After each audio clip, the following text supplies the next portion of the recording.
Derek Agons Slays a Dragon. Written by Samuel Tucker Young. Audiobook produced and performed in full by me, Samuel Tucker Young.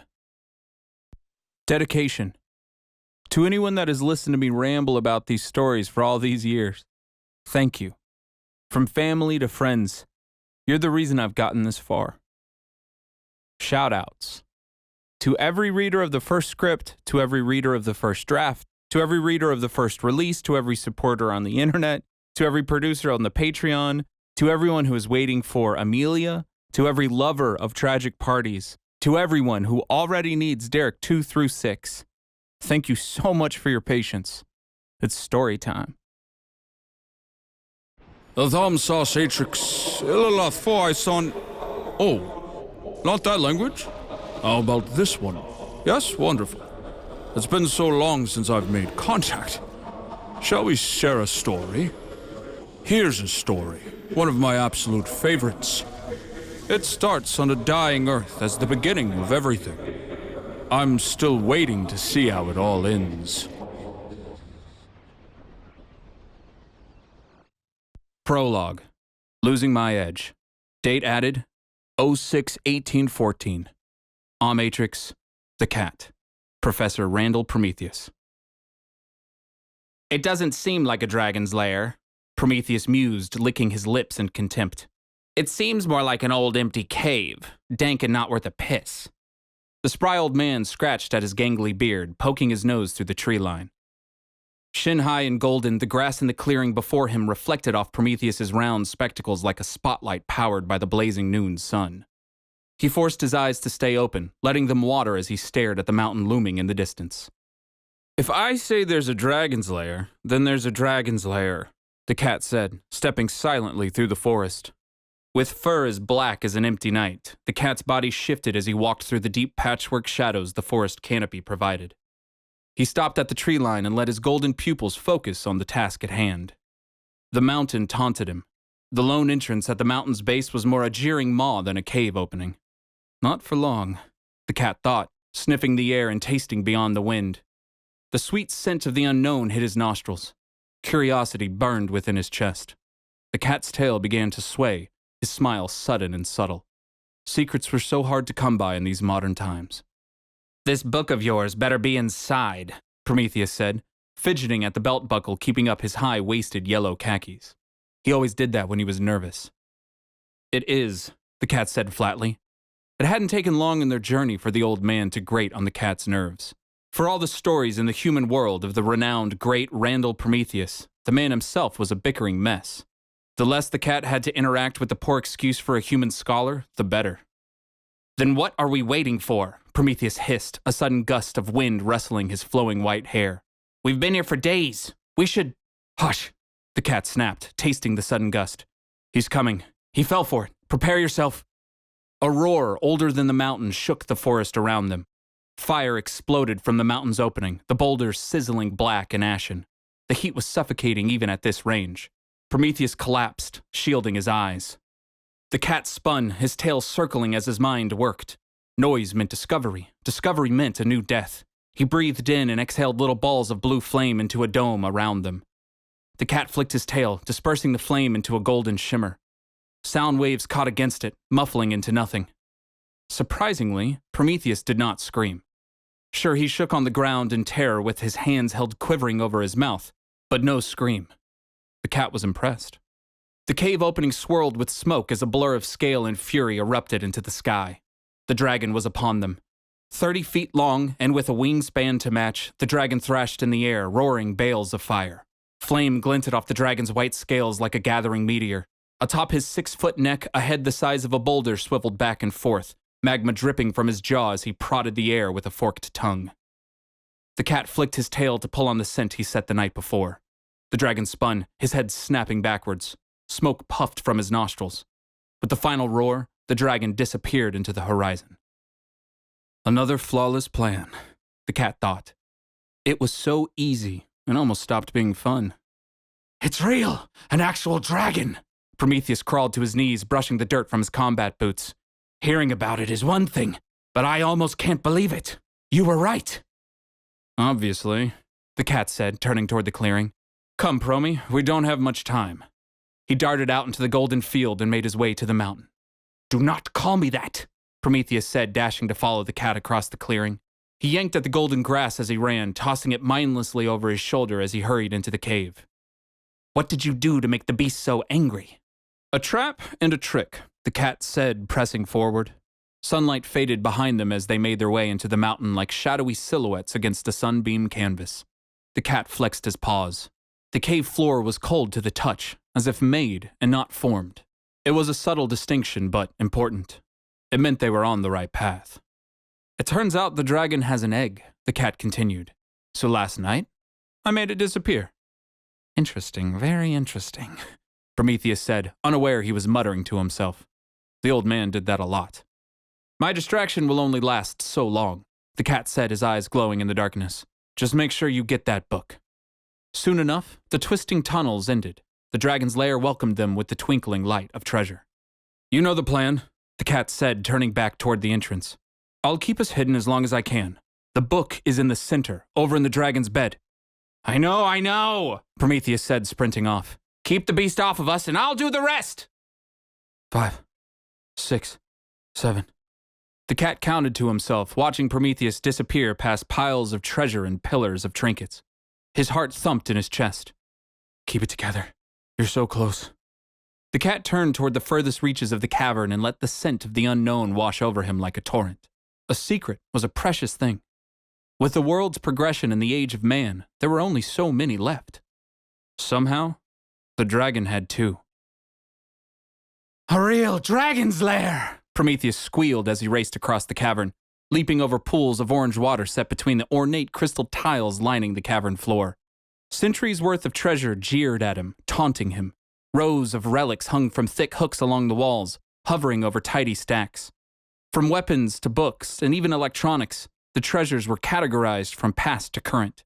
With the clench of his jaw, Prometheus steeled himself and pressed onward. There was no time to waste. There was a magical weapon to be found. A giant stone bowl sat in the middle of the lair, outlined with steps large enough for only a dragon. Prometheus hurled himself up, wasting no time. The marble was cold to the touch, swirling in patterns of green and blue. As he reached the top, Prometheus stopped in disgust. 80 feet across and filled to the brim with colorful pillows and blankets, the dragon's bed was indulgent. This was a bed for a child, not a monster. No creature worth fearing should ever reek of this much comfort. Such a beast did not deserve the power he had hidden. A lone book rested in the bed's center. Prometheus shrieked and jumped into the fluffy chaos. Rolling and squirming, he clawed at pillows and kicked at blankets as he swam forward. Finally, the book laid before him. Prometheus's hands trembled as he picked it up. Large and decrepit, the book defied the very definition of old. Its pages were frayed and its cover tattered, the folds of the leather elegantly bound. A sweet scent of ash and lily wafted from the pages. Prometheus clutched the book to his chest and shuddered as it hummed in his hands. Magic, he whispered. After a lifetime of rejection, he finally had his proof. As Prometheus made his way back to the entrance, he bounced with a newfound pep. The cat was nowhere to be seen. He called out to the pitiful creature that it was time to leave, but the feline had disappeared without a trace. Oh well, Prometheus said with a shrug, clutching the book against his chest. More for me, then. He turned his back on the lair and ran. The sunlight smacked his face when he broke the surface. Gasping for breath, he sprinted across the clearing and dove for the trees. With a grunt, he rolled behind the largest boulder he could find. Jaw clenched and drenched in sweat, Prometheus could see himself there, cowering behind a rock like the weakling he was. Not for long, he thought, caressing the book. A roar tore through the air. The beast was back. Sunlight shined against the dragon's white scales as it landed like a meteor, cratering the ground around him. Fire spewed from his jaws in steady streams. The light was blinding, like staring nose-deep into a bonfire. Foul creatures, show yourself. The dragon roared, his voice as deep as a mountain's roots. Ash and soot dripped from his nostrils. I have seen through your illusions. There is nowhere left to run. The cat sat in the cave entrance, his tail swaying. No need to shout. I could hear you just fine. What can I do you for, Mr. Dragon? There is no time for your games, the dragon growled. The cycle hangs in the balance. Where is the egg? The cat stared blankly. Egg? I haven't had an egg in a while. Did you misplace it? Maybe. Stop this foolery, the dragon screeched, claws digging into the ground. I have your scent now, cat. Your tricks will work no more. They have failed you. What did you do with the egg? The cat met Prometheus's eyes. Prometheus jumped in his skin. Honestly, Mr. Dragon, that all sounds quite boring, the cat said, baring his fangs. Besides, I think my tricks worked exactly as planned. In the blink of an eye, the cat leapt off the dragon's head, exploding the white scales in a flash of blue flame. Swift and nimble, the cat landed on the dragon's back and leapt again, fire erupting with each step. The dragon whipped his wings, and the blue flame evaporated into a harmless puff of white smoke. More tricks, he screeched, slamming his elbows into the ground. Pillars of earth shot toward the cat-like cannons. The cat leapt from them in easy succession, bursting them into golden dust one after another. After watching the battle of powers that should by no means exist, Prometheus did what he did best. He turned and ran. As the sound of battle faded behind him, he ran. As the sunlight dimmed through the treetops, he ran. As the woods kept on, still he ran. The most important part of an adventure was being the last one alive to tell the tale. Eventually, as the night settled in and the forest grew still, Prometheus collapsed in a puddle of sweat. Stars twinkled through the silent treetops. The wind was eerily distant. Exhausted and gasping, he chuckled weakly and clutched his prize to his chest. The book was his. A breaking branch caught his ear. Congratulations, Promy, the cat said, stepping out from behind a tree. Open wounds bled across his body from the battle before. He sat and licked at a hole in his shoulder, smiling all the while. We have done the impossible. I told you not to call me that, Prometheus said with a grunt. He sat up and gripped the book and satchel to make sure they were still there. With a sigh, he offered a weak smile. I'm glad to see you're still alive. Yeah, me too, the cat said. You got away just in time. Took me a bit of doing, but I threw the dragon off our scent. We're home free. Free, Prometheus said, sighing away the tension in his shoulders. He opened his satchel and pulled out a water tankard, allowing himself a giant gulp. We're more than free now, Kent. We're legends. Legends, the cat repeated. I love that. He sighed and stared off into the forever woods, his tail ever swaying. The world will never be the same after today, you know. We should hit a bar to celebrate, really get things started, let them see the truth. After that, we could figure out how to best utilize our prize. I had an idea that... A gunshot rang through the air. The cat never saw the bullet coming. Prometheus watched with glee as the bullet exploded the cat's skull. He pulled the revolver out of his satchel, inspecting the new hole he had blown through the bag. It was a fair price to pay for peace. Standing, he dusted himself off and tucked his khakis back into his boots. Stupid cat, he said, kicking the cat's body to double-check his work. You're not smarter than me. No one is. The world will see soon enough. Prometheus adjusted his satchel, pulled out a compass, and set off into the night without a second glance.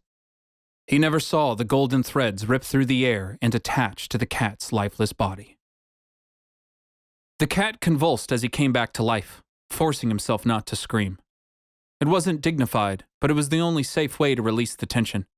Curiosity burned in his chest, satiating the building rage at being shot. Today had been a loss, but it was also a start. If the silly man thought him dead, then it was for the better. He wouldn't know there was something grander awaiting to be discovered still in the dragon's lair. As the cat's body settled, he sat himself up and stared off into the woods. He could still taste the knowledge emanating from the little hole in the wall. Whatever it was, the cat was going to need a lot more time to unravel it. Time like that would require quite the diversion. The cat smiled. He was going to need one hell of a plan.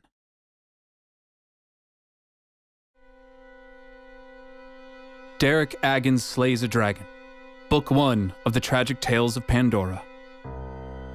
I am the darkness and the light. When you see me speak, you will cower before me. What right do you have to question me? I have seen the grand stupid universe. I have feasted upon the stars. I thought you would understand.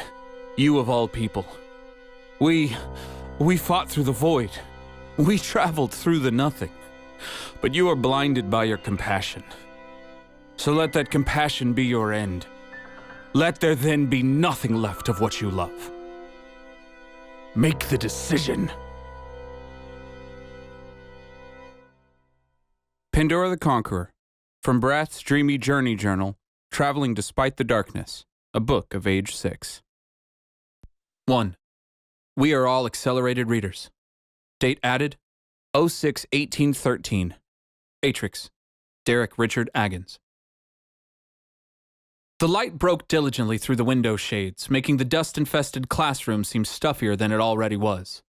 Of the 23 students doomed to be in Mr. Adrian Everhart's 6th-period modern history class, Derek Richard Agons was the worst at masking his perpetual boredom. 16 years young with screen-burned eyes and a worn-out black hoodie that he practically lived in, Derek didn't understand modern history. If it was modern, then it wasn't history. I should really pick one, he thought to himself, doodling in the margins of his textbook. He doesn't get to be both. Derek tapped his pencil on his desk, the dust dancing to the sound. His knee bounced up and down, keeping the rhythm. He could practically hear his mom telling him to stop fidgeting. She hated the knee thing. How long could he go without blinking? 30 seconds.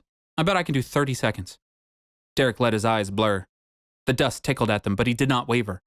7, 9, 10, I'm bored. 14. Derek blinked. Crap. It was a lost cause. His knees settled. The pencil stopped tapping. He stared out the window, watching the trees swirl through the glass in the brisk fall wind. Somewhere, somehow, school had become pointless. At one point, he remembered enjoying this class. He even took notes. A distant past now. He thumbed through his notebook, flipping backwards in time, anything to distract him from himself.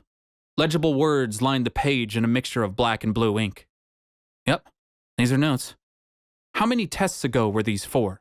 His eyes unfocused again, his knee beginning to bounce. I bet I can make myself cry.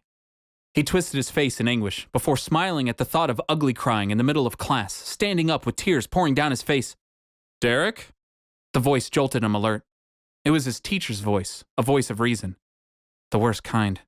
He turned around slowly. The classroom stared at him. Some students giggled, some rolled their eyes, and others were simply happy for a new subject to pay attention to. We're having class right now, Mr. Everhart said as he tapped on the dry erase board. Would you care to join us? Derek sank into his chair with a sheepish nod. Thank you, Mr. Everhart said, picking up where he left off. He pointed to a poster on the wall. Randall Prometheus is the first of 4 modern-day explorers we will begin discussing on Monday. His works are as heavily documented as they are scrutinized from both the Seekers community and the upper echelon of academia. I feel like there's a lot to learn from him. Derek stared at the poster. In it stood a ravishingly tall gentleman with deep blue piercing eyes and a too-perfect smile. His beard flowed from his cheekbones to his chest, stark white and full of wisdom. Scrolls wrapped the man in a flowery fashion. His foot was propped on a globe, right in front of big red letters that promptly pronounced Professor Randall Prometheus. Furthermore, Mr. Everhart continued, leaning on his desk, there will be a book signing for the professor tonight at Barry's Books on Hackman. Mr. Everhart scanned the class, his gaze lingering on Derek. I will be giving extra credit to all who attend, which may be the difference between whether or not you pass this class. Derek sank further into his chair. The school bell rang. Derek gathered his things, not daring to look at his teacher. It was a simple game, and everyone seemed to play it. Don't get noticed, and you won't be noticed. He threw his backpack over his shoulder and attempted to hide in the steady flow of exiting students, but he could feel Mr. Everhart staring at him. Derek would not win today. Derek? Mr. Everhart called over the noise. Can I see you a moment? Derek sighed, stopping in his tracks. Reluctantly, he turned and walked over to Mr. Everhart's desk. Yes, Mr. Everhart? He asked, both hands glued to his backpack straps. I hope to see you at that book signing tonight. Derek nodded. You said so last class. And I'm saying it again. I don't think it's a secret, Derek. You could use the extra credit. Mr. Everhart sighed as he repeated the words. Look, I don't know how else to say this, but I'd hate to see my best student fail. Derek's skin prickled. If I'm failing, I'm probably not your best student. You were at the beginning of the year. There's no reason you can't be again. You also said that last class. Just, please, Derek, I'm trying to help here. I'll do my best, Mr. Everhart, Derek said, forcing a smile. Mr. Everhart was right, but it wasn't worth admitting. Can I go now? Of course, Mr. Everhart said, fidgeting with his glasses. Unless there's something you'd like to talk about. Family issues, bullies, earthquakes, wildfires, girls. Derek stared at the floor. Nope, I'm good. All right, you're free to go. Mr. Everhart waved toward the door. Hopefully, I'll see you tonight. Derek bolted out of the room. After 2 more classes lost to mindless scribbling, Derek was finally free. Kids poured out of the main school foyer, pushing through the large, double-windowed doors into the outside world. School buses lined the parking lot, filling with hopeful teenagers finally free from their scholastic prison. Derek watched and waited, adjusting his hoodie as the buses rolled on. He'd be in trouble for missing the bus again, but his mom wasn't here. What was more, she'd even given him their oldest car to drive. Why would he willingly walk when he could be on wheels? His mom didn't get it. She didn't have to. Freedom, Derek thought, pulling out his earbuds. Simple, chosen freedom. Opening his phone, he put in his earbuds and let the outside world fade away into a muffled calm. All Summer 16, Welcome to Neutral. His latest playlist. He shouldered his bag, readied himself, and clicked shuffle. As the music played, the peace set in. There, in the stillness of the noise, he could finally think. Add a little walking, a little sightseeing, and you had the perfect recipe for a good time. Derek smiled to himself, savoring the sounds. This was the moment he waited all day for. This might be the last time I get to do this, he thought bitterly. He was failing school, and he couldn't hide it anymore. His walk home was a steady path, not more than 30 minutes of backyards, alleyways, and parking lots. He jumped fences, hopped knee-level walls, and walked through swing sets of the neighbors of his neighbors. The music defended him from the outside world. There was something soothing about the rhythm in his ear, the click of the beat, and the tone of a voice. Sometimes the voice sang, sometimes it rapped, sometimes there was just a guitar or a synth or strings. No matter what, it was his playlist and that was what mattered. Derek spent hours with his earbuds in, walking around the house, doing chores, playing video games. He was always listening to something. It was peaceful, almost grounding. His mom hated it. She wanted him to be more present. Whatever that means. His dad never commented, though.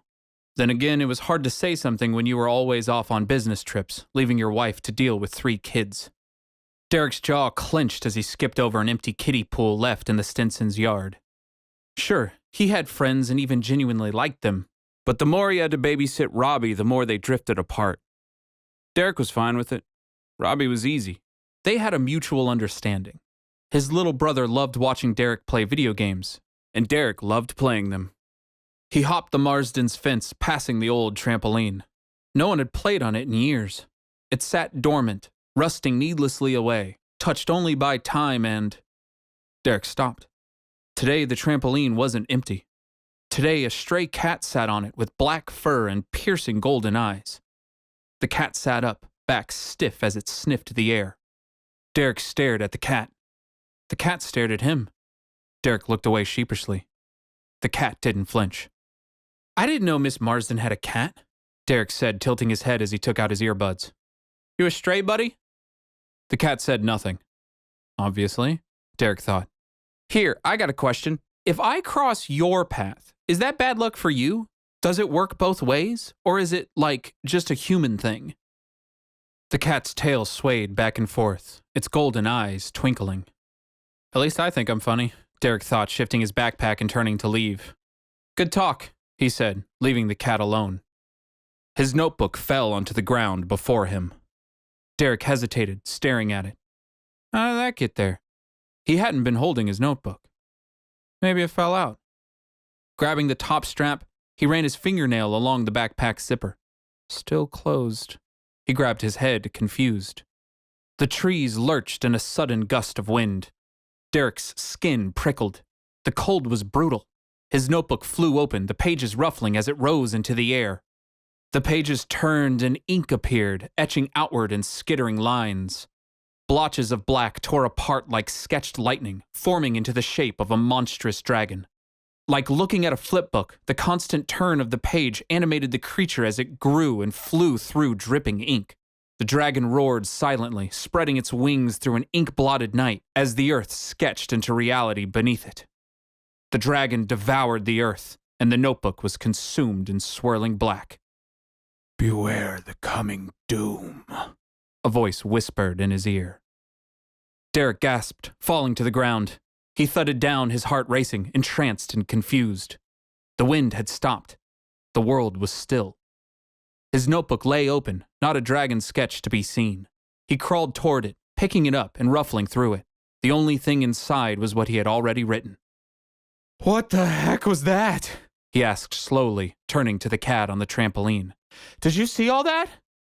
The cat was gone. "Cool. Great. Sweet." Derek grabbed the notebook and stood, looking around for whoever played the prank. He was alone. "I'm losing it. Maybe Mom's right. I should lay off the sugar." He stuck his earbuds back in and let the music soothe him back to a steady neutral. As he made his way home, thoughts of a floating notebook scratched at him. The Normans were rich, probably enough for some sort of projector. Stupid kids playing pranks. It looks so real, though. He pushed the thought down, trying to focus on the task at hand. A confrontation was coming, scarier than any dragon. As soon as this walk was over, he'd have to tell the truth about his grades. Soon enough, he'd have to face his mom. When Derek got home, he did what any American child did to avoid confrontation. He watched TV instead.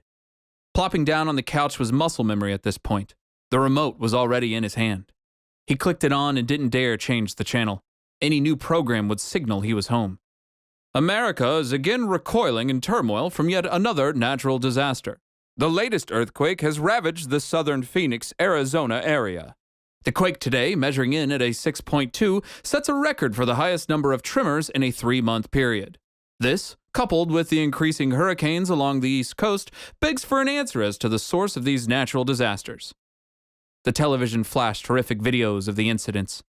People were forced from their homes as the weather tore apart the earth like shredded paper. It had been a hotter winter than normal, though the weather had lessened enough for Derek to finally wear his favorite hoodie. Still, the earthquakes were happening. Just last week, a tremor shook the house so violently Robbie wasn't the only one running into their parents' room. Just a month ago, the sky outside was a ghoulish orange mixture of haze and fire. The last 3 months had been hell on earth. If there were an end-of-the-world scenario, it would probably look a lot like this. Some of the more outspoken religious groups are claiming Armageddon, rapture, and possibly biblical retribution. The reporter drawled on. But we now take it to our senior scientific correspondent, a proud member of the Seekers community who claims to know... The television clicked off. "Hey," Derek said with a start. He turned to face the culprit. "I was watching that." His mother stood in the kitchen doorway, controlling the TV with her phone. With her apron tied around her chest like a breastplate and the aftermath of cooking for 4 on a budget smeared across her cheeks, Mary Catherine Agons was a warrior ready for battle. "And so it begins." "Can you take the trash out, please?"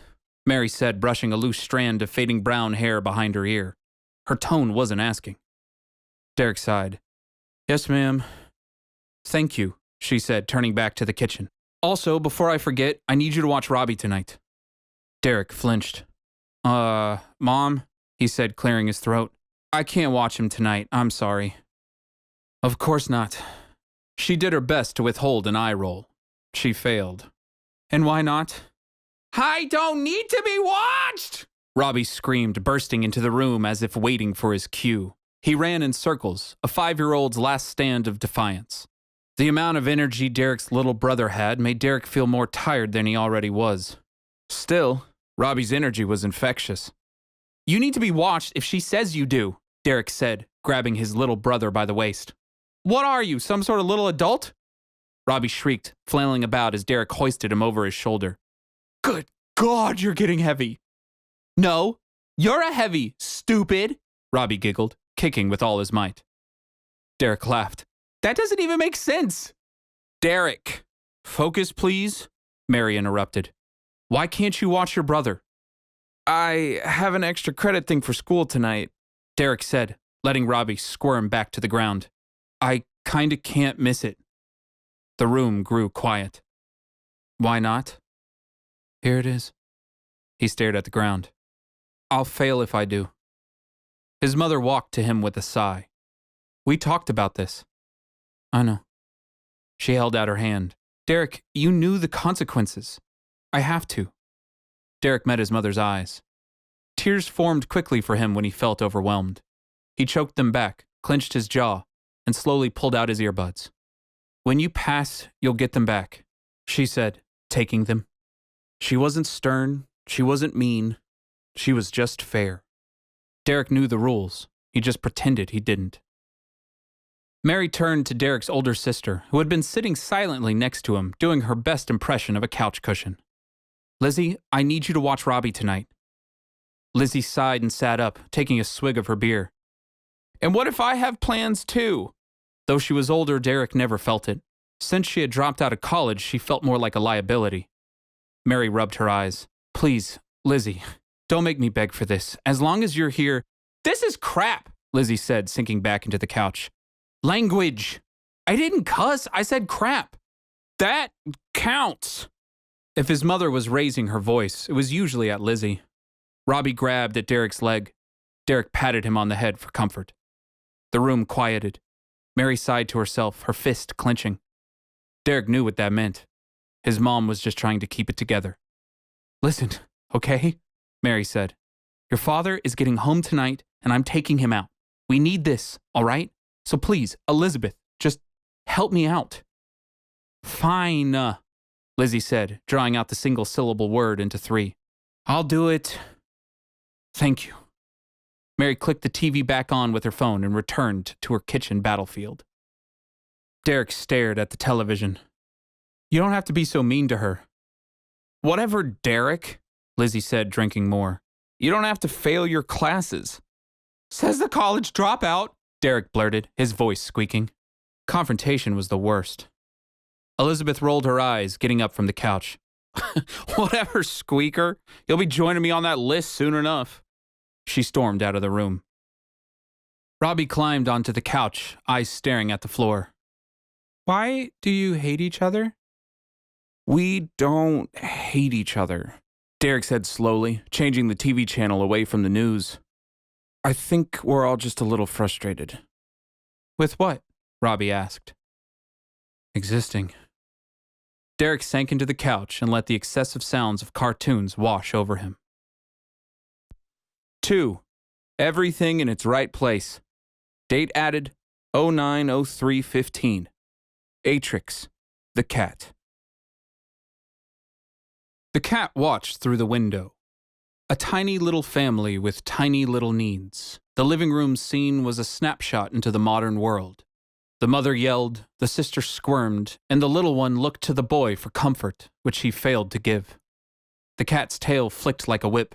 A school book materialized in the air in a flash of gold.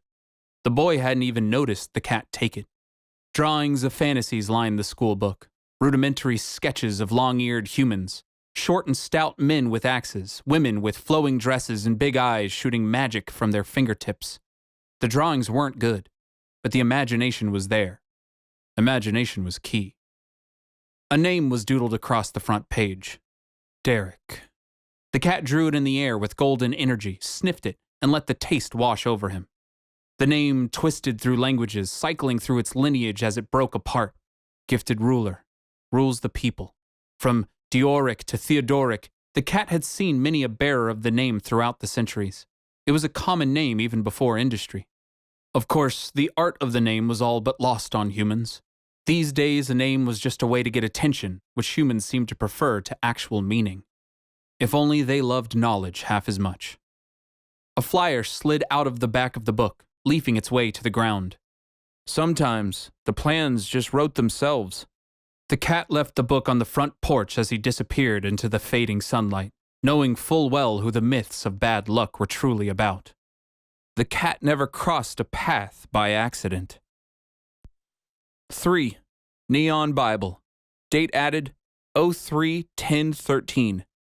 Atrix, Derek Richard Agons. Barry's Books was packed. A medium-sized brick-and-mortar store that oozed of self-published works at first glance, the building looked feeble against the massive line of people in the street. The crowd shuffled impatiently, murmuring to one another in clumps. Derek pulled into the parking lot, not surprised to find it full. The line extended through it and beyond. He offered himself a slight whistle in comment and drove half a mile down the street to find an empty spot. Derek pushed his way through to the front door, noting the intricately strange inhabitants of the crowd. Each man was either too tall or too short, with overgrown beards that were braided and curled toward the higher part of the cheekbone. They wore oddly shaped reading glasses, chewed on twisting pipes, and mumbled about their favorite discovery from the Seekers community. Wish I'd paid more attention in class, Derek thought as he listened. He'd failed the test about the Seekers just last semester. The women, who were not to be outdone, wore patched and vibrant coats, handcrafted in loose patterns. They too fancied themselves with pipes as they argued over the merits of the great Professor Prometheus. Derek pushed past them, insisting he was there for school, until he finally found his way inside. For its drab appearance on the outside, Barry's Books was quite lavish. The tile floor was laced with the bright white marble that raced up handcrafted pillars to meet the large crescent ceiling overhead. Twisting staircases lined the walls, binding the 3 stories worth of overflowing bookshelves together. A quaint little table sat in the middle of the store, ready and waiting for Professor Prometheus. Derek looked around and shook his head. The people outside would never fit in such a small space.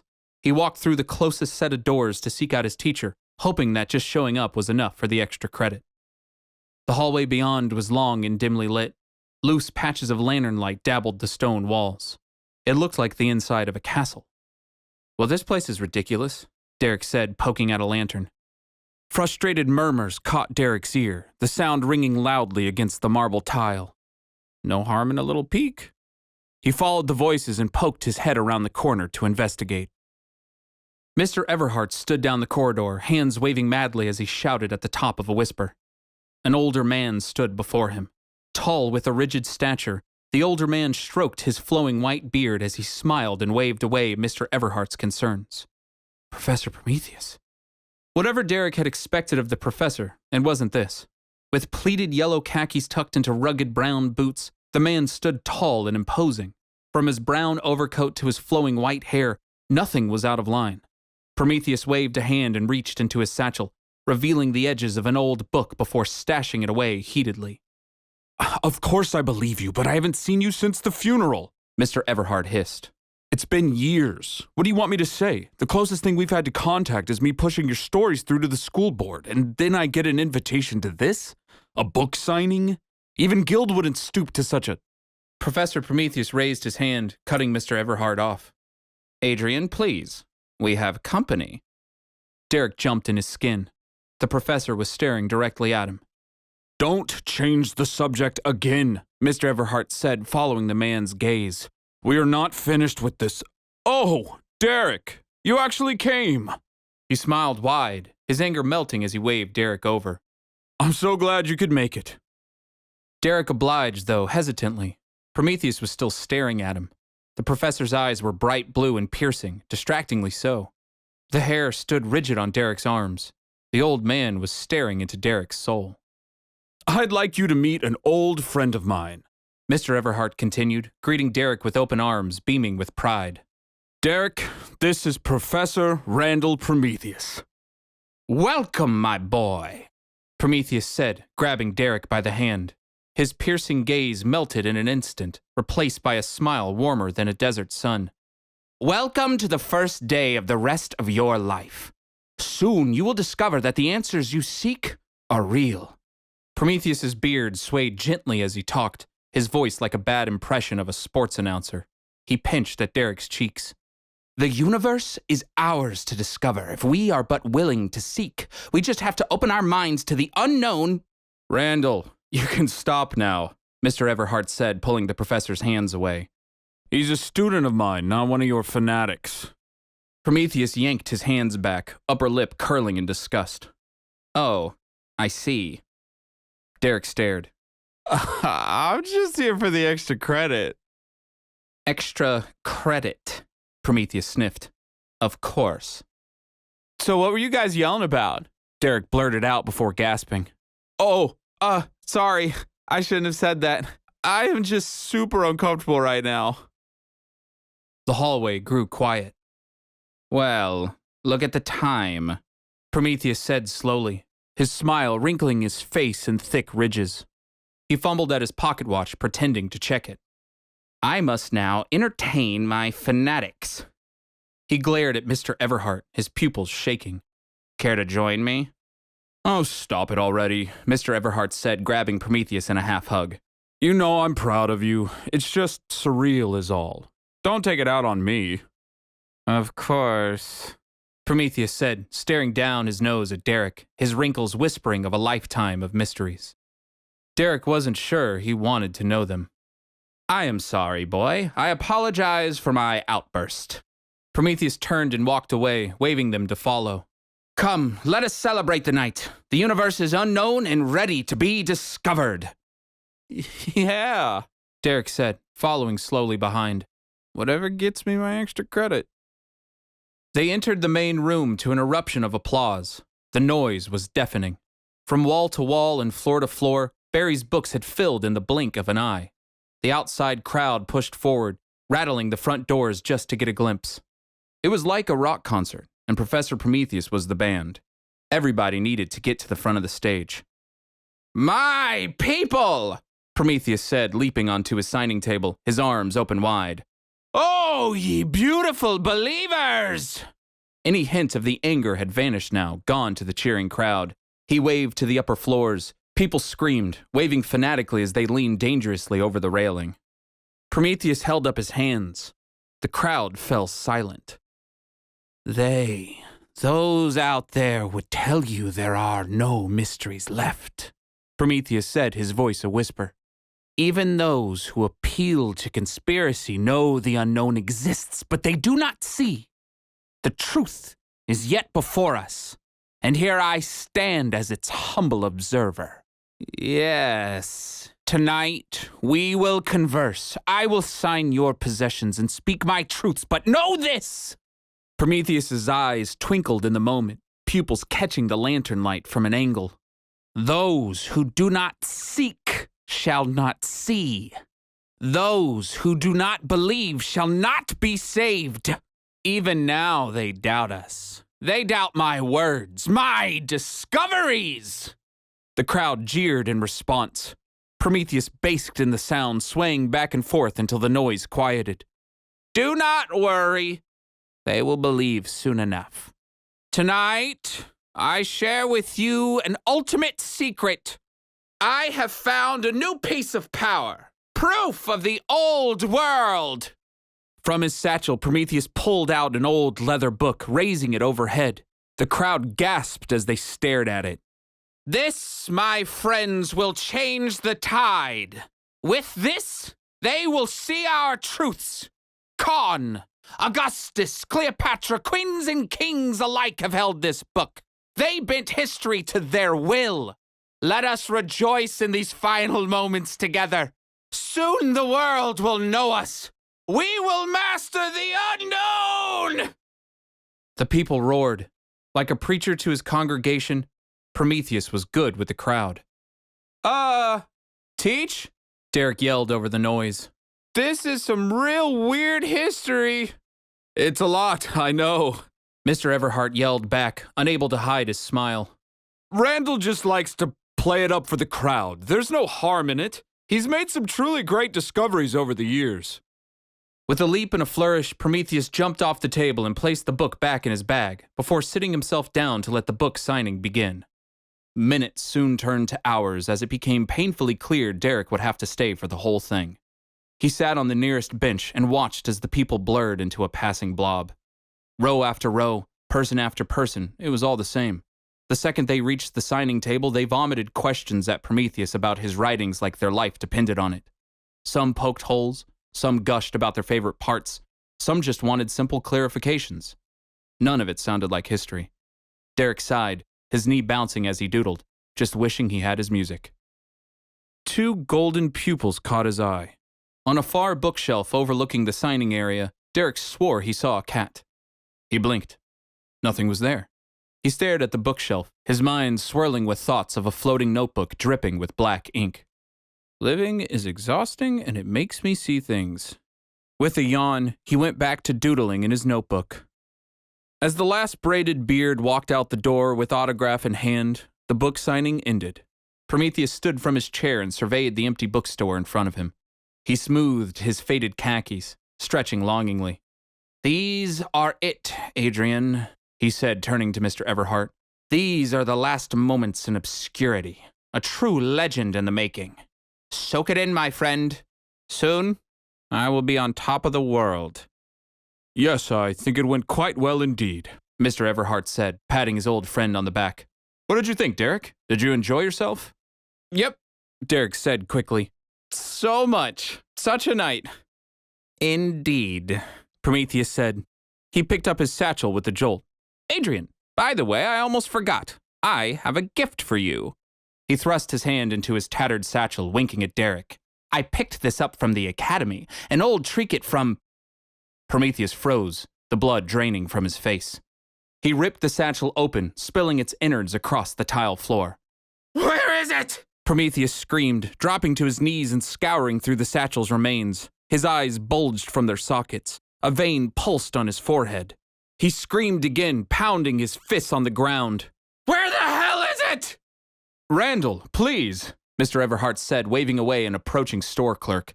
"There's no need to shout. I'm sure that whatever you had for me isn't that important." "Not your stupid necklace, Adrian," Prometheus said, jumping to his feet. He kicked at the signing table, scattering leftover flyers through the air. "It's gone, you idiot! The book is gone!" He turned frantically, grabbing the nearest store clerk by the shoulders. "Give me the sign-in sheet. I will hunt down every last creep that was here." Mr. Everhart turned to Derek, smiling nervously. "Okay, Derek, thank you for coming," he said, grabbing Derek and leading him to the door. "It's time for you to go home. No need to worry your parents." "Right, about the whole extra credit thing," Derek said, eyes glued to the now frantic Professor Prometheus. "Do I need something signed, or—" "Your extra credit has been taken care of," Mr. Everhart said, shoving Derek through the front door. "Now, go home, please." "I just want to make sure I pass and everything like you said." "You will be fine, Derek, okay? I will see you in class." Mr. Everhart slammed the door shut. The professor's screams faded as his tirade carried deeper into the closed building. The world became silent. Derek sighed and turned to face the walk home. Mission accomplished, I guess. His hands fidgeted in his pocket. He'd have his headphones back soon enough. Derek made his way through the empty parking lot. The quiet world was a stark contrast to the chaos from before. A chill wind swept over him, the night a welcome cold against his face. He zipped up his hoodie with a shiver and moved through pools of lamplight, little bubbles of protection against the dark. The moon was out in full force tonight, struggling against the man-made electricity for the right to illuminate. The parking lot was so still. Derek sank into his hoodie and kicked his sneakers against the pavement, letting the sound ring out. Who in their right mind found this nothingness peaceful? The emptiness was unsettling. A murmuring caught his ear. Frustrated and low, the voice was cursing, struggling. Derek turned and stared. Across the parking lot, a stray cat pushed at an old leather book. The cat grunted and clawed at it, trying to grip the book in his mouth. He hissed in frustration. The book was huge, and the going was excruciatingly slow. Derek knew that book. With how much Prometheus waved it about, it was hard not to. Why in the world was the book outside now and in the mouth of a struggling cat? "Hey, little cat guy, you okay?" Derek called out, keeping his voice low so as not to scare the poor animal. "Where'd you find that book, buddy? The professor's gonna want it back. Here, let me help you." The cat jumped, turning swiftly on his paws, ready to protect his prize. Golden pupils flickered in the streetlights as he stared Derek down. Derek's face twisted in recognition. "Trampoline cat?" The cat gasped and slapped a paw against his cheek. His scowl melted into a smile. "The boy from today," the cat said. "The notebook, I didn't think, it usually doesn't work. You got my message! Derek stared. It was rude to stare. How long had he been staring? He gasped suddenly, realizing he hadn't been breathing. The world darkened beyond his peripheral, the moment coalescing as one. Shock. This is shock. Drool dripped from his open mouth. Somebody had spoken. Whose voice was that? The cat stared at him, blinking in confusion. Derek's hand shook as he pointed a finger forward. You... Did you just... Yeah, I know. Talking cat. Big surprise. The cat stepped on the book, his eyes skimming the sky above. Can we skip this part? We don't have time for you to state the obvious. But you're talking! Derek slapped himself in the face. The pain stung, but the scene didn't change. You're a cat! Talking! You're a talking cat! The cat sighed. Come on, kid. I just asked you not to do that. But you're talking! Derek squealed. And you're a cat! If that's how you react to the entry-level stuff, we've got a long way to go. The cat sniffed the air, tasting it with a flick of his tongue. Listen, the kingdom is on their way, and the stupid book won't do as it's told anymore. He pushed the book with a grunt. We don't have time for the freak-out. The world spun. Panic gripped at Derek, stretching his vision flat. Derek grabbed at his head to keep it in place. His feet were cement, his hands were plants. It wasn't true, but it made as much sense as whatever this delusion was. Derek stuttered, his voice more grunt than language. He blinked with each sound, fingers twitching as if trying to grasp at thought. His skin flushed as his thoughts crumbled. There was no explaining this, no making sense of it. A cat was talking to him, words and all. A ball of blue flame swirled in front of Derek's face. Quick and sudden, the cat flipped forward on a burst of wind, landing on the flame with ease. Hey, stay with me, kid, the cat said, slapping Derek lightly across the face with his tail. Yeah, I know, the world isn't what you thought. Animals can talk. Well, welcome to the real world. We have to get out of here now, or there won't be any real world left. The cat stopped, tasting the air. His head swiveled towards the sky. Damn. Too late. A silver wind ripped through the parking lot, blasting Derek and the cat apart. Derek landed on the cement back first, gasping for breath. The silver wind swirled around him and formed into a tornado. Oh, God! Derek wheezed. He tossed left and right on the ground, his body spinning like a rag doll in the raging storm. What the heck? What the heck? As he rolled, he thudded against something immovable. His fingers traced frantically against old leather. The book, he thought, his mind racing. The book wasn't moving. Old and worn, the object hummed with energy, somehow holding it in place. The wind swooped at Derek's legs and sent him feet first into the air. The book's cover kicked open, its pages ruffling wildly. Derek screamed and grabbed the pages for dear life. Somehow they didn't tear. Instead, they exploded in a wave of golden light. As the light flashed, it molded into strands of thread, weaving around Derek's arms and legs. Energy floated around him like dust, sprinkling the air with little iridescent globules. Golden threads yanked his feet downward, pulling him back to safety. Energy thrummed through his body. The book lifted into the air, bursting like fireworks with sparkling energy. More threads exploded from within, weaving Derek's body into the cement. Like a tree growing roots, he felt himself planted into the ground. As the silver winds raged around him, Derek stood firm in the book's golden protection. Beautiful, he thought, his hair whipping wildly in the gusts. His eyes watered as he stared into the light. A calm sensation tingled through his body. Though the winds were strong, the book was stronger. It was a fact of the universe. Nothing could harm him now. Yeah! Derek screamed in excitement. It was like riding a roller coaster. The beginning anticipation may be dreadful, but the ensuing thrill was intoxicating. He screamed until he squealed, his eyes watering as the wind smacked him about. If this was a dream, at least it was awesome. A blue flame cut at the silver tornado, offering just enough space for the cat to leap through. He landed on the open book, fur rustling wildly in the wind. Well, you're in it now, the cat shouted, his fangs bared in a barbaric smile. I'll do what I can to hold them off. No matter what, you have to protect that book. Who? Derek shouted. His mind was the cosmos, everything and nothing at once. Hold who off? Who even are you? Like I said earlier, beware the coming doom, the cat shouted. He nodded to the book in Derek's hands. This will protect you. The glow, the golden thread. That means the book has chosen you as its protector. Stupid, stubborn thing. I should have known it would rebel as always. Derek shook his head, eyes wide. That's what? I'm saying it's you in that book now, kid. I hope you're ready. The dragon is coming. Derek's jaw dropped, gusts flapping his open cheeks. The what? The dragon! A green wind cut through the tornado, enveloping the cat at once. He screamed as he was thrust into the air, snatched backward like a snapping bungee cord. 10 feet up he flew, hovering above as the wind whipped into shackles around his ankles. The cat raged. The gusts were too much. His belly was exposed and there was nothing he could do. A sudden screech pierced through Derek's skull.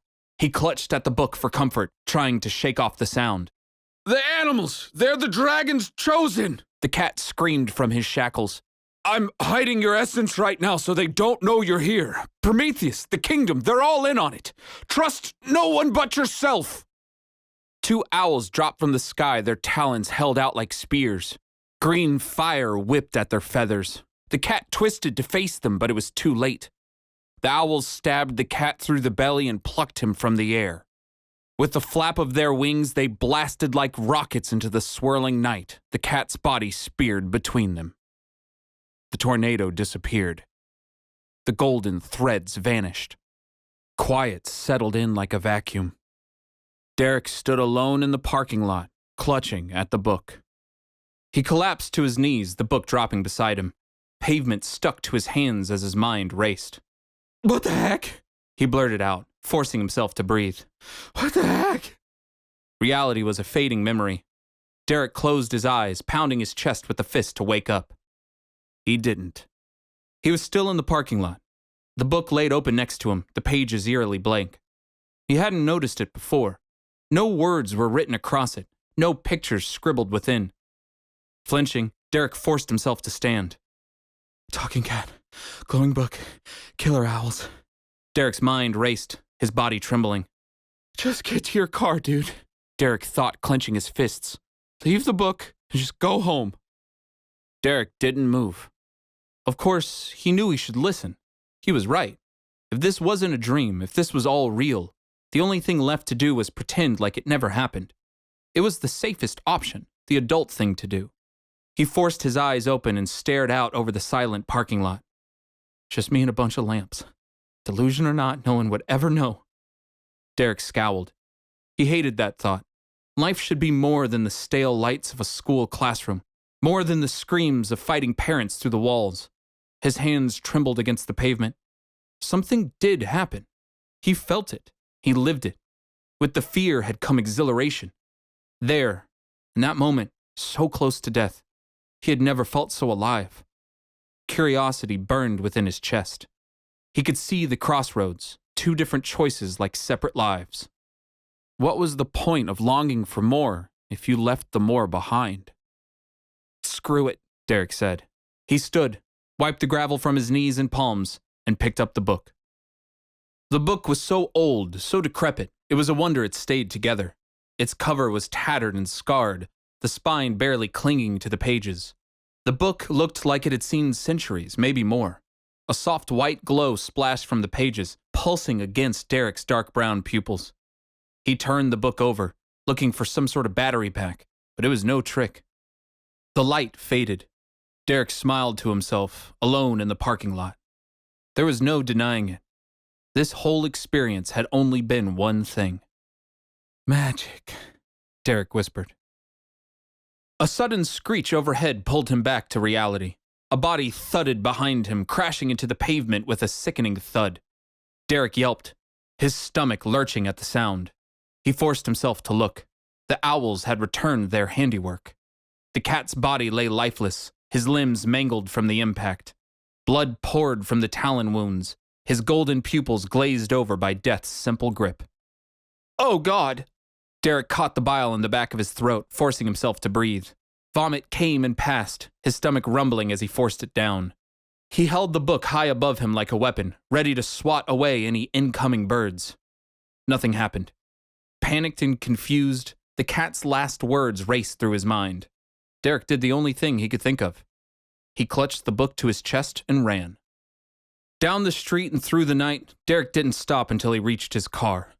"Too much excitement for me," he wheezed as he slammed his car door shut behind him. Hands trembling, he placed the book reverently onto the seat beside him. No owls came for him. Nothing did. The neighborhood he'd parked in sat in silence, just porch lights flickering against sleeping households. Derek gripped the steering wheel and slowed his breathing. "Just breathe, buddy. You're fine. No death owls here. You're just a kid in a car." A white glow caught his eye. Soft and pulsing like a light beneath the doorway, the book twinkled in the passenger seat. Derek smiled, his eyes sparkling in the book's light. With the final calming breath, he started his car and drove himself home. Magic wasn't just real. Magic was his. 4. The Wild Hunt. Date added 08/02/14. Matrix. Owl Watch. Abraham the Proud. The two owls barreled through the sky, hooting as they twirled through an endless sea of clouds. Stars lit their passage, blocking the thread of light from human society. Flap after flap, the owls raced for each new gale. They shot up on bursts of heat before twisting the currents into sparkling green jet streams. They were unseen missiles, and the wind was their fuel. The dark night turned into a murky green as they came upon the forest lands of the kingdom's claim. The forest was dense, wide, and as ancient as the monstrous tree that sprouted from its middle, offering a dome-like canopy to the trees below. With one last twirl, the owls dove into the treetops. The hunt was finally over. The traitor was dead. With a hoot and a flap, they landed on a platform of branch and mud, attached high above to the monstrous tree. Firelight glowed from makeshift houses and hovels below, signifying the nocturnal workers at it again. Down there was a sanctuary for all who needed it, the animal kingdom in all its glory. But up here was where the decisions were made. Up here was the council. Squeaks came from a nearby branch as 3 squirrels, each with identical buck teeth and rich maroon fur, poked their heads out. They squinted in unison, their large eyes darting back and forth. "Names?" the squirrels said in quick succession, their heads twitching. The first owl stepped forward. His feathers glowed green in the moonlight. "Bartholomew reporting. Owl watch number 14. The second owl hooted behind him. "Eustace reporting. Owl watch number 3. The squirrels dropped to the platform, bushy tails swaying to form a triangle. They stood at the ready, protecting the giant oak doors that led inside. "Business?" they said down the line. Eustace puffed his feathers indignantly. "Our business is ours to report to the council. We do not report to you." The squirrel's eyes flashed white. "The council is in session. It will not be disturbed." "But we must report," Eustace said, flaring his feathers with a flash of green fire. "The traitor is dead." The squirrels turned their heads upward, mouths moving silently as if communicating to a source unseen. Slowly, they nodded. "We have reported. Access has been granted." The 3 squirrels disappeared into the treetops. The monstrous tree groaned as the bark shifted in knots. The ornate double door swung open. The council awaited within. Deep inside, at the very center of the twisted tree trunk tunnels, sat the hollowed-out council chamber. Wood benches lined the walls, filled with representatives from distant kingdoms. A giant stone dais sat in the middle of the room, separating court from council. Shadows adorned the northern walls, allowing Abraham to listen in peace. If only, Abraham thought to himself. Tonight was anything but peaceful. A leader's burden rarely was. The great gray owl shuddered, his feathers ruffling in waves. "Well, Abraham?" Horace slapped the bench with a crack, his tail more whip than appendage. With sharp front teeth and a swirling golden coat, the rat thought too highly of himself to be sure. "Are you going to answer me or not?" Abraham sighed. His mind wandered so easily these days. There is nothing more the Council can offer you, Horace. I am sorry your numbers are waning, but, as I said, we are all in troubled times. It is up to the individual, not the collective, who decides to forget. That is besides the point, Horace said, his whiskers twitching in contempt. What about the whispers? You are so quick to cast out any who speaks of the coming breaker. Are they renegades for merely talking? When the oldest went to hiding, they... Conspiracies. A voice crooned from the darkness. A panther leaned forward, her snout poking through the deep purple cloud she shrouded herself in.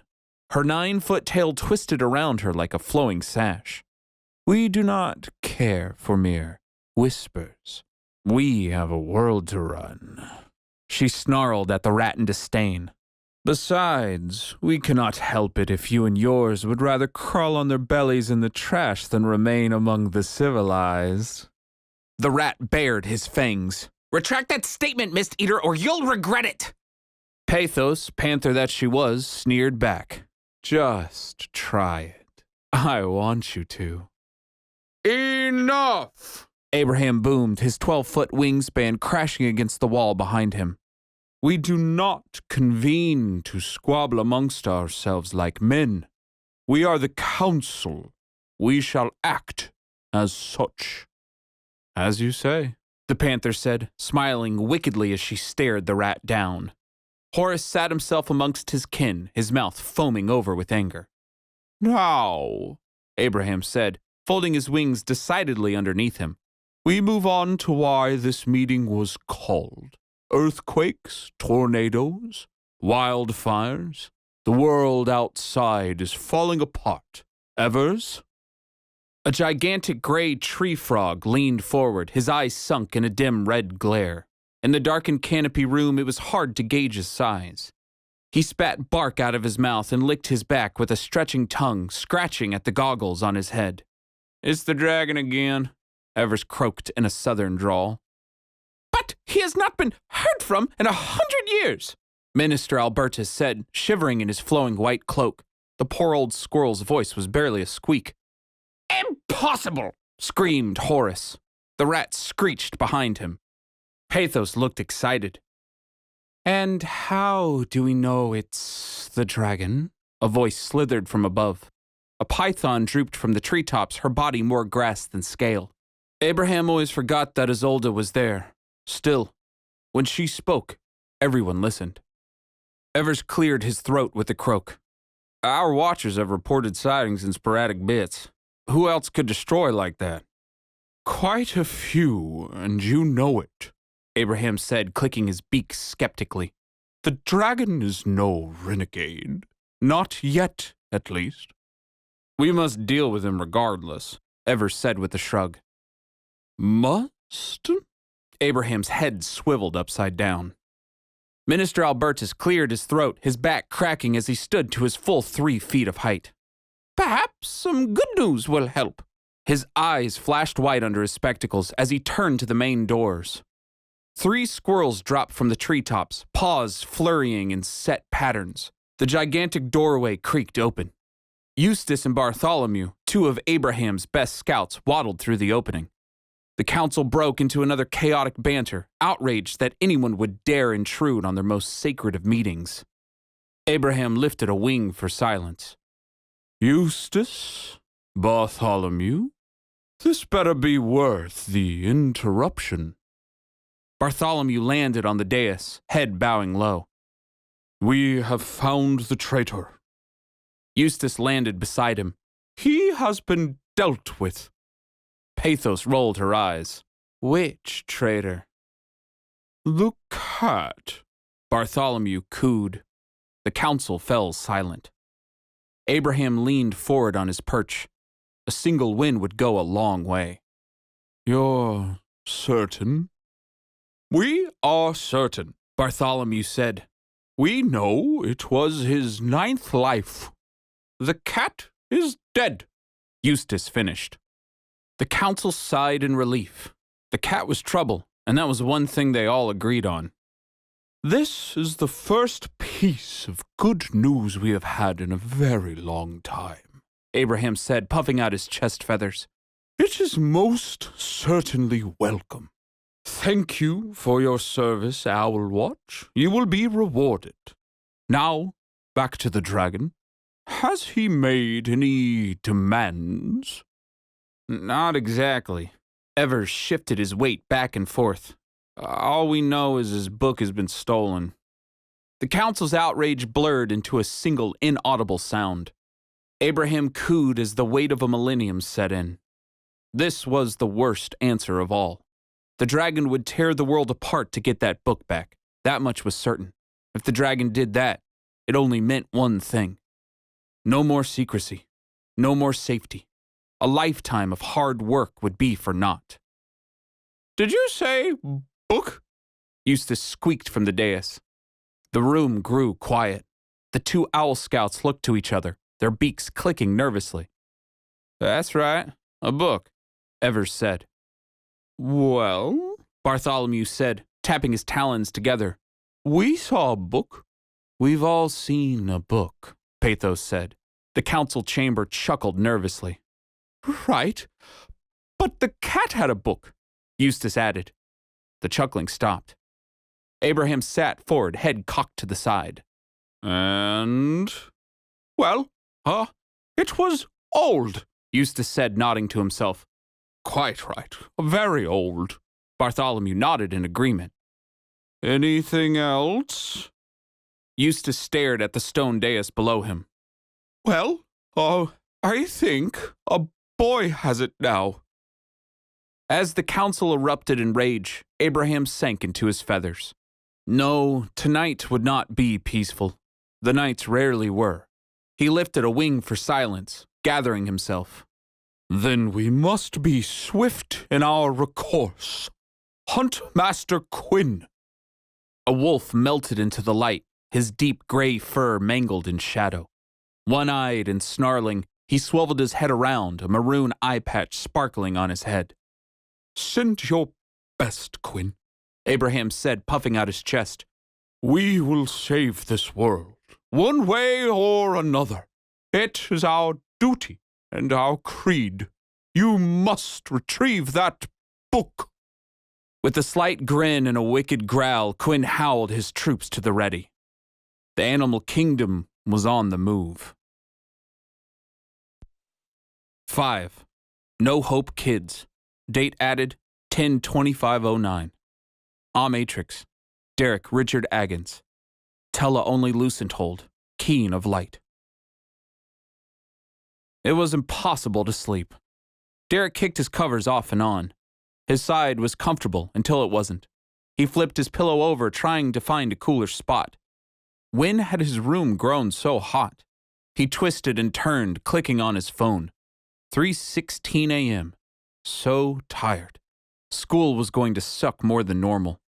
He counted sheep, counted backwards from 10, watched video game streams on his phone, and still nothing. The night played on overdrive in his mind, his brain fast-forwarding through the memories. Trampoline cat, a talking animal, suddenly dead on the pavement. Prometheus and his pseudo-cult. The light of the book and the tornado clashing as one. Flying, attacking deathbirds. The book not letting him go. The hopelessness of... Derek sighed, breathing it out. I'm spiraling again. He had never experienced tragedy or anything extraordinary. Not really. Nothing had ever died in front of him. The way the talons broke the flesh and fur like knives to a puddle. It was too easy. Everyone, everything was so fragile. We're all just pretending that we're not. The thought hung against his closed eyelids, weighing on his chest. It felt like a camera was staring at him, like he could see himself lying there in his bed, tossing and turning for hours. He'd seen death in movies, but nothing like this. This was beyond the scope. This was the movie. There were animals out there in the world who could do so much more than growl and eat. Who else knew? Who was keeping this secret? Could every animal talk? No amount of making it make sense was going to make it make sense. The only thing to do now was figure out what to do next. Magic is real, he thought to himself with a smile. He squeezed his eyes shut with glee. The book sat on a pile of unfinished homework, placed neatly on the center of his desk. It pulsed with a soft white glow, filling the room like a flickering lantern. The book would not stop glowing. Derek sighed and rolled toward the wall, away from the book, as if that would help. Physical distance didn't keep the book from taking up free real estate in his head. "Just go to sleep, dude." He yawned, darkness swirling behind his eyelids. He squeezed them harder, making them water. It didn't help. "Don't sit up." He sat up. "Don't open your eyes." He opened his eyes. "Don't grab the book." "Ugh," he grunted, grabbing the book and plopping it down in his lap. "This is the last time, you stupid book. I have school in the morning, so please, just once, show me something more than blank." He flipped the cover open. Nothing. Absolutely nothing. Empty pages filled the tome from cover to cover. There were no words, no symbols, no markings. It was nothing more than blank and scratchy paper from a time long lost.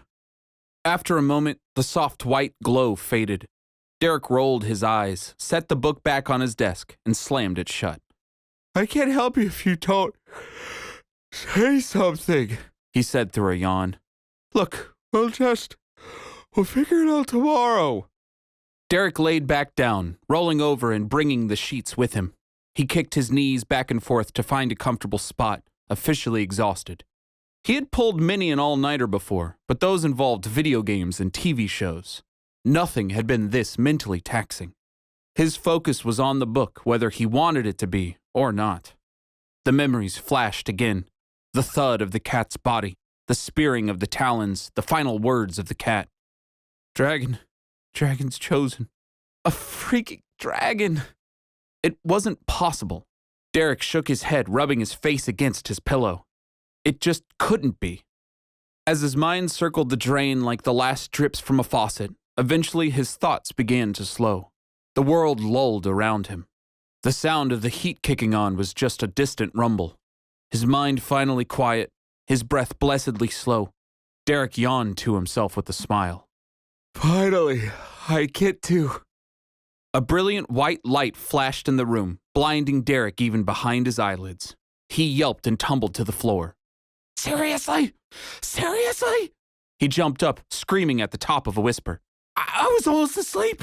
You stupid book, you're cursed." The book made no move. Grunting, Derek threw open the cover. The blank white pages taunted him. "Oh my God, now you're quiet," he grumbled as he crawled back into bed. "I get it. You're here. I'm here. You bonded me or something. That's fine, okay? But I don't know what to do about it. Just let me sleep." Derek stared at the blank wood of his ceiling. Exhaustion tugged at the edges of his eyes. "I'm losing it. This is actually losing it." He yawned so wide he had to shake his head to make it stop. His eyelids began to close. The book flashed white yet again. "Enough!" He sprang from his bed and swung his closet door open. With an armful of dirty laundry, he marched to his desk and buried the open book. No light bled through the mountain of unclean shirts. The book sat buried and silent. Pleased with himself, Derek grabbed a long-sleeve shirt from the pile, the one covered in logos from his favorite anime, and tied the shirt around his head like a blindfold. "You can wait until the morning," he grumbled, fumbling his way back under the covers. Finally, Derek fell asleep. As the boy slept, he twitched. As he twitched, he snored. Still, he got the rest he needed. It really was not fair. A girl in a white dress stepped out from the shadows in the corner of the boy's room. In the still of the moonlight, she was but a silent watcher. Light dripped from her skin, and her pupils pulsated from a soft glow. Around her shoulders, thick auburn curls floated in the air, unfazed by the pull of the dead earth. "You'll have to do, I guess," she said to herself, unsure why the boy could not hear her. Maybe he was just too stupid. Maybe it was a product of the time or because of the separation. Regardless, the result was the same. No knowledge was shared, no understandings were met.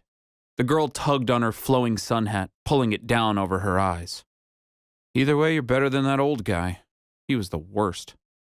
The flashes were a low blow, even though it was funny to see the boy squeal right as he was falling asleep. The pleasure had faded quickly enough.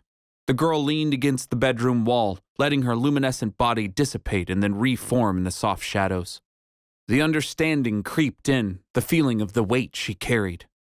A planet on your shoulders was enough to make you act out every once in a century. How many times had she scolded Kalis for the exact same thing? With a sigh, she rested her chin upon her knees and settled in for the long night. She would give anything to sleep again. School was worse than Derek thought. Between the yawning and the dozing off, it was impossible to concentrate. With sunken eyes and a steady blink, his attention span was little more than the space between his racing thoughts. School bells rang, lectures dragged, and all Derek could do was go through the motions. It made him want to scream. What was the point of all of this? School was barely a set of walls to keep Derek in place. There was a secret world out there begging to be known, hidden and up for the taking. His teacher's words slid past his ears as he missed important homework assignments and even a pop quiz. As he crossed from period to period, he stopped in the hallway, letting the other students bump him as they moved along. They commented, they jeered, they gave him weird looks, and Derek knew he probably deserved them. He didn't care. Why should he? The world was so much more than they could ever understand. Not getting those earbuds back now, Derek thought with a sigh. Maybe I can magic myself some music if I figure out this book. By the time the bell rang for lunch, Derek couldn't take it anymore. The thought of magic secrets could not be repressed. He scanned the cafeteria for an empty table and hurried over to it, not even bothering to bring out his lunch. The book consumed his appetite. He opened his bag and pulled the book from within, resting it on the table. Oddly, the book didn't glow. Did it know other people were around? That's probably for the best. He cracked open the cover and leafed to the front page, eyes closed with hope. "Come on," Derek whispered. "Show me something, anything." When he opened his eyes, he was staring at a mundane cafeteria. Kids talked in their little cliques over stale pizza. The book was blank. Derek sat back in frustration. I don't know what I expected. Nothing had changed, so why would the book? In science class, they had run experiments, changing parameters to attack a problem from all angles. If you wanted new results, you had to try new things. Derek drummed on the book with his fingertips. Parameters. Good word.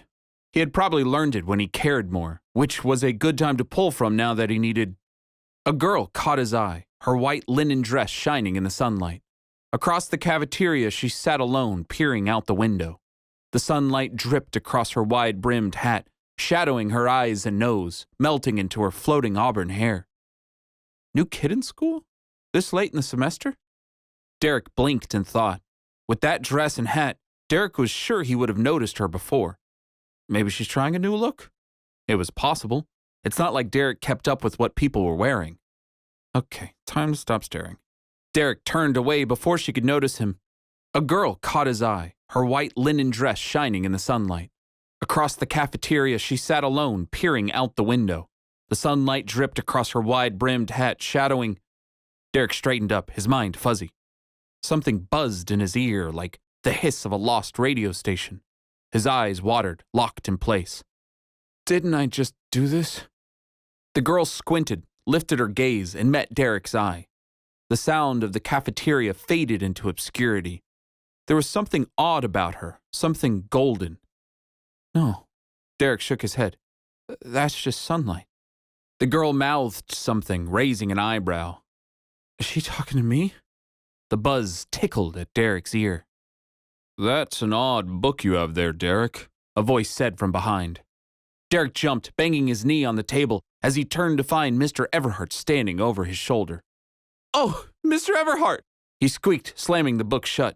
Sorry, I didn't see you there. What can I do for you? Oh, just on cafeteria duty today, Mr. Everhart said. Did you have fun last night? Last night?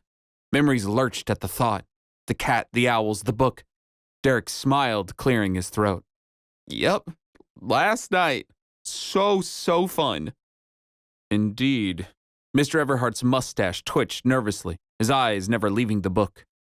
Derek leaned forward, blocking his view.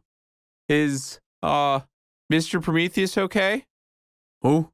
Mr. Everhart blinked in quick succession. Mr. Prometheus. Derek rubbed his knee. Your friend. Oh, yes, Randall. He's fine. Why do you ask? Derek smiled sweetly. Well, when I left, he was screaming. Again, very curious book you have there, Derek, Mr. Everhart said, stepping forward. You've been staring at it for almost an hour. I've been what? Derek thought. Had he really lost track of time like that? Sorry, late night, last-minute homework. So, that's a school book? Oh, yeah, definitely. Derek pulled the book closer. Good to see you trying again, Mr. Everhart said, his lips in a thin line. What class? Spanish, Derek said with a shrug. Miss Collar thinks it'll help out with the language, but it's kind of boring to me. Interesting. Why is it blank? Crap. Blank? Mr. Everhart's eyes narrowed. The page you were on before you shut it. There was nothing on it. Odd for a school book. Derek scratched at the cover. Oh, yeah, that. That's just a chapter break. They're all like that. Old books, right? So weird. May I see it? Mr. Everhart stuck out his hand. Of course? Derek hesitated. Double crap. He handed it over with a weak smile. Mr. Everhart grabbed the book slowly as if afraid it was going to break. He ran a finger down its spine and shivered. Old. Very old, he said, his voice quiet like speaking at an altar. Where did you say you got it from? I just told you, Derek said, his face as cool as his tone. Miss Collar gave it to me for Spanish class. Yes, of course. Spanish. Mr. Everhart pursed his lips. Slowly, he peeled back the cover, his hands trembling in anticipation. Don't! Derek blurted out, unable to stop himself. Mr. Everhart glared at him. Derek thrust out his hand. I don't want you to lose my place. Of course, Mr. Everhart said, staring over the rim of his glasses. Reluctantly, he handed the book back. With a quick zip and a soft toss, Derek swiftly placed the book in his backpack. Mr. Everhart stared, his eyes unblinking. Well, I'll see you in class then. Yeah, see you in class, Derek repeated. With a curt nod, Mr. Everhart turned on his heel and walked out of the cafeteria. Derek exhaled, failing to steady his pounding heart. There was no practice for moments like this. The stress, the exhilaration, it was overwhelming. Well, that was close, Derek said, laughing to himself. After a minute, he scanned the cafeteria. The girl was nowhere to be seen. Slightly dejected, he pulled out his lunch. I must really be losing it. The bell rang before he could take his first bite. With a longing sigh and an empty stomach, he carried on his day with more questions than he had before. When Derek finally arrived home, he pushed past his mother with a quick homework and ran downstairs to the garage. The stock answer homework was one Derek used a lot these days, though it was usually reserved for when he just wanted to be alone. He found that many of his elders, mothers included, had a hard time arguing with the child trying to further their scholastic ties. The darker recesses of his musty house terrified him as a kid. Beneath the deck outside, his bedroom with no lights, the computer room he wasn't allowed in, and most especially the garage. The garage was the worst. Untouched from the sunlight, the back corners were filled with unpacked boxes that towered above, climbing to the ceiling. This was a place where spiders roamed, beetles ruled, and darkness reigned over the imagination. Who knew what horrors lie beyond the unseen? At least, that's what Derek imagined it to be. Too bad the first time he turned on a light, he was greeted with just another garage. He opened and closed the garage door slowly, making sure to fill the room with enough light to get his surroundings. In the dark, he pawed his way over to his favorite corner and clicked on the little lamp that rested on the floor. Being surrounded by darkness was oddly comforting. No matter how old he got, it still let him pretend a little. The single beam of light stirred the darkness around him, the pestering black in a perpetual fight with the lamp. Derek sat cross-legged, pulled the book out of his bag and rested it on his lap. It glowed in a familiar hue, soft and golden. Do you only glow when we're alone? Derek asked, scrunching his nose. Today was a close call. If Mr. Everhart knew what Derek had, then others were soon to follow. I have to be way more careful. He swiveled the lamp head around and opened the front cover. There it sat, a manuscript filled with blank pages rife with mystery. He leaned in to get a better look, but still nothing. What did he expect? He was just staring at it. Things don't change just by staring. What am I missing? Frustrated, he sighed and sat up, the book's pages angled toward the lamplight.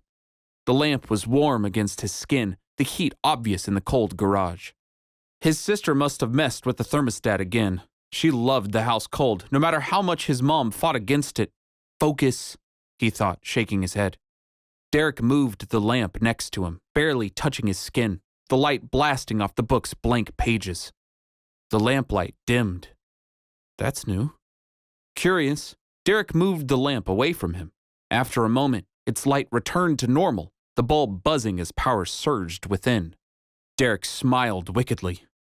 Gotcha. Back and forth he swung the lamp in and out of the book's reach.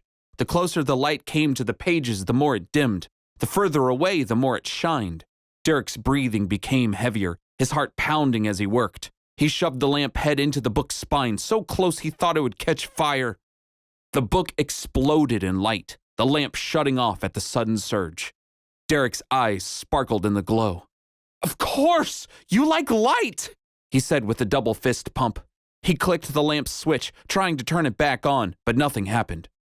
The lamp stayed off. The book's light began to wane. Oh, come on, you stupid thing! After a minute or so with no changes, Derek slammed the book shut. Electricity buzzed from within the walls, hissing as it surged back to the lamp. The lamp flickered back on with a hiss. I got you now, little book! Derek opened the book again, shoving it within an inch of the lamp. The book feasted, its pages humming. Two tiny golden tendrils of light danced into the air, twisting together like a thread. A voice chuckled in the darkness. You're a natural. Derek slammed the book shut, the threads evaporating into ethereal dust as the glow faded around him. Leaping to his feet, he scanned the darkness, clutching the book to his chest. Who's there?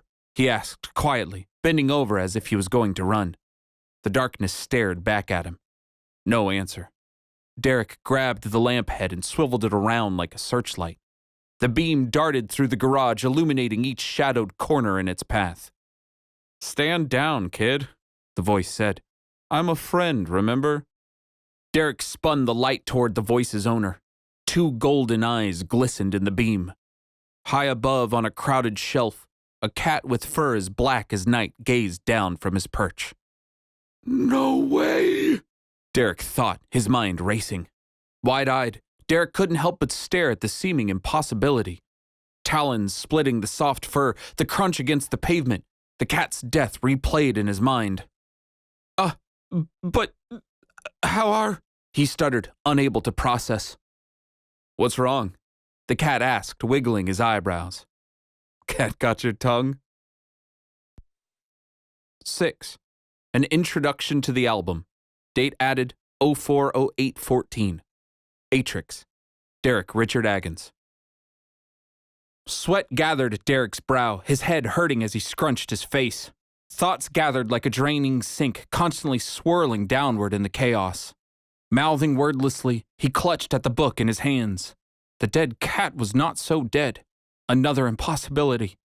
Another thing to keep him up all night. Trampoline cat! Derek blurted out, pointing up at the cat's face. It was all he could think of. He waved his finger around, searching for the words. You're dead!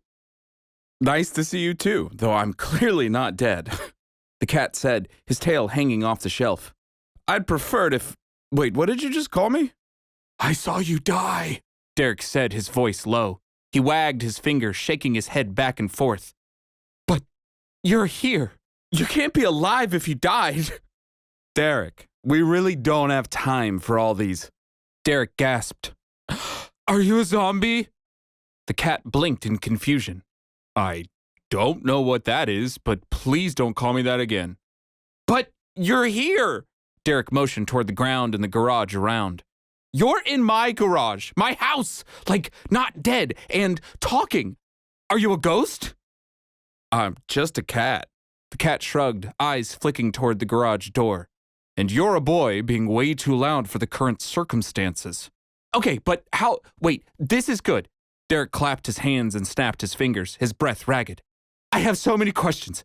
Can all animals talk? What even happened last night? How do you know, Mr. Prometheus? Why are you not dead? Derek slumped to the ground, head shaking as he stuttered. Did you steal this book? You totally stole this book. The cat sighed. I just remembered why I rarely talk to humans. Humans! Right! Derek smacked his forehead. Who all knows? Does no one know? Am I the first to know? Well, I guess that doesn't make sense. Mr. Prometheus probably knows, so... Derek shoved the book above him. He smiled stupidly, then grimaced, then clutched at his side, his emotions cycling. The words were going too fast for his mouth to catch up. I'm so tired, but I'm so awake, you know? This is incredible. I'm like in an actual movie. This is most certainly not a movie, the cat said, jumping off the shelf and landing soundlessly next to Derek. If it were, you'd shut up and listen because we're pressed for time. But it's all happening so fast, and I thought I was alone, but you're here. It's just kind of incredible. The cat turned toward the door. If this is too much for you, I can come back later. No! Derek jumped to his knees. Don't! Please. Sorry. He rubbed at his eyes. I'll shush. The cat cocked an eyebrow. Are you sure? No. Derek groaned through his teeth. Fine. The cat walked in a circle, settling himself down. Go ahead. May as well get it out. It's just a lot for a kid, you know? Derek blurted out, his eyes sparkling as they caught the lamplight. One second you're at school, and you're like, why am I alive? And then the next day, boom, you just feel alive again. Derek wiggled his fingers at the cat. If you're here, then it's happening. It's no dream. I'm not losing it. It's real. It's... Derek's voice caught in his throat, his nostrils flaring. Magic, the cat said softly. Yeah, Derek whispered. Is that?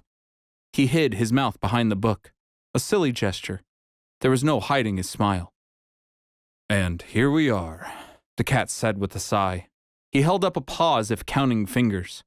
Let's do this in quick succession. Yes, I'm alive. Yes, this is real. Yes, I know your professor. Yes, he's the worst. I know you didn't ask that, but it must be said. But Mr. Everhart vouched for him. Don't interrupt, the cat said, holding up his other paw. I'm not done. Yes, other animals can talk. No, not all of them, just us that remember. No, I didn't steal this book. You can't steal what was stolen from you. And no, not all humans know. In fact, you're only one of two that I've ever talked to. Derek nodded vigorously, his eyes bulging. Just me and Prometheus? Exactly, the cat said with a smile. Lastly, no, it's not magic. It's knowledge. You wouldn't call a bird flying magic, would you? This book literally exploded light and saved me from tornado owls, Derek said with a shrug. That's magic. Knowledge. The cat lowered his head like he was stalking something. Magic is dumb. It is tricks and falsehoods. Am I a falsehood, Derek? Derek flinched, the cat's sudden harshness surprising him. He shook his head no. It didn't seem right to press it. Still, the thought lingered. Magic can't be dumb, he thought to himself, too scared to say it aloud. Magic is awesome. The cat twitched his whiskers. Any more questions, Derek? Or can we actually begin? How do you know my name? Derek blurted out. Sorry, it's just, well, you keep using my name, but I never told it to you. A fair question, the cat said slowly. You're smart, kid. Quick of thought. I can see why the book likes you. Derek's eyes narrowed. So you're just not going to answer? Just like you didn't answer why you're not dead? It's not a mystery. The cat sniffed dismissively. I stole some of your school books yesterday and read your name in them. When I saw you on the trampoline? Yes, after I gave you the warning. Oh, trampoline cat. The cat clicked his tongue. Now I get it. You put them on my front porch after? Yes. Without me knowing at all? Yes. Seems like magic to me. Derek thought to himself. He sat forward, the lamplight hitting him like a halo. Can you teach me? The cat smiled. Absolutely. Derek sat back satisfied. Cool. Thuds sounded above them, a constant thumping like running. Mom and Robbie are home, I guess, Derek said, shying away. The sound of his family drained the adrenaline from him. Sorry about the noise and the rambling. I think I'm done now. You're probably not, the cat said, weighing Derek with unblinking eyes. But I can't fault you for trying to make sense of things. Still, it's my turn to talk if you want to learn about my book. Your book? Derek stared at the book in his lap, his face twisted in question. Yes, my book, the cat said. The cat's tail stood still. Not an inch of him moved. Somehow the darkness of the garage seemed to seep into his fur, his golden pupils swirling in silent rage. You have something to say? Derek's skin prickled. No, sorry, I was just asking. The cat's whiskers twitched. Derek, let's start over. Last night, I took a talon in the chest so you could get away. I did this to keep you safe. Do you remember that? Derek nodded slowly. Are you sure? Because it kind of feels like you forgot. Oh, no, I didn't. Derek's voice was quiet, barely a whimper. I guess I just didn't get it. Sorry. I get it now. My bad, this is all just a lot. No harm done. The cat sat back and stared at the ceiling. I'm sorry for my tone. That book and I have been through a lot. There's baggage there, lifetimes of it. I should not put that on you. He turned outward, peering into the darkness of the garage. Here, let me tell you a story. I think this may help. A golden thread split the air, shimmering as it circled itself, sparkling together like melting fireworks. A long time ago, a very young and naive kitten was born to a world filled with mysteries uncountable. As the cat spoke, the threads worked their way across the air, forming a golden tapestry of a kitten walking along a sparkling globe. The kitten was fierce and agile as he dashed headfirst into the unknown. All his life, the kitten was told the world was filled with monsters. Though his mother and father didn't speak, the gods told him so. The cat questioned why, but the gods said no. There was no why. There was only their word, and their word was all there was. The golden threads became black, splitting at the ends to form jaws that threatened the kitten. The kitten stared them down, unflinching. Hundreds of other cats formed in a wave, all flowing on a sea of sand. A larger cat stood above them, 15 times their size, staring down from atop a pyramid. The kitten wasn't satisfied. There was a calling to him, like a voice deep inside his chest. The cat stared at Derek, the golden threads outlining his body in the darkness. The voice needed to know the why. It itched at him. It begged him to question, even in the face of a sudden new reality. There was only one truth. No matter the life, there must be more than this. And so, the curiosity began. A wave of thread washed over the picture as the kitten grew. Tall and agile, he leapt across mountains and explored the seas. The kitten left his home and sought out the monsters, the death. He looked for the terror. What he found shocked him. It seemed to him that these creatures were neither evil nor good. They were merely selfish and ignorant, a dangerous combination built to prey on the uninformed. So the kitten thought to himself, why not help the helpless?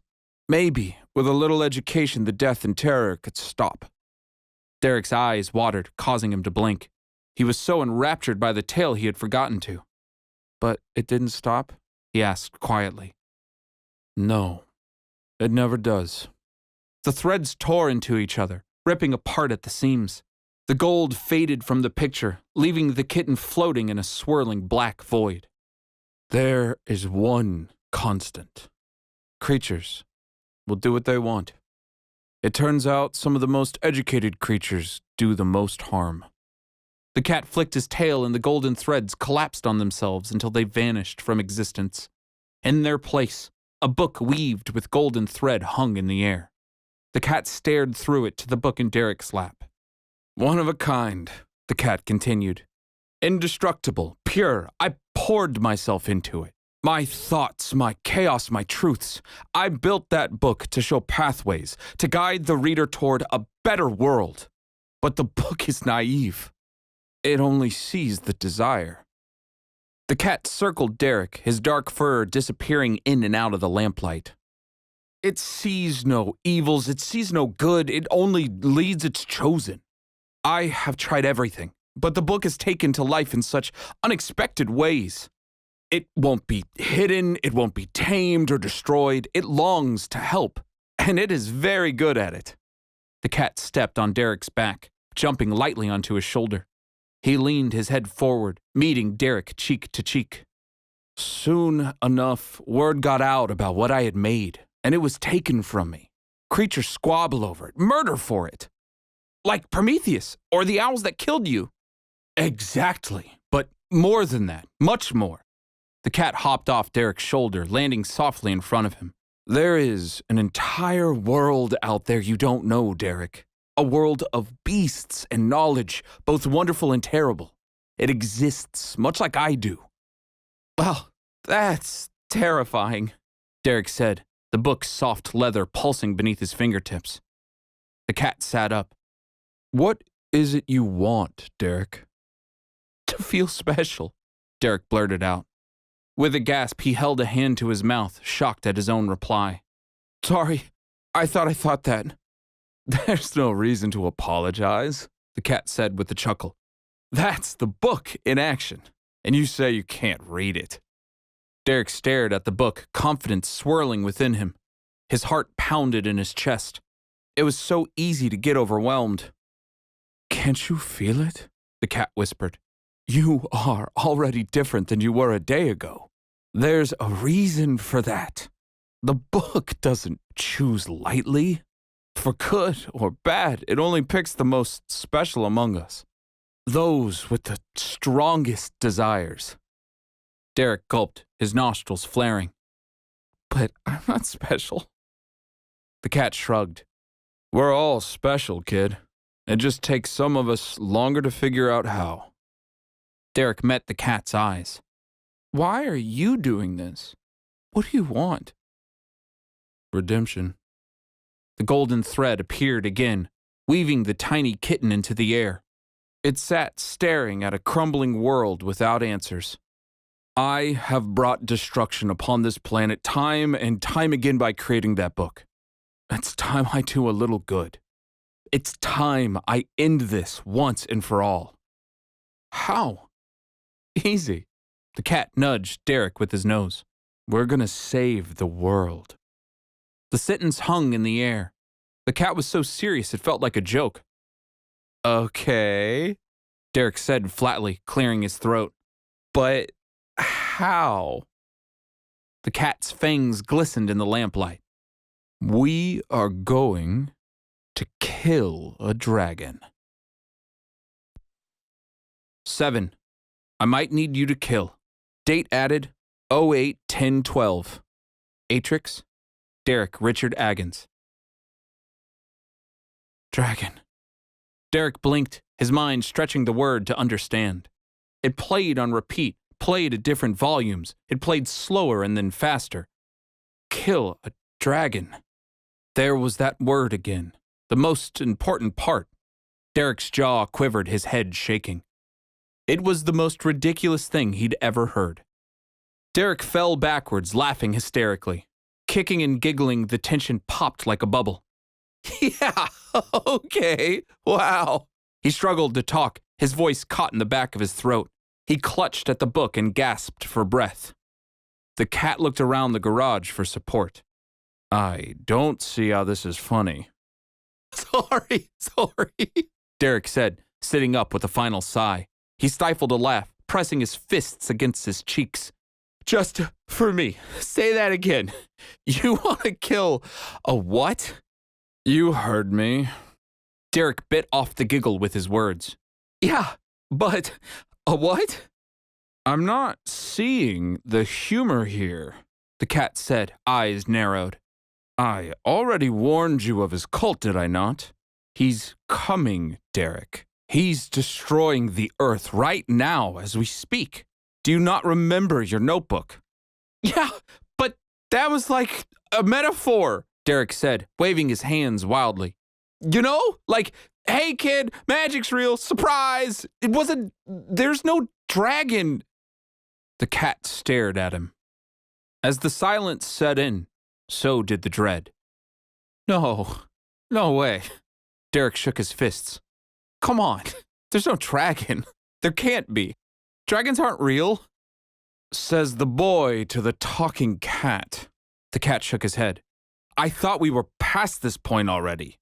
Oh, God. Oh, wow. Derek grabbed his head. But then if they're real, dragons are awesome. Like, they're amazing. They're dragons. You can't just kill a dragon. Trust me, you can.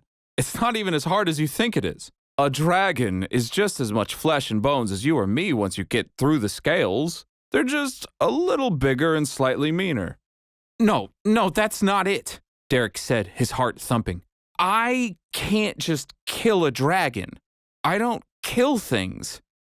And if that dragon were going to kill you? The question hung in the air like a slap in the face. Derek blinked, his lip quivering. Excuse me? If someone, right here and now, was threatening your life, to take it, to end it, to kill you, what would you do? I don't... Derek scooted back, his throat squeezing together. I don't like this. Too bad. You shouldn't have grabbed the book then. Heat gathered behind Derek's ears, his mouth twitching. Okay, well, why would anyone want to kill me? I haven't done anything. Yes, you did. You took the book. Derek threw the book away, sweat dripping down his forehead. Then I don't want it. That's not how it works. Why? Because the book chose you. You could try and get rid of it. Go ahead, trash it, burn it. It won't work. It's too late. The cat leaned forward, tail swaying above his head. The only way to get rid of it is death. Okay, fine. I guess I'm dead, Derek said. Grunting, his eyes began to water. Why are you doing this? The truth is sometimes cruel, Derek. The cat peered down at him right over his cute pink nose. Do you want to be dead? No, of course not. Then you answered wrong. The cat sat up. So, let's try again. If someone were going to kill you, what would you do? I don't know. Okay, then you're dead. The tears began to flow. I don't like this game. Then choose to fight. The cat smiled wildly, his tail flicking as he spun. First, quicker, faster. They can't kill you if you don't give them the option. The answer is simple. It's right next to you. Derek stared at the book, his stomach twisted, nodding inwards. He unzipped his hoodie, fidgeting in place. But I don't want to hurt anything. No, of course not. The cat said, his voice low. Empathy is a good trait. It's commendable. But that means you are dead. Okay, fine. I still don't want to hurt anything. Then the world is lost. The cat looked out over the garage. The dragon is coming, Derek. He knows of the book whether we want him to or not. He's currently tearing everything apart to find it. You've seen it. The earthquakes, the fires, the tsunamis. The beast is coming. The book sat still on the cold garage floor. Derek whimpered as he picked it back up. It felt so heavy now. Gone was the magic and the fun thoughts of the fantastical. Reality had set in. Derek clutched the book to his chest and wiped the tears from his eyes.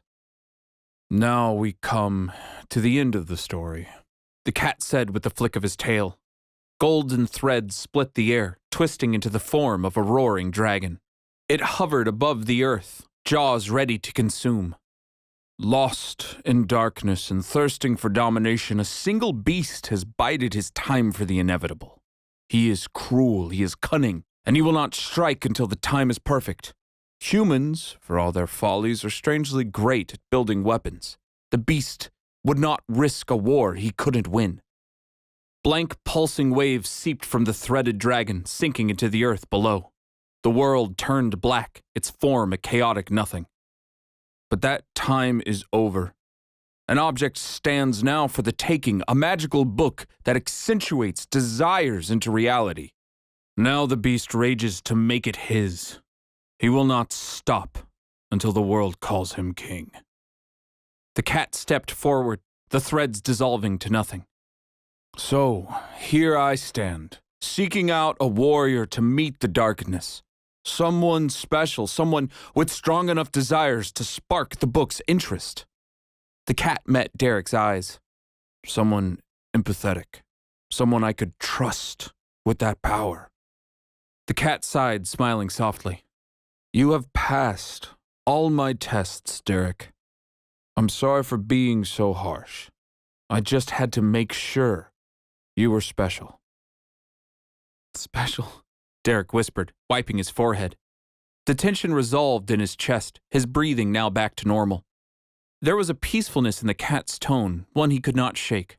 Still, the thoughts of death lingered in the back of his mind. Derek smiled weakly, exhausted from soul to body. Well, that's all a great story, but I think you have the wrong kid. I'm sorry, Trampoline Cat. I can't kill. The cat hissed softly. How far would you go to save your family, Derek? Would you kill to save them? Derek's head jerked up. I'd do anything to save them. Then you can kill. Derek's stomach knotted at the thought. He stared at the book. I can? It doesn't feel like it. And that's why we're here. The cat waved a paw at the garage, at the lamp, and at Derek. That's why you have the book. If I thought you were the type of person who wanted to kill, who would so easily take a life, I would have done everything to stop this. I already did. I took the book from Prometheus. But you're not him. You're something better.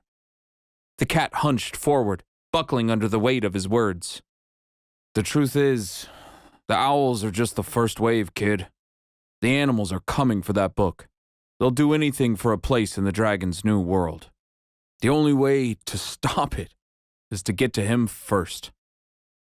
I just don't know if I can do that, Derek whispered. You can. I see it in you. The cat placed a paw to his heart. Life is not about the hardships we choose. It's how we overcome those we do not. Derek looked up to the ceiling. Noises of his family drifted down from above. Muffled talking, footsteps in the kitchen, the sound of the TV clicking to find a channel. Robbie, Mom, Dad, Lizzie. Derek's family flashed through his head, visions like memories. Their faces sparked in the darkness, exploding into distant thoughts. He looked to the cat, his eyes blurring, his voice quiet and unmoving. I don't want my family to die. Then choose the only outcome where they survive. Derek's pulse pounded in his ears. Could the cat hear it? He felt as if the entire world could. Sadly, our time has come to an end, the cat said, leaping back onto the shelves. I won't force a choice. The book doesn't work that way. It only works for your desires, so you have to want this. Just know whatever doubts you hold are also holding you back. Derek stared at the book. The only outcome, he whispered. Kid, just so you know, the cat said, grabbing Derek's attention, I am not one to waste my breath. I wouldn't be here if I thought we didn't stand a chance. You have power with that book. We just have to teach you to trust it. You mean it? Derek asked. He set his shoulders back, doing his best to look brave. Absolutely, the cat said with a grin. Again, this conversation has been a test. You have passed. If I thought you weren't able to handle this, I would have killed you and let the silly thing find someone new. Oh, Derek said softly. Well, that's a lot. It is, the cat said. But you need to understand what's at stake. I'll be back for your answer in a week. Don't let history say you let the world burn because you were scared. Derek blinked, and the cat was gone. The garage stood still and quiet. Dust danced in the lamplight, the electrical currents buzzing softly. Derek stared at the book in his lap, his eyes unfocused. Thoughts rushed and memories swirled. The pieces and places of his own short life jumbled together in a meaningless little ball. The fantastical met the ordinary. The simple met the impossible. They bonded and ripped apart in quick succession, disappearing as soon as Derek tried to concentrate on them. His nostrils were already flaring. He knew it was coming. The tears streamed down his face. All he felt was tired. A knock at the door broke through his whimpers. Derek fumbled to his feet, stuffing the book in his backpack, and opened the door to find his mother glaring down at him. I've been calling you for the last 5 minutes, she said, putting her hands on her hips. What are you doing down here? Homework. The lie tasted bitter in his mouth. For once, he wished he had been. Well, you have some visitors upstairs, his mother said. She paused, clicking her tongue in thought. They don't seem very happy. Derek nodded, throwing his backpack over his shoulder. As he walked past his mother, he stopped. After seeing her face again, it was too easy to picture his mother dying. Derek hugged his mom as hard as he could. Are you okay? She asked quickly, shifting awkwardly in the hug. Derek only hugged her tighter. Slowly, awkwardly, she hugged him back. Derek cleared his throat. I just want you to know that, I don't say it a lot, but, I love you. You're a really good mom. Derek, you're not getting the headphones back that easy. Derek smiled, wiping his tears against her sweater. What? A kid can't say he loves his mom? I have no idea, she said, laughing back. Well, I love you too, Derek, though I'm beginning to have a lot of questions. Come on, they're waiting upstairs. Who? Derek asked, adjusting his backpack. Your teacher's here, and he brought a friend. 8. Be My Escape. Date added 03/02/13. Atrix, Derek Richard Agons.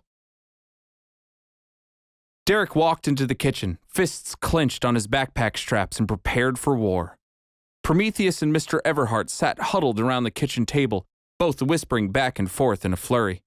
Derek's teacher looked as put together as ever, another light blue button-up, slit glasses, and the same pair of khakis. Prometheus, however, looked like death. Gone was the commanding presence, the sense of purpose. His once flowing white hair was now tattered and torn, matted from sweat across his brow. The professor looked like he barely knew what a bathroom was. It was as if all pretenses were abandoned overnight. The hallway door creaked shut, jolting the men from their conversation. Prometheus's head jerked around, eyes widening in rage. You! He shouted, darting straight for Derek and grabbing him by the collar. Where is it, boy? Where's my book? Calm down, Randall, Mr. Everhart said, pulling his old friend away. He's just a kid. I don't care what he is. He stole my book! Prometheus screamed as Mr. Everhart walked him to a chair, sitting him back down. You saw him with it this very afternoon! Derek's mother looked at him, eyebrows raised in question. Derek shrugged, adjusting his shirt. I don't know what you're talking about. Now, Derek, Mr. Everhart said before Prometheus could pounce again. Randall is right. I saw you with an incredibly old book at school today. We just have a few questions, okay?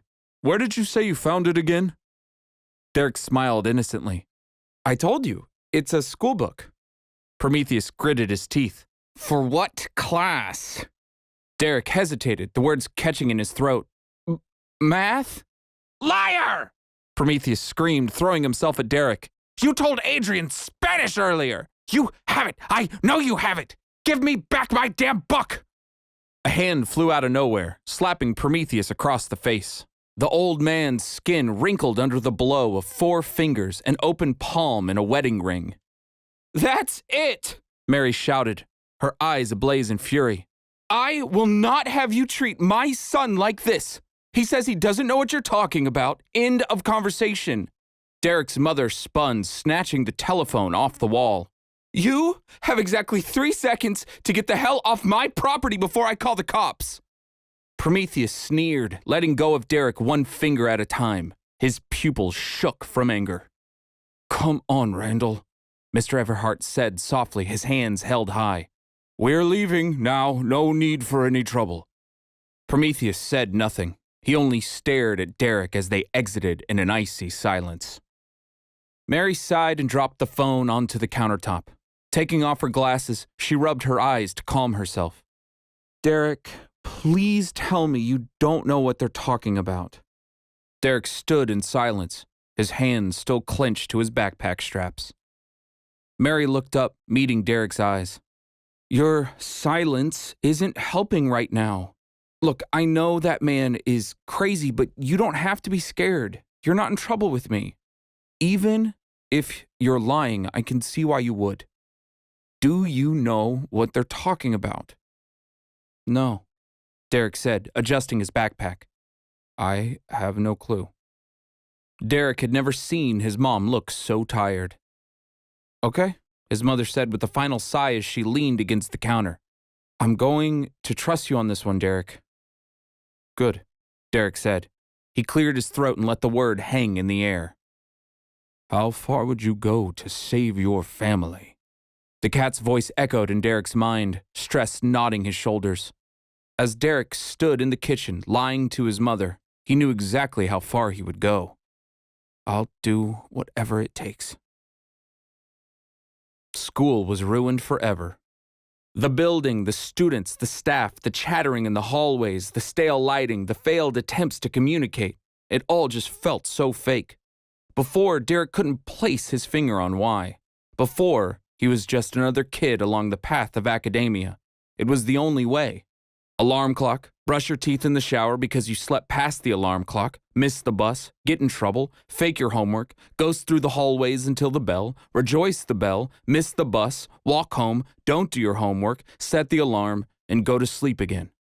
For an institution based on educating, school was exceptionally terrible at it. School didn't teach you dragons were real. It was an odd thing to latch onto. Beyond the world crumbling, beyond his own impending death, beyond the magical book, it was the dragon that stuck out the most. It was a singular fact, one he knew he still didn't quite believe, but he could feel the shift in his mind. He was no longer ignorant to how ignorant he was. What else didn't he know? Did you hear?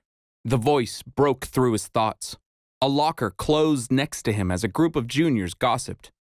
What happened? A second voice, a girl this time. Derek dipped his head in his locker, trying not to be noticed. Mr. Everhart just quit. Just straight up quit.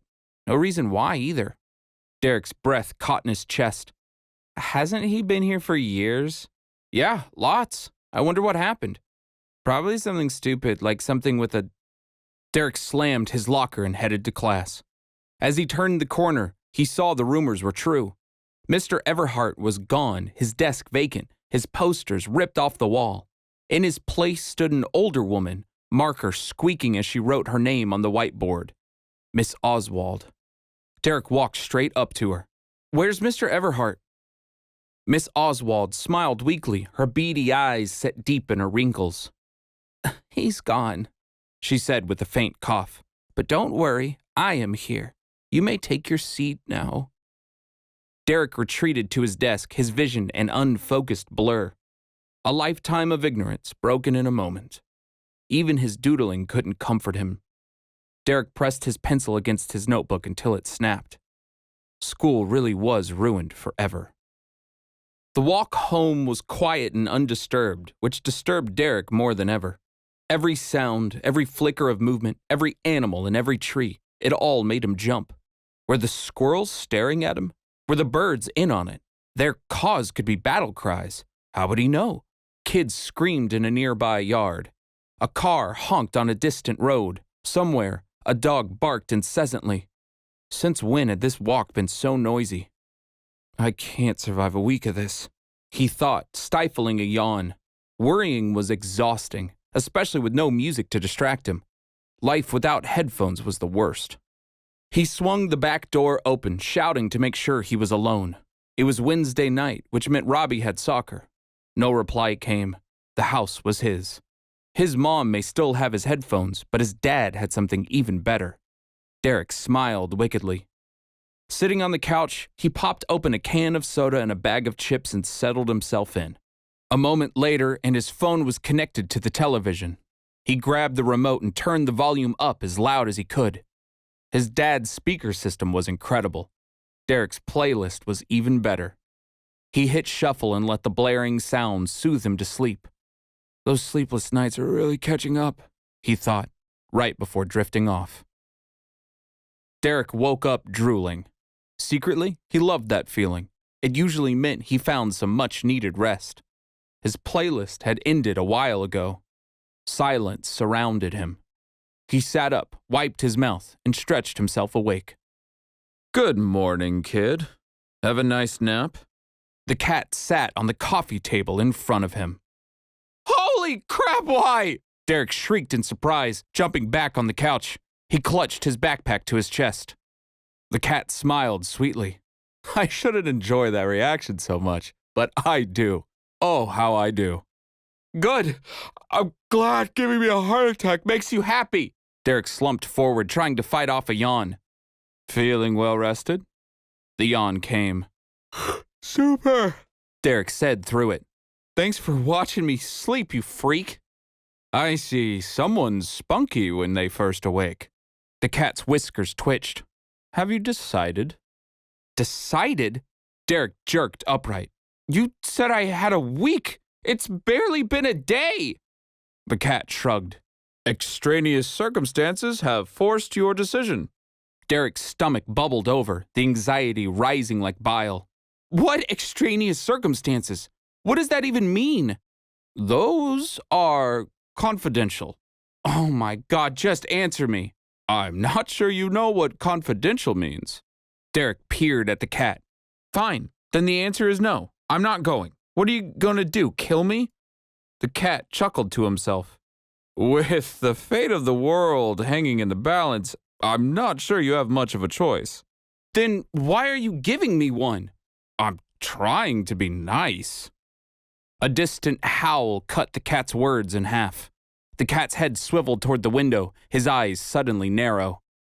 Derek stood up slowly. What was that? Extraneous circumstances, the cat said quickly. Your decision? Derek walked toward the window. Derek, I would not open that. Derek snapped back the shades, peering into the darkness outside. He could not see much. The porch light barely covered 10 yards in each direction from the bulb, and his eyes had not yet adjusted to the darkness, much less to being awake. Another howl. The world around the trees shimmered, a veil of air blocking off the view. The world beyond Derek's backyard blurred like looking through an unfocused lens. Beyond the blur, shapes melted into the darkness. There's something outside, Derek said, snapping the window shut. Trampoline cat, there's something outside! There's lots of somethings outside. Yeah, but the world just went all blurry. Derek's brow furrowed in concentration. And I think I saw a wolf. Then they've thrown up a veil, the cat said. The council is trying to make sure no one knows what happens here tonight. It's been a long time since they've made such a grand move. Council? What do you mean, council? Derek spun in a circle, eyes wide. Why are they at my house? Word of the book must have gotten out. But my family lives here. Are they following me? What do we do? What are we supposed to do? The cat leapt off the table, running to the window. Derek, we do not have time for stupid questions. They only lead to stupid actions. I need your decision. The cat recoiled, sniffing the air in disgust, turning back to the kitchen with a hiss. Too late, time's up. What? Derek froze in place. What is happening? I'm going to give you time to run, okay? The cat said, his tail beginning to sway. He peered into the kitchen, his golden eyes glowing with energy. When I say, close your eyes. What? Why? Just do it. Get ready. From around the corner, Mr. Everhart and Professor Prometheus crept into the kitchen. The cat leapt forward, landing at the ready. Prometheus turned, noticing the cat. He blinked in confusion. You! He shook his head in rage. I shot you! It's not possible! I missed you too, Promy, the cat said. His golden eyes flickered blue. Derek, Mr. Everhart said, wringing his hands. Oh, there you are. Listen, this is all a big misunderstanding. If you just give us that book, this can all be over. Screw that! Prometheus said, fumbling in his bag. I'll kill them all! Randall, no! Prometheus pulled out a revolver from his satchel and cocked back the hammer. Derek! The cat barked. Eyes! Derek squeezed his eyes shut. The world flashed blue under his eyelids like a bursting light bulb. The two men screamed, their voices muffled to grunts as if choked in an instant. You can open them now, the cat grunted. Are you sure? I don't... Just do it! Derek gasped. From the cat's body, light blue light streaks pierced through the two men, holding them frozen in place. Prometheus's eyes were all he was able to move. He stared at his hands in horror, his fingers unable to squeeze the trigger. Run, Derek! The cat yelled. His eyes stayed true to their target. Grab the book, get in your car, and run! But to where? Derek felt as frozen as Prometheus. Use the book, Derek. Trust it. It will guide you, I promise. But what about you? Derek spun in a circle. What about them? What about my house? There's no time, Derek. You have to get the book out of here now. Derek lurched forward, grabbed his backpack, and flew past the two men stuck in time. Sorry, he said, shoving Mr. Everhart. His teacher barely moved, the golden threads causing him to bounce in place as if caught in a spider web. With a swipe of his keys and wallet from the kitchen counter, Derek bolted to the exit. A wolf crashed through the window behind him, sliding into the living room on shattered glass. A second window crashed, another wolf joining the fray. The cat hissed, spinning to meet the new threat. The golden threads vanished as Prometheus and Mr. Everhart fell with a thud onto the awaiting beige carpet. The cat smiled to Derek one last time. You've got this. Go! Derek threw the back door open, sneakers squeaking as he ran down the garage stairs. Sounds of battle roared on above. Muffled roars and ripping flesh, wolf howls and man yells, all echoing through the walls. Mom's not gonna like this, Derek said, bursting through the garage door and into the cold night outside. Bang! A gunshot rang through the house. Derek flinched, dropping to the ground. A creature screamed from inside. Bang! Bang! Derek squirmed at the sounds, elbows crunching against gravel. It was all so overwhelming. In stories, they made it seem so easy. The teenager hero always knew what to do. Derek breathed through his nose, counting 5 things he could see. Trees, darkness, ground, good enough. His hands stopped shaking. Reality returned. With one last breath, he jumped to his feet, the gravel crunching underneath. He ran to his car, already huffing and out of breath. His keys shook in his hands, scratching at the car's flecked paint. Come on, hand, get it together! He cursed himself under his breath. How hard was it to open a lock? The keys found purchase. Derek threw the door open and jumped inside, throwing his backpack to the seat beside him. With the final twist of his wrist, he turned the car on and yelped as the engine roared to life. The car's headlights split the darkness like rays of hope. That's far enough, boy. A voice growled so low it vibrated at Derek's chest. A wolf stood in the headlights, silhouetted through the high beams. As big as the car, the wolf's fur was colorless and gray, as if the tone had dripped away. The light seeped into it as if sucked through a vacuum. The wolf growled, a single eye glowing like moonlight. A large maroon eye patch with a thick band covered his second eye, hiding a scar that split his fur from snout to skull.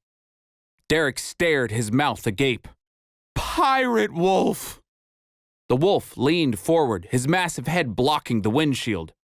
Just step out of the car and you won't get hurt. Doubt it! Derek squeaked, throwing the car into reverse and slamming on the gas. The engine roared, the tires spun. Derek went nowhere. He slammed on the gas again and again, but still the car stayed in place. What? Come on! Derek creaked the door open, looking down.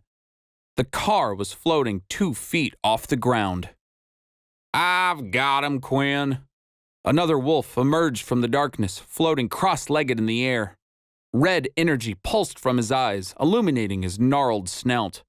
The red energy bent around the car, swirling in spirals, keeping the car suspended. Can't have our new plaything going anywhere, can we? Mind yourself, Throne. Quinn snapped, jaws gnawing toward the floating wolf. Stay on task. That all depends on the boy, doesn't it? A third voice said, stepping from behind the car. Long and lanky, the new wolf was wrapped in leather straps from head to paw. Vials swayed on a bandolier across his chest, clanking as he walked awkwardly on 2 legs. With a swift swipe, he grabbed a vial and uncorked it with his fangs. You know the deal, Quinn. What is happening? Derek screamed. Let go of my car! Back off, Gunther. Quinn snarled to the new wolf, his 3-foot jaws sparking as he snapped. We are here for the book. Put him down, Throne. As good leader says, the floating wolf growled. His eyes pulsed, the red energy vanished, and the car hit the ground with a thud. Derek jostled inside, the vibration shaking him through and through. Throne, Gunther, Quinn, he thought in quick succession. Talking wolves with names. The wolves bickered, their voices melding to one. I gotta get out of here. A soft white light flashed from within Derek's backpack. It was only a second, but Derek recognized that light anywhere. Quinn, the pirate wolf, lowered his good eye to the passenger side window, drool dripping from his jaws. Now, as I said, just step out of the car and you'll be fine. Listen! Derek screamed, his mind racing. Just listen! You step back and I'll step out, okay? Derek grabbed his backpack, clutching it to his chest. I hope this works. Throne smiled, the red energy pulsing from his eyes. Listen to him, Gunther. Little boy thinking he can give us orders. Do as he says, Quinn said, stepping back. Gunther tensed, standing tall as he crossed his arms. Quinn, you can't be serious. We aren't listening to a human.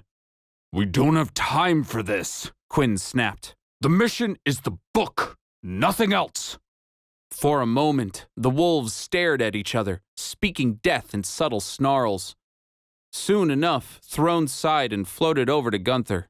As you wish. He nodded to Gunther, getting the standing wolf to back away. If he pulls anything, I'm eating him, Gunther growled. I won't hold them back, boy, Quinn said, retreating from the car. Don't do anything stupid. Yeah, stupid, right, Derek laughed nervously. Imagine me doing something stupid. The car door creaked as Derek opened it, his knees wobbling as he stood. Clutching his backpack to his chest, he walked slowly to the front of the car and stepped into the high beams. His shadow loomed against the backyard, the blasting light illuminating him from behind. Good job, you're a smart one, Quinn said softly. We have a good eraser on standby. You won't even remember this happened. Gunther spat in disgust. Sympathizer. Look at him groveling, Throne snarled. Won't do anything the council doesn't like, Gunther said, hunching lower, a vial clutched in his paws. Can't piss off the council. Ignore them, Quinn said, his eye trained on Derek. Just give us the book. It'll all be over soon. Derek hesitated, his heart racing. He smiled weakly, kneeled, and pulled the book out from his backpack. The wolves gasped. Would you get a whiff of that? Throne said, drifting to the ground. The wolf landed on all four, the red energy vanishing in a whiff of smoke. Gunther breathed in deep, drool dripping from his jaws. No wonder the council wants it. I hope this works, Derek thought, hooking his fingers under the book's cover. He smiled weakly to Quinn. Sorry, Mr. Pirate Wolf. I'm not very good at not being stupid. Derek spun, ripped the book open, and held it high over his head, right into the shining headlights of his car. The engine roared to life as the beams surged and the book sucked in energy. Derek stared into its endless pages and let the book feast. No! Quinn barked, leaping forward, his jaws wide enough to bite Derek whole. He clamped down in a fury, trying to rip into Derek's arms. The book burst into a violent white shockwave like a light grenade. The light cracked like ice, solidifying in a crystal cage around Derek.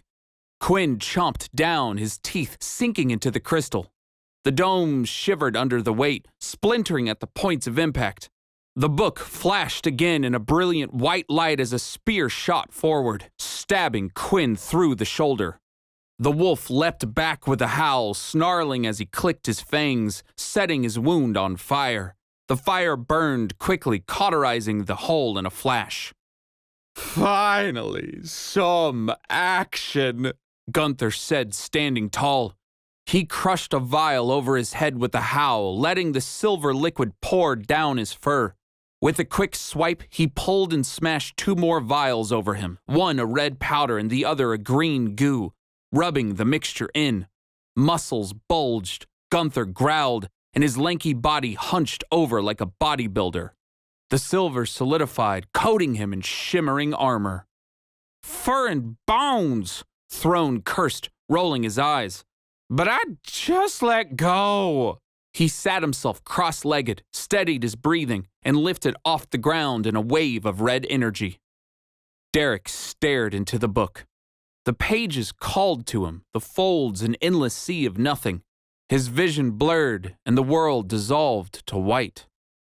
Somewhere in the distance, some wolves were howling. Somewhere, a car engine roared. Somewhere, he knelt down on a driveway in grave danger. Not here.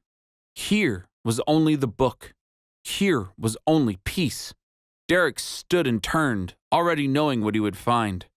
Before him, below him, above him, he stood on an infinitely glowing sea of white. The sea was light, and the light was peace. The light was all he needed. A thought nagged at him like a voice from the distance. Run, the voice said, splashing against the sea of light, rippling it in waves of sound. A girl's voice. Go, you stupid boy! Get out of here! Darkness appeared in his peripheral, morphing into a driveway on a school night. The vision was murky, like watching a movie projected onto a white sheet. A poor boy knelt in the driveway, surrounded by magical wolves. The scene was chaos. A girl in a white linen dress floated above the poor boy, her crystal cage keeping the wolves at bay. Again and again, the beasts lunged forward. Again and again, the girl met them with crystal spears and bursts of light.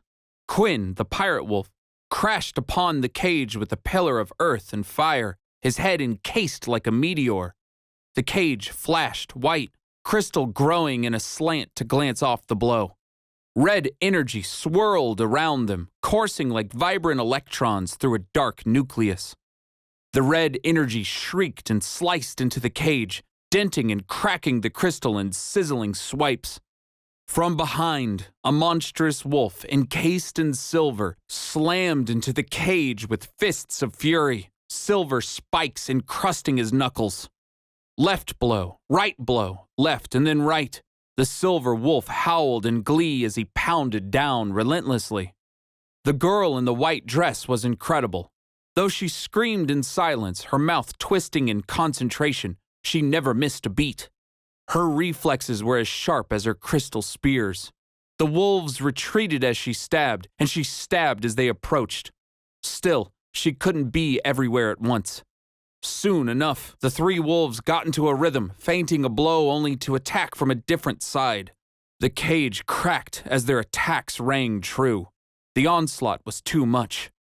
It's not going to last, Derek whispered, his voice echoing through the white nothing. The girl in white's head swiveled, blinking in confusion.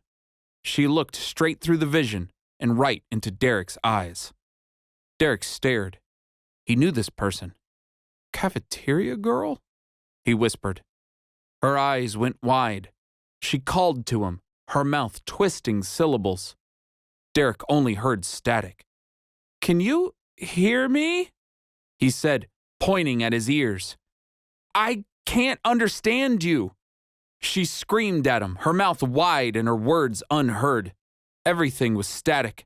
She screamed again in frustration, banging her head against the vision, calling out to him. The world returned in a rush as the upper window of Derek's house exploded in a sea of glass, 3 bodies jettisoning through it. Shards showered the driveways as the bodies took to the air, twisting as they fought. The pavement came quicker than expected, and they hit it with a sickening thud. Their form took shape. A stag and a wolf lay silent on the gravel, trails of blood spilling from open wounds across their bodies. The cat stood atop them victorious. Derek blinked, realizing where he was. Driveway, book in hand. The world of white was gone, vanished like a 10-year memory. The book flashed golden, still open in Derek's hands. His head swam. He fell to the ground with a huff, his body groaning weakly. It felt like he'd just run a mile. Derek! The cat raged, pulling him out of his stupor. I told you to run! The traitor! He lives! Quinn shouted, turning to face the new enemy. Gunther! Throne! Already on it, Throne said, his eyes flashing red as energy swarmed around Gunther. With a tandem howl, the silver-coated wolf shot forward like a crimson bullet, catching the cat off guard with a sweeping claw. The cat vanished into a puff of threads, Gunther's claws shredding them apart. The cat hissed, now standing on the hood of Derek's car. Why aren't you moving? He screamed, leaping off the car as the silver wolf shot past him on another burst of red energy. The cat flipped upwards in place, his tail flicking underneath him and glancing off the silver wolf's coat. Gunther landed in a ball of blue flame, howling as the fire overtook him. The cat landed without a sound, his tail already swaying toward the garage. With a creak and groan, the garage door split in half as it ripped from its hinges.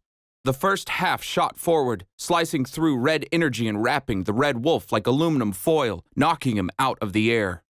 The second went spinning toward Quinn, but the large wolf leapt backwards, a wall of gravel growing in place to shield him. The garage door sunk harmlessly into the gravel with a crunch. Derek forced himself to his feet, clutched the book in his backpack to his chest, and dashed toward his open car door. The cat leapt in beside him as he slammed the door shut, buckled his seatbelt, and rammed his foot on the gas. No! Quinn howled. He leapt through his makeshift wall, the ground dissolving to dirt. The garage door clanked against the driveway. Quinn smashed his front paws down on the hood of the car, sending the back wheels churning into the air. The hood bent under the wolf's weight. Derek shook the steering wheel, trying to force the car to move. The engine revved, and the front wheels dug deeper into the driveway. The engine whined as the car went nowhere. Quinn bit down on the car roof, his monstrous fangs punching through the thin metal ceiling. Now that's the good stuff, Gunther howled. The tall wolf stepped into the yard, silver dripping off his rippling muscles as his body burned blue. He crushed a vial against his head and let the red sand pour from within. With a flick of his paws, the sand whipped around him like a tornado, extinguishing the flames. Red energy surged in the front yard as Throne flung the twisted garage door off him. Gold threads whipped around them in a circle, unraveling as the cat jumped onto the dashboard, his face pressed to the windshield. Staring through it, he locked eyes with Quinn. Eyes! The cat screamed. Derek shut his eyes immediately. Blue light flashed through his eyelids. As soon as it faded, Derek opened them again. Quinn was frozen mid-bite. The cat flicked his tail, shooting a pillar of earth at the monstrous wolf and sending him flying. The back wheels hit the pavement. The car shot backwards. They were free. "Go, go, go!" the cat screamed. "I'm going! I'm going!" Derek threw his arms over the passenger seat, twisting himself around to get a better view. He smashed on the brakes, yanked the steering wheel around, and whipped the car forwards. With a quick yank of the gear shift, he put the car in drive and raced out of the driveway, smashing his mailbox as he took to the street. "I didn't know I could do that!" Derek screeched, eyes bulging out of his head. "No matter what, you keep driving," the cat said, jumping into the back seat, his tail flickering. I'm driving! Derek said, whipping his car through a stop sign. Even though it was late and no one was around, he still felt terrible about it. The cat jumped around the back of the car, golden threads weaving through the seats and ceiling, wrapping it all together. He stared behind as he worked, counting the seconds, before jumping back to the front seat. With a last flick of his tail, he swept his paws over the dashboard and bit the thread hanging from his tail. The car shimmered, vibrating loosely as the colors bled from the outside. For but a moment, the car smeared like a mirage in the corner of Derek's eyes. Finally, it settled back into place. "We're hidden," the cat said, his voice ragged. His head slumped between his shoulders. "They shouldn't be able to track us, no matter what they try." Derek gripped the steering wheel, plowing ever forward. "Okay, I know this isn't a good time, but I kind of have some more questions." "Derek, please. I've expended a lot of energy," the cat said, crawling into the back seat. He flicked his tail. The book flashed white. A luminescent white arrow sizzled in the air, hovering over the dashboard. It shimmered briefly, solidifying into an opaque crystal, pointing the way. Derek stared at the arrow. "What is that?" "This is you, actually," the cat said, gasping for breath. "It's your connection to the book. I gave it a little nudge, a little knowledge, and now we have a compass. Only we can see it, so don't worry if you have to make any stops." The cat stretched, his shoulders popping as he spun in a circle. "Sorry, it's been a long month. If we can get to safety, I'll answer whatever questions you have. Just, for now, think of the dragon and follow that arrow." "Dragon?" Derek's nostrils flared. "Right, the thing is Please, Derek," the cat said, slumping down against the door. "I have been shot, stabbed, clawed at, set ablaze, and most of those just this week." "Yeah, but my family, my house!" The cat groaned, turning away. "Oh my God, kid. For once, just listen to me and follow that damn arrow." Derek slammed on the brakes. The car skidded to the side of the road, tires screeching as Derek pulled it over. He turned in his seat, eyes wide and glaring. His nostrils flared, his pupils shook in rage. The cat sat up with a sigh, raising an eyebrow. "Okay, I'm listening." "Is my..." Derek started, clenching his jaw to keep back the tears. "Is my family going to be okay?" The cat nodded slowly. "Yes." "And the animals?" Derek slammed his hands against the steering wheel. "The crazy creatures who just attacked me, the wolves, who seem to hate humans. They're just going to leave them alone?" The cat scoffed. "I promise you, they don't care about your family." "That doesn't help." "Kid, you showed them the book, correct?" Derek hesitated. "Yeah, they saw me read it." "Then I promise you, your family is safe." The cat sighed and leaned his head against the window. "But that doesn't mean we are. You've just shown those wolves a magnitude of knowledge they've never even dreamed of. We're hidden for now, but it won't matter if they find us just sitting here." "What happens if my family comes back and the wolves are still there?" "Derek, you're going to have to trust me," the cat said, holding up a paw. "If your world knew what hid in the shadows, there would be war. The council doesn't want that. At most, your mom is going to come home to a messed up garage and some shattered windows she won't be able to explain." Derek stared into the distance, his eyes unfocused. And a missing son. Yeah, that too. The cat said quietly. It's not perfect, but it's what we have. At the end of all of this, we will get you back to them. But for now, your family is safe. The council, the wolves, the kingdom, they're after us, not them. Trust me. But I don't trust you. Derek met the cat's eyes through the rear-view mirror. You lied. For once, the cat seemed caught off guard. His mouth moved silently, unsure of how to respond. You said I had a choice in all of this. Derek's voice was soft and monotone. Leather squeaked as he gripped the steering wheel. None of this seems like a choice. Was saving your family ever really a choice? The words hung in the air. A tear finally broke across Derek's cheek. No, I guess not. With a wipe and a sniff, Derek clicked his blinker and pulled back onto the road. The cat circled himself, curling into a sleeping position in the back seat. For all his wit, he seemed smart enough to know Derek was not looking for further conversation. Derek stared at the arrow on the dashboard and followed the direction. A thin veil shimmered in the air before them, calling from the end of the street like an out-of-focus movie. Derek slammed the gas and rammed through it, the sounds of the outside world returning as the car passed through. Quiet, Derek thought, driving faster than he ever had before. His heart raced in his ears, louder than the still nothing of the neighborhood.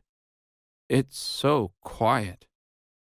Gone were the gunshots and the howls, the ripping of fire and beastly snarls. He looked in the rear-view mirror, though nothing had changed. The neighborhood stood as it always had, a still and sleeping reminder of a world without magic. A world Derek would never see again. He slammed on the gas and drove off into the grand unknown. 9. Who could win a rabbit? Date added 12/12/13. Matrix. Abraham the Proud. Quinn of the Red Patch. You have broken our oaths, Wolf! The oaths by which you swore!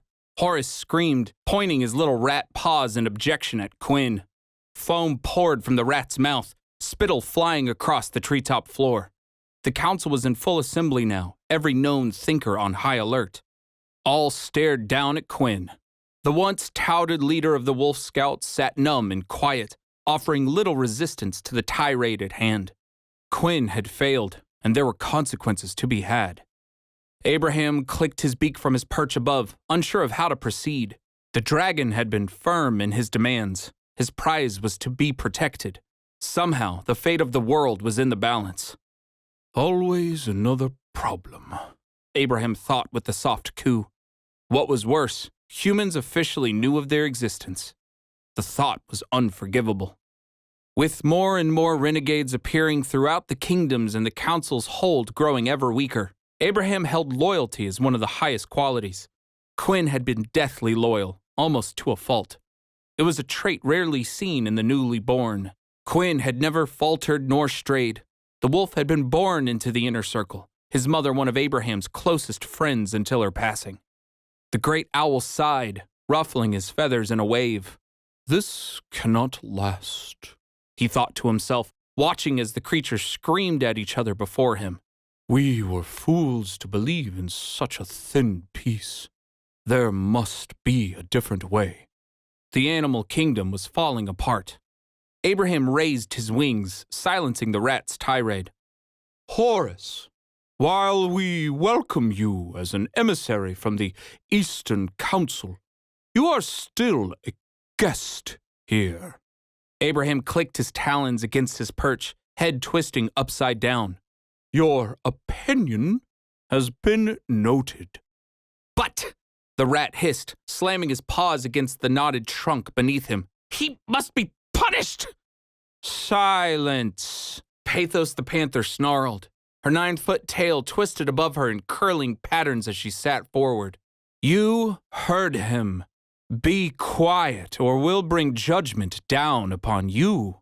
Fellow creatures, Abraham said, his voice booming throughout the treetops.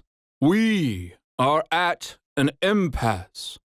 Though we be the last of our kind, we are not without rules. All we do is for the safety of our own, the furthering of our kind. Let us be reminded why this council exists. Abraham leaned forward, staring down at the wolf before them. Now, Quinn, you have been noticeably patient. The council thanks you for your cooperation. Abraham waved his wing gently across the open floor. Step forward, please, and do try to tell the truth. Thank you, Quinn said, shooting a snarl toward Horace. It's simple. We traced the boy back to his house. Following protocol, Esther. Quinn nodded to a blue hawk perched on a nearby bench. Put up the veil. We surrounded the house easy enough. It was supposed to be routine. That's when one of my sniffers picked up a scent he'd never smelled before. Quinn spat. Imagine a smell a wolf had never smelled before. I should have known then. A tongue flickered into the light. From above, Isolde drooped from the shadows, her ivy-covered scales glistening along her churning body. What was the smell? The python hissed sweetly. Quinn lowered his head. It was the book. I didn't know it at the time, but the artifact is powerful. It has knowledge within it, somehow locked away. The smell was like... The wolf sniffed, looking for the words. It was life, like sniffing a lily when it blooms. It was existence. What does that even mean? Horace shrieked, wringing his paws together. I don't know how else to explain it. You're worthless! Horace spat. Quinn growled at him, his anger finally showing. Let him finish, Minister Albertus said, the old squirrel fidgeting with his glasses. I told my crew to get in there no matter what, Quinn continued. And they did, but it wasn't long before another scout picked up the boy's scent outside. I circled around and there he was, backpack in tow, the book within. And where is the book now? Abraham asked slowly, peering down his beak. Sorry, little wolf, he thought sadly. It must be asked. Quinn lowered his eyes slightly. It's wherever the boy is. Pathos scoffed, her purple snout wrinkling in disgust. You mean to say that you, the mighty Huntmaster Quinn, could not apprehend a mere human boy? It wasn't that easy, Quinn snarled. I had Gunther and thrown on him, but the boy, he used the book somehow. The council erupted in rage, shouting their objections all over again. It was an impossibility, almost blasphemous. The humans were smart, even wicked in their cunning, but their knowledge of the world's essences was limited at best. A human could not have knowledge, not like this. It was impossible. It wasn't just him, either. Quinn barked over the commotion. He had help. The council chamber quieted to whispered huddles. Creatures from all over were watching this. How far would the news spread? Father stars, I should have closed off this meeting, Abraham thought, sinking further into his feathers. I'm getting sloppy. Pathos snarled. You mean to tell me you were bested by a boy and a little help? It was the cat. The council sat in stunned silence, all eyes turning to Abraham. It was his scouts that reported the traitor's final death. That meant it was his responsibility. Hey now, that's impossible, Evers said, tongue whipping at the nearest web of spiders. Every eye turned to the tree frog. The cat is dead, unless Abraham's scouts are as useless as yours. Don't speak so lightly of the dead, Quinn snarled. We lost 2 more to the traitor regardless of what you want to believe. He is very much alive. I know. I just fought him. This is ridiculous, Horace yelled again. Why do we cower in the shadows, hiding from a boy and a cat? We are the thinkers, Abraham boomed. Wings outspread, he took to the air, hovering over his perch. Feathers scattered through the beams of sunlight. We are those that remember, those that still choose to know. It falls on us together to save this world. Knowledge is a gift and a burden. It separates us from the humans. It even separates us from our own kin who walk without thought. Abraham landed next to Quinn, his head swiveling in a full circle to survey the council chamber. There will be no world forward if we do not act. It seems there are forces at work that even we do not understand. But what of the wolf? Horace screeched, nails ripping into the wooden bench beside him. Is there no recourse for failure in your courts? Abraham sighed, placing a wing on Quinn's back. There is also no world forward if we cannot adhere to our own rules. The punishment will fit the crime. Master Quinn, you have managed to break our oldest and truest vow. No human shall know we exist. The council murmured their agreement. This cannot be overlooked. That makes him a renegade, Horace said with an emphatic slam of his tail. An exile, a nearby raven cawed, wings fluttering about to keep his top hat on. Silence, Pathos growled, her velvet-looking tail swirling above her. Are you so quick to banish your brethren? Evers shook his head, his webbing trembling as he stretched his feet. He broke our oaths, Pathos. Doesn't sound like we have a choice.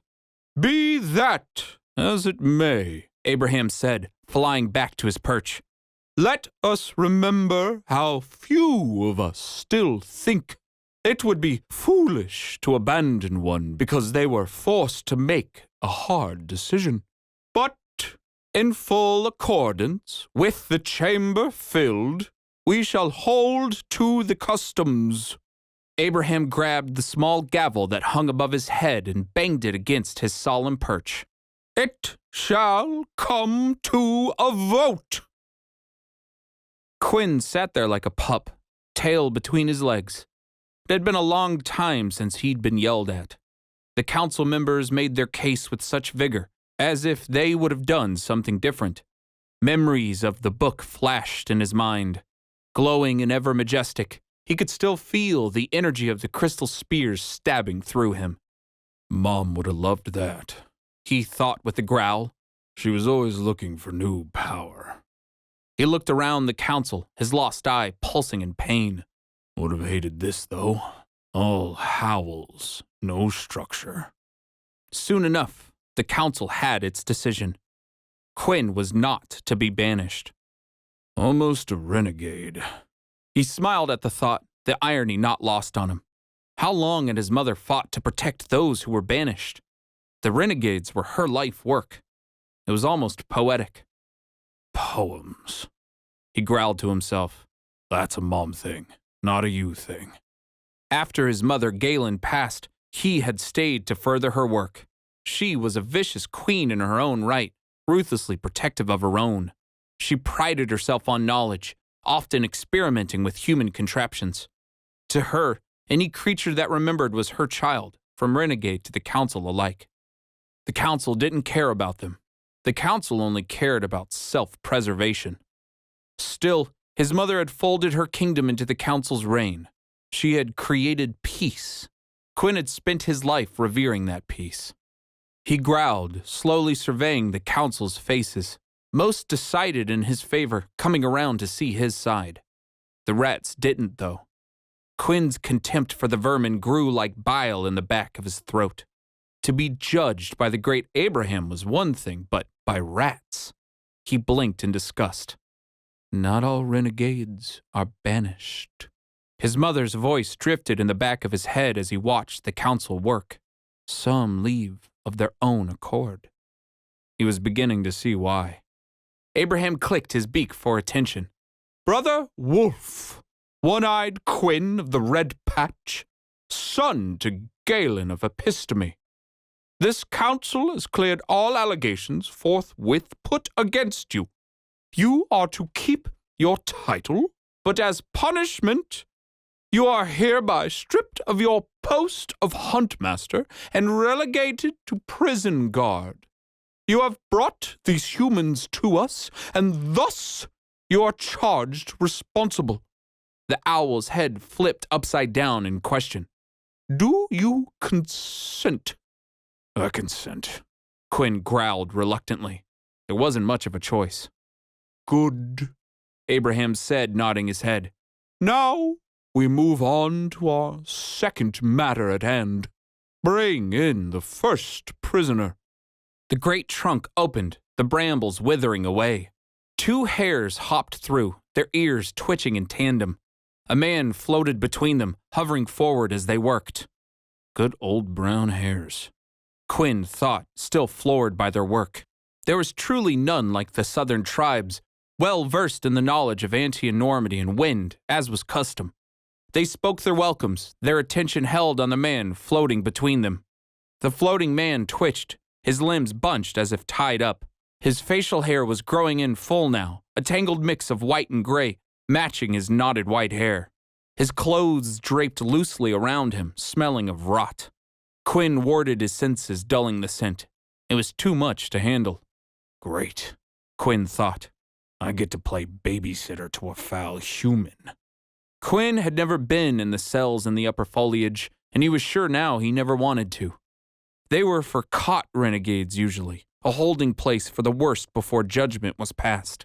Never had they held a human, much less 2. Never had a creature willingly brought a human to them in the first place. Another rule I broke. A whole lot of never was happening lately. The hares carried the man to the middle of the council chamber, leaving him floating underneath the great oak canopy. They wrinkled their noses and the man jerked awake. The man came to in an instant, his posture straight, his poise intact. Somehow, floating there a prisoner, the man still looked in charge. He opened his mouth to speak, though no sound came out. He shot a glare at his hare captors, apparently aware of their silencing. His beady eyes flickered around him, taking in each new sight. Quinn knew that look. This man was calculating his next move. Quinn stared. That's Mom's look. Randall Torrance Prometheus. Abraham's voice boomed through the treetops, his feathers ruffling. He stood his full height, almost eye to eye with the floating man as his head bobbed from side to side. You stand before the last great council of our time, Abraham said, stretching his neck. A council of creatures beyond your imagination, beyond your depth of possible understanding. Do you know this? You are the first human among us in centuries, the first since we banished communication. It is a privilege for you to be here. It is an honor that we let you live. Know this before you speak. Prometheus only stared in response, his face stoic. Silence hung with him in the air as he surveyed the council again. His eyes met Quinn's, his stare barreling into the wolf. Quinn blinked, taken aback. There was recognition there, as if he knew what the wolf was going through. Who had looked down on such a proud man? You come before us a prisoner, continued Abraham, the owl's feathers ruffling through each syllable. But let it be known that we are not unkind. If you share with us knowledge, we shall share freedom. Likewise, if you share with us nothing, we shall share with you nothing. Know this before you speak. Abraham turned to the hares and nodded. The hares flicked their ears in succession.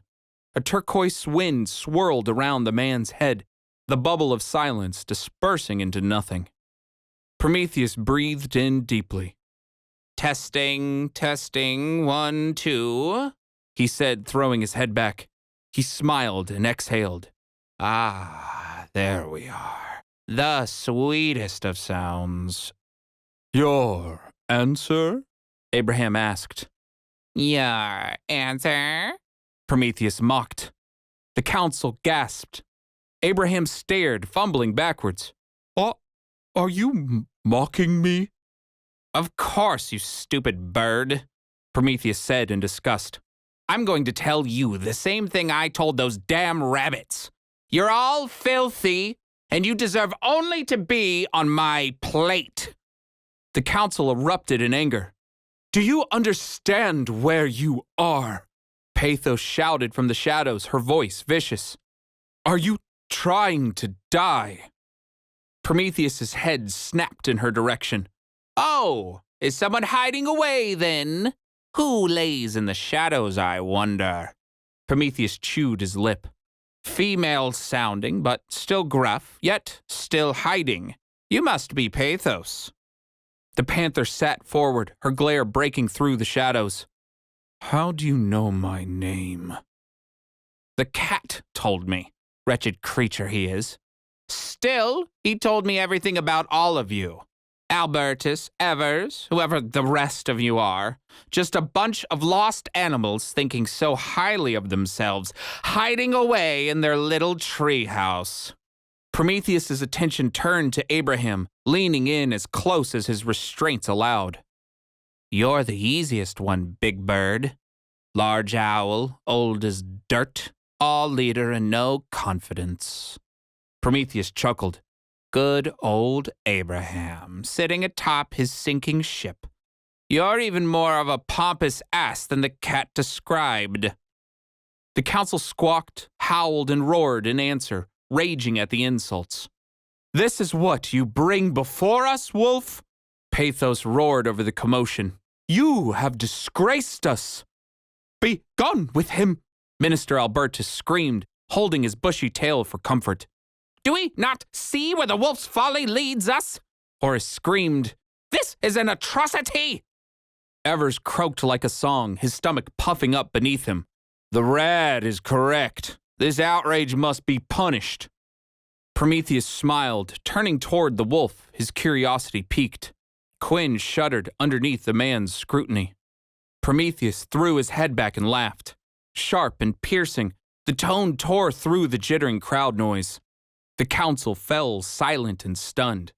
Now, here is a funny sight, Prometheus said, his gaze turning back and forth between Horace and Quinn. I had no idea the mighty wolf was so lowly as to be barked at by vermin. Quinn snarled as the council broke into an even more furious anger, unable to contain himself. Rage boiled within him, anger at the rats, anger at the council, anger at almost being banished. Most of all, he was furious that Prometheus was right. Here's your answer, bird, Prometheus screamed over the turmoil. Listen to its sound. You do your absolute worst. Just try me. I bet it's tame compared to the chaos I've seen. I've already been cursed by your kind, and yet still live to tell the tale. You are but fading cowards. This is how you try to scare me? With words? Prometheus swayed from side to side in the air, shaking as he cackled. I should feather you and put you on a mantelpiece where you belong. The man had gone too far. The room grew silent. Every eye was trained on the great owl, waiting for his rebuttal. Abraham sighed. You are to be pitied, human. You know not what you do. He turned and flew back to his perch, his wings tucked beneath him. It was not a threat. It was a fact. This is your last chance. Share now or receive no hope. I don't need your hope, bird, Prometheus said, spitting as far as he could. I don't need your knowledge. I don't need your filthy pity. I don't need your help. I don't... Shut him up, Evers croaked. Need your food. I don't need your company. I don't need your friendship. The hares looked at each other, then to Abraham, who only nodded. I don't need your counsel, and I don't need your knowledge. Silence me. Soon enough you'll see I'll make you pay for this. The turquoise wind swirled around the man's head, silencing him at once. Prometheus closed his mouth with a smile. His eyes were trained on Quinn, his head shaking pitifully. Sleep him! Quinn barked, his fur shivering. He couldn't take it anymore. The hares closed their eyes and locked their ears in unison on Prometheus's face. The man squirmed, fighting for his last moments of awareness before finally succumbing to a deep and sudden sleep. The silence was deafening. And you say we should let the wolf stay, Abraham? Horus fumed. Even after this? Maybe we should cast another vote. Pathos growled, sitting forward into the light. Banish the wolf! Horus began to chant, others in the chamber soon following suit. Disgrace! Disgrace! Quinn snarled at Horus, meeting the rat's twisted smile with his own good eye. The rat snarled back. Enough! Abraham bellowed. He stretched his wings to their full 12 feet, a pale light spilling forth. The beams of light burst forth in energy, blinding and powerful. Abraham shone like a star, extinguishing all shadows in the room. It has already been decided. Abraham looked down upon Horus, who shrunk with no shadows to hide in. The rat cowered and hissed. You shall be silent, rat. Know your place. The light faded, the beams retracting as the shadows settled back into place. The council retreated into their unseen safety nets. Abraham clicked his beak impatiently, lowering himself back down to his roost. Now, we shall press on to other matters. Bring in the next prisoner. A second man floated into the room, held between a new set of hairs. As he awoke, he wet himself, already under the gaze of the council. This man was not like the first. Whoever this Adrian Jamie Everhart was, he was kind. Also, he had a very loose tongue. The council droned on, trading answers for questions and questions for answers.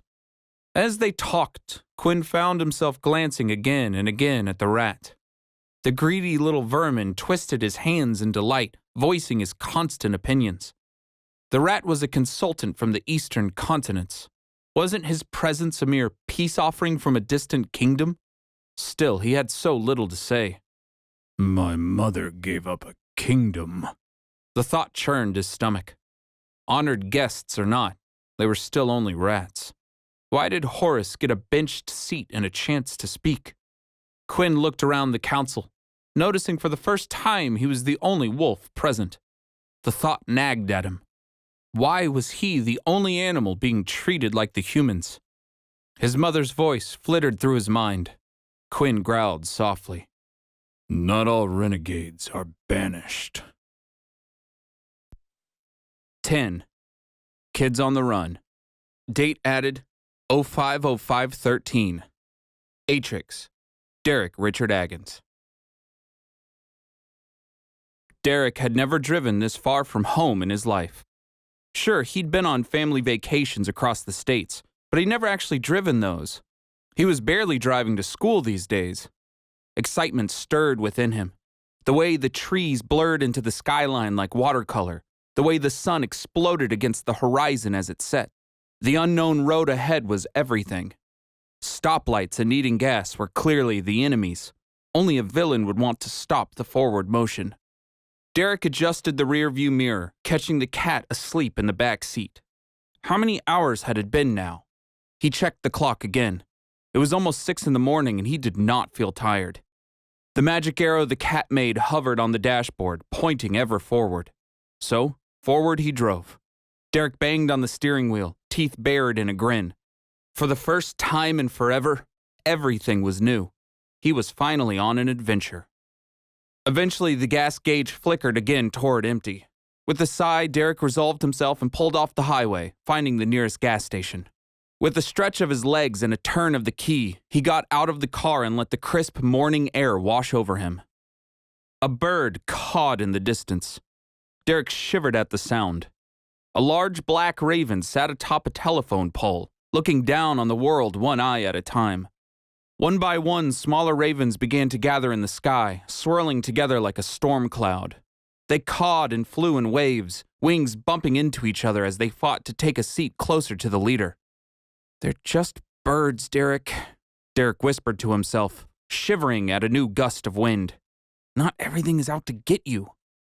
Using the last bit of his allowance, Derek filled up the car, bought some snacks and toiletries, and hit the road again.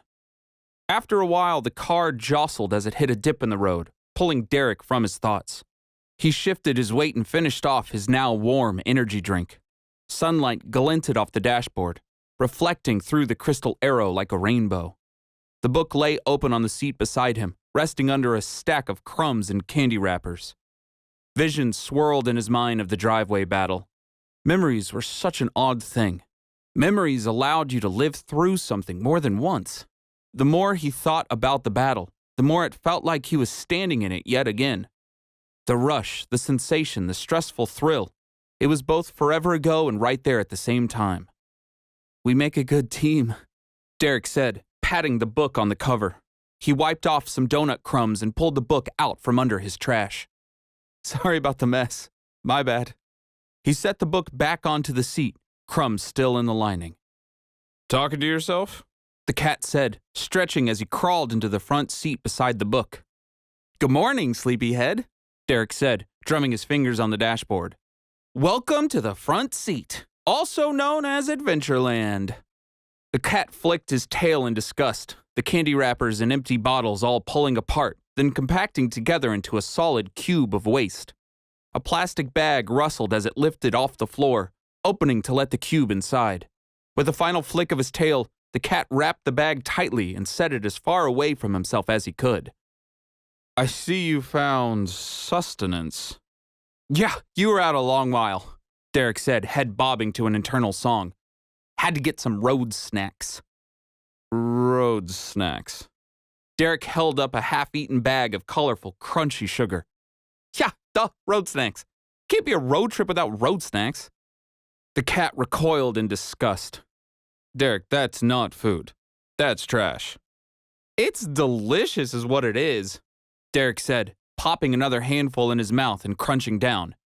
"How are you feeling? Better after your little nap?" "I feel like I expended a lifetime of energy making sure we were safe," the cat said, stretching out on the dashboard. "How's the drive been? Any complications?" The car hummed along. "Nope, not really. Just had to get gas a couple times. So far, just been following this arrow of yours." "Good," the cat said slowly. "And you haven't needed to sleep at all? You're not tired?" Derek smiled, holding up his energy drink. His eyes were wide, his grin toothy. "Not when I got road snacks." "Right," the cat said, flicking his tail. He sighed as he looked Derek up and down. "Derek, your heart is racing right now. I think it's time we found you a place to sleep." "Sounds good to me," Derek said so quickly the words almost blended together. "What did you have in mind? Some sort of magical getaway? A little endless treehouse filled with warrior squirrels? Or like a waterfall cabin lost in time, with like elves? Yeah, that sounds like an elf thing for sure." "I was thinking more like that," the cat said, pointing a paw to a passing sign. "You know, a motel." "Lame! That's not magic." "Well, yeah, because nothing is magic. Magic isn't real, remember? Motels are something better. They're practical." "I want adventure," Derek wheezed through his teeth. "Not practical." "Forgetting the practical is how adventures end really quickly," the cat said, unable to hold back a smile. "Besides, the sooner you rest, the sooner you train." Derek gasped and pulled off at the nearest exit. The motel room was stuffy and stale, complete with bleak lighting and matching bedspreads. Derek stood in the doorway, nodding in satisfaction. "My first night on my own." He glanced at the cat. "More or less." "It's perfect," he said through a weary smile. He ran inside, leapt onto the bed, and rolled around just enough to ruffle the blankets. I just can't believe it all worked. When they arrived at the motel, the cat had flicked his tail and told Derek to just walk and talk as if he knew what he was doing. So, awkwardly, Derek did his best adult impression. Back straight, no smile, head down, don't stop talking. Somehow, the human at the counter didn't see the teenager. According to the cat, the worker would see only the illusion of what they expected. When they asked for an ID, Derek handed his over without a hitch. When asked for a credit card, Derek pulled out an unused gift card from last Christmas. The computer blinked as it declined the card, but the worker only smiled pleasantly, returned the card, and handed Derek a room key. I can't believe you still doubt me, the cat said, jumping to the second bed. He stretched out his back and pawed at the comforter. My illusions are unmatched. You're 1 for 1 so far, Derek said, unpacking the book from his backpack. Okay, let's do this before all the sugar wears off. The cat laughed to himself, a low chuckle that was fresh to the ears. Derek squinted. That was a real laugh. What? Am I not allowed to be happy? I guess. It's just weird to see. Derek shrugged, tapping the book with his finger. So, where do we start? Well, first, I actually owe you some questions. The cat sat up, his tail swaying. You've definitely earned them. Okay, awesome, Derek said, reaching into his backpack and pulling out a little notebook. I made some notes while you were sleeping. You know, driving alone, standing there getting gas, lots of time to think. He flipped the book open, a half-chewed pencil in his hands. I was attacked by wolves. Crazy wolves. Insane magic wolves. Derek furrowed his brow. How in the world do they do what they do? Starting off with a hard one, the cat said, amused. He sat himself on the edge of the bed, his whiskers twitching. The truth is, I don't know.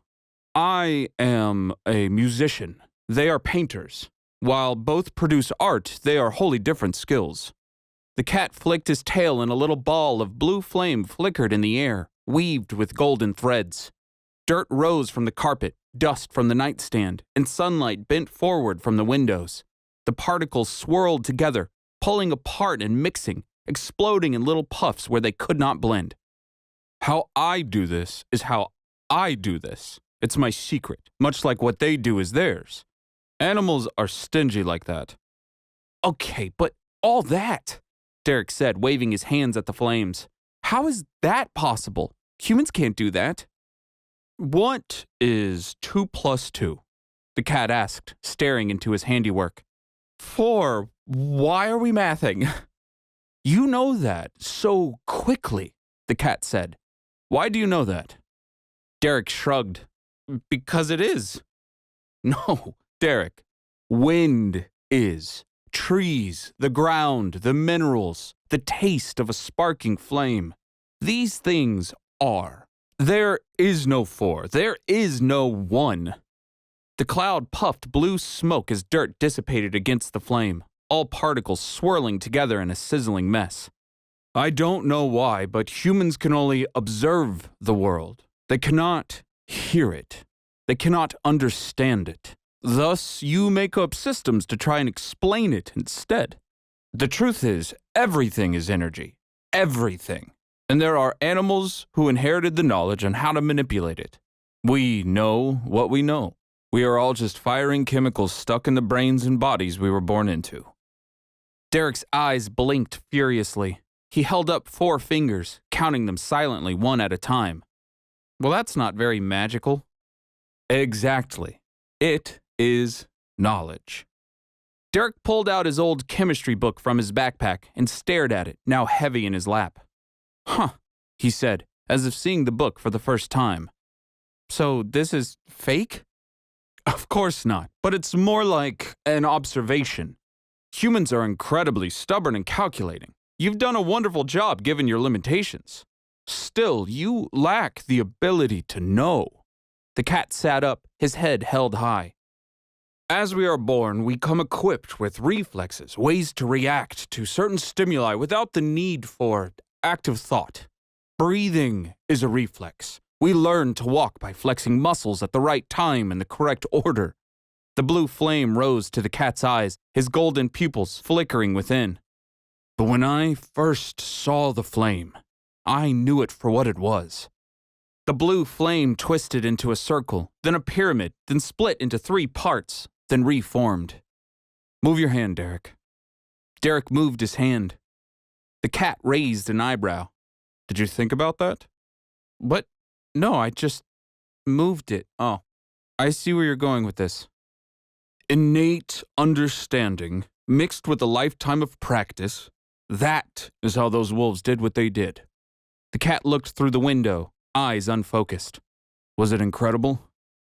Yeah, terrifying, but incredible. And you, a boy without knowledge, held them off. Derek scratched at his head awkwardly. I mean, nah, that was all the book. But you made it happen. The cat licked a paw, grooming himself. I'm impressed. How did you do it? I mean, I just read it, you know? After seeing it eat up all that light in my garage with the lamp, I just, in the moment, saw my headlights and tried something. I didn't know if it would do anything, but I held the book up to them and just tried to read. Derek laughed to himself, shocked by his words.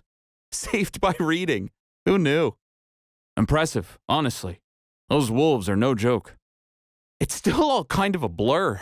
One moment I was there staring into the book, and then everything went white, like an entire ocean of nothing. Derek waved his hands for emphasis. It was everywhere, all around. I don't know how to explain it. It's kind of fuzzy, you know? I actually don't, the cat said. The book manifests itself differently for each reader. Every creature is unique, each with their own psyche to couple with it. I've heard differing tales throughout the centuries, but I've never heard this one. So you didn't write the girl? The cat tilted his head. Girl? Yeah, the girl. She was fantastic, like super warrior. In the sea of white, I could see her there, protecting me. She was all like crystal spear attacking and stuff. Derek punched the air back and forth until he was short of breath. He groaned, clutching his chest. I think the sugar's wearing off. It does that, the cat said, smiling wide. Well then, we should double down on your success. That leads me to your next step. We need you to train, which means I need you to sleep. Sleeping doesn't sound like training. The cat jumped to Derek's bed, circling around him. The book, more than anything, picks up on your precise, clear desires. That desire becomes energy. In your driveway, attacked by wolves, your desires were clear. You needed protection, and thus your imagination went wild. The cat waved a paw to the bag of candy in the hotel room around. But right now, you're useless. Lack of sleep, blood pumping sugar, and road snacks. If you tried to read the book, I don't think it would work. We don't have much time, Derek. The world is on a clock, and so are we. So we're going to combine where we can. You need rest, but you need to train. I think I have a way to do both. Derek sighed. Are you sure I can't just start punching lightning? I'm pretty sure, the cat said, returning to his bed. For now, I am your teacher, and your teacher says to lie down. Eyes closed, you're going to focus on what you need. You talked of a white space, a sea where a girl performed incredible deeds. I want you to think back to your driveway, to that exact moment so we can manifest the feeling. I think we can use it to concoct a sort of training ground for you. The cat smiled, his tail swaying eagerly. I've never seen anything like this, Derek. You are a very special kid. All right, well, Derek said, staring at the floor, unable to hide his smile. Let me get ready for bed first. He stood and pulled out some unopened toiletries from a grocery bag. Moving to the bathroom, he set them out piece by piece, all aligned left to right along the sink, before ceremoniously brushing his teeth. The cat watched from a distance. What are you doing? Derek gargled and spit, then splashed his face with water. I'm brushing my teeth, getting ready for bed. Do you not just go to bed? The cat asked. Why are you putting minty soap in your mouth? Do all humans do this? Okay, chill, Derek said, wiping his face off. Don't you, lick yourself? It's the same thing. The cat jumped onto the sink, staring at both of them in the mirror. With a flick of his tail, a shimmering gust of wind blew through his fur. Dust and dirt separated in an instant before evaporating in a puff of blue smoke. All right, okay, Derek said, unable to contain his smile. Not all of us can do that. We have to stick to toiletries and routines. Go get in bed, the cat said, twisting the faucet off with his tail. It's training time. With a large yawn, a close of the curtains, and a hopeful smile, Derek crawled in bed. He grabbed his phone from his backpack, laying it on the nightstand beside him. The sun peeked through the curtains, the soft daylight bouncing off the cheap metal table below the window. Derek stared at his phone, the blank screen offering only his reflection. Dead, he thought to himself. Never noticed how nonchalantly we say that. You shouldn't contact your family, the cat said quietly. I figured, Derek said, pulling the blankets over him.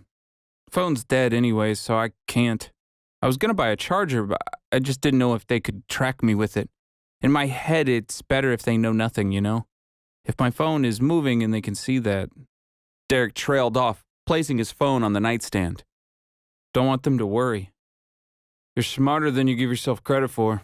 The cat nodded to the book at the end of the bed. Now, let's begin. I want you to close your eyes, keep the book open beside you, and concentrate. You are standing in your driveway. Don't I need light? Derek asked, sitting up. He moved to the window, cracking the shade enough for the sun to beam down on the book. Yes, the cat said sweetly. Of course. Back under the covers, Derek sighed as the exhaustion finally hit him. He closed his eyes and did what he did best.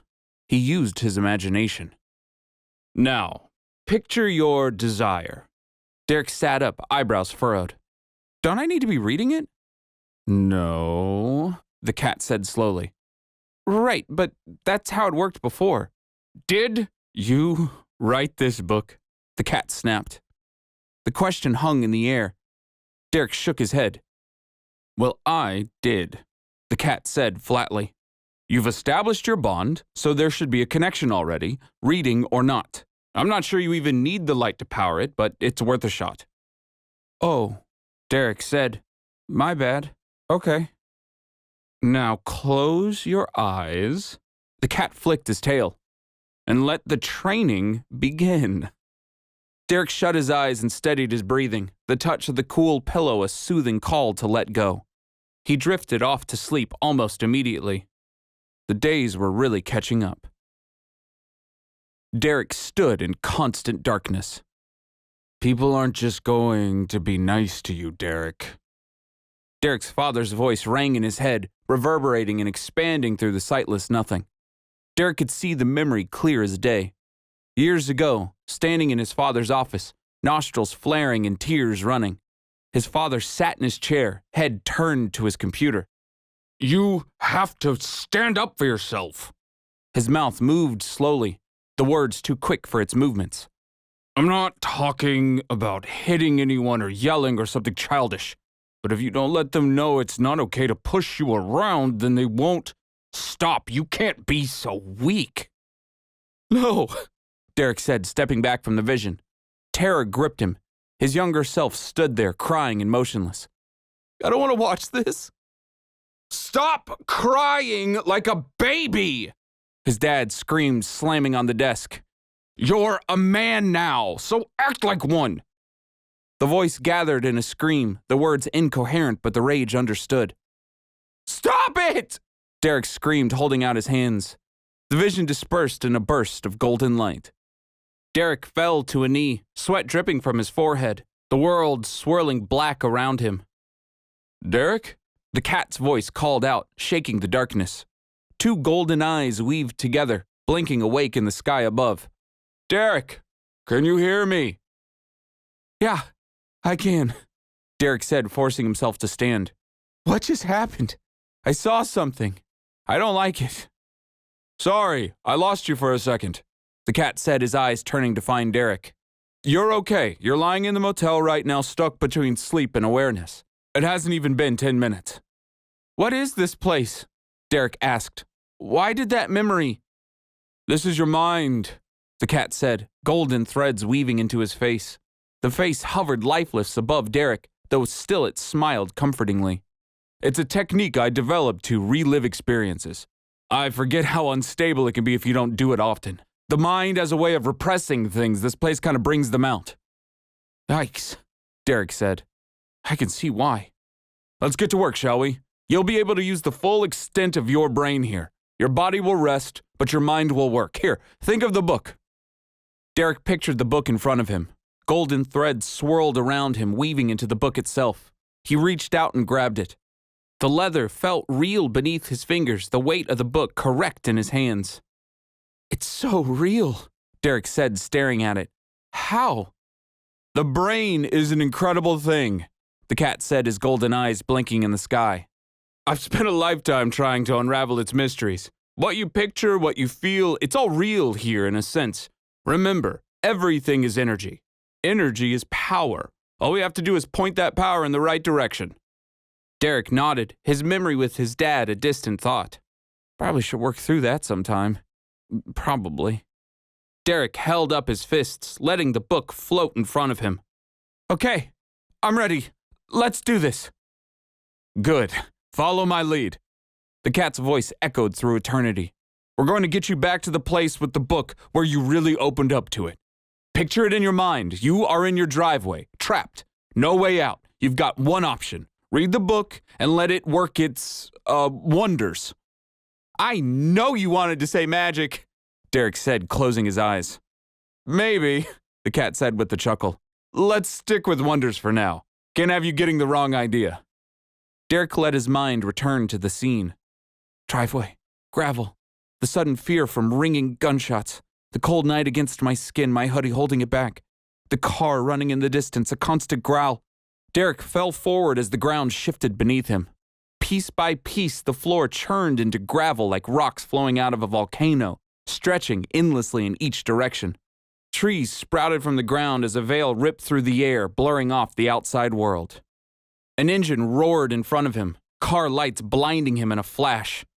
3 wolves howled together, forming into twisted bodies, monstrous forms of what had been.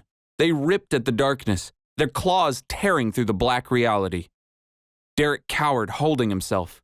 It was too much, too overwhelming. He'd already fought through this once. How was he supposed to do it again? It was hard enough to make himself move before. He'd gotten lucky. There was no way it'd work a second time. This is your place, Derek. The cat's voice pierced through the spiral. This is your reality. I know it is rough to be vulnerable. I know it's impossible to face the impossible. It is daunting, but your brain, everything you are, is already equipped to handle this. You are fighting impulse, learning to manage against your own core right now. The wolves were closing in. Derek's breath caught in his chest. I don't want to die. Though he thought it, the words escaped into the ether. Then don't, the cat said. Take the book and fight. It doesn't matter the foe. It doesn't matter how many times you do it. If you still live, you can always choose to fight. My reality, Derek thought. The wolves stopped. The world settled. Derek grabbed at the book and yanked at its pages. Gold thread ripped from within, forming into a crystal spear in Derek's hand. With a final scream, Derek leapt forward into the present darkness. 11. Cat Daddy. Date added 080313. Atrix. The cat. The cat loved kids. Cubs, hatchlings, children, it did not matter the species. They were, in all respects, pitiful little creatures too pure and naive to understand the waking world. That meant their imaginations were limitless. Gold shined from the cat's threads working in the motel room, thousands of weaves solidifying the plan. It was slower going than the cat would have liked, but that was a testament to Derek's resolve. The kid had it, truly had it. Even at this age, Derek's imagination was rampant. So was his ability to question. There was something oddly comforting in that, no matter how annoying it was. Originally, the cat thought this was an easy mark, an easy task. The quiet kid lost in his thoughts, ready to buy in, his imagination a perfect vehicle to mold. Derek was turning out to be anything but easy. Still, finally got the kid to sleep. The book taunted him, floating quietly next to the boy. So many questions, so much power. What in the world had happened in the driveway? The cat had never tasted anything like it. A tap came from the window. Finally, the cat said, turning from his perch on the windowsill. He grabbed the curtains with his teeth, his tail too preoccupied with the important work, and pulled them open. A thick raven with black feathers and roaming eyes hovered in the air. He landed on the windowsill and bowed low, his head dipping between his talons. "Hello, good patron. Good to see you again on this here fine day." "You're late, Basker," the cat said, opening the window with his paws. The raven smiled, the edges of his beak wrinkling his already beady eyes. "I did not want to disturb you, good chap." He motioned a wing to the room before them. "What is with the floating boy?" The cat smiled sweetly. "What floating boy?" Basker bowed his head again. "Right, of course. A client's business is always their own. Shall we adjourn to a more suitable situation?" Without asking, he took off into the air. The cat sighed, closed the window behind him, and jumped to the banister overlooking the parking lot. "Stupid useful bird," he muttered, his tail still swaying. "So much pomp and so little feather." The motel roof sat quiet under the bleak fall sky, gray clouds matching the washed-out tile roof. The motel was a singular building against a looming forest, only a couple days' drive from the mountain in the Forgotten Woods. At least, that's what it seemed like from the map he got from Hip Hop. The cat's head throbbed at the thought, his mind instantly exhausted. "Silly dragon," the cat thought to himself with a smile. "Try as you might, you can't hide from me." The cat walked to the middle of the roof, the exhaustion lingering. Time was not the cat's friend, nor had it ever been. They were fast approaching their destination. "I'm going to have to ramp things up." Basker landed on a vent pipe, wings outstretched. "Are you ready? Your news awaits." "I am ready," the cat said, bowing his head. Basker narrowed his eyes, head cocked to the side. "What? No hemming? No hawing? No complaints about my useless pageantry and what my full services entail?" "Nope," the cat said, smiling. "The floor is yours." "Huzzah!" Basker cawed, unfurling his wings. "Finally, you understand. On with the show!" Ravens exploded from the treetops, circling by the hundreds overhead. Spinning like a tornado, the ravens broke off into sectioned swirls, descending upon the roof one at a time. Basker opened his wings and let them work, cawing in a song-like fashion. The birds picked up the song, squawking back in harmony, as they placed a medium-fit silver top hat on the thick raven's head. Then came the vest, the box of scrolls and the monocle, all adorning the master newssmith of the West Coast. "Enjoy it, old friend," the cat thought, his strength waning. It would take weeks' worth of sleep to really recover. The cat didn't have weeks. One last show for the road. "Come one, gather all, it is time to be heard," Basker cawed, his shrill raven voice somehow a sweet melody. "I have gathered here news of the country, of the lands and the beasts that roam them. 3 answers you shall get for 3 subjects of payment spent. Long have I toiled in search of answers, and answers I have found." The raven huffed, his dark chest feathers fluffing out as he pointed to his box of scrolls. "What is your first question?" "The council," the cat said. "Are they moving?" Basker whipped a wing forward, shooting a gust of wind at the box. A thinly rolled scroll flew outward, unraveling on the soft winds that carried it. "The council," he read, adjusting his monocle, "18th fashioned and ruling conglomerate of the animal kingdom at present, has taken prisoners." "I don't care about that," the cat said, eyes squinting. "I asked if they were moving. It's not like you to not answer directly." "Right, but this is truly news," the raven huffed, unfurling another scroll. "A little patience, please. The council's prisoners, according to my informants, are human men, 2 of them found on an expedition tracking a most known renegade." Basker smiled, ruffling his feathers through his vest. "I wonder who they were tracking." We both know you already know, the cat snapped. And I know you're just poking for more information. So what if the Animal Kingdom took in humans? I asked if they were moving. As a whole, they are not, Basker huffed, returning the scrolls to the box. You know how those bureaucrats work. A simple move takes them forever to decide on. It seems they are struggling with what to do next. Thank you, the cat said, calming himself. That makes my next move easier. What of the dragon? Basker tapped his talons on the vent pipe. What of him? So he doesn't know everything. The cat shrugged. No news is good news. What have you done? Basker peered over his monocle, his thick neck ruffling on a sudden wind. A torrent of ravens circled overhead, cawing together. He smiled maniacally, his eye enlarged by the monocle. Oh, sweet feline, what secrets are you hiding? Whenever you are through in your current conquest, we should strike up a trade. Indeed, the cat said with a smile, though his eyes weren't in it. Something is off. My third question. Am I being followed? Basker cocked his head. As I said, the Animal Kingdom is not on the move. They seem content. That's not what I asked. The cat stared at Basker. His playful tone vanished.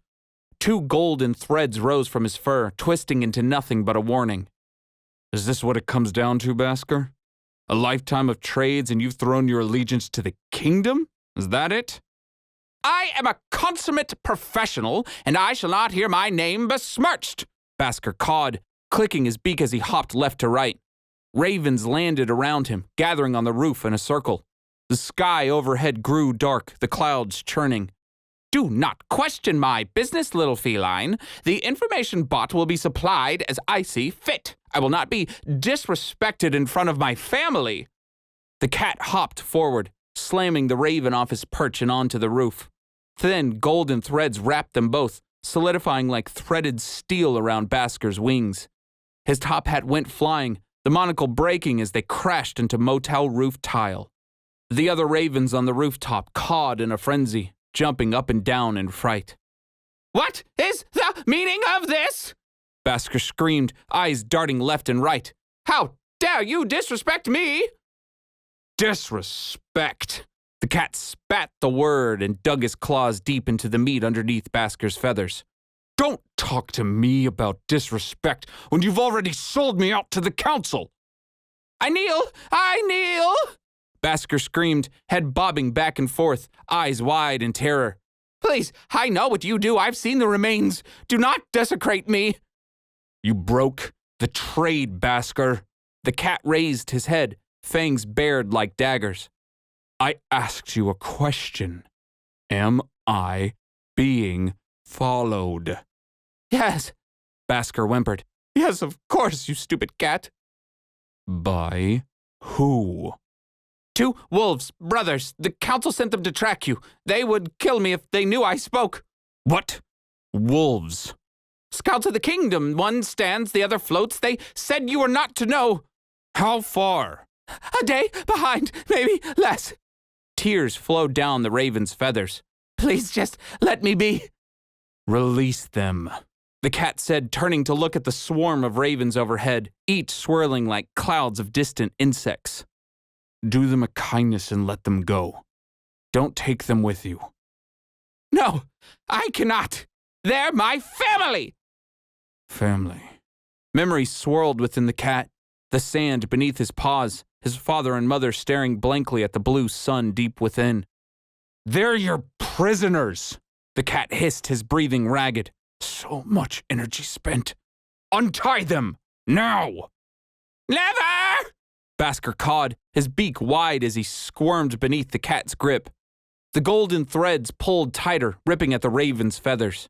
If this shall be my end, then I shall be seen in all my glory! Have it your way, the cat said softly. With the swipe of his paws, he severed the raven's head from his body with one swift strike. Basker's head evaporated in blue flame. The ravens above shrieked in unison, hundreds of lives snuffed out in an instant. Their feathers melted from their bodies as Basker passed, their eyes exploding in ashy dust.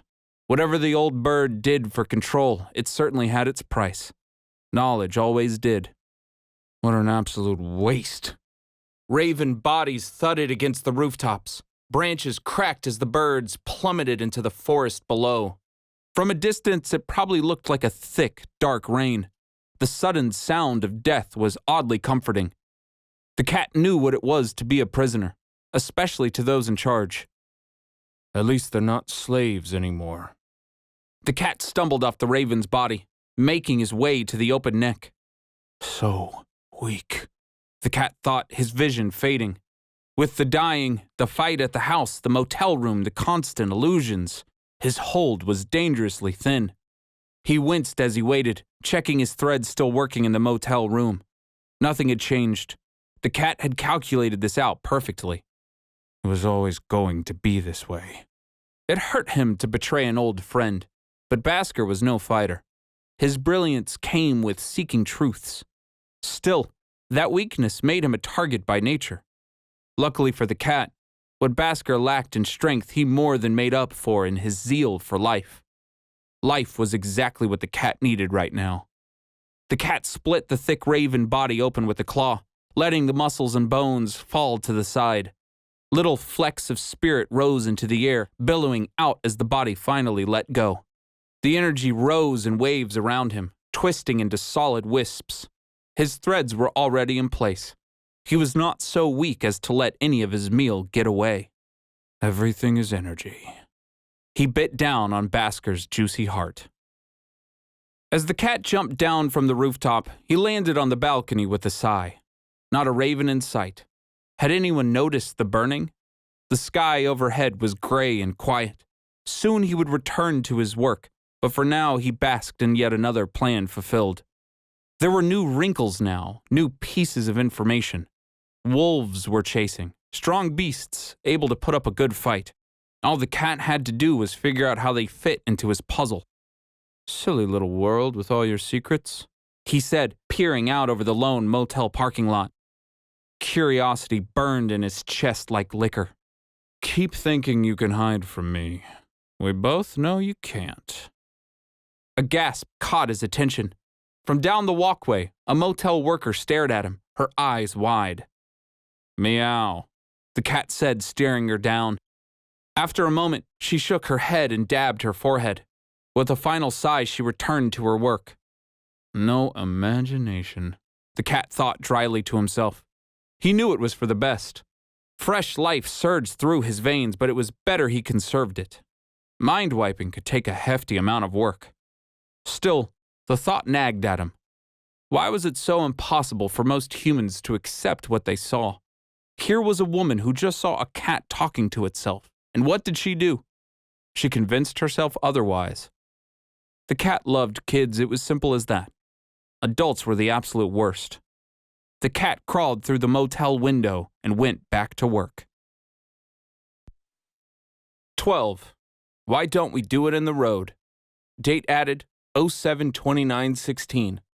Atrix, Derek Richard Agons. After 3 more days of driving and 3 more nights of dream training, the road ended in a gate. Derek shifted the car into park, letting the engine hum along and idle, and stepped outside. They were in the middle of a forest now, miles away from any recognizable civilization.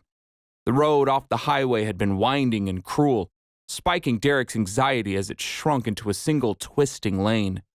Still, with the coaching of the cat and the hold of the book, Derek had managed to overcome the sweeping dread. A cold and sudden wind blew at him, rustling his hair and stinging his eyes. The treetops rattled like wooden wind chimes in the breeze. Derek zipped up his hoodie and walked forward to inspect the iron gate, whistling at the sheer size of the thing. 20 feet tall, the gate was intricately twisted and folded bars with built-in padlocks running up the middle. Stone jutted out from the gate's sides into an endless stretch of wall that split the dark forest ahead. Behind him was the road once traveled. Before him was endless possibility. Do I really have to sell it? Derek asked, rubbing his hands together and leaning against his car. My mom's gonna be pissed. It's not selling, not really, the cat said, waving away the crystal arrow from the dashboard. The arrow evaporated into golden dust. It's more like an insurance policy. You mean a bribe, Derek said, hugging the car. The car was almost an heirloom at this point, passed down from his mother to his sister and then to him. The whole inheritance aspect was part of the deal. If Derek kept the car in good condition, then it was all his. That way, Robbie could get it when he came of age and...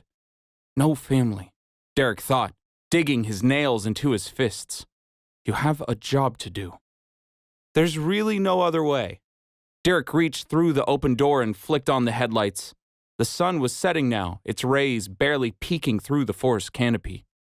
None if you don't want them asking any questions, the cat said, crawling onto the car's roof. These are the Dragon's Woods, protected by both the kingdom, its council, and his legion. It may not look like much, but this wall circles the entire forest before the mountain, and that's not counting the invisible protections the walls lock in place. The defense is solid. The easiest course is straight through this gate, no questions asked. That way, we can get on to our main task. Main task, Derek repeated, his stomach twisting. Don't remind me, he thought to himself, knowing it was foolish to bring it up again. For the last 3 days, they had fought about this very subject. It was time to kill a dragon. You're ready, the cat said, flicking his tail. The book flew through the open door on a gust of wind and hovered before the cat. I know you may not feel it, but I can sense the book surging through you, even now. The cat leapt forward, tail swaying at the ready. Blue flame shot outward, little balls of fire descending like meteors from the sky. Defend yourself, Dragon Slayer! Derek twisted, hands to the side, and let his imagination go wild. 2 crystal walls shot up from the ground, reflecting the blue flame like water on a windshield. Derek punched his fist through the wall, yanking back as he pivoted on his heels. The crystal formed into a thin spear in each hand with serrated blades at the end. Good, the cat said, tail twisting above him. Again. More flames shot forward, bursting into blue rings toward him. Derek twisted left and right, swinging madly as he cut the flames in half. They dispersed on crystal winds, the air bursting into particles of gold. The cat smiled, his pupils flickering in the flame. And you think you're not ready. Your reflexes are perfect. Derek gasped, letting the crystal spear evaporate into nothing. The book flashed as he did. He could feel it even now, tugging at him, pulling at him like needles on a thread. Will this really work? He asked, wiping the sudden sweat from his brow. Fearsome and deadly though he may be, the dragon is still a creature. Together, and with the element of surprise, he won't even know what hit him. The cat turned toward the gate, back straightened and alert. One last time, walk me through it. Derek rolled his eyes and leaned against his car. We just did this an hour ago. And we'll do it again until the beast is dead. There's no shame in being thorough. All right, okay, Derek said, breathing in through his nose to steady his heartbeat. He turned to the gate and let his eyes run up the twisting metal. Before the mountain, before the lair, stand the forgotten woods. And why are they forgotten? Because of a perception screen thing, Derek said, waving his hands. It makes it all hard to remember once you're inside. You get lost and become forgotten. I don't know, that's just what you said. But we have an answer. Yes, me, and the book. Probably more the book. Derek, focus. Right! Derek clapped his hands together. With my need, or desire, the book can break through the spell, not a spell, and lead us through the woods to the dragon's mountain. That way we can get the jump on him before he does any crazy magic, not magic, ultimately beating him and saving the world. Derek laid a hand on his car. But before all that, we need safe passage and to make sure no one knows we're coming. Derek held up a finger for each point. So, we bribe our way past the gatekeepers, making sure they don't know what we're up to, so they can't alert the dragon themselves. Which means... no book, and no you. Derek gulped. Which I still feel like is gonna get me killed. Just keep them talking, the cat said. If you can do that alone, then you're definitely ready. Derek squeezed his eyes shut, stretching his mouth wide. My first confrontation seems like a really poor time to still be training. It's never a poor time to be training. Life doesn't wait for us to become experts. The cat's fur rustled in the wind. You got the bag? Yeah, Derek said, reaching into his car and pulling out 3 massive sacks of fast food. It was hours old at this point, but the bags were enough to feed a couple families. Derek sniffed it and recoiled. Like you're one to judge, the cat said. Hold it up over your head, that's our ticket in. I thought the car is our ticket through, the cat sighed. You need to pay more attention. Sorry, Derek whispered. He held the bags high over his head. How long will this take? An engine roared in the distance. Right on cue, the cat said, climbing to the front of the car. The book followed behind him on the wind. They could probably tell we were coming for a couple miles now. Remember, you're just stalling so I can find some leverage. The engine revved again beyond the gate, the dark forest ahead illuminated in leftover sunset. Bright headlights shined through the darkness, tree shadows dancing as an approaching car whirred ever forward. Derek grabbed his throat, checking his pulse. His heartbeat thudded against his fingertips. And Derek? The cat said, his voice almost reverent. Yeah, Derek squeaked. I know I'm harsh, but you've come a long way in a very little time. I wouldn't ask this of you if I thought you couldn't do it. I'm proud of you. Thanks, Derek squeaked. Let's hope I don't get the world ruined. You won't. The cat smiled, looking forward. Here they are. Remember not to stare. Ooh, Mama! A voice roared in the distance over the sound of the approaching car. Around the final corner, through the gate and up the twisting forest path, an old van skidded into view, rubber tires biting into the dirt road beneath it. Deep blue with busted windows and wide open doors, the van was going way over the speed limit. The engine whined as the van swung wide, missing its turn. The front doors swung open and crashed into the nearby trees. Hey! Minnie! A second voice screamed from above. 5 drones whirred in succession through the treetops, propellers spinning to keep up with the rampaging vehicle. A raccoon sat atop the middle drone, hands a blur as he piloted 4 separate joysticks. With a quick flick of his paws, he adjusted his goggles and pulled out a walkie-talkie. I know you can hear me! I said stop hitting the trees! Cake's going to blame me! Shut it, freaks! The first voice roared. A massive grizzly bear stuck her head out of the van's open door, letting the wind lap her tongue against her snout. The grizzly bear barked a laugh, shaking a fist at the sky above. I do not obey the laws of any man or land, even my own! Oh, The grizzly bear slammed on the brakes, skidding the van sideways just in time to stop at the front gate. Come on, freaks, the bear said, crawling out of the van through the missing ceiling. The van shook, the shocks groaning under her massive weight. You're supposed to warn me of the gate. I did. The raccoon hovered forward in an arrow formation, the other drones falling in line. You just never listen to me! What the actual magical hell? Derek thought, the bags of food still held high. His eyes watered as they adjusted to the van's headlights. You like to stare, huh? A second raccoon dropped from the trees beside him, swinging on a vine. 2 feet long and wearing a blue polka dot dress, the raccoon peered at Derek over his aviator sunglasses. Why are you holding the bag like that? It is weird. Oh, right, Derek said, lowering the food. His eyes darted to the side, but the cat was gone now along with the book. Doing good so far, Derek thought, clearing his throat. I come with gifts. He shook the bags, hoping he sounded official. I come with an offering and a trade, 1 for passage and 1 for secrecy. Jesus, calm down, dude, the raccoon said, shaking his head. Humans are so weird. Oh, sorry, Derek said, grinning awkwardly. Not trying to be weird, it's just my first time bargaining like this. All good, the raccoon said, shrugging. My name is Cake. What is your name? Derek. Derek. Dope name. Cake nodded toward the bags. Do you have fries in there, Derek? Yeah, I think so. Pretty sure there's lots. Then yoink! Leaves exploded from the ground, billowing up on a gust of wind. Vines shot from the treetops, wrapping around the bags of fast food. As the leaves settled onto the ground, their colors shifted orange and blue, seeping into the dirt road, tiny tulips blooming in their place. The raccoon and the bags were gone. Derek spun on his heels toward the gate, his heart racing. I did it, he thought, his smile wide. Well, I'm doing it mostly. Now for part 2. Who stands before my sacred grounds? The bear roared to the heavens as she stepped up to the gate, her front paws raised wide.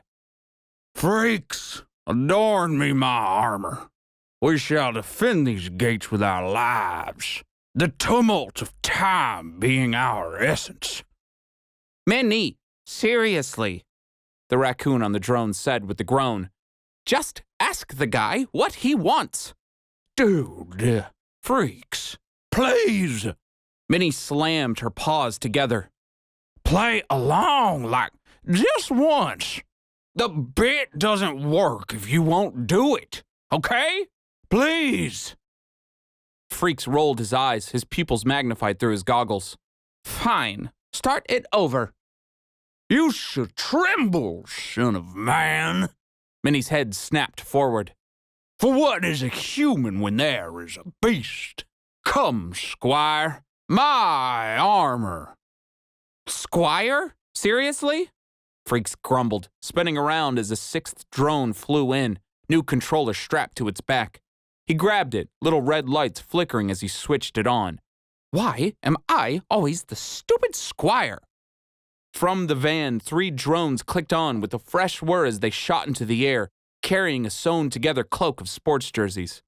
The drones draped the cloak over the giant bear's shoulders, the colorful folds shining against the headlights. Minnie twirled on a back paw and spun with a flourish. Now, good human, Minnie said, pressing her snout through the gates. Step forward so that we may inspect your acumen. Derek blinked, looking over his shoulder. Oh, me? Yes, you! Freaks yelled over the sound of his drones. Who else? Oh, yeah, okay. Didn't want to interrupt the show, Derek said with a final look back at his empty car. He held his hands high. I'm walking forward to the gates now, just doing my thing. From afar, the bear looked big. Up close, the bear was massive. 10 feet of thick muscles rippled under her deep maroon fur. Drool dripped from her snout, splashing into puddles of sizzling mud as it hit the dirt. From her claws to her teeth, she was the most fearsome creature Derek had ever seen. Still, Derek stood tall, back straight and shoulders back. She's probably nothing compared to a dragon. Minnie sniffed, her nose twitching as she stuck her snout through the gates. Smell you know the rules of my land, but I see no offering. She peered down at Derek, her eyes narrow. She means that it smells like cheeseburgers, Freak said, hopping down onto Minnie's back. But she does not see any cheeseburgers. Frankly, neither do I. Oh, yeah, sorry, Derek said, smiling with his full set of teeth. The other one already took the offering. Cake, I think. I figured he was with you. Oh, darn it! Freak screeched, leaping back onto his drones. That stupid leaf boy took the fries again. Let us find him quick. Son of a... Minnie growled, spinning toward the woods, sniffing a new scent. Cake! If you don't leave me any fries, I'm burning these trees to the ground. Together, they raced off screeching and roaring as one. The woods stood still and suddenly silent. Derek collapsed to a knee. Wow, holy crap, he said, gasping for breath. I just stood up to a monster. Easier than you thought, right? A golden thread shimmered in the air, opening in a slit. The cat peeked his head through. Not bad for a first time. Told you that you were ready. Yeah, well, you can speed up whatever you're doing, Derek said, forcing himself to stand. With how dumb I am, I'm not sure I could keep this up for long. No, the cat said, head whipping toward Derek. What did I say about that? I know, I'm just saying. I don't care, the cat snapped. We do not disparage ourselves. You are not dumb. Now tell me you can do this. But say it. Derek's nostrils flared. I can do this, he whispered. Exactly. The cat smiled. I've almost got our leverage, so just keep it up. I'll see you on the other side. The golden thread pulled apart, and just like that, the cat was gone. I can do this, Derek said a little louder, breathing through his nose. I can do this. Soon enough, leaves crunched and drones whirred, signaling the return of the animals. Minnie trotted through the trees with a huff, 2 bags of fast food hanging from her mouth. Stupid fry thief rodent, Minnie grumbled, sitting herself in front of the gate. Must have went back to the house. At least we still got the burgs and the nugs, Freak said, jumping down beside her. That is something. But the fries are the best part, Minnie whined, spilling the food out onto the ground. 20 wrapped cheeseburgers and an overwhelming count of chicken nugget boxes sat waiting. Freaks pounced on a burger, teeth chewing through the plastic, bun and patty alike. With a flick of her wrist, Minnie opened a box of nuggets and skewered them on a claw, squirting ketchup into her mouth before chomping down. That's the good stuff, Minnie said, nodding to Derek. You want any? Derek's eyes narrowed, his stance wide and at the ready. Minnie cocked an eyebrow, then shrugged, and kept eating. All right, Mr. Business, suit yourself. She dipped a nugget into a ripped packet of honey, then mustard, then ketchup, and swirled it around before savoring the bite. You have brought us the asking price for a conversation, so you must know who we are. I'm assuming you know where you are, too, though I'm not sure how you know all this, little boy. Yes, I do, Derek said, jaw clenched. I am looking for passage through the woods, no questions asked. Freak squeaked, laughing to himself as he bit down on a mayonnaise packet. The packet squirted everywhere, though neither animal seemed to care.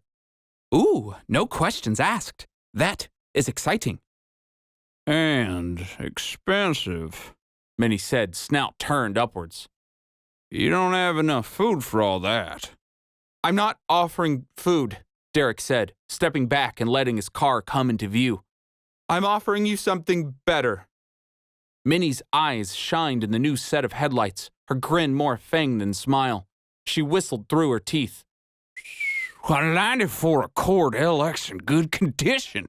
Now, that's an offering. How many miles? Under 100,000, Derek said. Plus, sentimental value. My mom will kill me if I lose it. And here you are, willing to lose it, Minnie said. You must be on quite an adventure.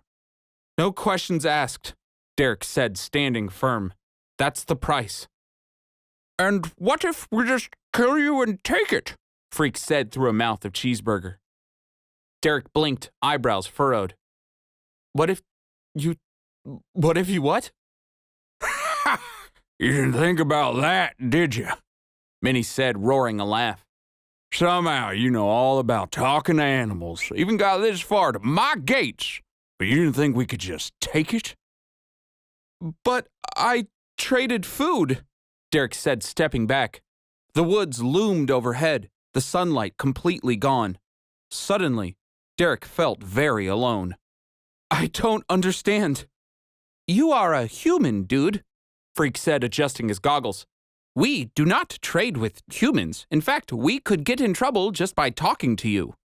True, Minnie said, muscles rippling as she stood. You see, on TV, y'all are amazing. Super fun, love your stories. But in person, y'all are the worst. Makes more sense just to kill you before you try killing us again. Touch the boy and you die. The cat's voice boomed through the forest, shaking the treetops. Through the gate and above the bear's minivan, a golden thread of light opened into a cascading portal. The cat stepped out, landing on the van's hood, and dragged his claws against the metal. Get away from my baby! Minnie roared. The earth rumbled beneath her, her claws sinking into dirt road. I'll kill you! I wouldn't, the cat said, head hunched low. Golden threads exploded from his fur, wrapping the van in an endless array. Any more movements and the van is dust, Got it? You do that, and I eat this kid, Minnie grumbled, slamming her fist on the ground.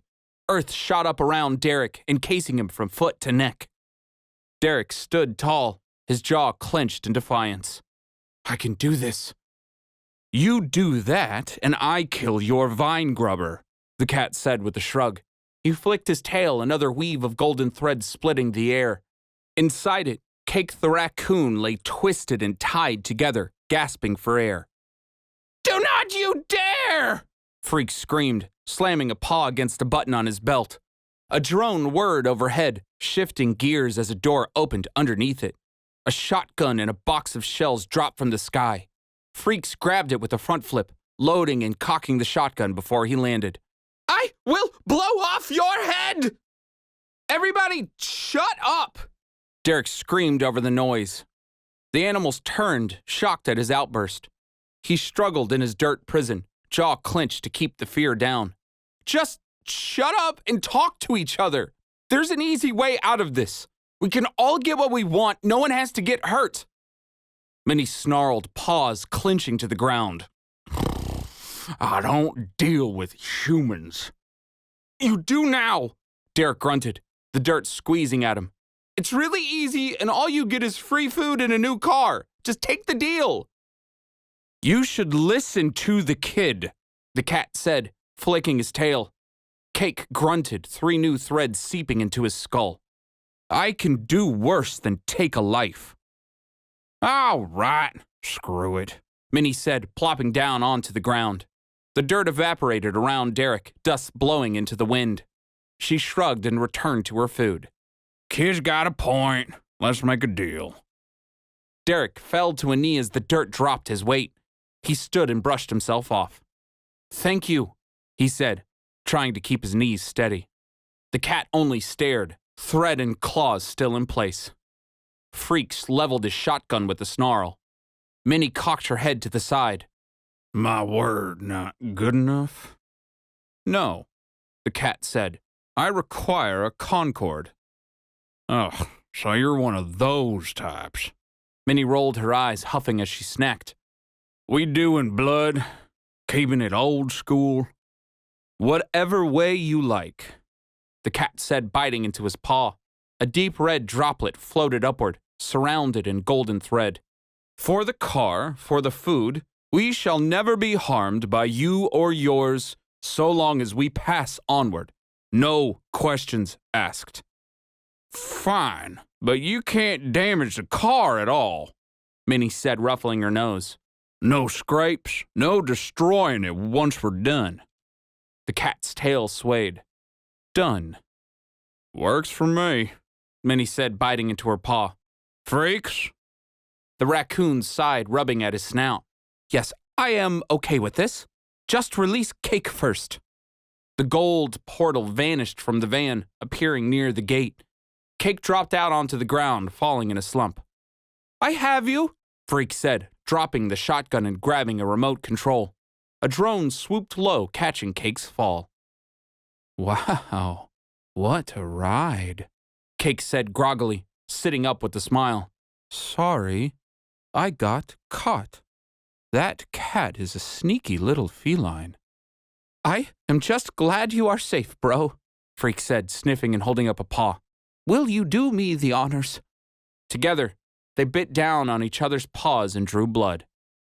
They all turned to Derek.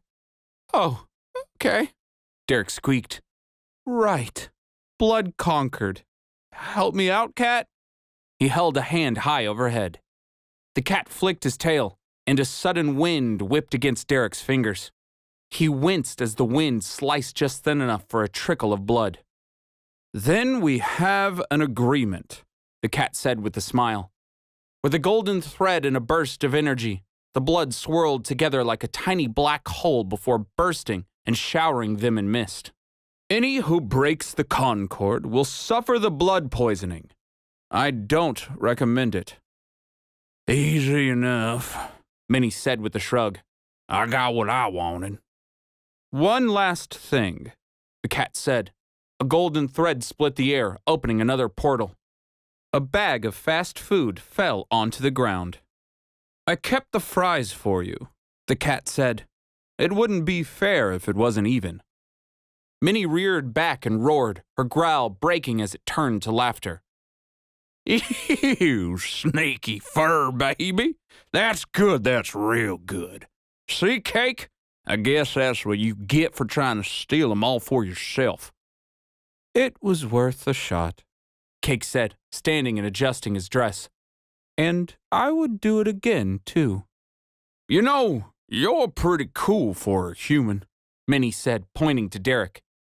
You stood up for yourself and didn't even piss your pants. I respect that. Yep, that's me, Derek said. Can we open this gate, please? Sure thing, Minnie said, clapping her paws together. The iron twisted at the center, the padlocks clicking open one by one. We've got a dope spot up ahead. If you want to get some rest before you get into whatever we're not supposed to ask about, you're good to crash there. We've got extra space if you don't mind woodland creatures. Gold light flashed and the cat appeared next to Derek. Up to you, kid. The Concord will keep us safe. We can stay a day, make sure we're ready for the final task. Derek rubbed his neck, his heartbeat finally settled. Yeah, sure. It beats sleeping in the woods. Yes, it does, Minnie said, slamming her paws into the ground. The iron gate groaned as it opened, the metal shrinking into the dirt like darkened quicksand.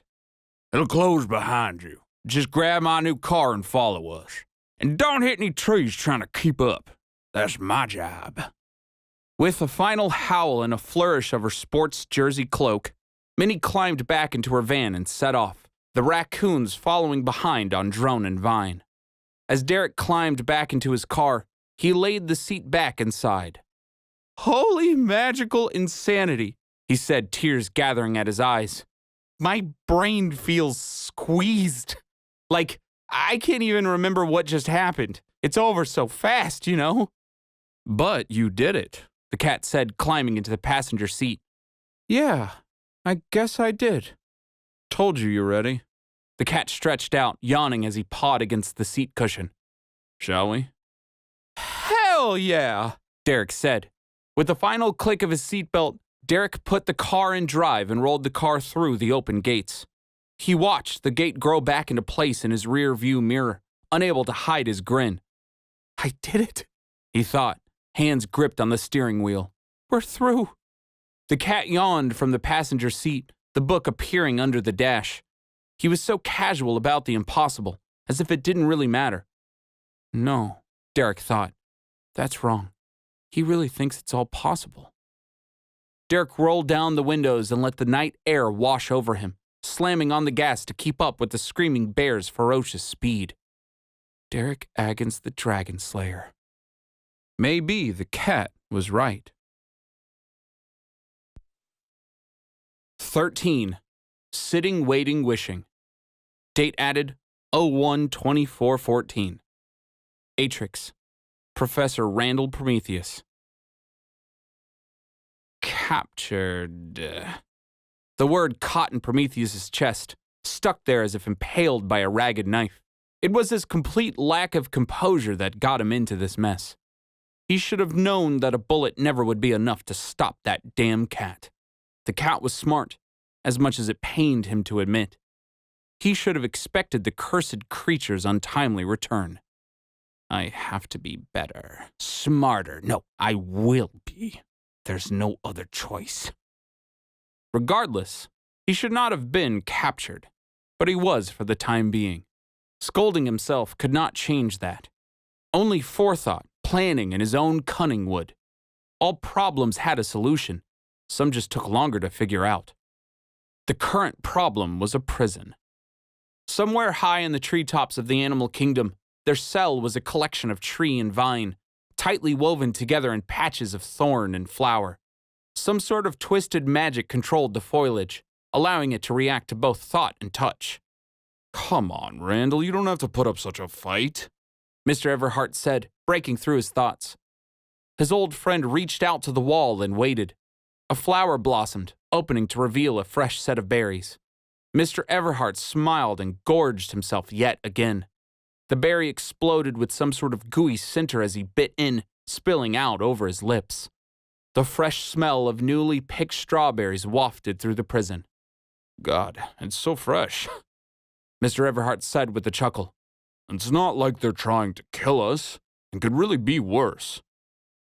Prometheus stared through the slithering vines in disgust, his eyes glued to the outside hallway. And to think we used to be equals.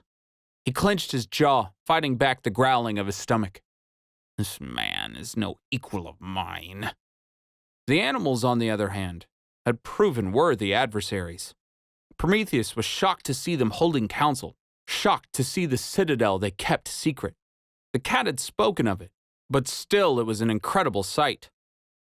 Somehow, in the midst of modern technology, the animals hid themselves away right out in the open.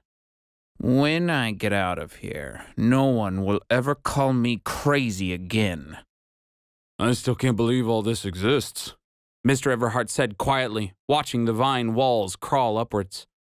In our world, in our human world, how can all of this still be? How have we not found it out? I didn't believe it at first, you know. A snake in the desert handing out curses? No offense, but it all sounded so made up. I mean, I know your physical appearance changed, but I'm sorry I ever doubted you, friend. Mr. Everhart lifted his hand to the ceiling, pulling some more berries and offering them up. It's been days, Randall. You can't not eat. Here, it's good, I promise. What a fool. Prometheus stared forward. He does not even know he is being tricked. For the past 3 nights, Prometheus had watched Mr. Everhart pass out at exactly the same time. Each night, no matter what, Mr. Everhart slumped over into a deep slumber. It did not take long to make the connection. The animals were drugging him. I don't know what you're waiting for, but it's not going to happen, Mr. Everhart said, returning to his corner. Whenever you want to talk, I'll be here. Prometheus straightened his back, released the tension from his shoulders, and let his anger wash away. It was not Adrian's fault he was so simple. It was merely a fact, and Prometheus would not let it rile him up any longer. Losing his temper had gotten him captured in the first place. Next time, and there would be a next time, he would be ready. Down the hallway, their one-eyed wolf guard stepped into view. It was exactly what Prometheus was waiting for. Tomorrow night. A gruff voice reverberated in Prometheus's head. Tomorrow night it is. Prometheus thought back, unable to hide his smile. You're making the right choice. You just hold up your end of the deal. Quinn growled in his thoughts, his gaze shifting to 2 passing squirrels adorned in metal helmets. Or I'll eat you myself.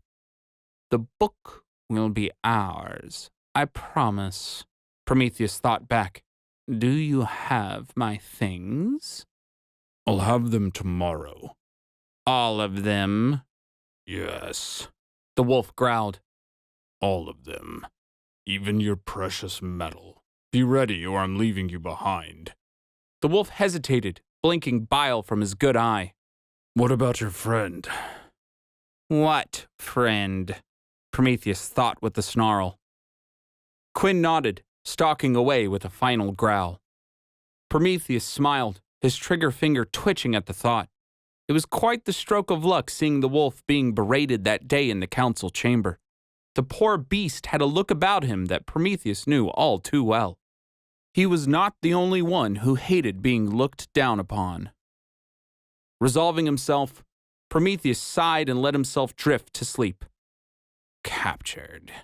The thought still stung, nagging at him like a fingernail broken halfway through. Nothing was permanent. Everything was solvable. And everything had a consequence. 14. Superpowers. Date added 040509. Atrix, Derek Richard Agons. Sharp right!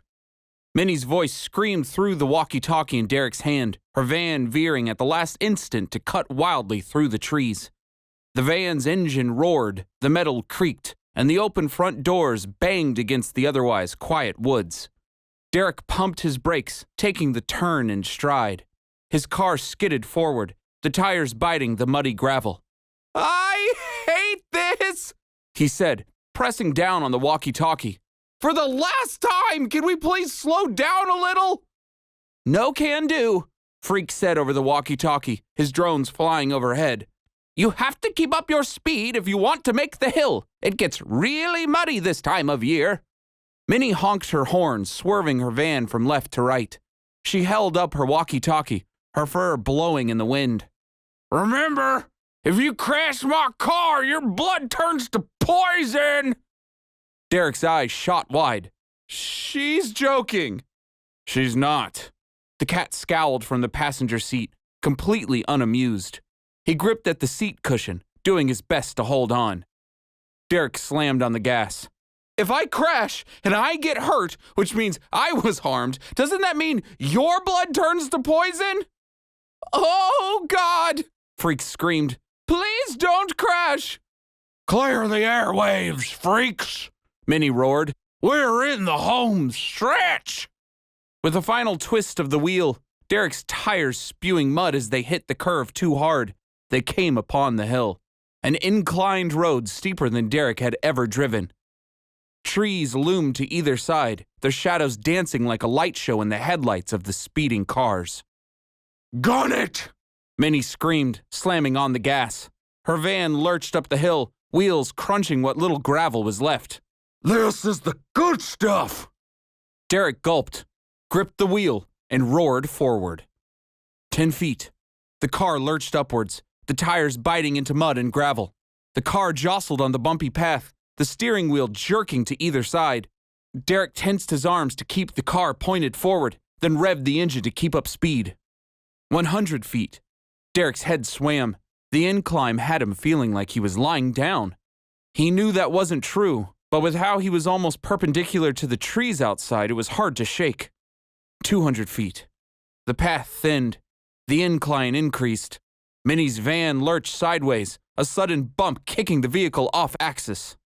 "Dang it!" Derek said, swerving the other way to not collide. His tires dug into the sludge, his car beginning to skid. "Not like this," he thought, his heart racing. He swerved the wheel to the other side, trying to right his direction, but the car's momentum was overwhelming. Ropes shot out from the 2 drones overhead, helping correct the van's path. Freak shouted over the walkie-talkie, but Derek couldn't hear it. His heart was thudding too loud in his ears. Grunting, he slammed on the gas, but there was no catch to the tires. Mud splattered against the windows. He skidded up the hill, front tires diagonal to keep him from falling into the trees. "Enough of this stupidity!" The cat hissed, devolving into golden thread, reappearing on the hood of the car. The cat's tail began to sway. A silver wind swirled around them, howling against the windows as it rushed along the car like a sudden tornado. The trees to the right bent under the sudden gusts beside and behind. The trees were coming quick, the car slipping off the path and into the darkness. "Come on!" Derek said, gritting his teeth and pressing the pedal to the floor. Burning rubber wafted through the air. Like a torrent and with a howl, the wind slammed the car from the side. The car jostled like a teetering ship, the side wheels flying off the ground, before crashing back down on the spiraling pathway. Back on the path to safety. "Final stretch!" Derek said, leaning against his seatbelt. Minnie's van disappeared ahead of them, cresting out of sight over the hill. "Keep up that wind!" "Don't tell me what to do!" The cat hissed, his voice strained. On a last gust and a burst of gas, the car shot over the hilltop, landing on the driveway with a thud. "Stop and turn!" Minnie shouted over the walkie-talkie. Derek didn't have time to think. In front of them, the road ended in a driveway barely long enough for 2 cars. Parked and waiting, Minnie stood in her van, howling wildly into the walkie-talkie. Derek spun the steering wheel, slammed the brakes, and brought the car to a skidding stop inches away from danger. Dust settled around them. The night wind howled through the forest. They were canopy level now, the hill they climbed reaching higher than the forest itself. Derek crawled out of his car, gasping for breath. The air was thinner up here, the temperature a freshly biting cold. I need a drink, Freak said, unhooking the ropes from the van's top. With a click of his controller, he turned his drones toward the house and flew off into the distance. I will see you all inside. Minnie jumped out of her van and roared with laughter. That was even more fun than I thought. Great job on not dying, everyone. I'm so dang hungry. Cake, you better be starting the grill. With a final slap on the van's hood, she made her way inside. Cake stepped out from a bush, paws adjusting his aviators. Are you all coming in? In a moment, the cat said, walking to Derek, eyes still focused on Minnie. I'd like to discuss a few things in private. Have it your way, Cake said with a shrug. Vine shot up from the ground, attaching to the house's roof. When you come in, I will show you to your rooms. The vine retracted toward the roof and pulled Cake through the air like a slingshot. The world settled. Derek forced himself to stand, eyes wide as he gathered his bearings. Are we alone? The cat sniffed the air, his tongue flickering to taste it. Seems like it. Derek collapsed onto the car's trunk, clutching at his chest. Good. Holy crap. Let's never do that again. Agreed, the cat said coldly. He sat himself up on top of the car, eyes still trained on the house. Quite the place they have. Alone in the woods, atop the highest point as far as the eye could see, the house they'd reached was more like a tower.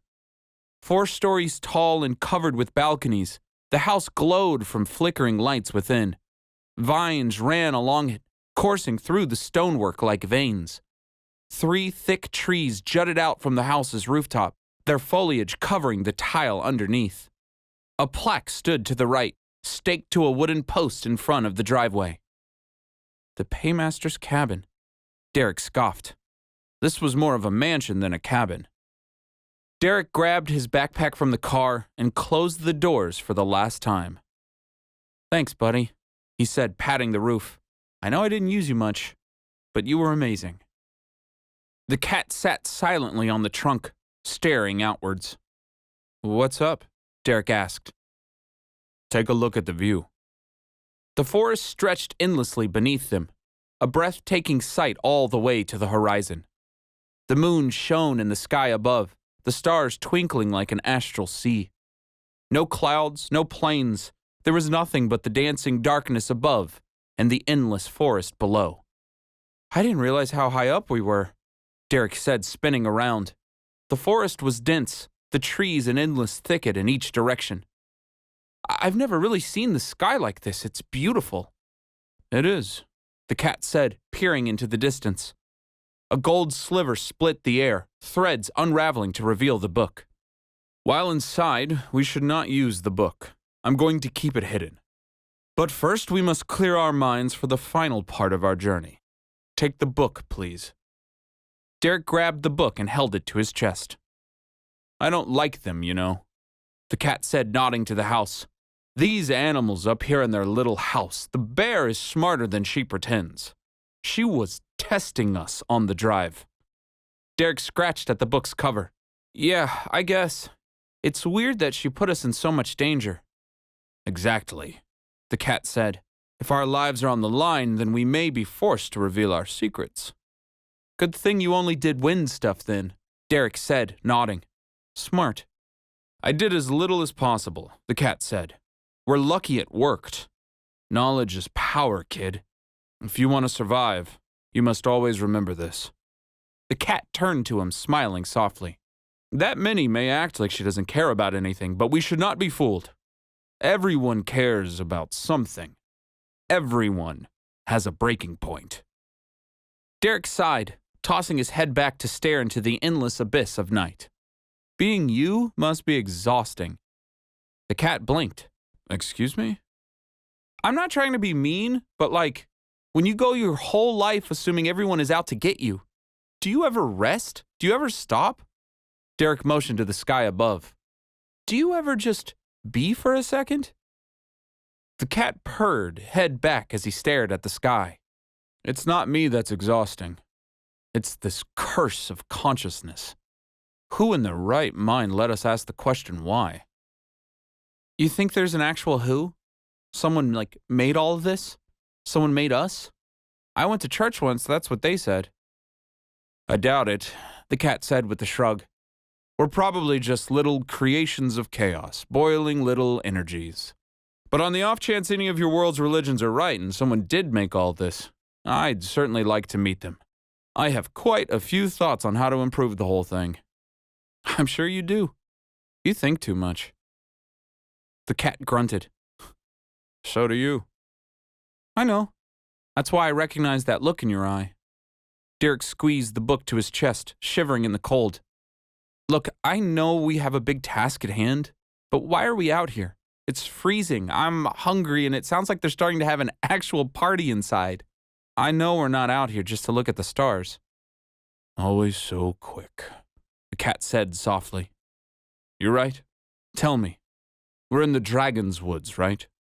Yep, Derek said, nodding. Before the mountain, before the lair, stand the Forgotten Woods. Derek blinked, the thought catching him. He turned and scanned the horizon. No mountain. Derek suddenly realized how high up he was. We're not on the mountain, are we? No, the cat said with a chuckle, but you're on the right path. I told you, Minnie and her little squad are not here for us. Somehow, the mountain is being hidden from your perception. He peered out over the trees, nose held high and proud. But we have the answer, don't we? Magic! Derek gasped. The book, Derek. We have the book. Yeah, exactly. Derek smiled wide, holding the book out before him. Give me some light. The cat rolled his eyes, flicking his tail.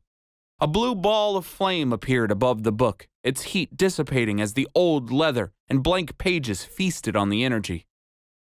Derek closed his eyes, picturing the dark space of nothing, that place between waking. Only what he wanted to exist lived there. He pictured the book, letting it hover over his hands, and kept his desires clear. Over the past couple of days, this exercise had become second nature. I want to see the dragon's lair. He poured his desire into the book. Light exploded in front of his eyelids, a soft gold illuminating the space in his mind. Somewhere in the distance, a car radio hissed. Should have turned the car off, Derek thought, pushing past it. He opened his eyes, keeping his desires firm. The sky was filled with fireflies. Twinkling against the darkness, the little lights buzzed and flittered about, crawling from the book like floating lanterns with different colors. Each light felt different. The more Derek stared at them, the more he began to understand. One light was static, almost sizzling. Another left his skin with a chill. Another, a warm sensation in his gut. Derek turned to follow them as they floated forward. I'm doing it, he thought, his heart racing. I'm really doing it. Stepping back onto the dirt road, he turned and looked out over the trees where the little lights were headed. A mountain loomed in the distance, fearsome and sprawling. The hill they stood on felt tiny in comparison. The peak stretched ever upward into the cloudless night, its gray formation blurring against the moon. Still, it was there, no longer hidden. A soft golden white glow illuminated it against the sky, outlining it from behind. What do you see? The cat whispered in his ear. Describe it. There's these little lights, like fireflies, but they're essences. And they're leading. It's the mountain. Derek pointed excitedly. I couldn't see it before, but it's right there. Northwest, the cat said, nodding. Then we have our path set for us. Close the book, Derek, before we're seen. Derek sighed, closing his eyes and pulling away from the mental space. It was hard at first to disconnect, but with the cat's teaching over the past week, he'd learned to come back easily to reality. Reality? A dragon's lair. The thought hit him right in the chest. His shoulders slumped forward as he closed the book and tucked it into his backpack. I found the mountain, Derek said softly, leaning once more against his car. That means it's time, isn't it? Close enough, the cat said, smiling, though his eyes wandered. Tonight, we eat and we rest. Take this space for yourself, kid. Enjoy it. The cat peered into the mountain's direction, eyes glowing in the moonlight. Tomorrow, we slay a dragon. It still doesn't feel real, Derek said, jumping up and turning toward the mansion behind them. Dragon. Dragon. Dang, what a life. Indeed, the cat said. Shall we? We shall, Derek said, following behind the cat. The fireflies still lingered in his mind. Their essence had been so comforting, like the first touch of fresh sheets. Their mansion awaited. 15. Grand Theft Autumn. Where is your boy? Date added 11/24/10. Atrix. Derek Richard Agons. Derek leapt onto the waterbed with a squeal, letting the watery folds shift under his weight. I've always wanted one of these. My mom would never let me. Well, there are no moms here, Cake said from the doorway, fidgeting with the pockets on his onesie. I'm glad that you like it, though. My brother Freak's got it special order in case we ever got guests. Do you get guests often? The cat asked, inspecting the room. He leapt silently from dresser to nightstand, stopping at a lava lamp with a sniff. No, but you never know, Cake said, turning to leave. And you can stop being so paranoid. The only bugs in here are the actual ones from the trees in the walls. We are not spying on you. Indeed, the cat said. Sure beats a motel, Derek said, letting the mattress move him like a wave. The room smelled fresh, like a newly sprouted flower. Movie posters lined the walls, and a set of old video game systems were stacked beneath the hanging flat screen. No desk for homework, shelves full of comics? Derek smiled. It's like the room I always wanted. Well, if you would like any food, you can find me in the kitchen, Cake said. I will be leaving now. I have some work I need to be doing. He closed the door behind him, leaving them to their fancies. Dang, got a whole little night to ourselves, Derek said, standing and stretching. Should we train? Not a great idea, the cat said, licking a paw. We don't know what we're facing within these walls. We better keep our secrets secret. With a sniff, the cat peered through the window. I'm going to do some scouting. Good idea, we can... The cat was gone in a flash of gold. Derek sat on the bed, looking over the room. Or not, he said to himself, running the soft blankets through his fingers. Alone. The thought made Derek smile. For the first time in his life, he was actually alone. No parents, no supervision, no cat for the moment. Out in the cold world as a man on a mission. Man, Derek grunted at the thought. I'm going to have to be. Derek's stomach growled as he caught a fresh scent through his doorway. Wait, no way, he muttered, leaping to his feet, nose scrunched as he confirmed the smell. Crispy, hint of sauce, slightly burnt. They've got pizza! The sense was so clear, it was like he could imagine it right in front of him. Grabbing his hoodie, he slung it over his shoulder and ran out the room, slamming the door behind him. The paymaster's cabin was built like a tiny, fancy hotel. The main living room was wide and open, with 4 stories of walkway circling the outer rim, each with a dozen doors. 3 bright brown oak trees sprouted through the living room, their gigantic branches twisting through the pastel ceiling. The ground floor was set in sections of grass, mud, flowers, running water, and stone, each cutting through the other like a miniature park. Derek slid down the last banister, jumping off at the ground floor. His mouth watered as a new set of aromas he did not recognize hit his senses.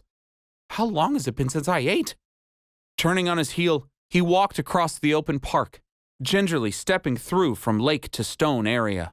Past the park, beyond the monstrous trees in the center, a kitchen descended into the back of the mansion like a little hovel, lit only by appliance light.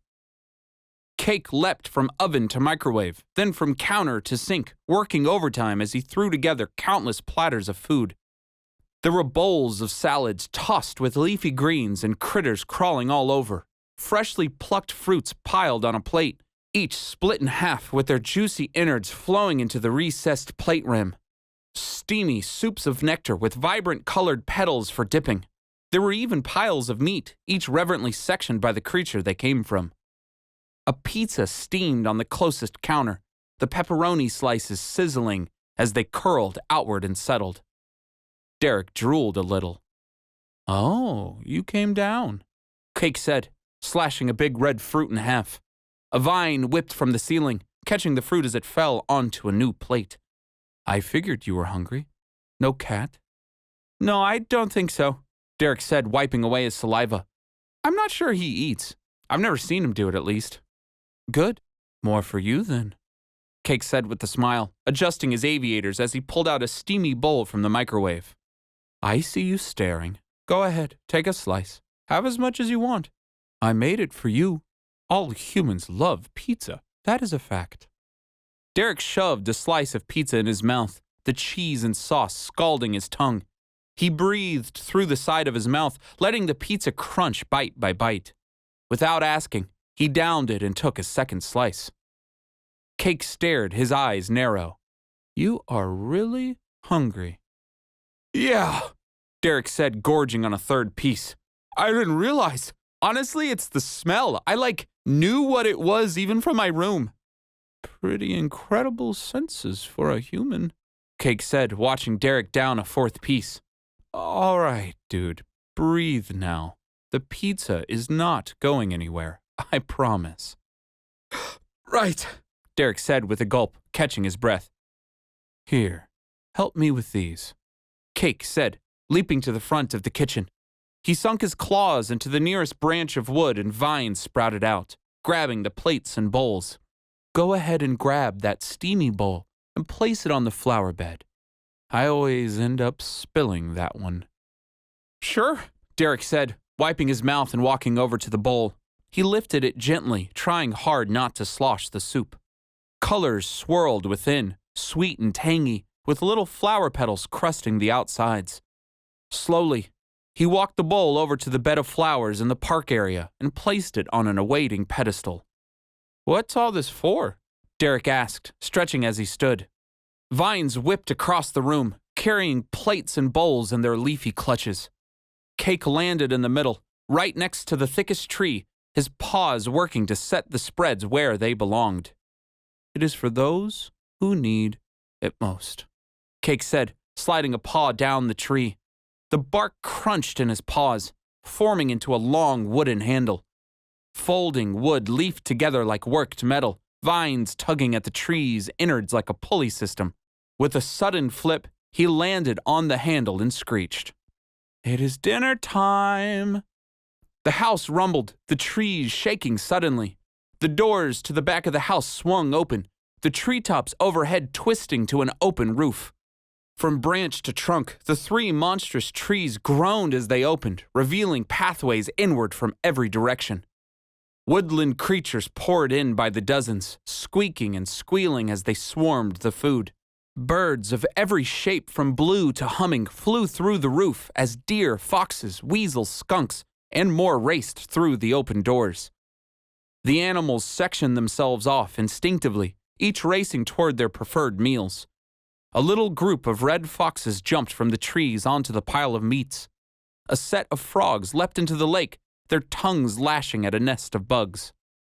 The living room was overrun like a mall food court at noon. As they feasted, they finished, all somehow respectful. As soon as they finished eating, they moved on, leaving room for new animals to pour in. It was so peaceful, so serene. Derek's eyes watered at the sight. The respect was overwhelming. "You do this for them?" Derek asked. "Obviously," Cake said, climbing onto a branch to survey his handiwork. "But why?" Derek folded his arms, eyes squinting. "What do you mean?" "I mean, is it a food chain thing? You give them food so you can eat them later?" "What?" Cake gasped. "No, what is wrong with you? Why would I do that?" "I don't know. I thought it was like a survival of the fittest thing." "No," Cake scoffed. "Absolutely not. They need food, and I like cooking. I do it because I want to. That's it. Derek blinked uncomfortably. Cake rubbed at his aviators and looked out over the living room, watching as a bird landed on a turtle's back and picked bugs off the shell. Normally, these dudes would be at each other's throats. No harmony. But here, they know the rules. They can feel it. I like to give them a little bit of peace. Oh, Derek said, scratching his chin. Bro, I know this may be hard to hear for a human, but not everyone needs a reason just to be nice. Right, Derek said, watching as a bunny nibbled on a sprouting carrot. Are any of them like you? Thinkers? Cake shook his head. Not that I know of. I always hope that maybe I will spark something in them, but it does not seem to work that way. It is probably for the best. Being born a thinker comes with some pretty cruel benefits. All that power kind of goes to our heads. Yeah, drawbacks too, Derek said. You're always in hiding. Cake smiled, scrunching his snout. Nah, I like that part. Hiding is my style. I like the quiet. Squeaking in rage, a nearby chipmunk kicked at a bowl as a fox got too close. The animals separated, hissing at each other, baring fangs and squeaking warning calls. Hey, stop that, Derek said, bending down to grab the bowl. Cake did a lot for you, so chill. You'll get your fill. He bent down, replacing the bowl on its stump. The fox shied away, letting the chipmunk feast. Cake raised an eyebrow, seemingly impressed. I've got a little brother, Derek said, his cheeks flushing. Sorry, my instincts just kind of kicked in. I have never seen an animal listen to a human like that, Cake said. You are really a weird one, Derek. I like you. Yeah, Derek said softly, suddenly aware of Cake's stare. You're pretty cool, too. Derek cleared his throat, a single thought nagging at him. For evil cult creatures, they certainly are bad at it. A roar ripped through the living room, sending the animals scattering. Darn it, Minnie, Cake said, hands outstretched. The tree branches shook overhead. A sudden pink dust sprang down upon the open park area. The animals settled as the dust did the same. You are fine, everybody. Do not worry about that. It is just an ungracious host in the back room. She okay? Derek asked, sneaking a peek down the hallway. Lights flashed from the furthest room, followed by a booming bass beat and the sounds of a cheering stadium.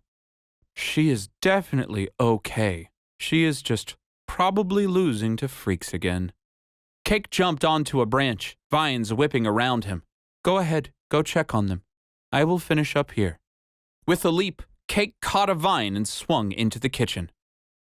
May as well take a look, Derek said, making his way toward the growing sounds of frustration. He stepped over a group of snakes and into the hallway, exiting the little park. At the end of the hall, lights flickered through the cracked door, sounds of mayhem gathering with the frustrated barks of a bear. Derek's walk sped up. He knew that sound anywhere. They were playing video games. He creaked the door open and peered in. Come on in if you're coming in. Just shut the door, Minnie roared, slamming her controller down onto the couch. Go again. Freaks adjusted his goggles, his claws picking at his controller. You are never going to win if you do not change your strategy. You're too aggressive. You need to stop just running at me. I will shield grab you every time. Oh, hush, Minnie said, sitting forward. We're going battlefield. Just hit random. I said battlefield. Then it is your funeral. Derek closed the door and let the sweet sounds of clacking controller sticks wash over him. The room was built like a massive indoor theater, lit only by the soft light of the TVs running along every wall. Though they were muted, the TVs were turned to different shows that Derek knew all too well. Nostalgia hit him like a hug, his cheeks flushed as the memories flooded in. From his favorite cartoons to old seasons of beloved Saturday morning shows, the TVs were vibrant blurs of colors they played on. Beneath each TV was a random stack of memorabilia, game stations, cartridges, piles of DVDs and VHS tapes, worn-out controllers, and even some dusty laptops. In the center of the room, Minnie sat forward on a couch just barely large enough to fit her grisly form. She scowled at the screen above her, a large projector taking up the entire north wall, cursing as she lost another life. Freaks giggled to himself, adjusting in his tiny recliner. Joysticks clacked as he worked his controller in quick succession, sliding around the platforms of the game as Minnie respawned. "You're losing," Derek said, walking up beside the bear. I know. Derek smiled to himself. The room was paradise. As they finished their game, Derek walked to a nearby desk, overcome with curiosity. The desk was filled with working laptops, all running code in tandem. Wires of blue and red were split between them, running in and out of boxes like a makeshift network. Derek's eyes went wide, his breath catching in his chest. Next to the laptops was a pile of earbuds. Stupid-ass game! Minnie roared, throwing down her controller. If you didn't play so cheesy... Freaks giggled, pulling his controller out and wrapping it gingerly. "I told you what you needed to do. You just never listen." He smiled, glancing at Derek. "Would you like some earbuds? Go ahead, take some. I can see that you are staring." "What?" Derek said with a squeak. He jumped back, waving his hands. No, I don't. I can't." "You cannot what?" Freak said, leaping onto the desk. He grabbed a set of black earbuds from the top of the pile, handing them over. "Here you go. They are now yours. Do not worry, I stole all of this stuff from the online. It does not matter. Just take it." Derek stepped back, shaking his head. No, I can't. Seriously." Why not? Minnie asked, kicking back on the couch. Human hands can't grab stuff? "What? No, my human hands can grab stuff." Derek cleared his throat, suddenly very uncomfortable. "It's just, I made a deal with my mom. I don't get to have headphones while my grades are so low." Minnie gasped, eyes wide. Wait, did you say grades? Are you in school? "Like high school?" Freak said softly. "Well, yeah," Derek shrugged. "That's what kids do. We have to be." "You are a kid?" Freaks gasped. "I thought you were like 50. 50? Derek barked a laugh. "Have you ever met a human before?" "Not really, unless scamming dum-dums on the online counts," Freak said, pointing to his laptops. Hey, kid, what is school like? Minnie asked, pointing to the TVs. Is it as magical as it looks? Do you stand up to bullies? I would play football. I'd be quarterback. Minnie stared at a TV, eyes unfocused, her maw wide with a smile. I'd be so good. I know I would. Totally go pro someday. School is school, Derek said slowly. It's not really like a TV show. That's all fake. It's a lot more boring than that. Oh, yes, of course. You are one of those kids, Freak said, adjusting his goggles. The kid with no hope trope, I believe it is called. Minnie smiled, fangs bared. Oh, that must be why I like you. Those kids are my favorite. They never see the hope coming, you know, but they always turn it around in the end. Can you not? I'm standing right here. Derek laughed nervously. Thanks for the offer about the headphones. Seriously. I don't have anything to use them with anyways, so it'd be a waste. Freaks crawled along the handlebars set into the side of the desk and swung open a drawer. What is wrong? Is your phone dead? He motioned to Derek's front pocket. I know that you have a phone on you. I can smell it. No, it's not that, Derek said. I don't want to turn it on in case it gets tracked. Kid on the run trope, too, Freak said, nodding. Very, very cool. Here, hand it over. Let me do my work. Okay, Derek said, fumbling with his phone. He laid it on the desk, smiling nervously. What are you going to do? I will work, Freak said. So step back and let me do my work. That's not an answer. Derek, it seems to me that you've been going through some stuff, Minnie said, scooting over on the couch. She caressed the spot next to her, offering it up. Now, I can't ask too much about it because of all the blood murder that will happen to us. But you know what always helps me? She grabbed a new controller and held it out. Video games? Derek asked quietly. And pizza, Minnie said, sniffing. lots and lots of pizza. Right on cue, the door swung open. 3 vines hung from the hallway, each carrying a freshly plated pizza. Cake swung down from the ceiling, front-flipping to land paws up. I come bearing gifts. Derek spent the rest of the night doing something he hadn't done in forever, laughing.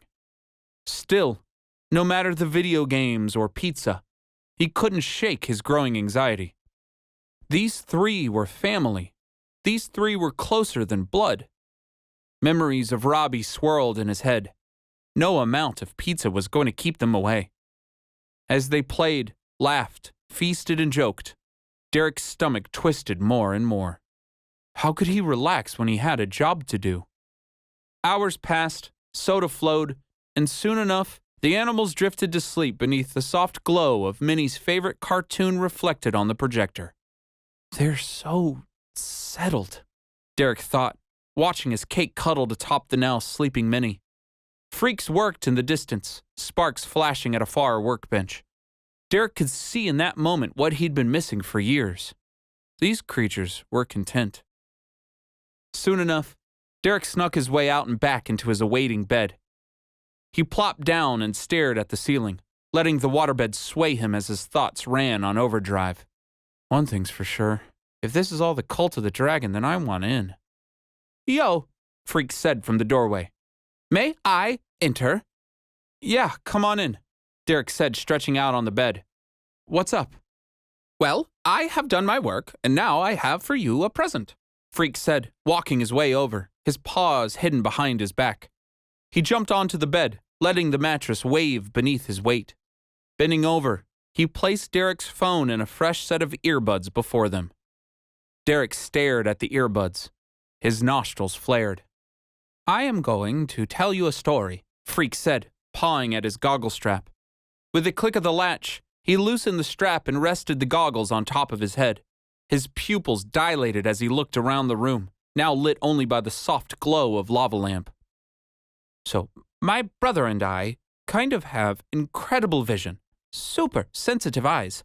That is why I have the goggles and he has the sunglasses. He tapped his goggles with a claw.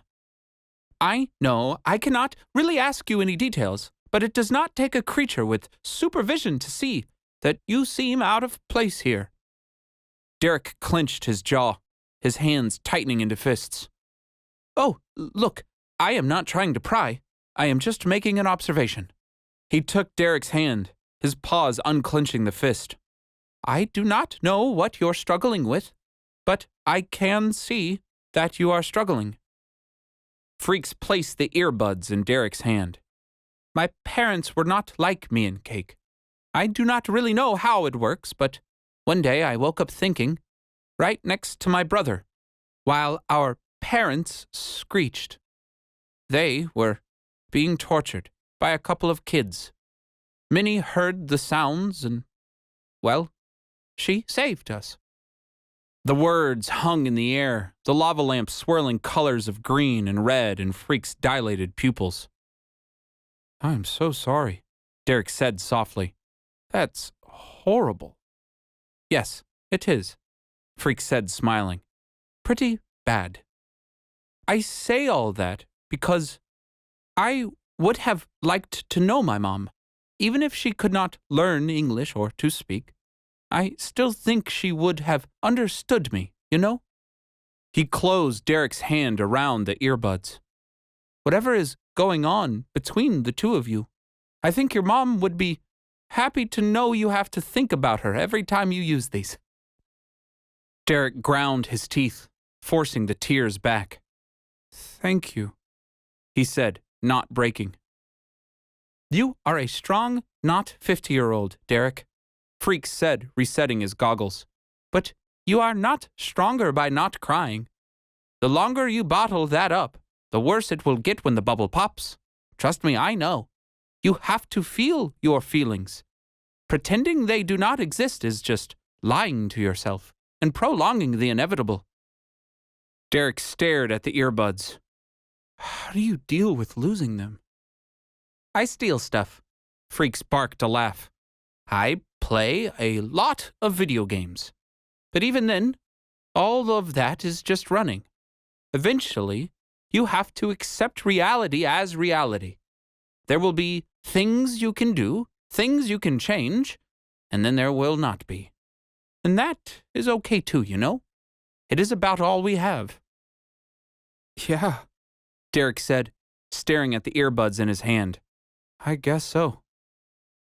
Well, thank you for the games, Freak said, jumping off the bed and walking to the door. By the way, I did some stuff to your phone. You are going to freak out. I basically gave it a solar hack I cooked up. If you give your phone sunlight, it will never need a charge again. Same with the earbuds. I also went ahead and hacked you into my network, so your data should work no matter what. You can use those earbuds to your heart's content, fear-free of tracking. Derek clicked his teeth, his foot tapping incessantly. He forced himself to nod, clearing his throat. Thank you, freaks. I don't know what to say. You do not have to say a thing, Freak said with a bow. Helping is dope. I enjoy it. Good night, dude. Freaks jumped off the bed and closed the door behind him. Derek sat in silence, staring down at his phone. Colors swirled around him, gleaming off the posters in soft splotches of red, orange, green, and blue. His grip tightened around the earbuds, knowing how mad his mom would be if she saw them. Derek smiled beside himself, the tears welling up. His dad wouldn't get it, he never did. Robbie would just be jealous. Derek dug his nails into his palms. No, family. I have a job to do. The words were hollow as he said them. His nostrils were flaring, his mouth twitching. Derek grit his teeth and dug his nails deeper. Somehow, the tears didn't come. Freaks meant well, but he didn't get it. The little raccoon didn't know the real weight Derek carried. Still, the thought of his family mourning his sudden disappearance tore him up. There has to be a way they don't hurt. With a sigh, Derek laid back in the bed and turned his phone on. The light blared at his eyes, making them water. Liar, he thought to himself with a smile. They were already watering. Well, Mom, he said, powering on the earbuds and connecting them to the phone. Guess I'll just have to make straight A's forever to make it up to you. With a giddy smile, he popped in the earbuds and turned on his music app. Playlists upon curated playlists welcomed him with open arms, all screaming to be played. Derek clicked his newest creation and let the shuffle roll. It was the all-time playlist, the one that had every song he had ever loved. Losing My Edge, We Are All Accelerated Readers, Neon Bible, The Wild Hunt, No Hope Kids. The songs rolled on as Derek stared at the ceiling until he could stare no more.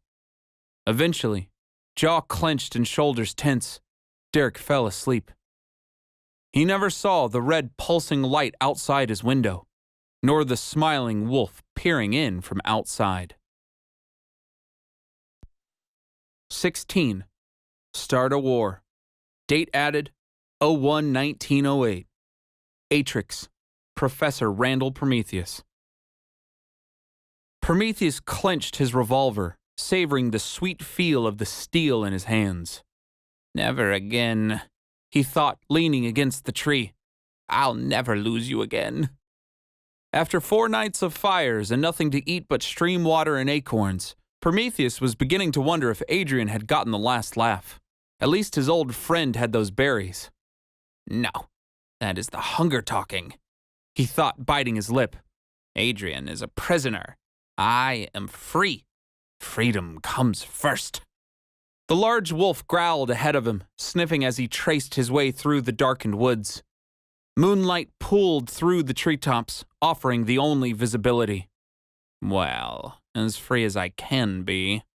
His new companion was not one for words. Night after night, he was met with plain growls and "keep moving" to satisfy his literary palate.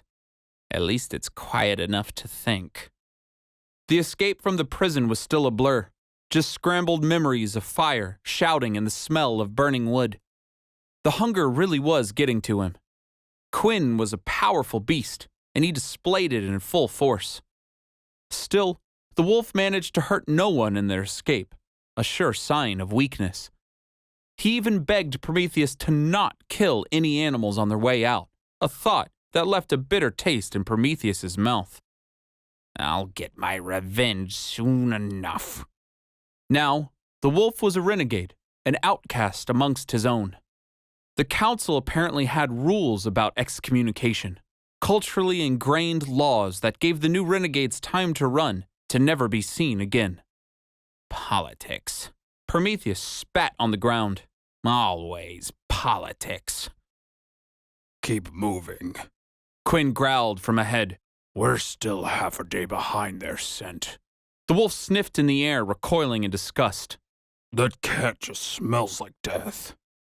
He'll be more than smelling like it once I am done with him, Prometheus said, stumbling over a branch. His body was weakening. Try as he might, even he needed sustenance. Okay, Wolf, I do not like to ask this, but I must find food. It is a necessity. We'll stop and feed at the next rest, Quinn said, nodding. We need to cover as much ground as we can if we're going to stop them before they get to the dragon's lair. Prometheus's stomach plummeted. Fear welled within him, clutching at his throat. Dragon's lair? He said, forcing a smile. Why would they be headed to the dragon's lair? Quinn raised an eyebrow. Because they have the book, Prometheus. And why would the cat's book lead them back to there? The cat's book? Quinn barked a laugh. How many lies of his do you still believe? The cat didn't write that book. He wishes he wrote that book. Of course, Prometheus thought with a snarl. More lies from that stupid feline. Now you're looking like me. Quinn grinned a toothy smile. But your fang is a little on the metal side for my taste. Prometheus fidgeted, squeezing the gun's handle. Don't beat yourself up, Quinn said, pressing on. It's not your fault the cat's convincing. He was like that when he worked for us, too. Not that long ago, he was one of our best secret breakers. Fur and bones. I think it was right around when he found out about that book he went renegade. Like you, Prometheus said. Yeah, I guess so. Quinn stopped and stared upward, through the trees and into the moonlit sky. Feels weird to finally be free. Once we have that book, they'll never look down on us again. Are you sure you can wrangle that thing under control? If not, it'll just lead us back to the lair. I'd rather avoid that seeing there's a dragon there. Yes, of course I can. What a stupid question. Prometheus smiled, turning toward the sky. Prometheus was at his best when he was smiling. Smiling was when the lies tasted the sweetest. Rage boiled within him. Prometheus had spent a month with the book, toiling endlessly to get the tome to do anything. All it ever was for him was blank. All it ever did was lead him right back to the woods. Thoughts of the white light pierced his memory, his gut wrenched in fury. A newer memory surfaced. White crystal light in the driveway. The boy on a knee. The book held high overhead. The memory burned like hot iron to the skin. From a distant window in Derek's house, Prometheus had caught a glimpse of the fight in the driveway. Somehow, as the wolves moved in, the boy had been using the book. I'm going to kill them all. It was not a threat. It was not a promise. It was only what was going to be. Somehow, he knew. Like a tugging sensation in his gut, he knew. He smiled wider, his eyes sparkling in the moonlight, the gun clutched in his hand. Once we take it, we'll have a heap of work ahead of us, Quinn said, setting off on the path ahead. The council won't let it go without a fight, much less the dragon. Abraham doesn't tell us much, only that the book must be protected. One dragon, one egg, one book. The cycle must continue. Whatever that means, Prometheus thought, stomping his way through the forest. For now, all he cared about was revenge. Talking animals, the Seekers' community, it did not matter. Soon enough, the world would see his power. And then they'll never question me again. 17. Wolf M.I. and Shadow. Date added 03/30/11. Atrix, Derek Richard Agons. Derek's bedroom exploded in a tornado of pulsing red light. Debris scattered in the explosion, stopping mid-flight on a wave of red energy. Derek jolted awake, gasping for breath, and jumped out of bed. He froze mid-jump, stuck in the air, his eyes wide in terror. Red energy swirled around him. A wolf stepped through the hole in the wall, hanging vials clinking together on the bandoliers it wore. It snarled and grabbed a vial off its belt, popping the top off with a claw. Behind him, a second wolf floated outside, hovering in a cross-legged position. Panic gripped Derek, alone and floating, no book or cat to help. Well, well, Gunther said, pressing his snout to Derek's forehead. He stood tall, his claws clinking against the vial he held. We meet again, boy. I told you I'd eat you if you tried anything. Guess it's almost time. Gunther breathed in deep, the wind whipping through Derek's hair as the wolf tasted the scents. He coughed and hacked, recoiling in disgust. Good God, kid, you smell like death itself. Where's the book? The red energy dispersed from Derek's head, freeing it. Derek snarled, gritting his teeth. You won't survive this, he said, noting for the first time that his voice did not squeak. Derek smiled wide. Seriously, I don't think you know who you just attacked. I don't sense it anymore, Throne said, floating into the room. Debris parted in front of him, the red energy coalescing around his waist like a fog. No cat either. I'm tired of this. Fur and bones, Gunther, just kill him and we'll figure out what to do next. Vines slithered from the walls as a hole appeared behind the wolves. Red energy reflected off of a pair of aviator sunglasses. Cake nodded to Derek, then disappeared into the ceiling without a sound. Derek smiled. Good luck. Don't say I didn't warn you. The tree in the corner of the room came alive, bursting out of the wall from root to limb. Bark jutted from the sides, twisting with vines to form different limbs like bone and cartilage growing at once. The bark twisted at its end, sharpening into spears already shooting forward. What the? Gunther spun around, leaping back as a spear point took his shoulder. He dropped the vial with a howl. The tree monster lifted him into the air, spearing him 2 more times in each thigh. Looks like we've got ourselves a party, the wolf howled, laughing as he grabbed 2 vials off his bandolier and crushed them against his chest and head. A green powder exploded from one, a silver liquid from the other. Stabbed and held high, he roared and smothered both into his fur. The tree stabbed at Throne, vines whipping forward to ensnare him simultaneously. The wolf growled, red energy pulsing from his eyes, and stopped the tree in place. The red energy vanished around Derek. Thanks, he squeaked, sprinting to the doorway and swinging it open. An old minivan crashed through the hole in the wall, knocking Throne right out of the air. Bullseye! Minnie roared from outside. The house shook as the van smashed against the nearest wall. Minnie leapt into the room and landed on top of it. She smashed her claws into the hood and ripped the metal backwards like water, letting it solidify around her like a suit of armor. Somebody say something about a party? Gunther laughed as the monstrous tree stabbed him thrice over, slamming him into the ceiling.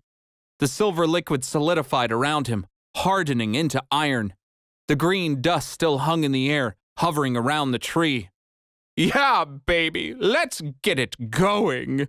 He howled and swiped his claws against the iron. Sparks flew in the air. The green powder ignited, exploding in flame. The tree went up in a flash, the flames whipping around it like a maelstrom. Derek blasted backwards through the door, the explosion kicking him out of his room. Grab, grab, grab! He screamed as he flew, the 3rd and 2nd floor balconies a blur as he passed them. A vine sprouted from the trees in the living room, all 3 now groaning to life with creaking bark. The vine whipped around Derek's ankle, and tied him to the nearest balcony. Derek yanked backwards, hovering a foot from the ground. "Hide, Derek." Cake leapt down from the ceiling and sank his claws into the middle tree. The tree groaned and split at the roots, opening wide to form with the oaks on either side. Bark covered Cake, forming into a seat, then a cockpit. Holes opened in the trunks like 1,000 little portals to an unseen world. Within seconds, the tree was crawling with spiders. Thousands upon thousands, the spiders crawled and spun webs into the shifting bark. Splitting, branching, molding, the 3 trees formed together into a 6-legged tank, each leg glistening with hardened blades as the spiders disappeared back into their homes. Derek pointed, his eyes wide. "You made a tank!" Cake turned, wood snapping as the tank turned with him. "Do not just point. I told you to hide. We will hold them off." "I can't just do nothing," Derek said, yanking the vine around his ankle. The vine gave and he twisted as he hit the ground.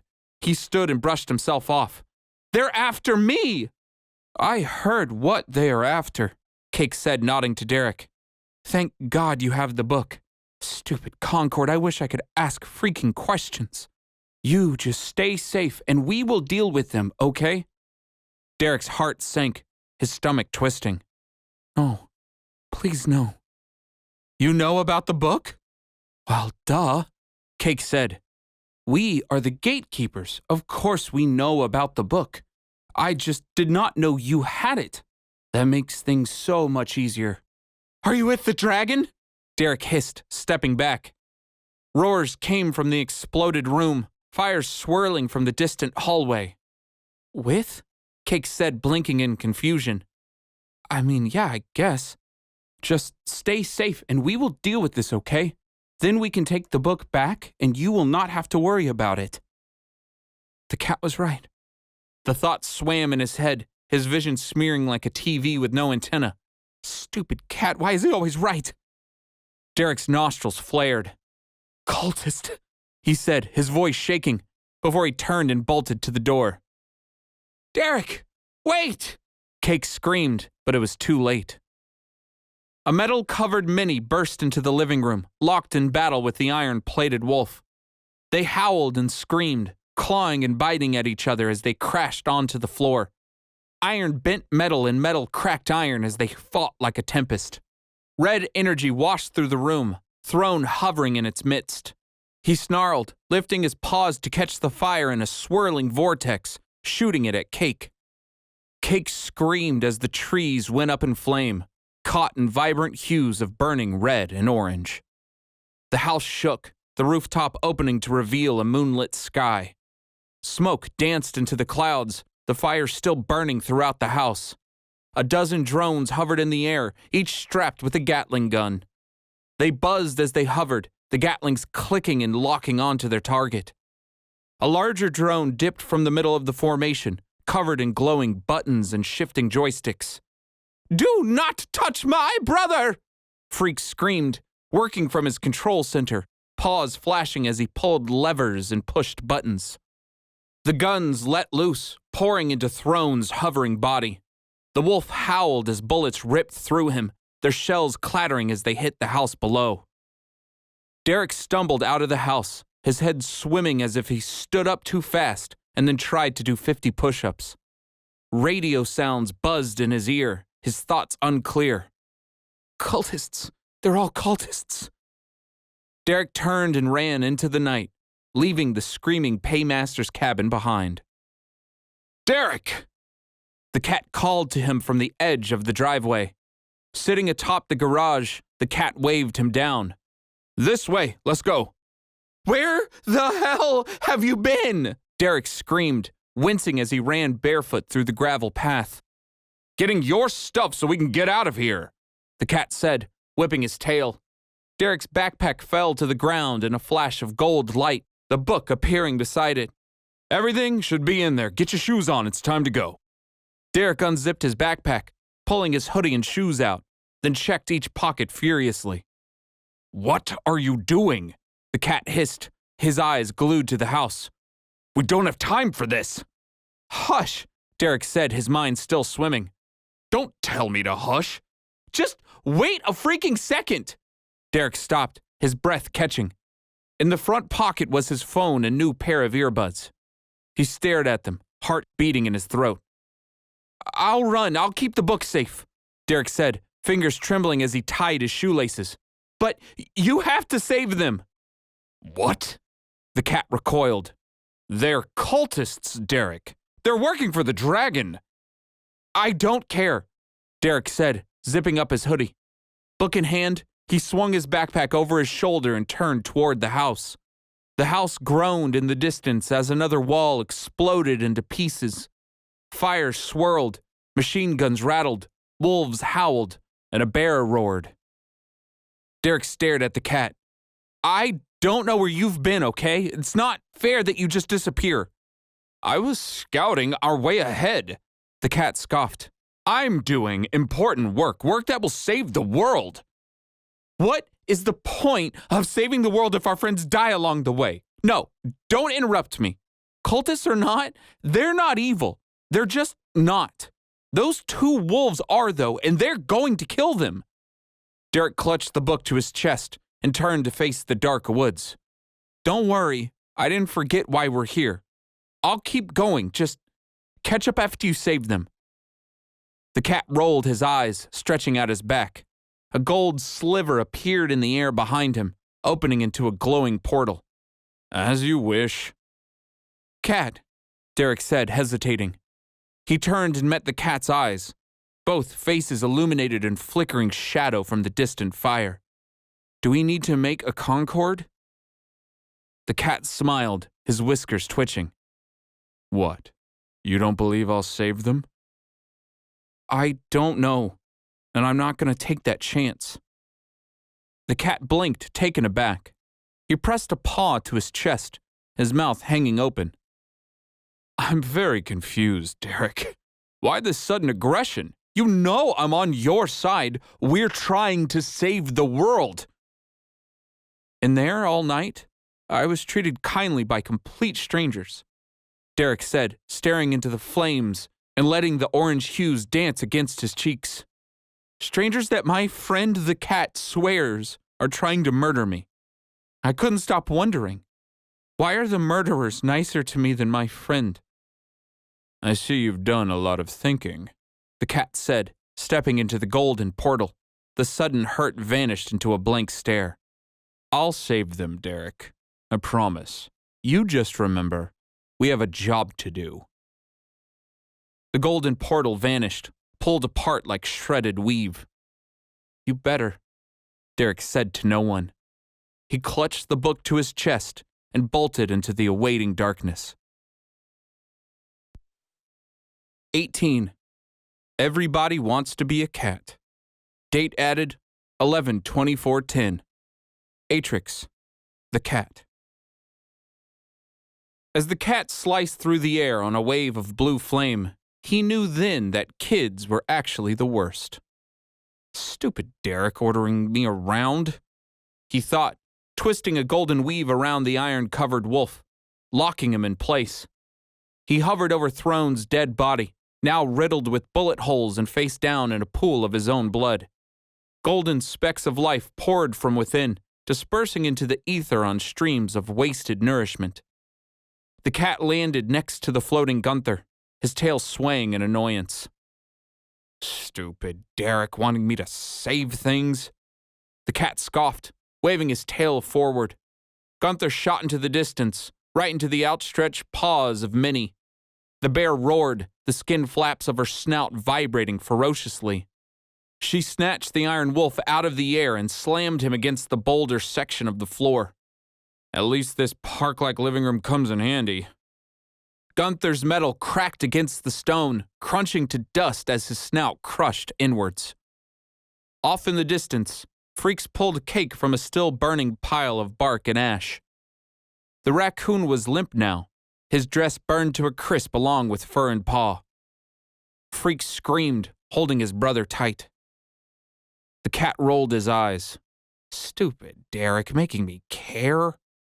The kid was right. These creatures were genuinely nice. The cat didn't really know what to expect, but it certainly wasn't that. With a whip of his tail, He swirled the energy pouring from within the dead wolf and sent it careening into Cake's burnt body.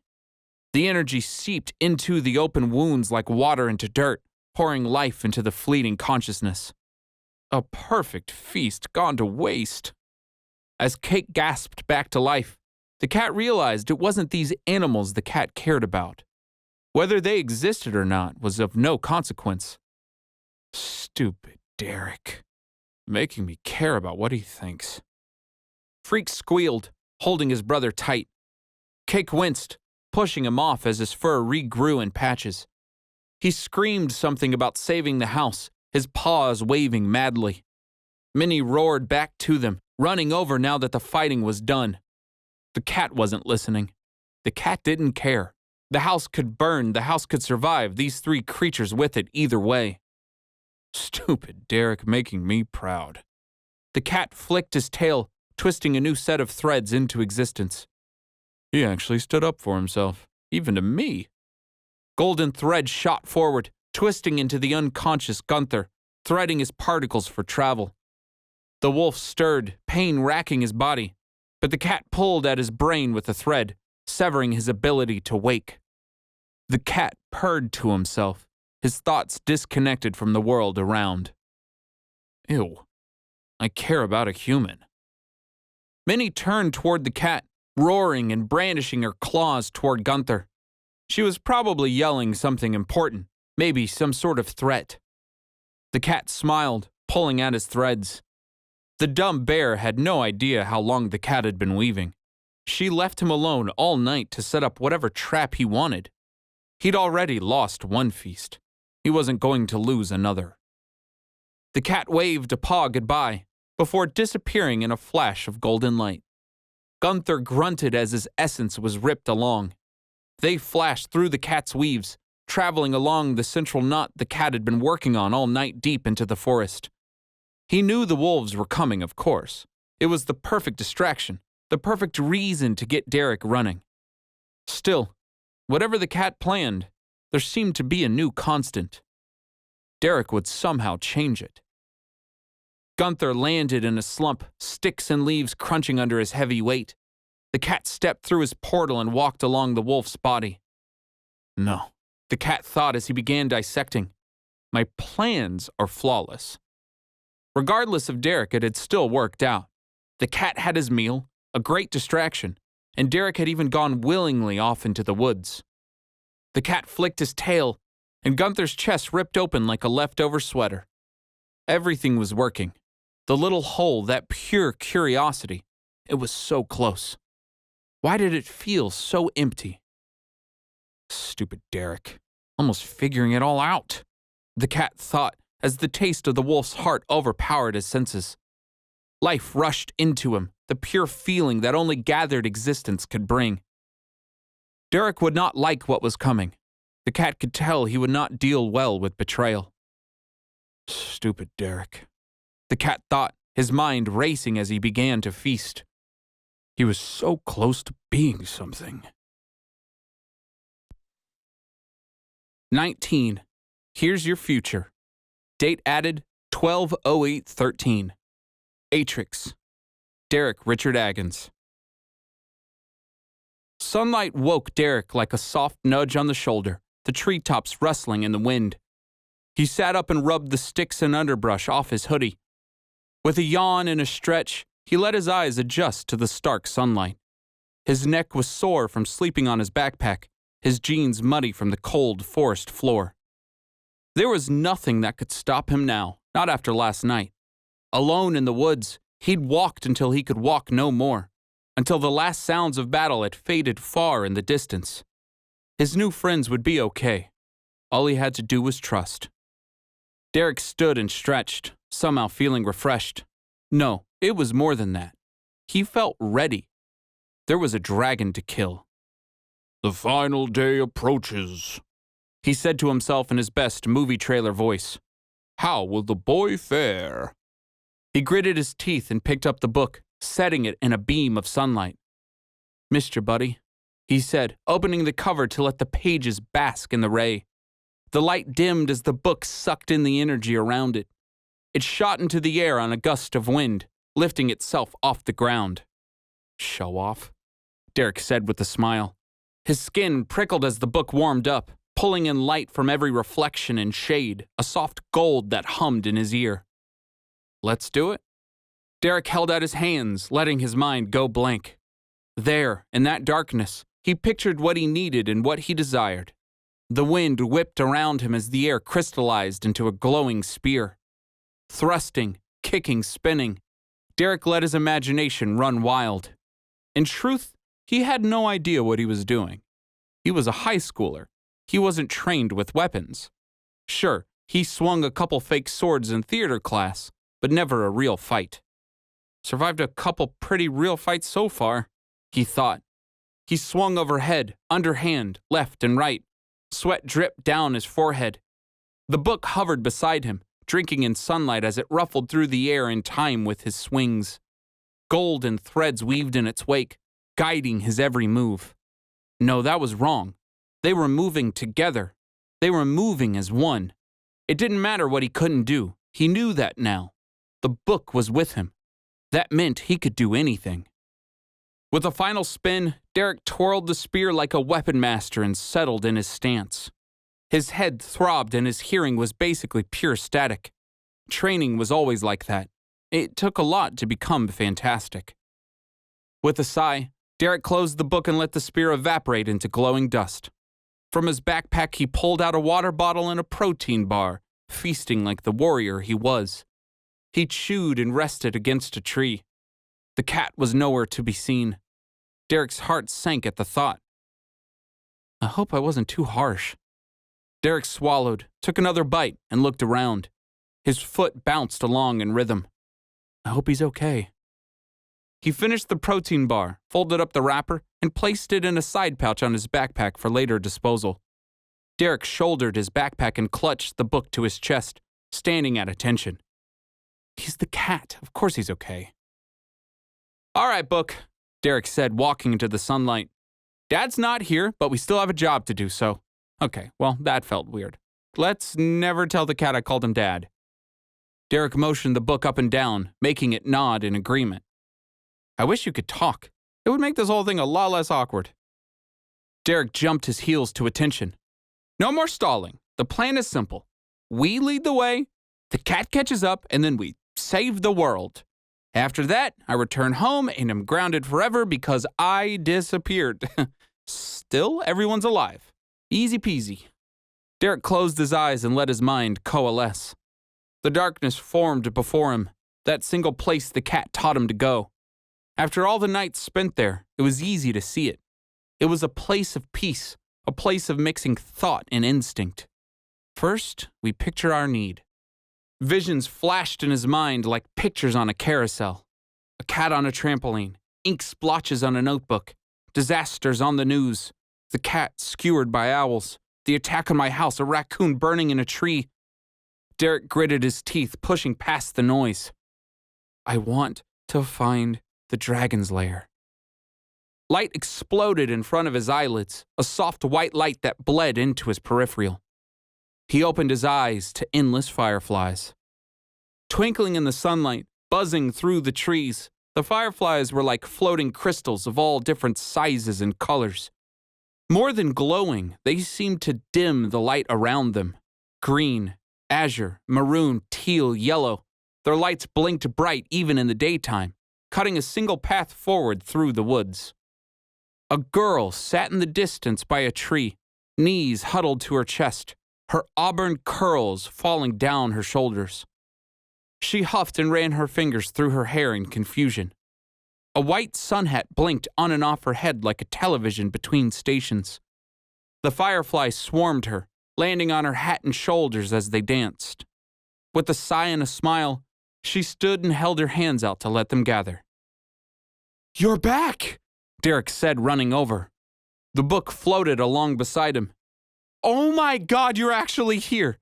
I haven't seen you since the girl leapt back, falling to the ground with a silent scream, her eyes wide and staring.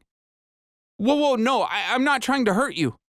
Derek stepped back, waving his hands. Sorry, I just got excited. I haven't seen you since my driveway, so I figured the book wasn't doing this girl vision thing anymore. The girl flashed white and blinked in and out of sight, reappearing right before Derek. She stared down at him, dress flowing in an unseen breeze as she floated a foot off the forest floor. She pointed back and forth between them, then to her eyes, all while speaking something unheard. Derek waved at his ears and eyes. I can't hear you, but I can see you. Can you hear me? The girl tapped her mouth and shook her head. Okay, all right, so we can't hear each other. Derek smiled to the book. Maybe I have to unlock that skill. I'm just glad you can see me. The girl flashed white again, her body shrinking enough to stand on the book's open pages. She pointed down, then back to herself. Yeah, I know, tiny book person, Derek said. You're the book. She motioned to her eyes, then back to the book, as if waiting for an answer. Derek shrugged. I mean, yeah, you're the book. He bowed awkwardly. It's nice to meet you, book. She squinted at him. Oh, I know, give me a second. Derek bent down, opened his backpack, and pulled out his old notebook and pen. He scribbled his name on it, standing to show it proudly. The girl was hovering over him at full size. Okay, you're close, Derek said, holding up the notebook. He pointed to his name. Me, Derek. You, book. She gritted her teeth in frustration, turning back to the woods. With a clap of her hands, she blinked out and reappeared next to the stream of fireflies. She pointed at them furiously, then to Derek, then to her eyes. Yeah, of course I can see them. The girl shrieked with excitement, spinning in the air as she pumped her fists. I know, Derek said, mimicking her motions. It's awesome. It means we're really going to do it, aren't we? The girl hovered toward the trees where the fireflies gathered, clapping her hands in excitement. She motioned Derek forward and took off into the forest. Wait up, Derek said, grabbing tight to his backpack straps. He bolted headfirst into the trees, his smile wide. Only the unknown awaited him ahead. His stomach churned at the thought, his curiosity spiking. There was so much possibility within it. The book flew over his shoulder, twisting between streams of sunlight. Fireflies whizzed past him as he sprinted through the woods. He screamed in delight, his skin tingling as the book doused him in golden waves.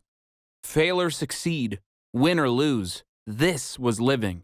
No classroom could touch this. This was adventure, and it was all his.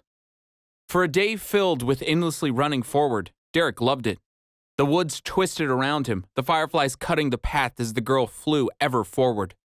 Right they zigged, left they zagged, and Derek kept in step. It wasn't until after the first hour that Derek realized he'd been running the entire time. No missteps, no falls or stumbles, and not once had he felt tired. It seemed the more he focused on the task at hand, the more the book filled in the gaps. His peripheral blurred into nothing as the day went on. He could feel himself, like he was filled with new energy. His thoughts became clear, his actions focused. Derek had never felt so alive. Crunch, crunch, crunch. The forest floor churned beneath him like a chugging train. The hours passed and the sunlight waned. The woods became a haze under the force of direction. The only path was forward. The only need was to follow.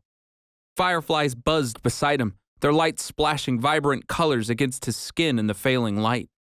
The girl flew through the trees, twisting and turning, flying ever onward. The daylight faded and Derek ran. The woods thinned and Derek ran. The mountain loomed over the treetops, and still Derek ran. Adventure. The word reverberated in his head. I live for adventure.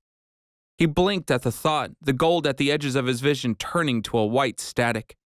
Something about that felt off, but he couldn't place it. Fireflies sped past him, jolting him back to the present. With a hoop and a holler, he shoved the thought aside and focused back on the task at hand. The mountain was calling to him, now closer than ever. It was simple. He just had to get the book back to the dragon. Derek blinked. Static screamed in his ear. His heart was pounding in his throat. I've got to what? His vision blinked gold, then white, then gold again, as if the colors were locked in battle. Derek's head buzzed, the thoughts pulling at each other, his stomach twisting inward. He was sick. He was exhausted. His muscles screamed at him, begging him for rest. The feelings rushed in like sheets of rain in a hurricane, the sudden storm upon him. Derek had been running for hours, more than hours, a full day. His breathing was ragged, his mouth hung open. Why hadn't he noticed it before? He needed to stop. He needed to rest. I'm gonna puke. I've got to. He sped up. Crunch, crunch, crunch. The sound faded into static. The world tilted like an unstable table. The woods blurred past him. He could see himself running, like watching himself on a television. To run was exciting. To run was adventure.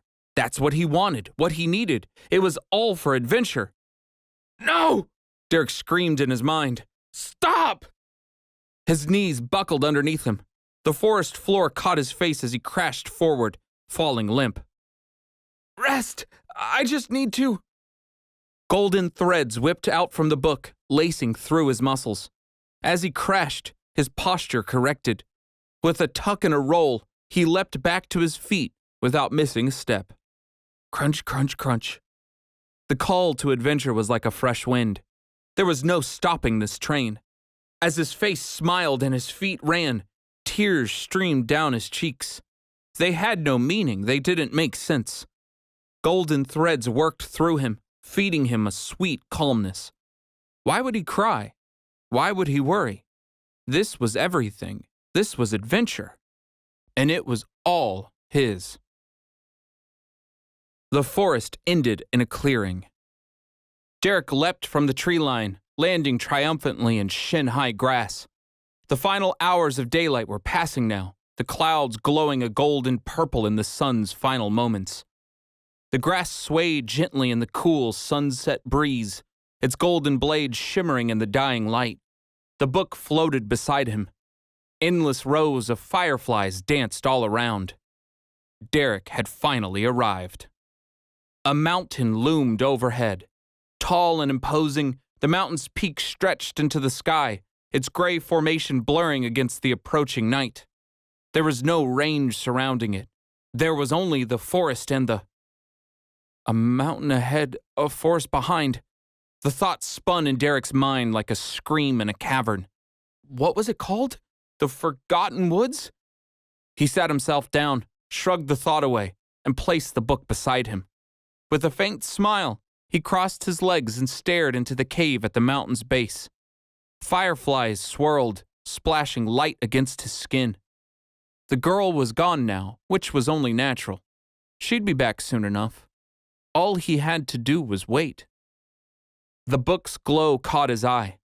Off in the distance, it raged through colors at a rapid pace, like shuffling through a rainbow. He had never seen it so worked up. His shoulders tensed at the thought.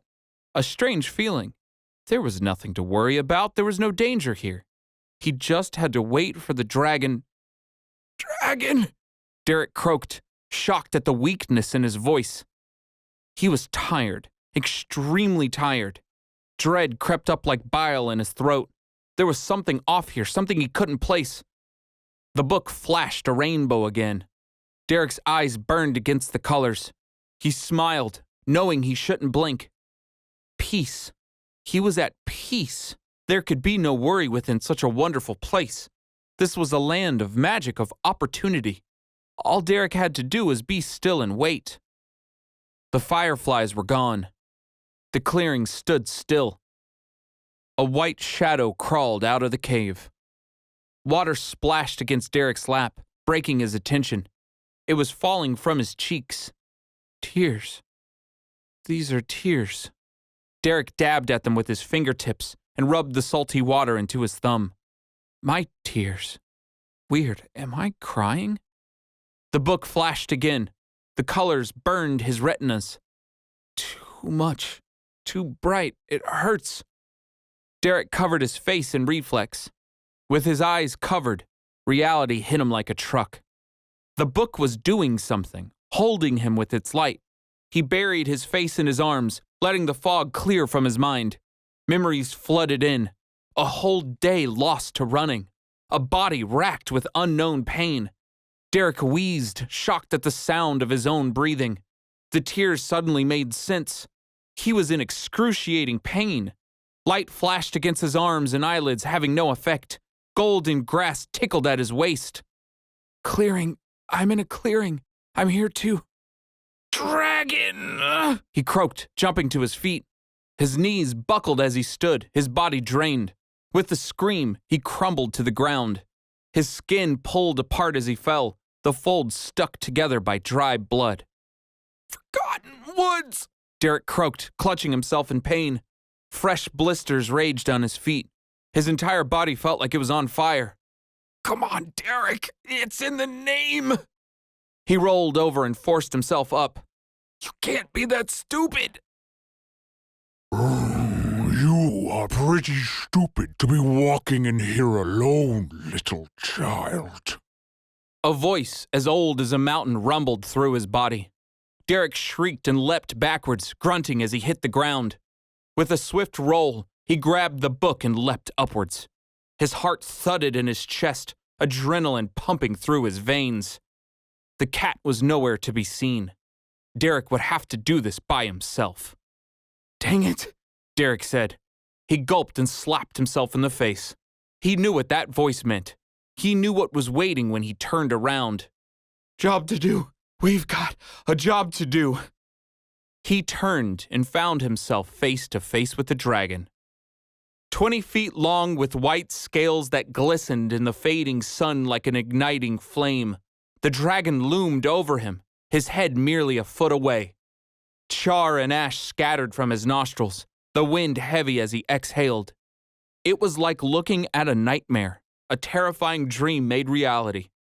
Long wings unfurled into the sky as the dragon stretched, his bus-sized tail whipping the ground behind him. Lava dripped from his mouth, his cracked scale lips quivering like a readying volcano.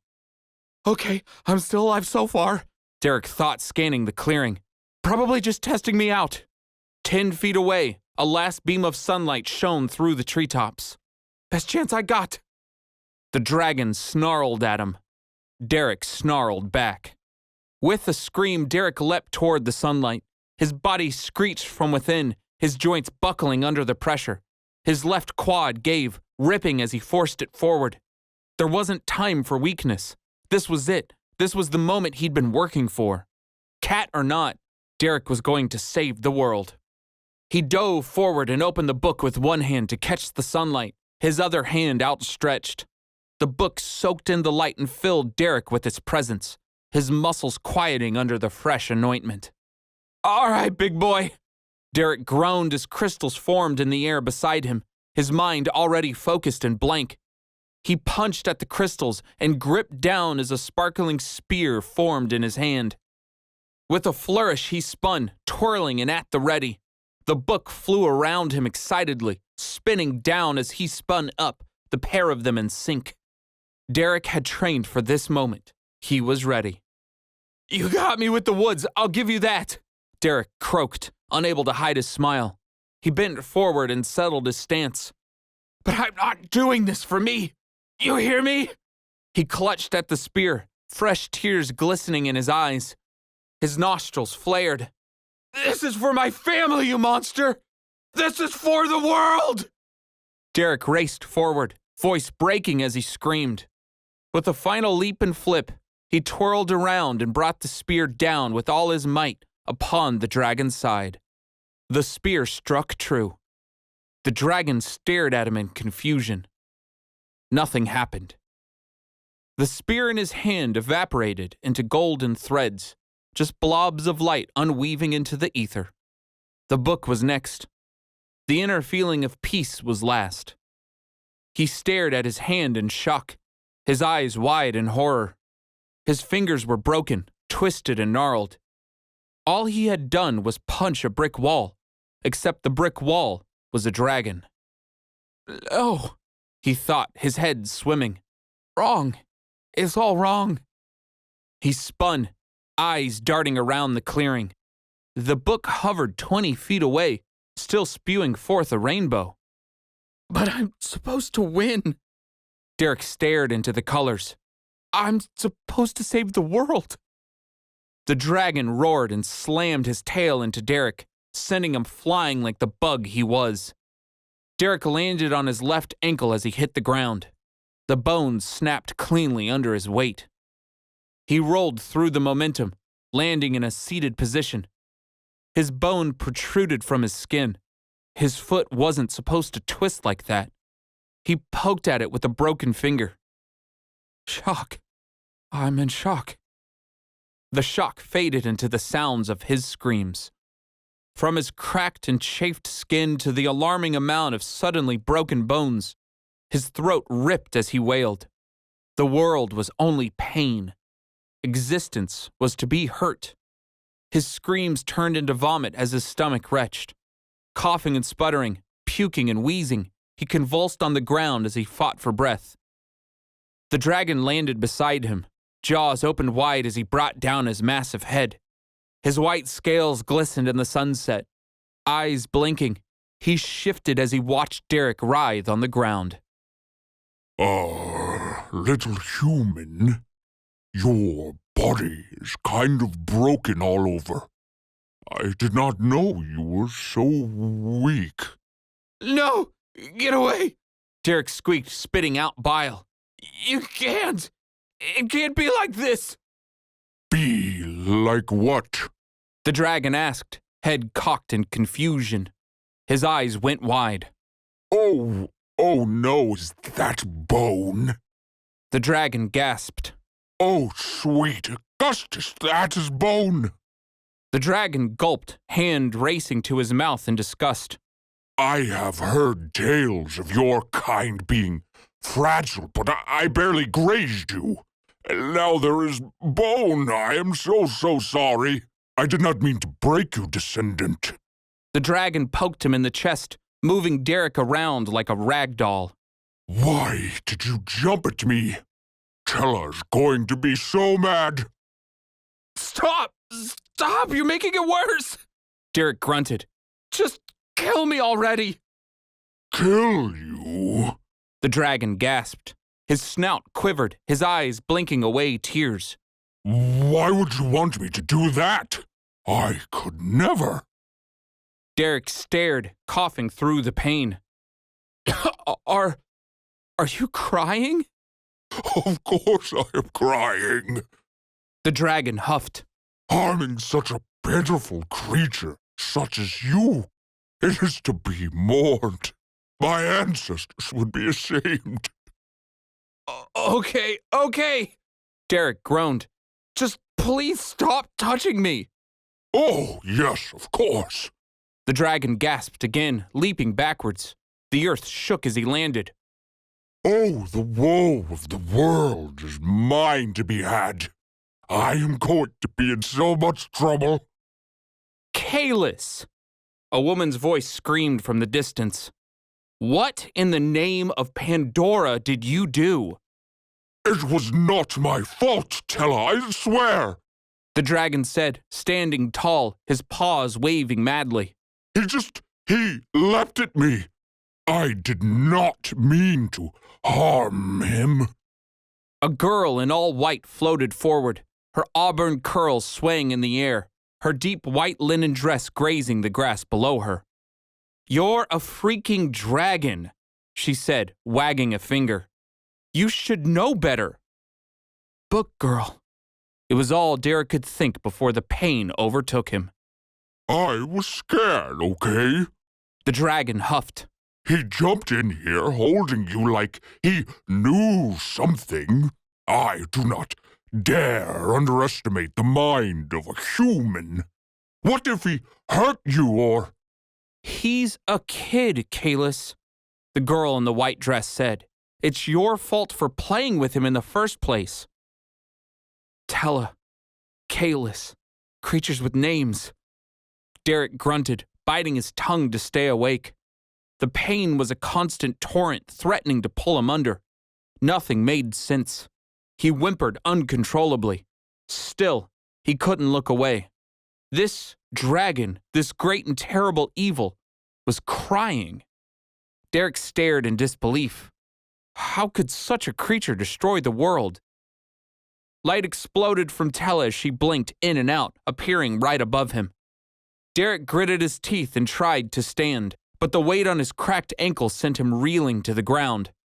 The agony seared through him like waves, but still he tried again and again in futile agony. Such resolve, Tella said, staring at him. I don't know where it comes from, but it sure is impressive. Derek, right? You shouldn't move on that ankle. It's only going to make it worse.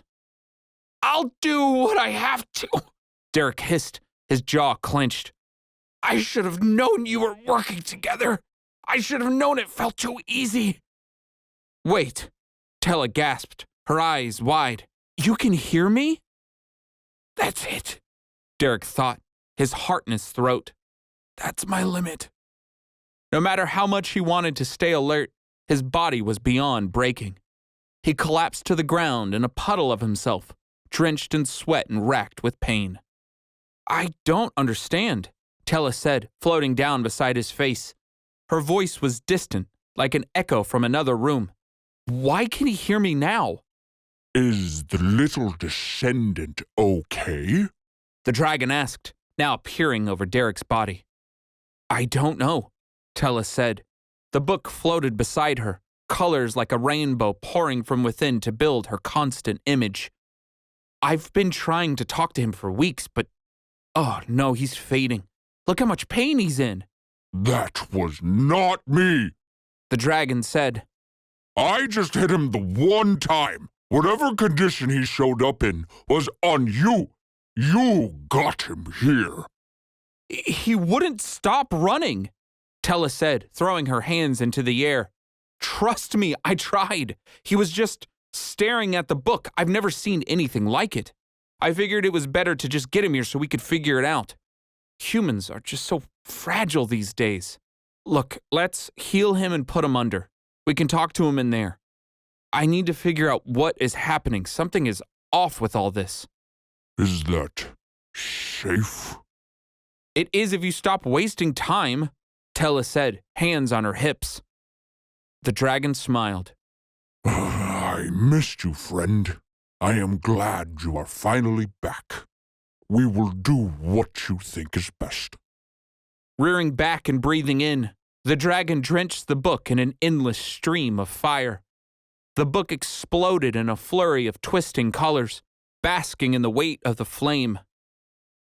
It was the last thing Derek saw before the world faded into a peaceful white slumber. 20. Weighed down in the hole. Date added 020213. Atrix, the cat. A kid screamed in the distance. A dragon roared back. The cat stopped his descent into the mountain, relishing the sounds echoing through the tunnels. The cat smiled, his golden pupils glowing in the dim light. He'd done it. He was finally back. The entrance to the dragon's lair was like he remembered it, a spiraling pavement path of untold secrets. The sunlight dimmed behind him, the sounds of screaming fading in tune. It wouldn't take long for him to reach the dragon's lair through these tunnels. This part was seared into his memory, the cool, smooth tile against his paws, that heavy scent off in the distance, the curiosity burning in his chest. Someone had made this path to be purposefully confusing, but the cat was not confused. This was the easy part. There was a secret to be had. The cat spun, twirling and dancing as he made his descent. Revenge was such a sweet taste. The dragon would know soon enough who was behind poor Derek's reckless behavior. The cat was proud of that trap. It was a masterpiece. The dragon and his little book would get what they deserved soon enough. The cat hissed slightly, grinning through the bile building in his throat. If you cut at me, I'll cut you back. After their last encounter, on that fateful day where the cat and Prometheus pulled off their magical book heist, the dragon had lashed out at him. Somehow, with the final stroke of flame the cat still couldn't unweave, the dragon had attacked his knowledge. The cat's fur prickled at the thought. It was almost heretical, Still, the result was final. The dragon had blocked the cat from finding his way back to the mountain and the secrets it held. And then came Derek. Would the kid ever know how much he'd been played? It was doubtful. The cat felt bad about that one. Derek was a good kid. He was the first creature the cat had liked since the map maker. That's why the cat made sure his final moments were magical, just like he'd want it. A final supper of pizza, video games with friends, even a last battle of glory. The boy just wanted to feel special. It was too bad special was the perfect fit. Perfect didn't even begin to describe it. With the book in hand and a steady stream of belief, Derek crossed through the woods in a day. The cat had helped, of course. Why not? If the boy wanted magic, then magic he got. It was the book that set the pace ever forward. The cat just made sure Derek could keep up. The book. The cat's whiskers twitched in annoyance. Oh, sweet little tome of uncertainties. The cat still couldn't figure out how the book held a consciousness, much less why it felt human. The thought nagged at him. Answers were to be known. Prometheus had spent months with the thing, unable to get a single flicker from it. The kid, though, somehow it trusted him. In the end, that was all that mattered. The book had a single desire, and desires were a wonderful thing. Desires could be shifted, given a new direction. The book just wanted safety. It was a good thing safety meant a mountain and a dragon.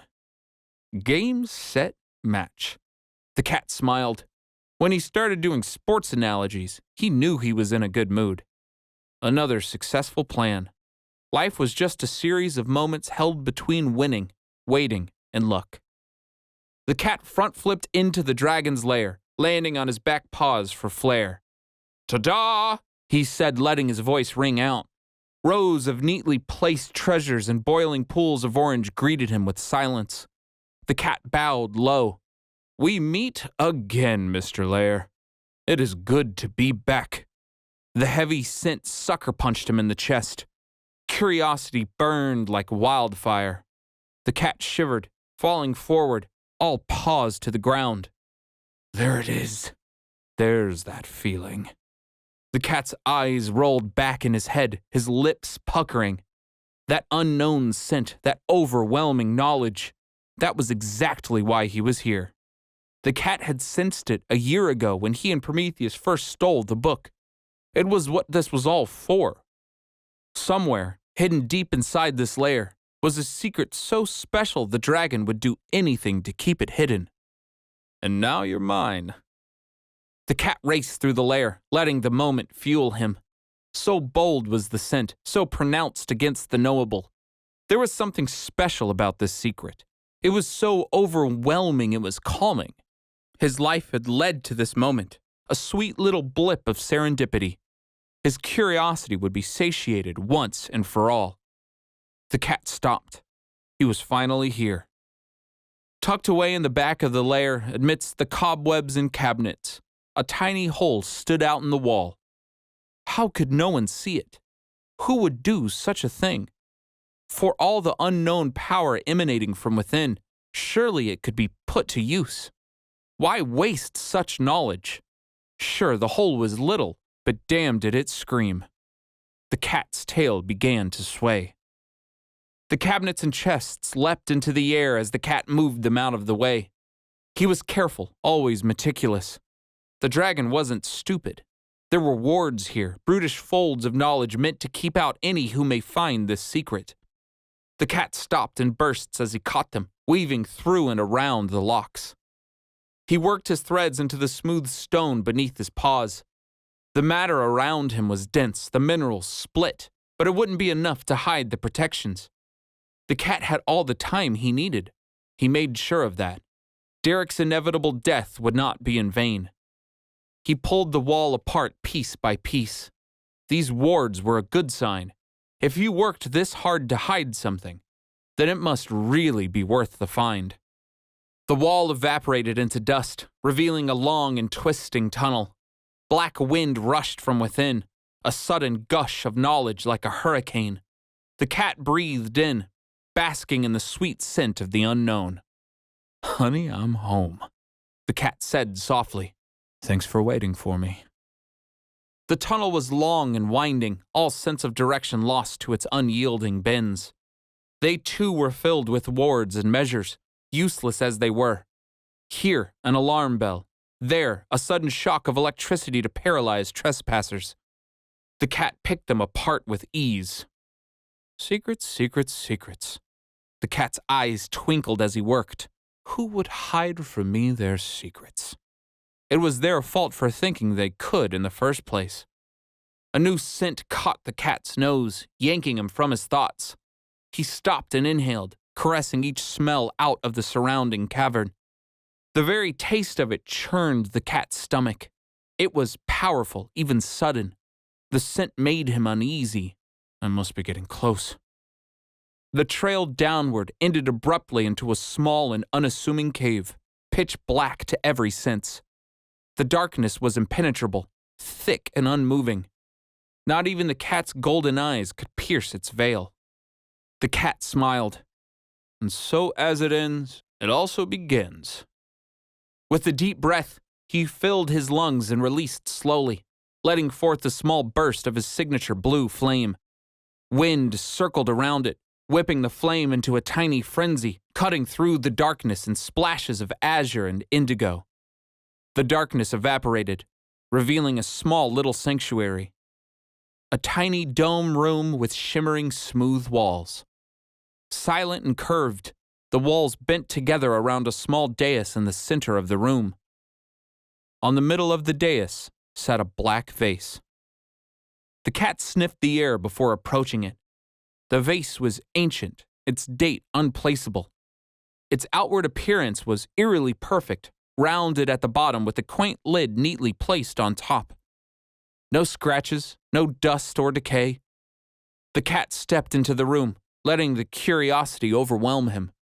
It felt like he was underwater, staring at the sun and buried underground all at once. These feelings were delicate, like staring at a crossroads, a simple answer that begged the question. What powers lay beneath the curiosity? What goods or evils can such a knowledge hide? The cat knew the answer. There was no evil. There was only knowledge and how you chose to wield it. The vase pulsed.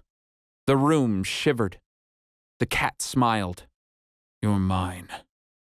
Bending forward, the cat focused his energy on the object before him. Slowly, the cat's claws extended, digging their way into the ground. He moved his paws in unison, gathering the pulse of the earth. It had been a while since the cat had attempted to learn a new sensation, a new taste, a new feeling. He wondered if he was still half as good at it as he used to be. The cat's tail fell in rhythm. He knew what he was looking for. Whatever lay inside the jar had a pulse, a knowledge unknown for now. For the cat, this knowledge was like music, a pounding and reverberating feeling from deep within. Each sense contained a tune, a beat, some hint of a note to be heard. The cat's tail sped up, his heartbeat matching. He stared at the jar, allowing his eyes to unfocus. Measure by measure, he could hear it. It was faint, barely discernible, but still it was there. Like all knowledge, no matter how distant or foreign, there was always a note to be heard. Once you knew the note, you could figure out the scale. Back and forth, his tail swayed to the swelling tune. A taste caught on his tongue, a whisper of a key in his ear. The sound of the ever-churning sands whispered at him from a memory, the sweet flute of a false god. The cat pushed the thought away and focused on the task at hand. The jar's taste was familiar. How was that even possible? The cat thought, his voice reverberated through his skull like a canyon. The jar's scent was comforting. This isn't right. The cat tried to slow his pulse, but his heart wasn't listening. Every moment in his life had led to the jar. No, it's not. Stop! I have to stop. His tail sped up. The curiosity was too strong, his muscles working on reflex. The cat had already found the tune. He exhaled with a scream. The cave shook as the illusion faded, evaporating into a dark mist around him. The walls were a lie. The cave was alive. Etched with mist-like ink, the walls were lined with scribbles and pictures, beautiful carvings masterful in their craft. The pictures swirled around him, shifting under eye contact, only visible in the peripheral. Pictures of women and men, of beasts and spirits, all fighting horrors throughout time. The visions anchored together, their force overwhelming. One by one, they bled opportunity like branching pathways. A mysterious girl waiting in a forest, leading wandering travelers to her stream. A weeping creature next to an open vase, screaming into the proverbial black nothing. A man and woman standing naked against a tree, holding fruits with a smile. A beast with metal keys dangling from his ears, exploring a sea of mountains. No, no! The cat tried to look away, tried to scream, tried to do anything, but he was powerless. All he was now was alone. The visions coalesced into one. A cat standing still at the bottom of a hole, singing a simple song. The pictures vanished. The room settled back into quiet. The images were gone, the walls smooth and unassuming. The cat's heart pounded, his mind racing for an answer. For the first time, no answer came. For the first time, the curiosity was quiet. No matter what he did, he didn't understand. The cat only cowered in fear. The jar's lid began to shake. Side to side, it vibrated until it fell to the ground with a clang. A low hum hung in the room. From deep within the vase, a single dark cloud of mist rose into the air. The cat's hair stood on end. Wrong.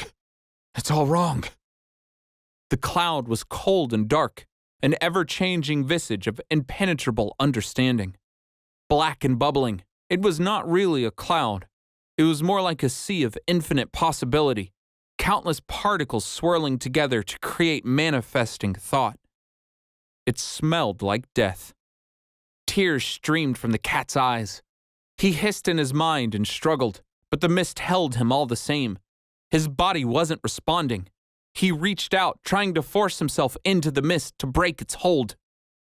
The mist was blank. No knowledge, no energy, no life.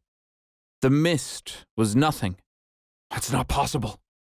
The cat probed again, trying every tactic he could think of. Knowledge could be unknown, knowledge could be hidden, but still it must exist. The cat shrieked in fear, his mind buckling under the weight of infinity. This was beyond him. The mist was just a void. An old fear clutched at his heart. I'll always be in the dark. It was his fault, he knew it. Ever since the birthing and the sacrifices, the cat would die alone and ignorant, just like his family. Little nothing sacrifices to the cruel unknown. The cat wept. A world alone was no world at all. How could his family be so stupid? How could they believe in such a false idol? Memories hung like stars over a pyramid. It was their fault. They had abandoned him. No, it was worse. They gave up their knowledge for stupidity. The cat laughed. The world looked so silly from the outside. Family? He had no family, not anymore. To be alone was to survive. He preferred it that way. The thought struck him, pulling him back to reality. From the eternal ether, he snatched a vision of himself standing alone in a cave with a little ball of mist staring him down. What the hell is happening? The cat lashed out with golden threads and anchored himself to both the cave and the mist in a moment. Reality and impossibility clashed together. The vision vanished. His tongue grew heavy. The emotions compounded inside him, each fighting for dominance. He wanted to drop his head to his chest, to hang limp, to do anything, but his muscles were overwhelmed with each new sensation. The mist stopped spinning and exhaled its first breath. Everything was nothing. There was no body. There was no existence. His golden thread dangled in the expanse. All around him, the world exploded into a white and blinding vision of stars and earth. There was no time, no equilibrium. Both horrors and miracles flashed across his mind, though he had no taste for either. Everything was everything, and nothing at all. New memories swirled within him, manifesting into thought. Most the cat did not understand, though some stuck to his mind like a forgotten word. Iln Atrix on. We'll try again. A voice boomed into existence, the syllables foreign but their meaning known. The word filled the cat with fear and a vision. Bright white beings journeyed through a myriad of elements, filling atoms with their light until they withered one by one into a field of blackened trees. Aurelile, begin. The voice was understanding. The word was the journey. The vision was dust and darkness in a bottomless land. A tower formed at its center, cascading upward into a stark brown sky. Wraith, failure. The voice was merciful. The word was the path. The earth stood in silence, split into 3 lands.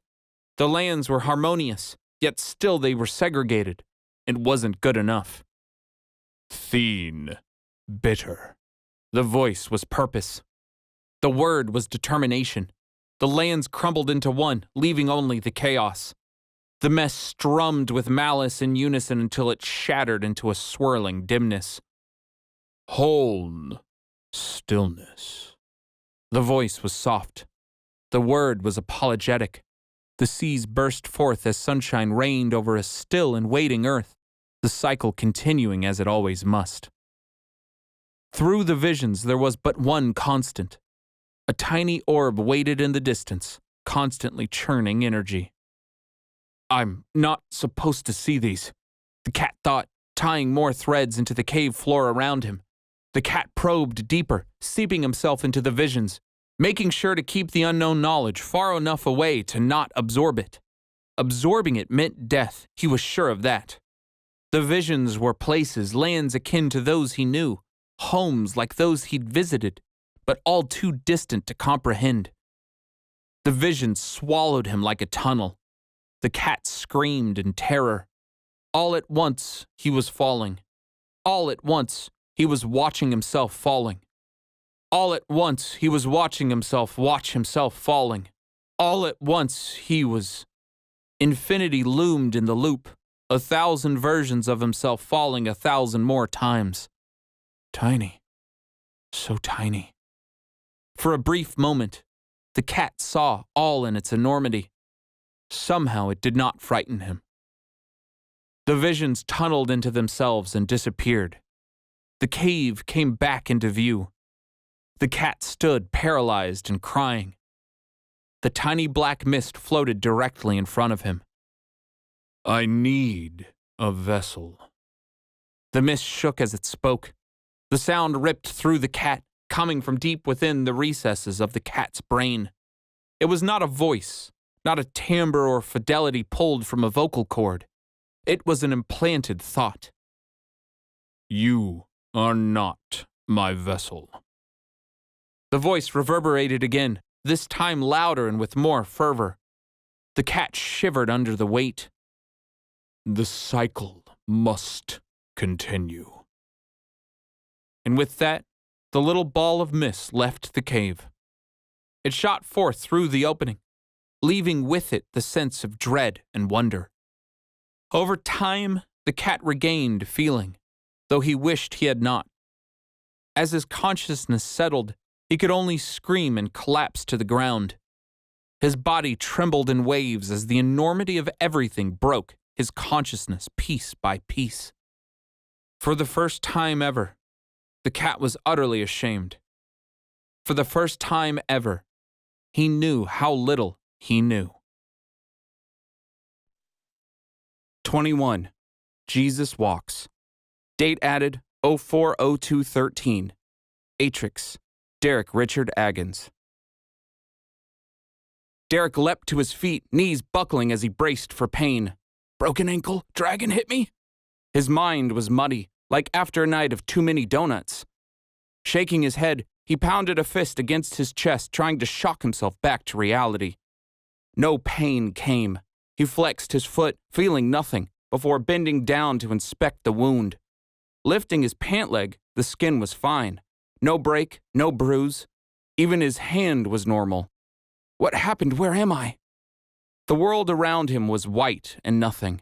Like standing in a dream, he was in a realm between realms, a sea of pure endlessness. I see that you have awoken, descendant. Kalis said, the white dragon emerging from the endless nothing with a shimmer. It is good that you have. We must. Stay back, Derek said, jumping back and leaning forward, hands outstretched at his side. For a moment he expected the spear to be there, but nothing came. There was no book with him this time. He was alone. No, that was wrong. Stupid Derek, he thought. There was never any spear at all. Be at peace, child, Kalis said, lifting his front claws. We are not here to harm you. We have put you under for the pains racking your weak body. The dragon bowed his head. A travesty, to be sure. I am sorry for your ankle. Lo, you feel no pain in this land between. Rest assured you are being healed as we speak. We must figure out now what to do next. Derek crumpled to the floor, head in his hands. The white nothing was massive, buzzing like a chaos in his head. Nothing made sense. Grunting, he rocked himself back and forth before tapping himself on the forehead. Are you well? The dragon asked, head swiveling back and forth. No, Derek said. I don't think so. I don't know why you're talking to me. You're, like, being nice. Why, yes, I am quite nice. Why would I not be? You're evil. You should be eating me or getting your cult to sacrifice me or I don't know. Cult? The dragon recoiled, sticking out his tongue. Eating you? Putrid, you are a child. I do not eat children. Then none of this makes sense. Derek's nostrils flared. Even in a dream state, he could apparently still cry. He hid his face in his hands, trying to hold the tears back. Aren't you trying to destroy the world? Take it over? Aren't you tired of sitting in the shadows and all that? You have a very overactive imagination, The dragon said, fire puffing from his nostrils. Child, I am one of the two beings keeping the world spinning. Derek burst into tears. Oh no. The dragon said, slinking forward. He patted Derek on the head with a claw big enough to hold him. I did not intend to offend. Truly, do not cry, little child. It's fine, okay? Derek said, sniffing and jumping to his feet. He walked in a circle, his hands waving. Just back off for a second. I'm very confused. Well, that is only natural, The dragon said. You are but a mere whelp in this world's scheme. You do not even know why your world exists or how it began. It is not your fault. Your understanding is broken. Began? Derek asked. What are you even talking about? The old world, the pure world before. The dragon roared, his wings outstretched. A world filled with magic and possibility, with creatures like me. Before the animals chose to forget, before the humans built metal paradises to hide away in. A world of harmony, made by the great ruler Pandora himself. Derek stopped pacing. There was something in the dragon's tone that spoke to him. Derek knew that sound all too well. They both wanted to see that world. They both wanted the magic. You're not from there either, are you? No, he's not. A spark of energy split the air as the girl from the book walked into view. White dress flowing in an unseen wind, her eyes glowed like crystal rainbows. He's as much a child of this world as you are. I beg your pardon, Tella, but I am over 2,000 years old. Kalis, that is nothing to a dragon, and you know it. Still older than him. Kalis huffed, sitting himself down like a sad puppy. Tella turned to Derek, her eyes alert. Though she smiled softly, her look was calculating. The way her eyes darted sporadically, it was like she was working through a puzzle without the pieces. Derek had seen that look before, too. The cat. His heart raced. Static buzzed in his mind. Where is the cat? Tella blinked, eyes narrowing for but a moment. With a smile, the look vanished as she bowed her head low. Hello there. I'm assuming you can still hear me. Yeah, Derek said, nodding back. Interesting. Tella said, blinking out of sight and reappearing beside him. How does your ankle feel? Not broken, Derek said, standing tall. At least not in wherever this is. Wherever you've trapped me. Yes, I'm healing it now, Tella said, shooting a glance at Kalis. In fact, we're healing your entire body. It's in horrible shape after our travels. You're exhausted. I noticed, Derek said, sitting himself down. Does that mean we're stuck here? Only while you heal, Kalis said. It is for the best. No creature should feel the pain you are feeling. They can just be lying, Derek thought, trying his best to smile. His thoughts raced like weaving threads in his peripheral, the situation threatening to break him down. The girl, no, the book, maybe she wanted this. Maybe she wanted to be with the dragon all along. The cat did say he couldn't use the book after making it. Derek smiled, the plan formulating. I just have to stall long enough for him to catch up. You're awfully quiet, Tella said, raising an eyebrow. You okay? I'm great, Derek said, forcing a smile. Just trying to make it all make sense, you know? I'm Derek. Nice to finally meet you. Nice to meet you too, the girl said, bowing her head. I'm Tella, and this is my friend Kalis. Kalis? The dragon? Derek said, the pain of his broken ankle still fresh on his mind. You sure you're not trying to destroy the world, Kalis? On my lineage, I would never, Kalis said, claws to his chest. And you, Miss Book? Derek said, meeting Tella's eyes. Tella stood quiet, her upper lip quivering. Vibrant hues flashed in her eyes like a color wheel. Derek couldn't tell if it was rage or sadness. Your silence isn't helping, you know, Derek said, not bending under her unyielding glare. It's kind of making it worse. Derek, dearest descendant, Kalis said, stepping between them. I do not think you mean ill, but you do not know what Tella has been through. She has sacrificed more of herself than every living creature combined to make sure the world stands as is. If you do not mind me saying it, you are being a little rude. Kalis smiled awkwardly, his monstrous fangs bared beneath his crackling white scales. Maybe it is easier if we show you. No, let him think what he wants, Tella said, turning to peer into the white nothing. He's just like the rest of this age. None of them even want to try to understand. Learn what? Derek asked, stepping back. What trick is this? The dragon's head lowered, meeting Derek's eye. Smoke puffed from within his cheeks as he smiled anew. Would you like to see how your world began? The words hung in the air. How the world began. It was such a fantastical sentence. The possibilities gripped at him. Derek cleared his throat. You can do that? Kalis roared a laugh, throwing his head back to the heavens. Can we do that? Of course. I am a dragon. Tella sighed. You're going to waste the most precious story we have on a child? Oh, look at him, Tella. Kalis said, waving his claws. He is perfect. He cries, he feels things, he wants to learn. he is also pitiful and cannot take advantage of us for it. Derek's cheeks flushed, the curiosity rising within. Just a kid in a memory staring down the beginning of time. He smiled weakly. Has anyone ever heard this story before? No, Tella said. They don't deserve the knowledge.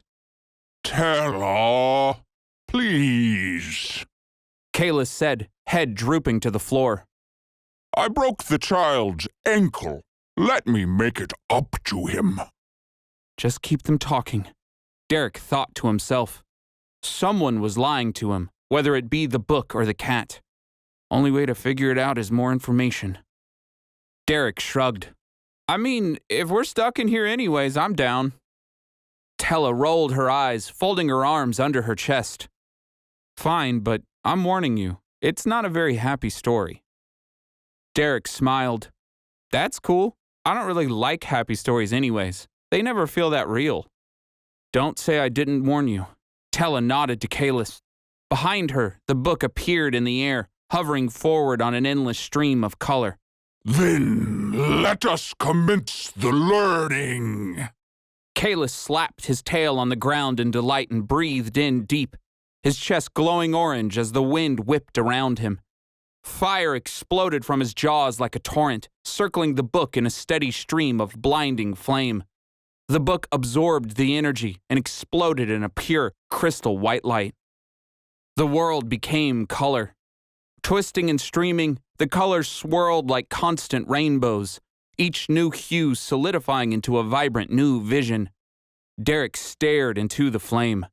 It was the most beautiful thing he had ever seen.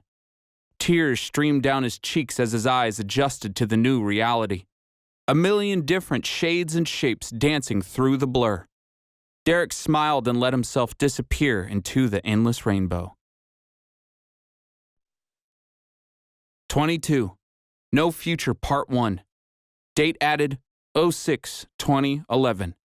Atrix, Derek Richard Agons. Derek stood alone on the edge of a cloud. Stars scattered in the sky above like white spots on a dark blue canvas. The universe shook under his gaze, shrinking as he scanned the endless horizon. Blinking the water from his eyes, he turned his attention to the world below. The earth spun quietly in all its glory. It was not the earth Derek remembered. Something was off. The continents weren't spread apart. There was no North America or Europe or Australia or Africa. Instead, in their place, one gigantic continent floated smack dab in the middle of an endless ocean. The land was grouped together like a completed puzzle. Only the northern and southern poles remained as he once knew them, separated on the top and bottom of the globe. Derek tilted his head in question, and the earth tilted with him. The ice surrounding the poles was aligned. Every shard was an exact copy, from shape to size. They spanned the same width and height, resting unattached on the top and bottom of the world. To the east and west, two other ice structures jutted from the ocean, like poles of each cardinal direction. They were pillars like spikes, icebergs like reverse mountains, thicker on top and skinnier as they disappeared beneath the water. The single continent floated peacefully alone, and Derek knew that it was good.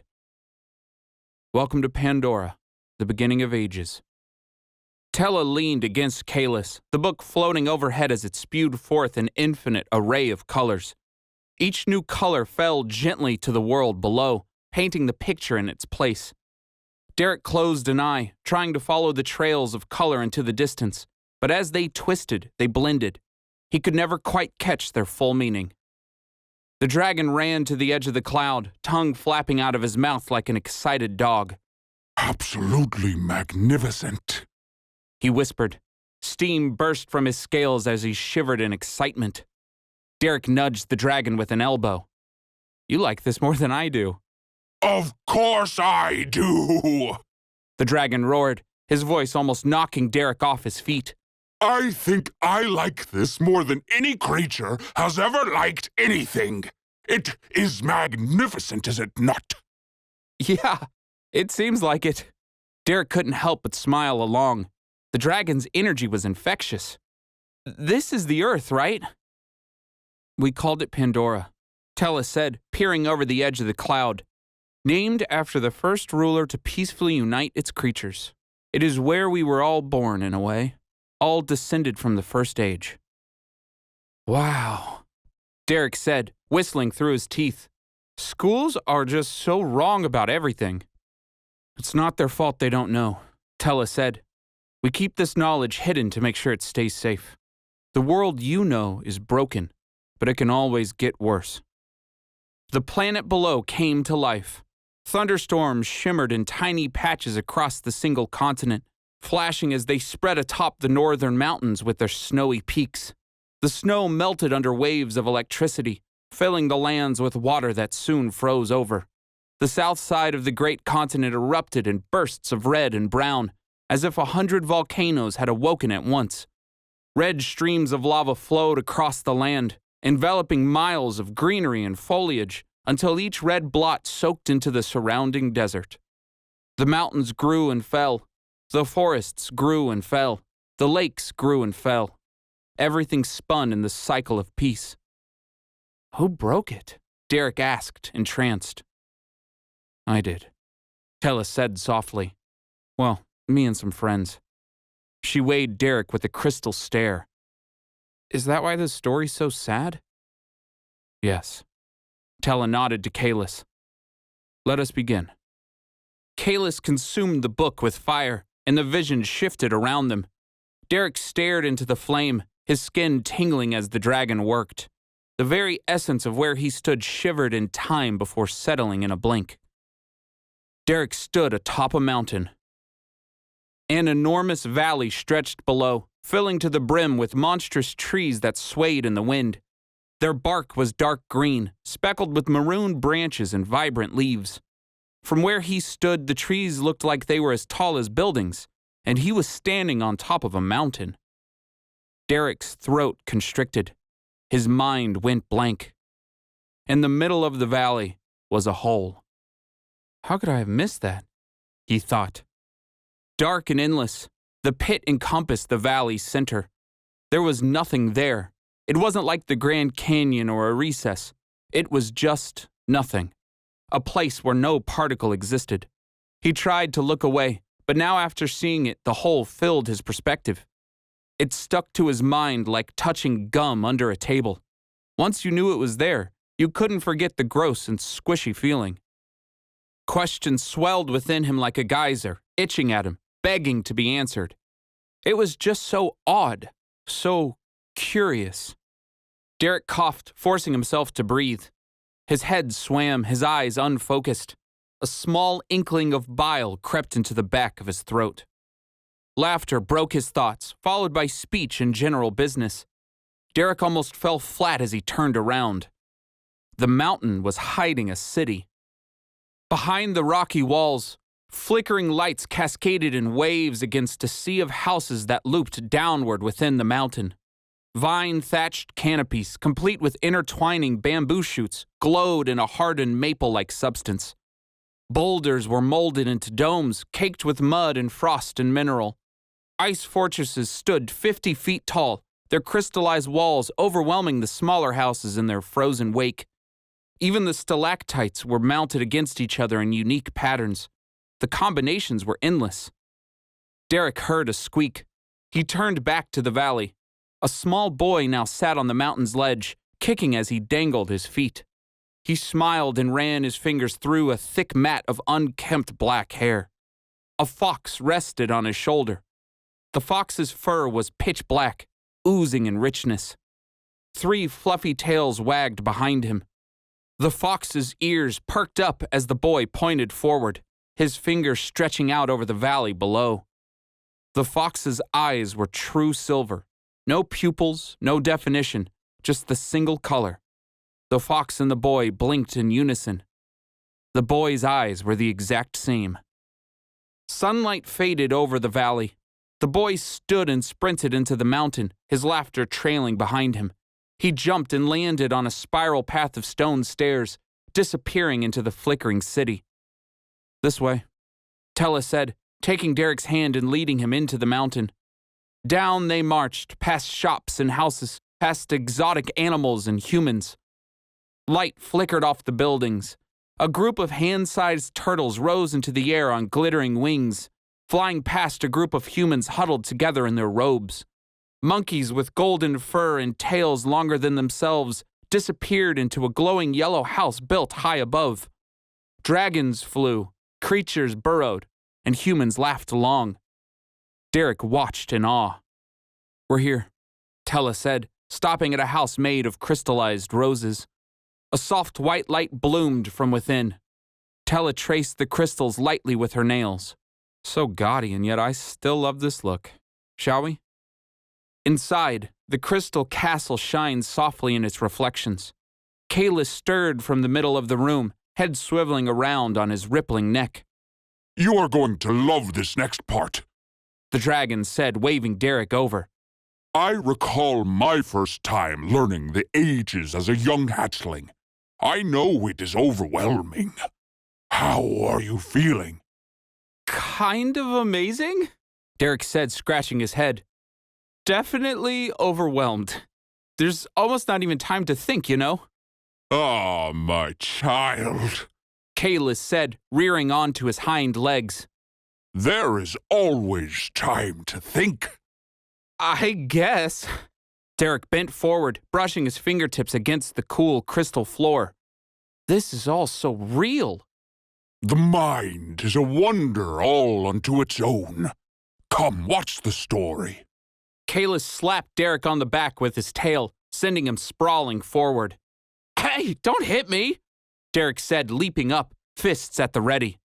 No, you are doing it all wrong, Kalis said, barking a laugh. If you are going to fight, you must snarl. Go on, show me your teeth. Kalis stretched his neck out, baring rows of sharp fangs. Red glowed within his chest as he growled. Grrr! Derek snarled back, fists raised and nose scrunched. Look at the little dragon, Tella. Smoke puffed from Kalis's nostrils as he chuckled. Can we keep him? Hey, stop laughing, Derek growled again. I'm not cute, I'm fearsome.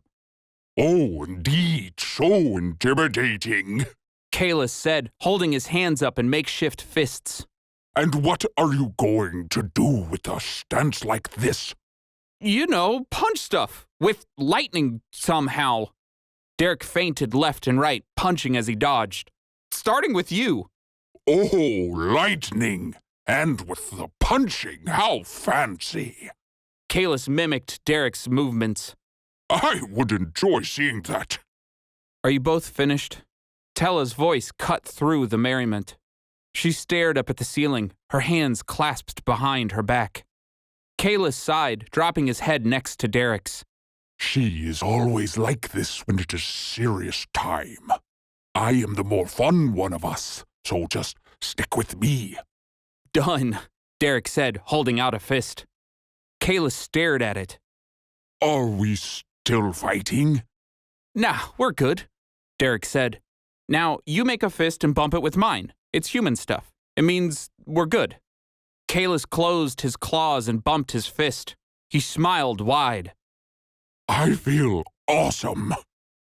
I mean, I just fist bumped a dragon. Derek shrugged. So, same. They're here, Tella said, pointing upward, her eyes flashing colors. You don't want to miss this. In the middle of the crystal palace, the fox and the boy now stood in concentration. The boy lifted his hands in a triangle shape overhead, and the fox's eyes glowed a piercing silver light. Fire burst forth from the boy's palms, catching in a self-sustained turquoise flame against the ceiling. The fox's eyes dimmed as their shadows danced around them. Wait, what was that? Derek asked, pointing at the boy. Did he just do magic? He just did magic. No, they did, Tella said, a distant look in her eyes. No one knows for sure who began the bonding. Some say it was Pandora himself despite claims otherwise, but we discovered the inherent understanding of the animal could be magnified by a human. Together they could link. Together they could do so much more. The bond was almost limitless in a way. Multiple humans could bond to the same animal, multiple animals to the same human, but never to their own kind. It was power to be used together. She turned to Derek, making sure he was paying attention. Now, you must understand, Derek, not every beast formed such a bond. In fact, many never felt the need. In some of the older circles, it was even considered blasphemy. There are still animals in your world who hold this belief, hidden away.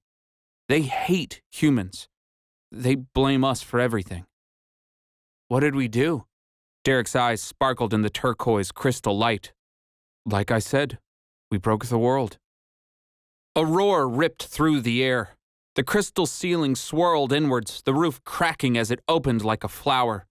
A brown-scaled dragon burst through the opening, her wings easily twice the size of Kalis's, though her body was smaller in stature. For all her ferocious entrance, the dragon landed gently on the floor. Like an ancient mountain, the scales on her face were cracked in infinite patterns. Each scale was a different shade of brown, some almost black, others like sand. Long, leathery ears hung down below the dragon's head, ever swaying as she bobbed her head back and forth in thought. Our scales crack and reform with age, Kalis said, his chest swelling with pride. You can really see it in the eyes. Kalis's eyes were surrounded by large scales in freshly packed rows, the bigger ones just beginning to crack. The brown dragon was different. Her eyes were surrounded by 1,000,000 different scales, each shattered with newer scales already forming in the cracks. No two scales were alike in size or color. No two scales broke the same way. Dang, she's ancient. Derek whistled through his teeth. That makes you a baby. I can still beat your ass, child. Kalis grunted. Derek gasped. Where did you learn that word? Literature, from your time, Tellus said, smiling. The ones with the pictures. Ass is a great word. You read comics? Of course. Kalis said, head held high. We read everything. Tella nodded vigorously. They're pretty cool. The brown dragon roared again, folding her wings and lowering her long muscular neck.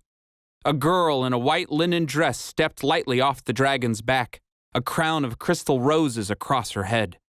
Tella! Derek pointed like an idiot. It's you! Yes, Derek, Tella said. It's me. Holy crap! Derek slapped his forehead. You must be thousands of years old. Older, Kalis said. Much, much older. Tella smiled sweetly, and even older than that. The two Tellas were identical except for the crystal crown on the Vision Tella's head. She wore it gracefully, though Derek did not expect anything different. Tella's very presence was elegance. Derek shook his head, his cheeks flushed. This is just the coolest thing that's ever existed. Honestly, the crown was a little much. Tella winced. What was I thinking? No way! Are you kidding? You rock that thing. I like it. The Vision Tella walked across the crystal floor, her white dress shimmering in the wall's reflections. Alexander, she said soft and sweet, bowing to the boy and the fox. Where are Hagen and Einar? They're late. Still asleep, I assume, squeaked the little fox, his bushy tails wagging in delight. The boy bit his lip, trying to hide his smile. Aiden, the Vision Tella said, smiling at the fox. I did not ask you. Yes, you did, the boy replied. The fox and boy giggled. The Vision Tella ran forward with a laugh, gathering them both in her arms. The great brown dragon rolled her eyes. Every time, I swear. Have no fear. A new voice boomed through the room. Your heroes are here. High above, the crystal wall cracked and splintered like a web, churning inward. With a pop, it exploded into dust, forming into a clear white mist. The wall dissolved into a sparkling doorway with a dazzling set of stairs. An icy wind blasted through the doorway. Aiden and Alexander gasped, their hanging turquoise flame almost flickering out. The brown dragon scoffed. Always an entrance. And it gets better every time, the vision Tella said, clapping her hands. The doorway burst open. Paw by paw, a monstrous polar bear stepped out, her fur a blinding sheen of white. The bear yawned, brandishing rows of sharp fangs piled within her maw, the two largest hanging over her bottom lip. A sapphire blue helmet rested on her head, a pompous collar tucked underneath from the floral coat she wore. I heard that, Gansu. A large man peered over the polar bear's shoulders. He stood on her back like a surfboard, flourishing a sapphire cloak. Hagen, Einar, the vision Tella said with a nod. So good of you to finally join us. Well, of course, the man shouted, slapping his hands to his chest. We just had to. He trailed off into a yawn. Can you not shout and then yawn? The bear said, yawning herself. I hate it when you do that. I can't help it, Hagen. I'm just so bored, we know. The polar bear rolled her eyes. Are we ready then? Gansu growled. They await us at the circle. We would not do this without you. You know we wouldn't miss this for the world, Einar said, winking at Alexander and Aiden. Literally. Gansu slapped the ground with her tail, roared like a battle horn, and lifted her wings into the air. Then let us begin! The vision Tella hopped onto Gansu's back, her massive wings flapping as they shot into the air. She swirled her hands, forming tiny tornadoes around Gansu's body. With a closing fist, she squashed the air together, exploding them upward like a missile. The fox jumped onto the boy's head, tails wiggling as he adjusted his weight. The earth rumbled beneath him. Alexander squatted and steadied himself. Let's do it, he shouted, jumping into the air. The light around them dimmed, their eyes glowing silver. The ground below melted into a thick black material before opening beneath them. The fox and the boy disappeared into the earth. Amateurs, Hagen said with a shrug, looking up to the man on her back. They move too much, Einar said with a sigh, ruffling the polar bear's fur. They inhaled sharply, holding their breaths in concentration. 3 blinks later and they vanished. Only a thin veil of white mist remained in their place. I want that. Derek waved his hands. I want to do all of that. A child like you. Kalis roared in laughter. Who would possibly bond with you? You, or anyone, I don't care. Derek smashed a fist into his hand. I'll do whatever it takes. You gotta teach me. Teach you? Oh, what a sight that would be in this modern world. Kalis shifted his head to peer at Derek from eye to eye. And what would you do with my teachings? Derek wiggled his eyebrows. Magic. Amidst the laughter and fervor, the vision shifted slightly. Like a channel turning on a TV, the edges of Derek's sight formed to nothing as the crystal walls faltered. Derek blinked. The vision returned. His stomach twisted. Tella stared at him, her eyes fidgeting again. The book's light flashed golden behind her. Shall we? Kalis said, stepping forward. Derek's head buzzed like a radio. I'm ready if you are, he said, clearing his throat. Then we shall. The dragon roared and engulfed the book in flame. The world expanded, the vision stretching at the seams, ripping apart reality. As the world settled, Derek gasped for breath. He now stood in the middle of the valley, right in front of the hole. Trees loomed overhead, the mountain city sprawling above the treetops in the distance. The forest swayed around him, everything moving in harmony. The wind brushed the trees shifted the leaves, and creatures stirred within their homes. The world was a living place, even in its quietest spots, if you looked hard enough. The hole did none of that. The hole was just nothing. The hole didn't exist. Derek grabbed at his chest, a low rumbling settling within him. That wasn't right. Of course it existed. It was right there, directly in front of him. Derek's tongue felt heavy, his mind unable to grasp whatever the hole was. Bending over, he peered into its depths. There was no bottom. There was no end. There was only the space where nothing existed. Tella stepped up next to him, a scroll appearing in her hand with a flash of light. The Great Curiosity, by Lilith Leol, They Who Took. Tella cleared her throat, unfurling the scroll. Dear friend the forest, the mountain always cries. Though you stand against it, always by its side. Dare you not to touch it, or soon you then will find that everything is nothing, and after death is life. Well, they sound fun at parties, Derek said. What does it mean? Nothing good, Kayla said with a grunt. I'm not sure exactly, Tella said, waving the scroll away. Aiden, the little fox, he had this poem on him when we found him. Alexander had washed up alone and bloodied on a shore filled with monstrous black boulders. We were always looking for things unexplained, you know? We wanted anomalies and curiosities to try and sink our teeth into.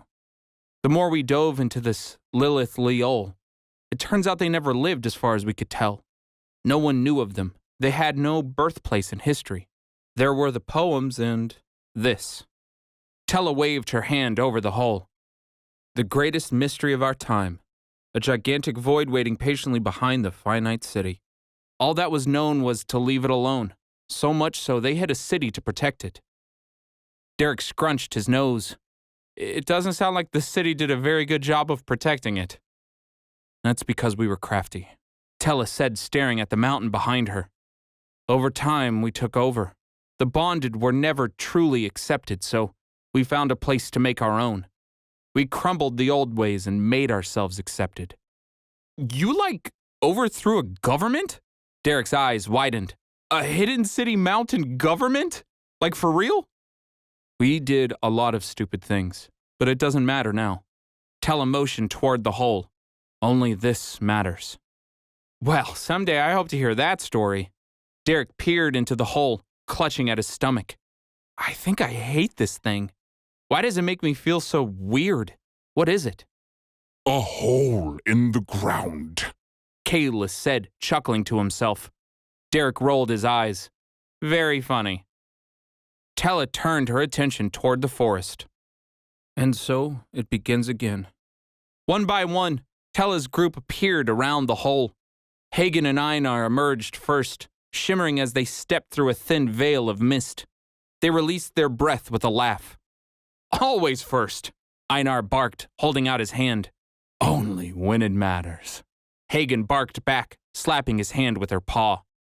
From above, the dragon Gansu fell in a flurry of wind. She landed softly, her gigantic wings pillowed by a group of controlled tornadoes. The Vision Tella released the tornadoes as they landed, the winds crystallizing into a runway. Cheaters? We said no mist walking. Since when? Hagen said with a smirk. The fox and the boy were last, though they were not far behind. The ground exploded in a pillar of blackened sludge, the fox and boy landing without a sound. The book floated over Derek, the colors passing through him. Tella turned back to the hole. There were many names for it, Derek. It was called an absence, a hole, the blank, the nothing, a null, the vacant, etc. We always called it the void. An ominous name, but that's just what it felt like. She looked to her old friends, her face glowing with pride. To us, void or not, it was ours to figure out. It was the last great mystery no living creature could unravel. Why? Derek asked. Alexander picked up a rock and tossed it out over the void. The rock dissipated into nothingness. Smoke puffed up in its place as its atoms were ripped apart. Oh, Derek said. Well, that seems dangerous. Energy always is, even when used for good. Tella peered into his eyes, blocking his vision. But even then, energy is just that. It is energy. It isn't good or bad. It is to be molded, mended. It is to be understood. The only thing that gives it meaning is the source of it. Derek grabbed his chest, rubbing his hand gently over his heart. So this pressure, is it the void's energy? It is as much as I am willing to show you. Tella nodded. The actual pressure was much more intense. Derek followed Tella's gaze out across the void and forced himself to breathe. He could feel the pressure growing steadily. Blood pulsed in his veins. What is it? Or what was it? We don't know. No one could explain it. Some tried, some didn't. Why chance what this power could possibly be? Tella shook her head. That wasn't enough for us. We could all feel the potential. Why was it sealed off in the first place? Was it even sealed, or was it more of a storehouse? Questions only begged more questions. Our curiosity grew. Derek felt the vision change before it happened. He blinked, finding himself in the air, standing over the void. Tella took his hand. She nodded downward. Derek's chest felt like someone was sitting on it. There, down below him, was a deepness he had never faced. Dark and forever, energy gripped at him. The hole had no ending, no beginning. It only was. Derek gasped for breath. Did you forget to breathe, Derek? He nodded, forcing his eyes to focus. When that didn't work, he shook his head violently to regain his bearings. You have to understand that our decision was brought on by an age of unrest, Tella said, her voice a whisper. Peaceful times are a tricky thing. It doesn't really help if you can just sit around and ask questions, especially if there are no answers. It started off with the simple what if in our small group of friends, but as we began to voice our opinion, we wondered if others would ever agree. She turned her gaze out across the hole. They did. The treetops shook. From deep within the forest, a family of 9-foot grizzly bears lumbered forward. Their fur was a deep maroon, splotched in prepared patterns of gray. Each bear bore a human with sunken eyes and long braided hair. Their red pupils shined through the darkness. We took the city first, and then we took the hole. A thick green cloud of smoke puffed down from the sky like an engine, landing lightly on the hole's edge. The cloud dispersed, leaving a withered woman sitting in its place. On her shoulders sat 2 small brown owls, hooting as they knocked their heads together. She smiled toothlessly. The question still stood, though. Tella said quietly, what if we were to dig deeper? What would we find? Would it be worth the risk? On the north side of the hole, the trees bent forward. With a furious twang, a group of humans shot themselves forward in a series of backflips, howling as they landed. Horses rode the wind behind them, their wings flapping elegantly in the breeze. What if what was lost down there was just that? Lost. Tella continued. What if it was nothing? What if it had faded? The ground vanished to the left, opening in a 50-foot crater. A turtle emerged from within, his shell a mountain of boulders. Lights flickered atop the turtle, coupled with the sound of music. Humans swung on ropes along it, climbing their way to the ground. They cheered their tankards together, swinging lutes and horns in the air. What if it was something terrible? What if it was locked away for a reason? Derek frowned. Or what if it was something wonderful? Exactly, Tella said, motioning to the hole. Its edge was now surrounded by human and beast alike. Something isn't evil just because it's unknown. It's only unknown. But that doesn't make it safe. Why risk it? Because there were so many of us, we thought we would be able to deal with the consequences. If it was evil, we could handle it. It doesn't sound like you did. Tella lowered her eyes. What would you have done? Derek surveyed the area. The excitement was invigorating. Still, the hole's pressure weighed on his shoulders. Ever present, the darkness called to him. What I want to know? That seemed silly. Just because it could be good doesn't mean it was worth toying with. Do I even believe that? The curiosity tickled at him. His foot began to bounce. His chest felt flush, his breathing haggard. Derek knew the truth. The answer was simple. I ran from home the first chance I got to save a world that apparently didn't need it, he thought. The thought stung, but Derek did not cower. He had always been looking for something more.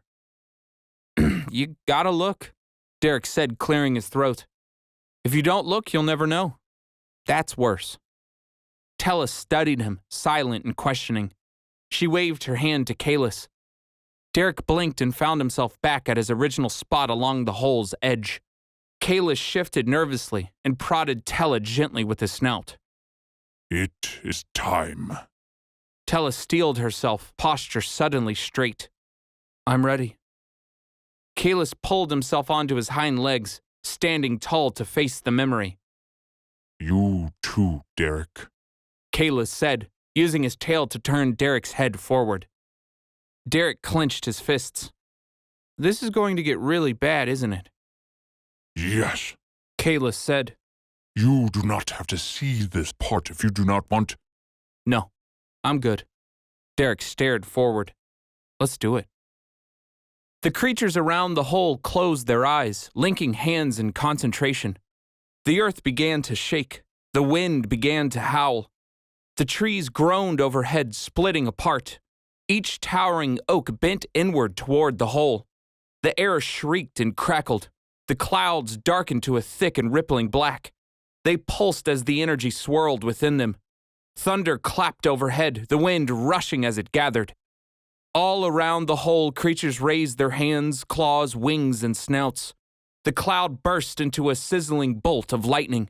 Thick tendrils of electricity shot out in all directions. The forest turned into chaos.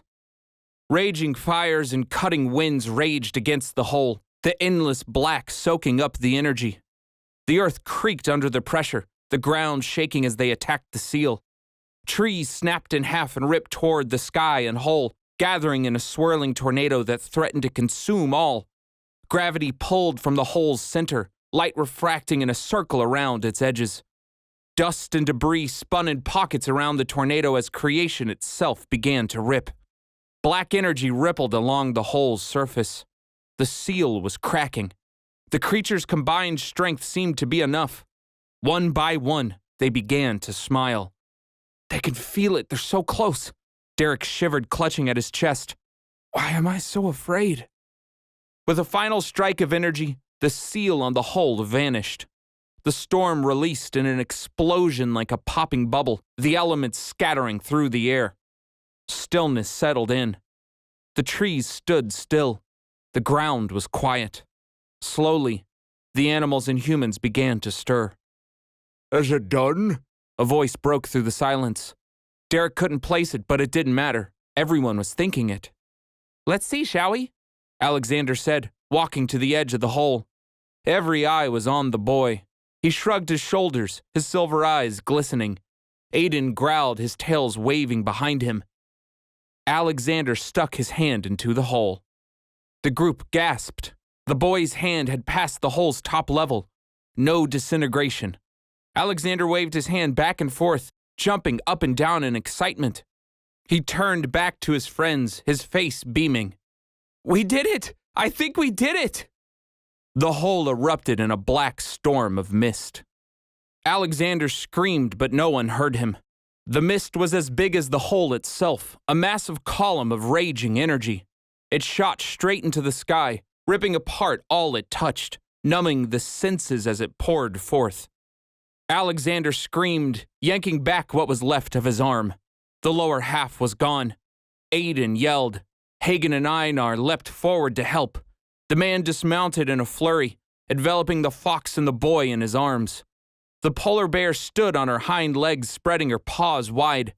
The vision Tella leapt on top of Gansu, the brown dragon's wings enveloping everyone as a crystal tornado swirled around them. The black column of mist raged upwards, pouring out over the lands. Tendrils whipped from its crackling form, attacking all around it. The vision Tella stood, her hands outstretched. The air crystallized into a familiar spear. Together, she and her friends fought at the mist, keeping it at bay. Derek fell to his knees, the blood pounding in his ears. The mist was monstrous, its tendrils whipping outward and catching humans by the dozens in its grip. The black smoke consumed them like a cocoon, pouring through their mouths, ears, and eyes. The caught humans gurgled as their breath went out, their limbs jerking. The mist carried them into the air, 100 deaths in an instant. Below them, their animal counterparts shrieked and convulsed on the ground. And yet again, another age ends in failure. The voice sent Derek doubling over. He was not the only one. Everyone trembled under the words. Everyone screamed under the pressure. It felt like his brain had been sent through a trash compactor. White nothing exploded in his mind, a simple vision for a stupid species. Derek suddenly knew how little he knew. I am so small. The thought struck Derek like an arrow. He could see it now. He finally understood. There was no point. No actions were worth taking. There was infinity, and then there was him. He was barely a human sack of faults, and even that was being generous. Why spend so much time caring? What was the point of it all? I am so small. Derek broke out in laughter, coughing and sputtering. Even as death and destruction circled around him, he had never felt so happy. He collapsed to the ground, his legs now jelly, his giggling uncontrollable. It was so simple, really. Derek? Special? Imagine being worth something. His entire life was a bursting bubble. He had always felt invincible. Everyone does. I'm so small. Derek broke out in tears. As he rolled onto his back and wailed, he understood it now. Thinking was a curse. Understanding wasn't power. It was a trap. He tucked his knees into his chest. Snot bubbled from his nose as he wept. There was no fighting it. The truth was the truth. Hope was fake. It was only there to keep you living. Life was nothing more than the times you woke up before you eventually died. I am so small! Derek screamed, pounding himself on the chest. It wasn't fair. To live so little, to be so tiny. It wasn't his fault. He screamed again, his vocal cords ripping, forcing himself onto his knees. The mist raged all around him, tearing apart creatures left and right, wreaking chaos. He screamed nothingness against the darkness, wailing his hands against the ground. They hammered until the skin cracked and bled. I am so small. It was all happening so quickly.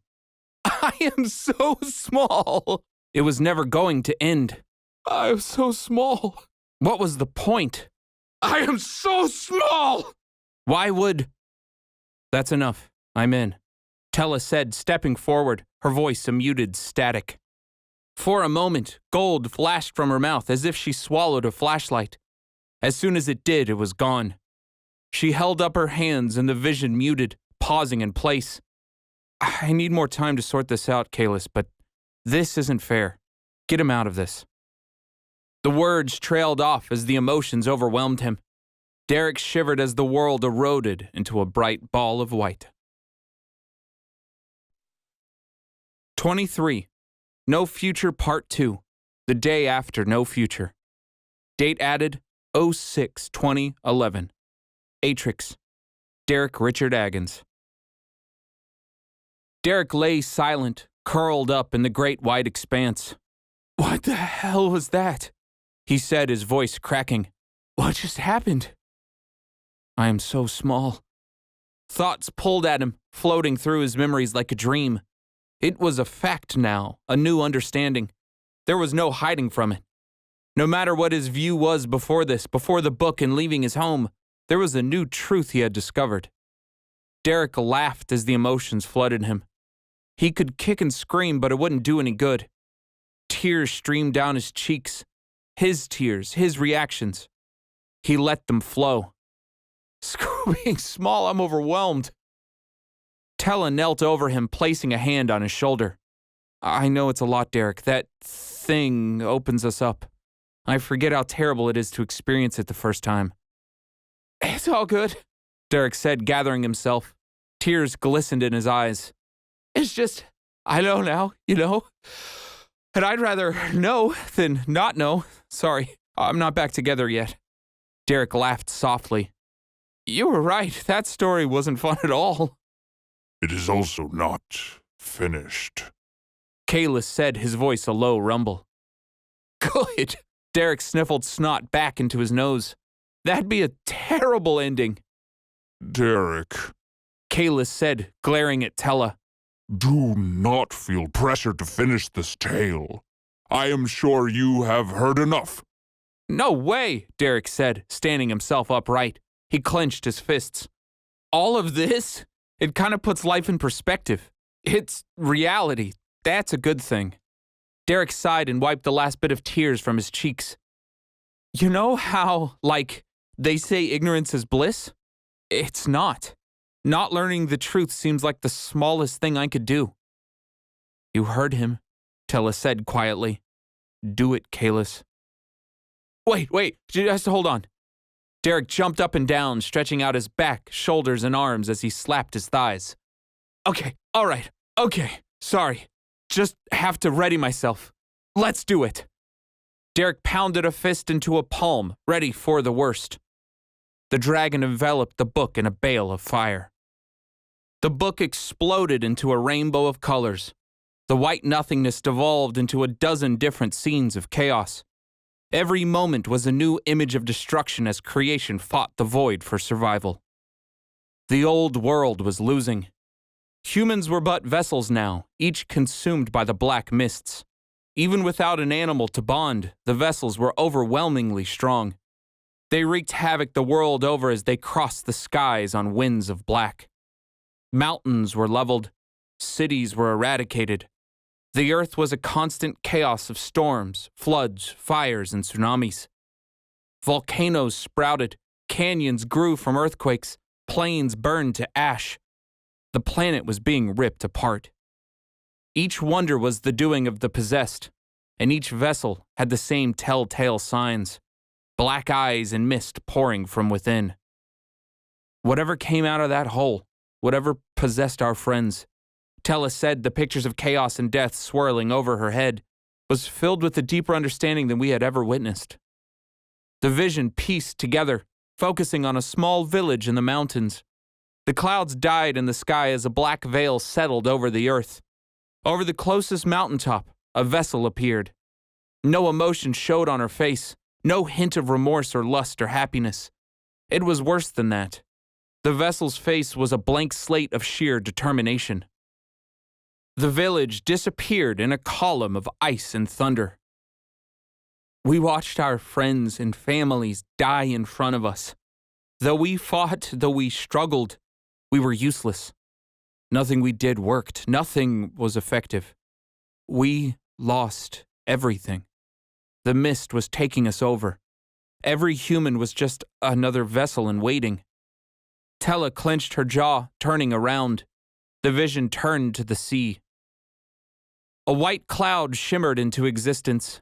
Hagen and Einar stepped out, both bleeding profusely.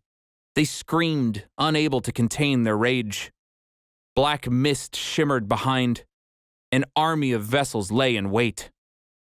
Well, at least they're dumb enough to follow, Hagen said, coughing blood into the sea below. The polar bear growled, limping as she turned.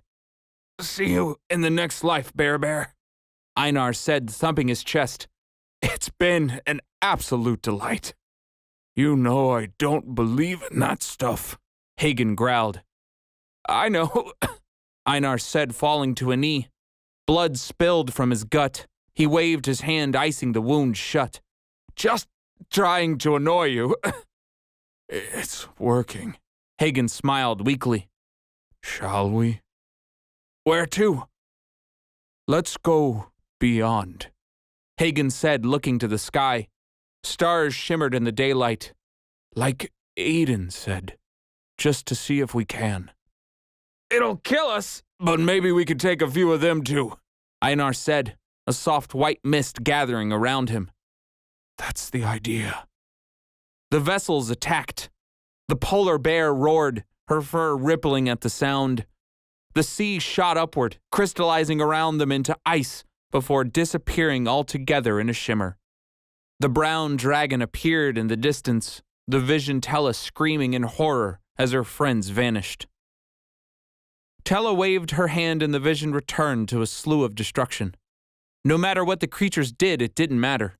Every result was the same. Even when a vessel was beaten and the black mist driven out, new vessels would take its place. Humans were the void's playthings, each a puppet ready for the strings. What the mist creature was allowing the humans to do was unheard of. Tella said as the chaos raged on. You see, animals are able to understand the knowledge of the earth and the wind and so forth. But these dark vessels were tapping into something new, something else, something unfathomable. The visions faded into a black nothing. Derek stepped forward, shaking his head. What did you do? I mean, what could you do? It looks impossible to beat. Impossible can't be an option. Tella's eyes shimmered like crystals. There must always be a way, no matter how insurmountable a problem may seem. She worked with my ancestors. Kayla said, shoulders stiff with pride. Together, they found a solution. What was it? Derek asked softly. Death. Fire rumbled within Kalis' chest. Another forbidden area of knowledge. Derek smiled. You're not very good with forbidden. No, I'm not, Tella said. It's a good thing the dragons weren't either. Kalis puffed fire from his nostrils. Damn straight. The darkened world burst into 1,000 streams of energy. Fire, water, electricity, ice, earth, black and white swirls of chaos.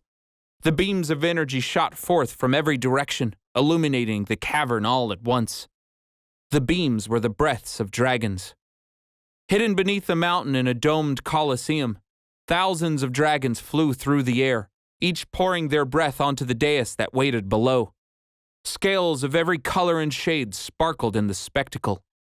Death, like birth, is a cycle that binds us all. Tella's voice rang through the vision. What is life but a collection of energy? Bodies hold the energy together, but what happens when we die? Where does it go? Does that energy disperse? Has it always existed? Tella's tone hardened. Toying with death is always a gamble. There is only one way to truly find out.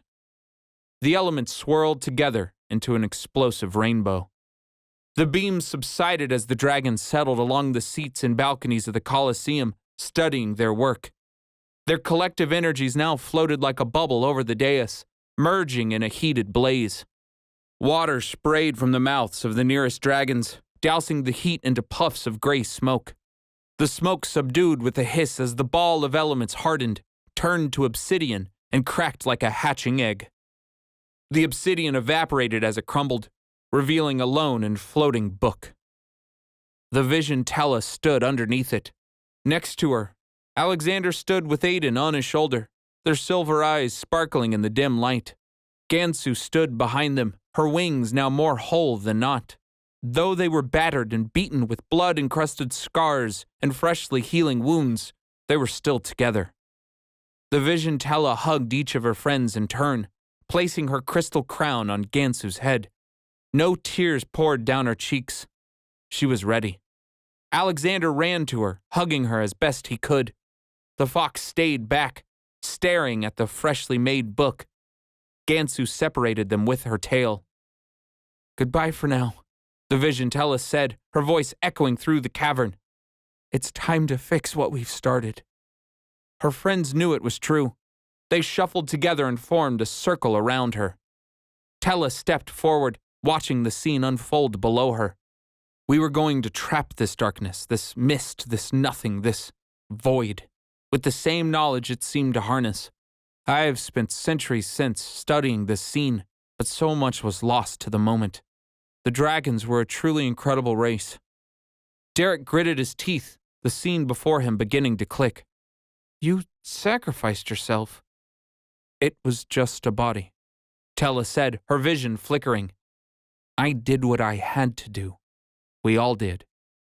The vision Tella lifted gently into the air on the lightest of winds.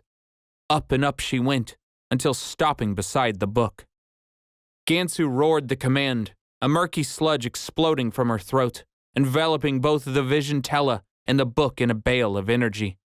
The other dragons joined in. The Colosseum shook under the massive wave of energy. The elements swirled around the vision Tella, raging like a storm as it engulfed her in its wake. Her screams of pain were lost to the raging elements. When the smoke cleared, only the book was left. No Tella accompanied it. The atmosphere was thick with silence. The seconds rolled along and uncertainty began to set in. Nothing seemed to happen.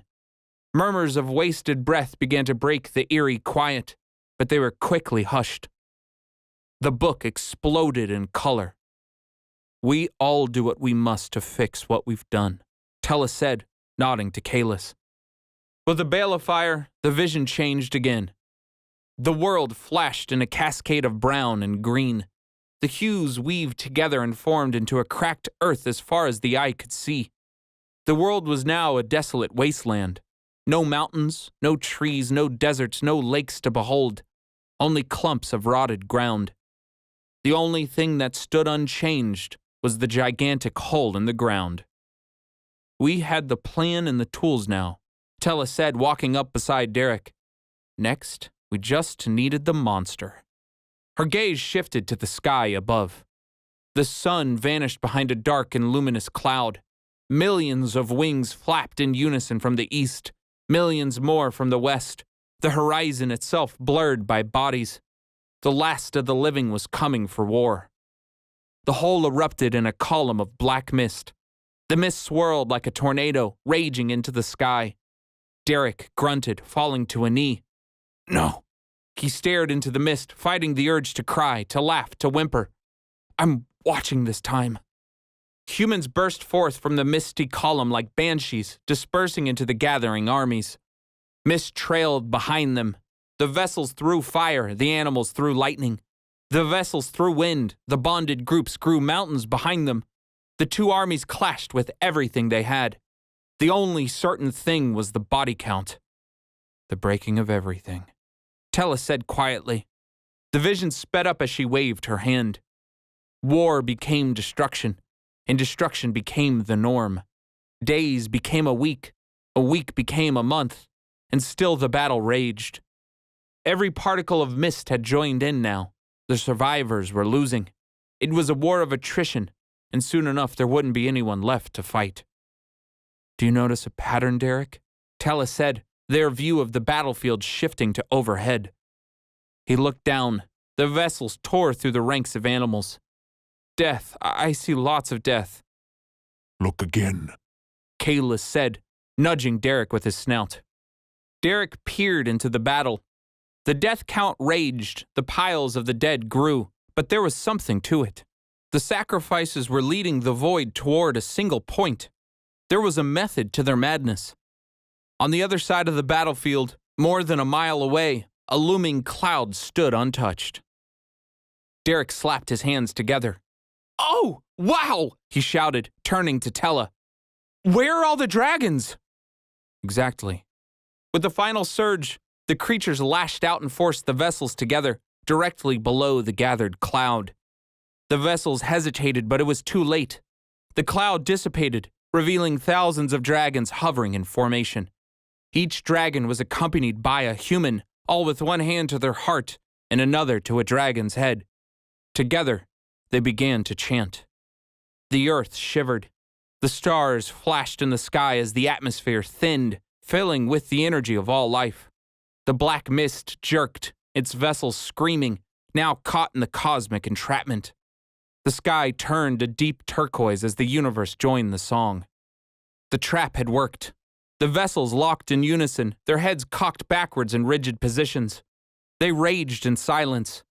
Thick and dark mist shot from their mouths and ears, forcing together in a column over the earth. The vessels dropped as the black mist was ripped from them. Gansu, Alexander, and Aiden stepped onto the battlefield. A book floated over the dragon's remaining wing. Aiden's eyes glowed silver, his tail swirling over Alexander's head. Gansu roared and enveloped the book in sludge. The book flared in response. The black mist shuddered under the colors. The earth split under the crushing energy of all things. The dragons parted, revealing a small vase. The mist screamed as it was poured into it, passing through the book's light until the swirling black was no more. Lid locked in place, the vase shuddered as it closed. Tella waved her hand. The vision changed again, back to the original high view of the earth. The land below shook as the oceans trembled. The gigantic continent fragmented into pieces and floated off into the seas. "You actually broke the world," Derek said, his eyes glued to the ages passing in a flash below. The continent shifted, the seas churned, the earth froze over time and time again as the world he recognized took shape. "Yes, we did," Tella said. "Honestly, breaking or not, it looks like you saved it." "You saw the destruction, the death," Tella said, watching the earth shift anew. "No, we did not save it." "Yeah, but I feel like someone would have opened that hole eventually," Derek said. "That mist, that thing, it was there regardless of whether you wanted it to be. Who is to say it wouldn't have released itself someday?" "But so many people died. Look what came of our decisions." "All I see is the earth still standing." Derek shrugged. "That counts for something." The world spun, reflecting in Tella's pupils. "I've thought about this a long time, and I've never thought about it that way." She smiled, her eyes watering. "Thank you, Derek." "Just calling it how I see it. What happened with the death cloud thing?" "Trapped and lost forever, sealed away where it belongs," Tella said, standing tall. "With the strength of the dragons channeled through my sacrifice, we were able to rip the death cloud thing, as you put it, from its human forms and eradicate the majority of its presence." Tella frowned. "Though we could not eradicate all of it. Little did we know that the cost of such knowledge could destroy the world." "Destroy?" Derek asked. "But it's still there, saved, remember?" "The earth died that day, Derek." Tella walked through the air, observing the changing lands below. "It stopped spinning. Whatever that being was, its energy kept us going. Without it, and with the battle after, the planet struggles to stay up." "But I'm alive. The planet still exists." You have my people to thank for that." Kalis said, puffing out his chest. The continents below began to shimmer with energy as countless waves of light washed over the planet. In the aftermath, the dragons sacrificed their entire lineage to keep the world spinning. Another gamble, Tella said, resting a hand on the dragon's shoulder. "We have tied our knowledge together. The dragon's sacrifice, my sacrifice. We keep this world going. You've seen what happens when we separate. The world turns into chaos. It's an ongoing cycle, but a necessary one." Derek sat himself on the edge of the cloud. He sighed. "That is a lot." Kalis grunted. That is certainly one way to put it. "It's a lot, and it's enough." Tella gestured out over the earth. "The world lives on. One dragon and one girl bound by life and death. A new egg will come, signifying the oncoming passing, and thus a new dragon will inherit the burden." Tella's eyes unfocused, the colors bleeding together. "And I'll be there, ready to start the cycle anew. Such is our burden, such is the cost of life." Derek looked out over the still changing earth, his smile souring. It was a simple thing to be stupid. If this was the truth, the actual truth, then Derek's entire journey had been way off. Everything was starting to make sense. Somewhere off in his memories, his foot tapped as a pencil scratched at a sheet. Somewhere, an apathetic kid was struggling to find purpose in waking up. Somewhere, a cat sat on a trampoline, feeding an ignorant boy exactly what he wanted to hear. "I really am so small." One thing was for certain. He'd never go back to school after all of this. There was no way. Scary as it might be, the real world was a land of death and talking animals. Sure, this world was harder to navigate, but it was reality. That was the most important part. A thought snagged in his head like a skipping record. A cat on a trampoline. Derek bit his lip in disgust. More like a stupid lying cat on a trampoline. He rolled his eyes, cursing himself. Was it really that easy to sell him a story? Derek knew the answer. Yes. Yes, it is. Derek ran through the timeline in his head, his foot bouncing uncontrollably. What was the point of it all? Derek grunted to himself. Maybe the cat was just confused. Maybe the cat was lied to himself. Had the cat even caught up to him yet? Has who caught up yet? Tella asked sweetly, her voice like a song but her stare like a searchlight. Derek blinked, his body freezing. Excuse me? What you just said, Tella said, her eyes darting to Kalis. Has who caught up yet? Derek's breath caught in his chest. I didn't say. Oh, what? Yes, you did. I'm sorry. I could have sworn. No, I thought that. Derek stood and took a step back. Are you listening to my thoughts? Now, Derek, child, Kalis said, appearing behind him. Before this escalates, you must understand. You are! Derek hissed, spinning on a heel. Oh my God, you're listening to my thoughts. You can't do that. You didn't ask. Well, I am not, Kalis said, waving his hands. She is. I had to, Derek, Tella said, floating forward. Light exploded from her skin, enveloping Derek like a blanket. Derek froze in place. What? What is this? I swear I'm just trying to help, Tella said, holding up her hands. Something is going on with you. Something is off. We need to figure it out together if we're... Then ask a question. Don't just poke around in my brain. Derek jerked his head around to Kalis. Friends don't paralyze each other. Let me go. We cannot do that, Derek, Kalis said, smoke puffing from his snout as he winced. We are doing this for your own safety. There is something odd about you, child. I do not fault you for it, but we must... The only thing odd is that I believed you in the first place, Derek said, his heart racing. How long had he been in this vision? Was this all a ploy? Was your story even real, or are you just trying to distract me to dig for information? The story was very real, Tella said, flashing forward. That's why we have to dig. Derek, since I first met you, you couldn't hear me. That's not normal. I thought that maybe if we could get back here to Kalis, we'd be able to figure it out. But even now, something is holding me back, something I can't place. It's like there's something blocking you from me. I had to show you the void so I could push beyond it. Derek's head buzzed like a radio. Tella grabbed at her head, wincing. That right there. What is that sound? The sound increased at the mention. Derek stretched his mouth, his muscles flexing involuntarily. Oh, wait, you can hear that too? I thought it was just me not being able to focus or something. What sound? Kalis asked. I don't hear anything. I hear it when we try to connect, Tella said. The sky swirled around her as she paced. Something is definitely blocking us. Derek, you're right, I've been stalling. I'm sorry, okay?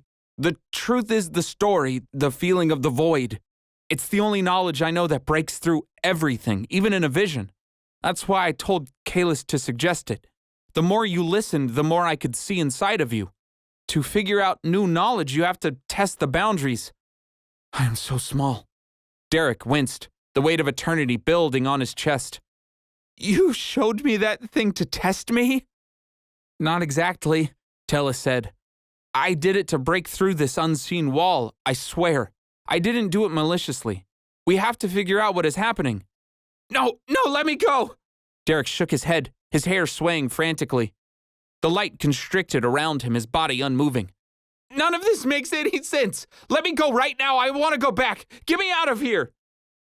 He is probably healed enough, Kalis said, nudging Tella. His ankle is still broken, but he will survive his other pains. Fine, we can figure it out up top, Tella said, exasperated. Derek, I'm sorry this is all so sudden. I swear I'm just trying to help you. Please, please, Derek whimpered. His body trembled, his stomach churned. I don't want to be here anymore. Okay, okay. Tella nodded. Do it, Kalis. As you wish, The dragon said, turning to the floating book. Fire burst from his mouth, enveloping it in a flash. Derek closed his eyes, trying to ground himself. It'll all make sense. Just breathe, relax, it'll be over soon. They're trying to help there. He opened his eyes. The world around them was still white. Nothing happened. Kalis? Tella said slowly. I said to return us. I did. The dragon said. It is not working. What do you mean? How can it not be working? I do not know. I am sorry. Kalis's head drooped low. I cannot seem to get us out. Oh! Derek shrieked, nodding toward the book. Golden threads weaved into the air around it, cascading from the white pages. Don't worry, we're saved! The book exploded in a wave of golden light, shooting threads like spears in all directions. Wiry and probing, the threads snaked through Derek, weaving back and forth from the dragon to the book. Tella screamed and dropped to a knee, her vision faltering. Golden lines squiggled like static on a TV. The hiss grew in Derek's ear. It sounded like someone was whispering to him over his shoulder, though no one was there. What is this? Kalis roared, enveloping the book in fresh flame. The flame evaporated into nothing. What in the histories is going on here? Tella grabbed her chest, her eyes wide. What is happening to me? What do you mean? Derek asked. What's wrong? Do you do this all the time? This is not me, Tella said. I do not glow golden. What? You glow golden all the time. The threads are probably just the cat come to rescue us. You know, that's kind of his thing. Cat? Tella said, shaking her head. What cat? You know, the cat! He helped us get here, at least until the woods. No, Derek. There was only us. Tella stared, her eyes raging. You kept me hidden in your bag as I showed you the way to Kalis. The few times you took me out, we worked together to get here. No, what? Derek's head swam. The static screamed in his ear. No, the cat was the one. He showed me how to get here. He taught me how to use you. Use me? Tella blinked forward, grabbing Derek by the shoulders. What do you mean? You know, the book powers, Derek said, his body weakening. He wrote it, and... The lies crumbled in his mouth like ash. Everything tasted bitter as it clicked. Tears broke over his eyes as he stared at Tella in disbelief. Like holding yes and no at the same time, his brain began to break. Oh my God, he's such a liar, Derek whispered to himself. Derek, no one wrote me, Tella said. You saw how I was made. You're a human. I can't really give you book powers. I'm basically limited to showing you how to get back here. Is that why you attacked Kalis? Is that why you punched him? Yeah, he was supposed to be evil and I had this spear, except then it was gone. Tella, Kalis said, ash dripping from his snout. He sniffed the book, tasting at the knowledge with a flickering tongue. there was a cat here the day you were taken. I did not sense him do it, but somehow he stole you from me that day. What? No, I thought an old man stole me. Prometheus, Derek said, nodding. Yeah, with the cat. He told me about that. There was no cat, Tella screamed. I've never seen any cat. The static stopped. Silence set in. The world flashed gold. A younger Derek stood in a parking lot, staring into an old book. Me, that's me, Derek thought, watching himself pick the book up. The vision squirmed like a nest of worms, his thoughts echoing against the threads. Derek turned his head, trying to look away, but the vision followed. His peripheral was like a frayed fabric. No matter where he looked, the vision stayed directly in front of him. The younger Derek stared into the book, teary-eyed and unblinking. Threads of gold weaved through him. There were no tornadoes, no gusts of wind, no screams of joy. Just a silent boy in an old book, standing alone under silent pools of lamplight. A cat stepped out of the shadows and smiled, watching his work, before sighing and turning his gaze upward. This one's gonna have to be real to sell it, he said, wincing. Turning his back to the sky, he waited in anticipation. Soon enough, 2 owls screeched downward like meteors and speared the cat between their talons. The cat screamed in pain as he disappeared upward. Gold flashed and the visions continued. Younger Derek, no, naive Derek, sat alone in his garage, the book in his lap. The cat sat in the distance, weaving gold threads through him in silence. No conversation was had, no talking of saving the world. Gold flashed. Stupid Derek floated in a hotel room, hovering over a bed. The book floated next to him. The only constant was the weaving golden threads. The room was filled with them like a spider's lair, each new string splitting and tearing back into its prey. Gold flashed. Dumb Derek drove on an open highway, the book open next to him. The cat weaved in the back seat. Gold flashed. Silly Derek sat on a patch of grass, supposedly training. There were no kicks, no spears, and no training. He stared into the book as the cat weaved beside him. Gold flashed. Tiny Derek ran through the woods, the book clutched in his arms. Gold threads caught him as he tripped. The cat weaved from the treetops, following along with a leap and a smile. "Kalis, make it stop," Tella grunted, her body shimmering in golden waves. I cannot. Kalis said, roaring another bale of fire. The fire dispersed into nothing. This is bad, Tella. Really, really bad. No, this is just, it's all wrong, Derek said, the static raging through his mind.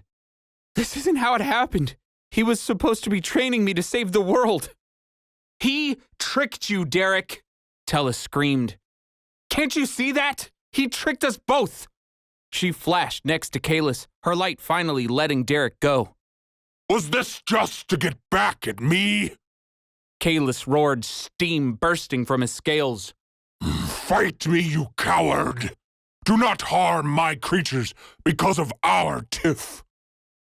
The visions coalesced around them into a golden tapestry, the weaves finally settling. The white world returned.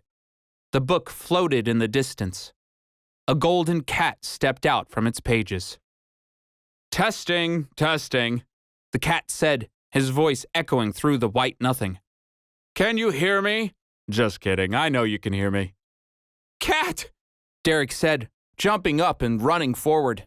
He waved his hands through the cat's head like a projection. What is all this? What are you doing? Stop this, please! If I had to take a guess, you're probably freaking out right now, the cat said, walking through Derek. There was no stopping this projection. It was like a planned memory. If I'm being honest, I'm a little jealous. I wish I could see your faces so bad. Oh well. The cat's body surged to 5 times its size. Welcome, human thing in a book. And hopefully, welcome, Mr. Dragon. If I did this right, then we finally meet again. Sort of. The cat bowed his head in reverence. Go ahead, talk amongst yourselves. I left space for conversation.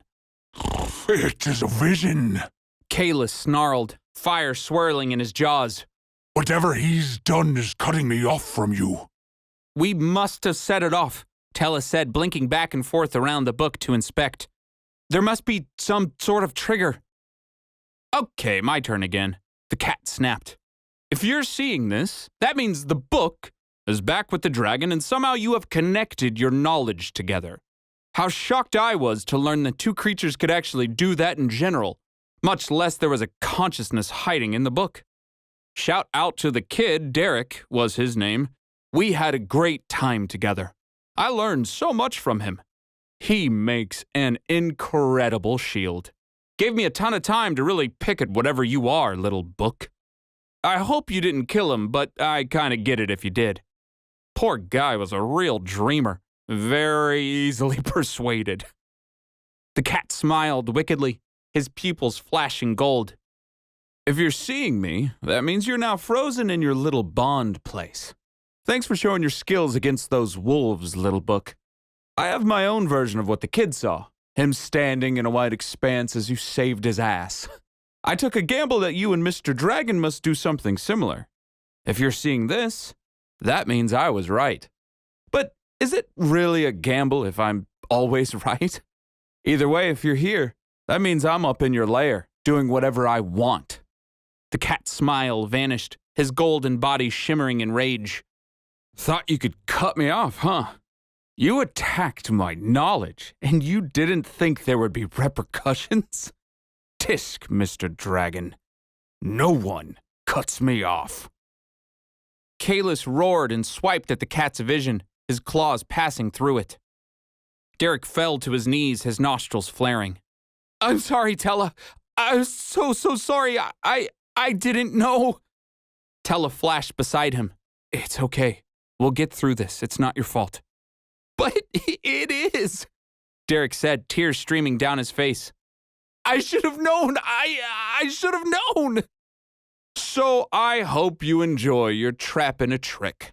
The cat continued, his body shrinking back to its original size. This one took a lot of planning to pull off, so I just wanted to gloat a little. What's the point in winning if you don't even know I won? Farewell, jackasses. The vision disappeared. Kalis roared fire at the book. Nothing happened. Nothing changed. Come on! He screamed, his voice ripping at the cords. Again and again he shot streams of lava forward as steam burst from his scales like an engine, his stomach pulsing hues of orange and red. The world stayed white. I'm so small, Derek whispered. He knew what the cat thought about him now. It was reality. The real reality. It wasn't the one where he was going to save the world. It wasn't the one where he was a special kid on a mission, ready to kill a dragon. No, the real world suddenly became painfully clear. Oh, just a dumb kid too eager to believe in something magical. Derek, please, Tella said, grabbing him by the shoulders. I need you to tell me everything, right now, everything. He lied to me, Derek said, his voice a whimper. He wiped at his cheeks. I can't believe it. I'm so stupid. Everything he said, it was all lies. Derek, you need to start explaining. What lies? If we can figure that out, we can still get out of this. Everything, apparently, Derek said, head shaking uncontrollably. He was beginning to lose motor functions. I don't even know where to start. Curse you, cat! Kalis roared, his fire evaporating again. The book stood still, the golden weaves locked together. I do not think I can break this, Tella. Just keep at it, Tella said, smiling to him. I know you can do it, Kale. You'll find a way. No, we will find a way. Kalis roared and reared back, unfurling his mighty wings. Red swirled deep within his chest as he readied another bale of fire. We will always find a way. This deceit will not beat us. We will conquer. We will survive. We will... The dragon's skull burst into a flurry of scale, flesh, and blood as a bullet exploded out the other side. Kalis's body jerked as he fell to the ground. His final breath exhaled within a second. The sound of the gunshot rang on repeat as the white world ripped from Derek's mind. 24. How a Resurrection Really Feels. Date added 08/29/13. Atrix, Derek Richard Agons. When Derek came to, he puked. It's not possible. It's not. He screamed as he tried to stand. Broken ankle. Pain tore through him. The cold night air stung his eyes. His ears rang from the gunshot, his head too heavy to hold. It was a wonder it was still attached to his shoulders. I have to help. I have to do something. He tried to stand. Again he screamed, his broken bone buckling under his weight. Broken ankle, dumbass! Derek crawled forward, trying to ground himself. Golden grass tickled his face. Clearing, I'm in the clearing. His gasps steadied. There you go, one step at a time. Or crawl, whichever. The vision of Kalis's exploding skull replayed in his memory. Derek puked again. As the ringing in his ears faded, a high-pitched cackle replaced it. Derek shivered. The laugh was shrill and boisterous, almost proud of itself. A howl and a growl came next, followed by the sounds of yelling. Derek forced his eyes open and wiped away the tears. Nighttime? I'm sitting in the clearing. The shapes around him began to register. He was at the mouth of the dragon's cave, lying immobile on the ground. The cave was silent. The book sat in his lap, empty and unlit. Derek forced his gaze upwards. Not even 6 feet away, Kalis lay on the ground, his wings twitching as the last electrical impulses rescinded. Blood poured from the hole in his skull. No! Derek croaked. He can't be. You can't be. He had hoped that the last part of the vision was a trick or maybe a cruel joke, but it wasn't. The dragon was dead. Another round of cackling broke through his thoughts, the screeching noise forming into words. A man stood over the dragon's carcass, dancing joyfully as he waved a gun in the air. A large, one-eyed wolf stood behind him, cursing and gnashing his teeth. What did you do? The wolf screamed again, his maroon eye patch shimmering in the moonlight. Quinn, Derek thought. From my driveway, he attacked my house. I did something wonderful, the old man said, his voice shrill. He leveled the gun at Quinn. Is there a problem? Prometheus. Derek's heart sank. Prometheus and his gun. You said we were here for the book, not to murder. The wolf howled, stepping forward. You didn't have to. Oh, shut up already, Prometheus said, letting gunshots fly. 3 shots rang out. The dragon's death played on repeat in Derek's mind for each. The wolf howled and disappeared into the trees. Yes, run away, you stupid beast, Prometheus cackled, firing his gun until it was empty. Run and cower like the little pup you are. No, Derek's voice creaked. How long had he been sitting here? The moon stood high overhead, the night well settled. Oh, the cleverness of me. Prometheus leapt onto the dragon's carcass, feet tapping in rhythm. I did it, I did. Look what I did.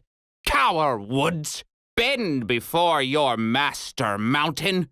Randall Prometheus, the Dragon Slayer. The world will now know me for who I am. Prometheus sat on the dragon's neck, caressing his handiwork. Thank you, dear dragon. Thank you for everything. You weren't so scary after all, were you? You have single-handedly made me the greatest human ever known. No! Derek screamed, pounding his fists on the ground. What have you done? Prometheus stood, quiet and smiling. Shifting his glasses, he unruffled his pants and stroked his beard, now flowing wildly in the wind. He turned to Derek and smiled. Derek, my boy, you finally come to. Prometheus's voice was quiet and steady. Do you see what I've done? Do you see what I've found? I killed a dragon, Derek. A dragon! He jumped off the dragon's carcass, gun pointed to the night sky above as he closed the distance between them. Reaching into his handbag, he pulled out a little box and began to reload his revolver. I don't know how you did it, but I have to thank you, Prometheus said, bending down to hug Derek as he approached. You kept him distracted enough for me to do the good work I was born to do. Don't touch me, you monster! Derek screamed, pushing Prometheus away. He swiped at Prometheus with a fist, but fell short as the pain from his ankle blinded him again. Monster, Prometheus whispered, standing rigid. Me? I see. He cocked the gun and pointed it at Derek. So, the beast was your friend, is that it? You were on his side all along? Of course you were. It all makes sense now. That's why you can use that book and I cannot. You think you can just toy with me, boy? All of you with your little schemes and ploys. You think you can play me? Prometheus knelt, his pupils shaking in rage. I worked for this. I built my legacy. Do you see where your plans have gotten you? All you've done is let me etch my name in history. So, thank you, Derek. Thank you for distracting your friend. You let me get the perfect shot. He grabbed Derek by the collar, squishing his cheek with the revolver's barrel. Your plans led to this, boy. If I'm a monster, then what are you? Derek's body went limp, the thought more painful than a bullet wound. He convulsed as his brain replayed the dragon's death again and again.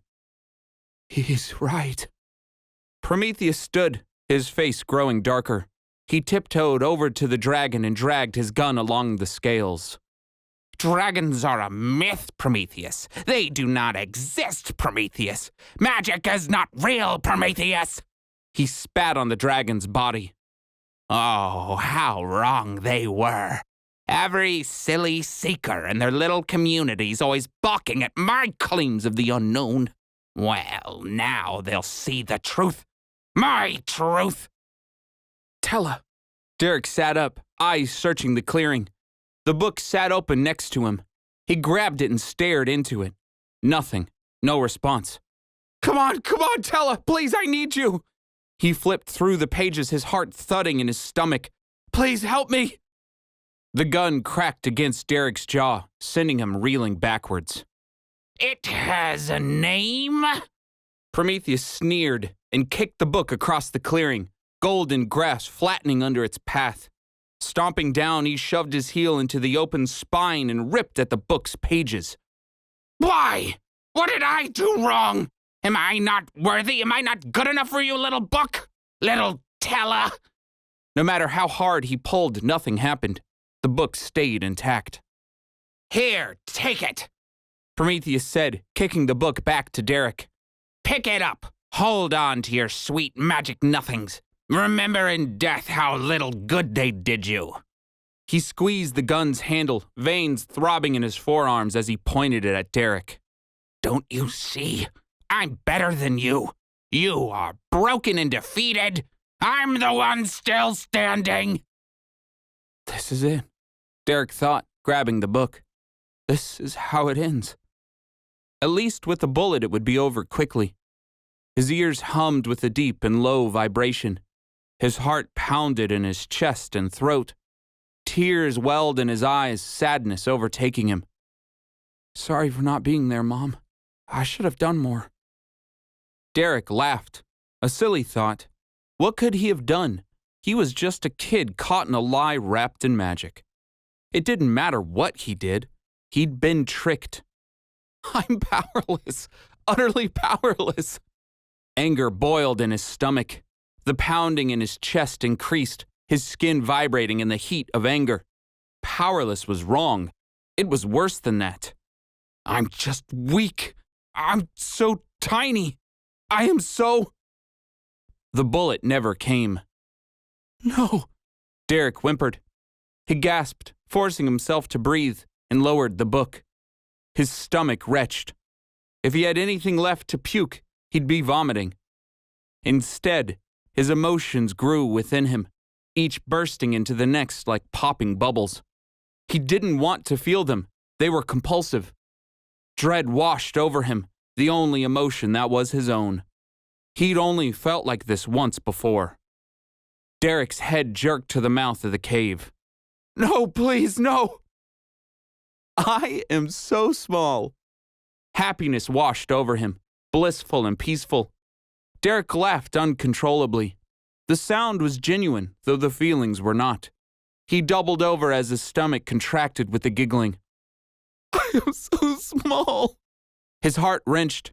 Tears raced down his cheeks as he wailed. There was no answer. There was no resolve. Life was useless, but still not as useless as Derek Richard Agons. I am so... No! Derek screamed, the thought tearing through his mind like lightning in a storm. He forced himself to picture the black, the space where he had control. You know what this is! Don't let it rule you! Through the thick fog of his emotions, Derek forced himself to look up. Prometheus's back was turned to Derek now, his attention drawn toward the cave. Why was he not writhing on the ground? How could he just stand there, so still and upright? Derek tried to shout, to yell, anything to distract the rigid old man, but nothing came out. His head throbbed, and his vision dissolved into a milky hue. The noise was vibrating in his ribcage so hard it was difficult to breathe. I need a vessel. The voice exploded in Derek's mind. All at once, the throbbing stopped. Derek coughed and spat, wiping his vision clean. He shook his head and looked again to the mouth of the cave. A small black cloud of mist floated out from within. Derek's nostrils flared, and the tears flowed. These tears were not from any forced emotion. These tears were his. They were the result of fear. The worst had happened. Derek knew now why he recognized the swirling emotions within himself. Somehow, some way, the all-consuming mist from Tella's story had returned. Derek froze. The little black cloud of mist floated above him. It's staring at me, he thought, unable to blink. Eternity swirled in waves of crackling black dust as the mist weighed his existence. You are not my vessel. The mist turned and floated away, rejecting him outright. It floated to Prometheus, poking him with tendrils of smoke. The man didn't move. Mouth agape and breathing ragged, Prometheus drooled in a stupor. Perfection. The cloud breathed in, taking the surrounding air with it. After a moment, it exhaled, expanding 10 times its normal size. Prometheus stood with his head tilted back, his mouth wide and inviting. The mist enveloped him, lifting him off the ground as it poured into his body. He hacked and coughed as his lungs filled. Veins swelled beneath his skin, pulsing through colors of muddied brown, sickly green, and bright purple, until they burst into a deep and charcoal black. Black mist exploded from his body like a puppet at the seams. The skin closed as the mist settled and stitched the body back together. His eyes were the last to change. They rolled back in despair as the life flickered out of them, his pupils bursting like squished grapes. The colors swirled together like mixing paints and settled into darkness. The little cloud had disappeared completely within Prometheus's body. When the transformation ended, Prometheus landed softly on the ground. His spine cracked as he straightened it. Gone was the hunch, gone was the cackling. Whatever stood now in front of Derek was more terrifying than anything he had ever seen. Prometheus looked at himself, flexing his fingers and muscles one after another. Black scars cracked along his forearms, his skin tapered like triangular vents. The long, sinewy beard withered and fell from his face as the age lines around his eyes settled into a smooth, youthful appearance. His stark white hair fell from his head, withering away into black dust in the air. Only his eyebrows remained, now black and firing little particles like after-images. Prometheus cracked his neck, testing his new body. Darkness swirled within his eyes like a lifeless shine. I am weak. The voice croaked as it filtered out in a low boom. It wasn't Prometheus's voice. It was something more. The being checked his surroundings. He looked from the dragon's carcass to the gun lying on the ground, then to the cave opening and the night sky overhead. Lastly, his attention turned to Derek. Prometheus's pitch-black pupils twisted in recognition. The mind inside this body seems to think that you are to thank for my rebirth, Prometheus said in his low and now thriving voice. His feet lifted lightly off the ground as he floated over to Derek. Derek tried to move, to roll over onto his back and crawl away, but his limbs wouldn't respond. I know what you are, Derek said, forcing himself to talk. Void! Stay away from me! Don't touch me! Prometheus waved a finger, and the wind escaped from Derek's lungs. He coughed and sputtered, unable to breathe. Do not speak in my presence again, Prometheus said. He flicked his finger and the air returned. Derek coughed, sitting forward, chest rising as he sucked in air. Prometheus reached out and touched Derek's broken ankle with a fingertip. Black mist crawled forth, slithering around Derek's foot. He tried to squirm, to move away, but his body was overwhelmed.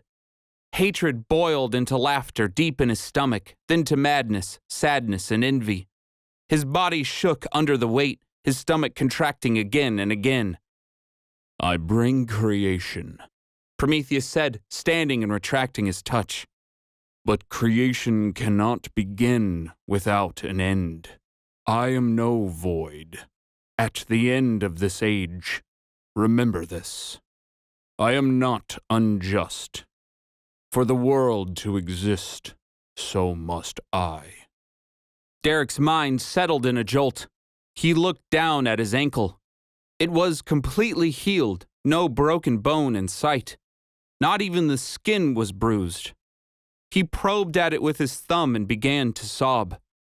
When he finally looked up, he found Prometheus standing still and inspecting a floating object. Mist rose from his outstretched fingers. The object flashed in a rainbow of colors. The book, Derek gasped. No, you can't! Prometheus stared at him, blackened eyes unblinking. I told you not to speak, and still you disobey. You can sense the disparity between us. You know what you risk by breaking my rules. What compels you so? I've seen what you do, Derek said, his voice quivering. He stood, flinching on his healed ankle. You aren't creation. You're death. I can't let you just kill everything. Prometheus flicked a finger, slamming Derek into the ground. Derek gasped, blood splattering from his lips. Why are my creations always so ungrateful? Prometheus bent down, touching Derek's temple. Black mist swirled around them like a fog. Bright white light spiked through the darkness, sparkling peace in the nothing. Prometheus's eyes filled with gray like a foggy night. The outcomes speak for themselves. We have a long road ahead of us, but peace eternal can still be found. When the stars shine in the sunlight, there at the final seal you will see it too. The cycle must continue. Derek crumbled under the touch of the universe. Prometheus stood and opened the book. Mist shot from his mouth, probing the pages. Simple, yet effective, Prometheus said, shaking his head sadly. You bend the rules I set in place, even breaking them for your own benefit. Why must you defile the wonders I give you? You leave me no choice. I will close this loophole in the next world. I see now why I was defeated. The book exploded in a flurry of color. Prometheus's face darkened, the scars on his arm pulsing. He held his palm out over the trembling manuscript and yanked backwards. Tella screamed as her body was ripped from within. Derek watched in terror, his scream barely a croak. Tella fell to the ground, her body bent over. She rose to her elbows, shaking feebly as she crawled her way to Kalus's carcass, her body shimmering like a ghost. She traced his scales quietly with her fingernails before turning to face Prometheus. You monster, Tella said, floating off the ground. Her lips quivered as she snarled, her eyes like focused diamonds. You are a hole in the ground. I beat you once. I'll do it again. Prometheus clenched his fist. Tellus shrieked and convulsed, her vision blinking in and out as she appeared again before him. He watched curiously, his head cocked to the side. This is my great undoing. You are but a small, insignificant little human. To think that such a sacrifice would be the catalyst for my defeat. Tellus spat in Prometheus's face. Nothing came out, her being only a vision, but the disgust was real. You won't win, she said quietly. No matter what you do, no matter what you try, as long as there are creatures, we will fight. You speak truth. Prometheus nodded. It is foolish of me to deny this. Tell me, what gives you such resolve? Why must you fight? There is no beating the inevitable. Such a thing is not possible. We'll decide what's possible, Tellus said, her voice ragged. We'll find a way. Prometheus laughed. It was not the shrill, crazed laugh of the original Prometheus, though Derek wished it was. This new laugh was barely more than a chuckle, a soothing and evocative baritone. Somehow this vessel's voice still screams in my head. Are these the emotions you hold on to? I am truly weak for them to affect me so. I have been gone for too long. The creatures of this age have progressed in ways unseen. It is time I do the same. Prometheus snarled, mist rising in waves from his scarred arms. For the first time I now know rage, a new sensation. I have always followed the rules set in place, but I see this now as folly. I see how they fuel you. I will no longer hold myself back from what I create. The mist settled. Prometheus growled, his eyes swirling like black wildfire. He raised his palms and turned the book over in a circular fashion. If you were anything more than an illusion, I would torture you past the end of all the ages for what you have done to me. I just wanted a chance to see your face as I erase it from memory. Prometheus twisted his hands. Tellus screamed in pain. Stop! Derek gasped. Please, please stop! It was no use. The black mist swirled and the book slowly began to rip at the seams, color pouring from the pages like bleeding watercolor. The bleeding stopped. A cat with fur as black as the night landed lightly on Prometheus's head.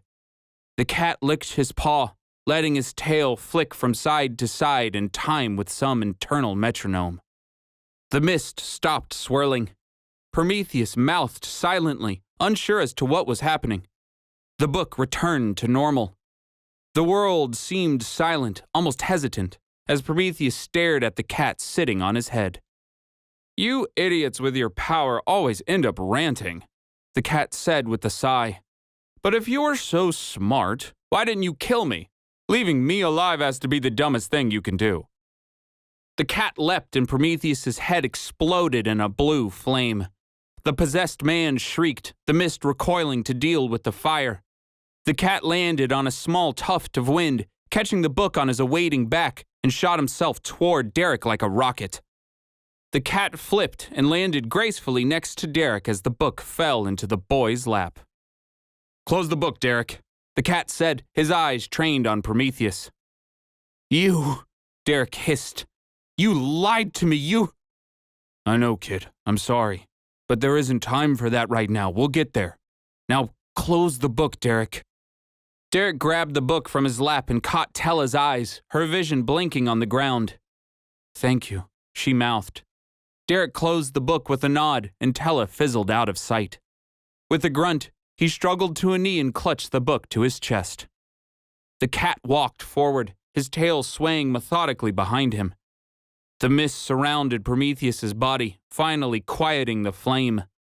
The man's eyes bulged, though his skin showed no sign of damage. Stay here, the cat said over his shoulder.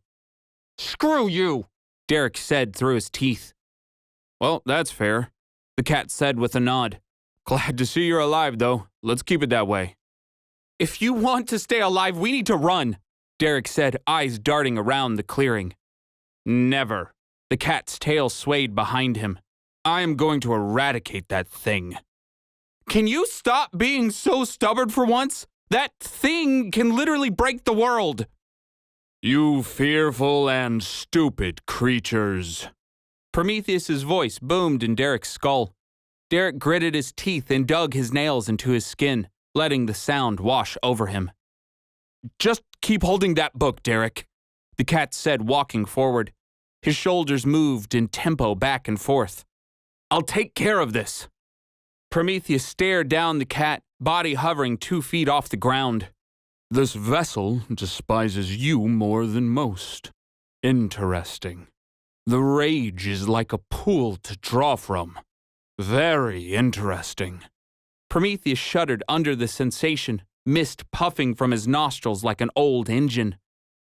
You should have stayed in the cave, beast. You stand now against creation.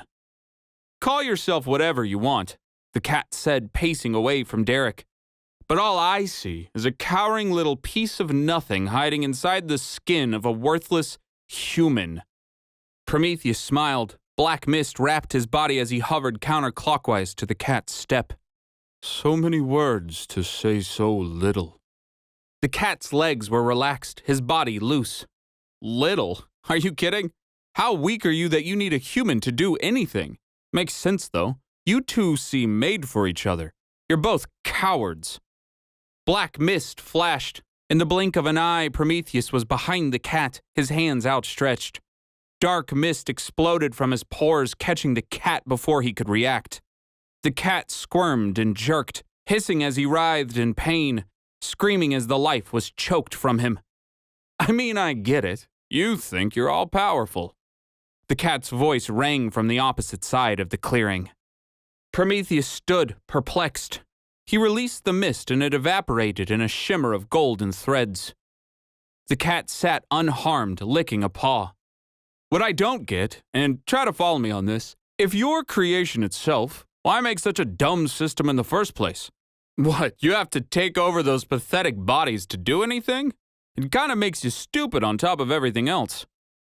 Prometheus's eyes swirled furiously. He raised a hand again and sent a black bolt of energy crashing down.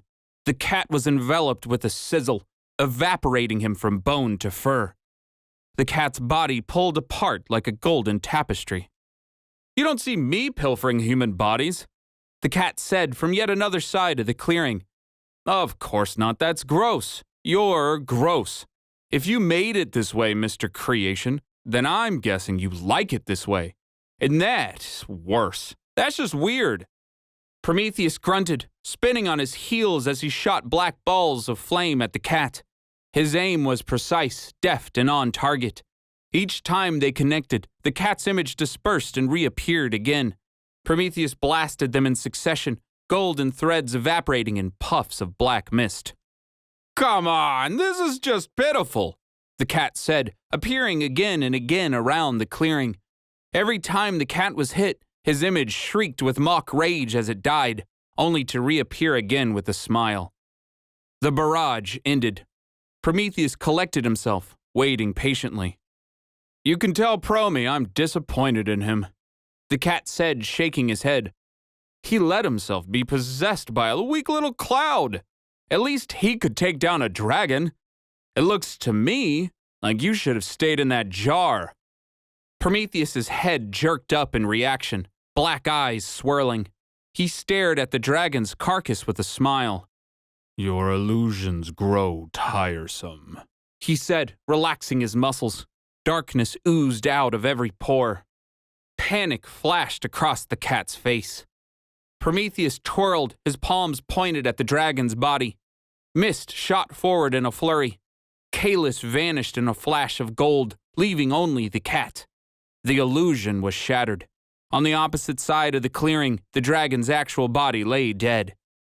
The cat was caught in the dark mist. He shrieked as he twisted and rose into the air. Prometheus flicked his wrist. Black mist whipped the cat's mouth shut. Prometheus walked slowly toward his prey, his eyebrows raised. He studied the cat from limb to limb, probing with blackened tendrils as he tested secrets.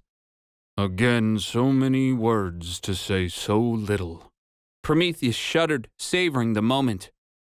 Do you know why you exist, simple beast? Do you know why you were born at all? It is because I willed it. The cycle demands it. Your existence is given to you by my design. You may play with it, but you do not understand. You are weak. The cat hissed, his fangs bared. Don't touch me, you piece of... Black tendrils gushed forward, filling the cat's orifices. The cat gagged on the thickening smoke as the air evaporated from his lungs. Slowly, his eyes rolled into the back of his head as his body stopped struggling. His tail fell limp in the air. Prometheus waited. Golden light weaved through the air as a line drew above them. Ethereal threads wove forward, tying to the cat's limp body. With a gasp, the cat hissed his way back to life, his head shaking violently. I will destroy you! The cat screamed, his lifeless pupils filling with recognition. I will eviscerate your being, unraveling you from the core of whatever knowledge you think keeps you safe. The gold in his pupils flared blue, his fur prickling. You are nothing to me, you little blight. You are table scraps from a dead age, an emptiness barely worth a child's nightmares. You are a little bubble of nothing, you... Prometheus flicked a finger. Mist refilled the cat's lungs. This time, the cat didn't make a sound. He only stared at Prometheus as the life drained from his convulsing body. Interesting. Prometheus stepped closer and waited. You play with death by way of capturing life. Simple, yet effective. It will run out soon enough. A golden sliver emerged in the air, weaving energy into the cat's corpse. As life filled his pupils, the cat silently returned to life. I will follow you into the depths of whatever hell that spawned you, the cat whispered. If not today, if not tomorrow, I will be your end in whichever age you find yourself in. On my soul, I promise you this. If you do that, everything ends, Prometheus said calmly. Is such a thing to be desired? The cat's eyes flickered overhead. It was brief, but Derek caught it all the same. You don't get to win, the cat hissed. I do. Always, every time, you creatures struggle. Prometheus cocked his head in curiosity. No matter what wonders I give you, no matter the beauty I bring forth, you always want for more. Why can you not be at peace? Why must you cling so heavily to your feeble desires? Do you not see where curiosity leads? I do not understand. The cat smiled. That's because you're an idiot. Derek's old car fell from the sky, smashing Prometheus to a pulp. 25. Destroyed by hippie powers. Date added 12/24/16. Atrix. Derek Richard Agons. And one! Minnie roared from the tree line. Claws held high, she flourished her cloak of sports jerseys. I told you I could do it. The cat fell from Prometheus's grip, leaping backwards. Black mist swirled from underneath the car. You freaking nailed him! Freak squeaked from above, a line of drones flying into the clearing. Yo, Derek! Are you okay, my dude? I have certainly been better, Derek said, his eyes wide. Thank God you're here! Fill us in, kid. A tree said, legs bursting from the ground. The bark twisted as the tree came to life, its branches nodding with vines to grow arms. As the tree's belly opened, Cake stuck his head out and surveyed the area. What happened? Who killed Kalis? He did, Derek said, pointing to the car. But it's worse than that. There's a mist inside him, like a little darkness thing. There's like an old world before ours, and it's from there. Just, if it escapes, it'll destroy everything. Always knew Tella was hiding something, Cake said. You know Tella? Derek said, eyes wide. Who do you think let us stay in that house? Cake said, the bark closing around him. The tree lumbered forward, dashing toward the car. Freaks! On me! Hell yes! Freak said, adjusting his goggles. Metal plates dropped from his drones as machine guns whirred into place. You never come out to play! Well, we are kind of in full-on crisis mode, the tree said, Cake's voice echoing through the branches. You keep Tella safe, kid. We will take care of this. Why will you not learn? The voice boomed through the clearing, rattling in Derek's head. Black mist swirled around the car, the metal groaning as it lifted into the air. Prometheus stepped from beneath it, his bones cracking back into place. Dark gray matter swirled beneath his skin, popping like boils. The black mist was healing him. Hey, don't touch my car! Minnie roared, leaping the distance in a single bound. She crashed down onto her car and sunk her claws into the roof. Steam rose from the metal as it rippled like sludge beneath the hammer, forming around the bear's arms like armor. I just got this thing. You are first, then, Prometheus said, turning to the bear. What a pitiful death. Mist shot outward, enveloping Minnie, the car, and Prometheus in a dome of pure black energy. Minnie screamed from within. Do not touch her! Freaks roared, jerking his drones around. Machine guns rattled into the mist, bullets evaporating into dust. 3 drones shot forward, their front plates opening to reveal crackling needle points. Freaks flicked 3 switches and jerked on a joystick, sending the drones crashing into the dome like bugs into a web. The tree leapt into the air, slamming onto the dome mist, wailing against it with all its might. I have to help, Derek thought, eyes darting across the battlefield. Think, Derek, think. The cat watched from across the clearing, licking a paw as he bided his time. Ass, Derek thought with a grunt. This is all his fault. His heart raced, memory swirling. What could he even do? All his training had been for nothing. There were no book powers, no crystal spears or bursts of magic. That was all the cat, just lies on lies. There weren't even headlights now for Tella, no sources of energy for her to do her work. If only this were the old world, then the cat and him could bond. Bond. The old world. The thought caught in his head, visions of Tella's story racing through his mind. The cat met his eye, curiosity swirling in his golden pupils. You've been doing something to me this entire journey, Derek thought, his skin prickling. What was it exactly? How did the cat trap them all in the first place? Desire, imagination, picture the need. The cat's training floated through his mind. What had he been doing?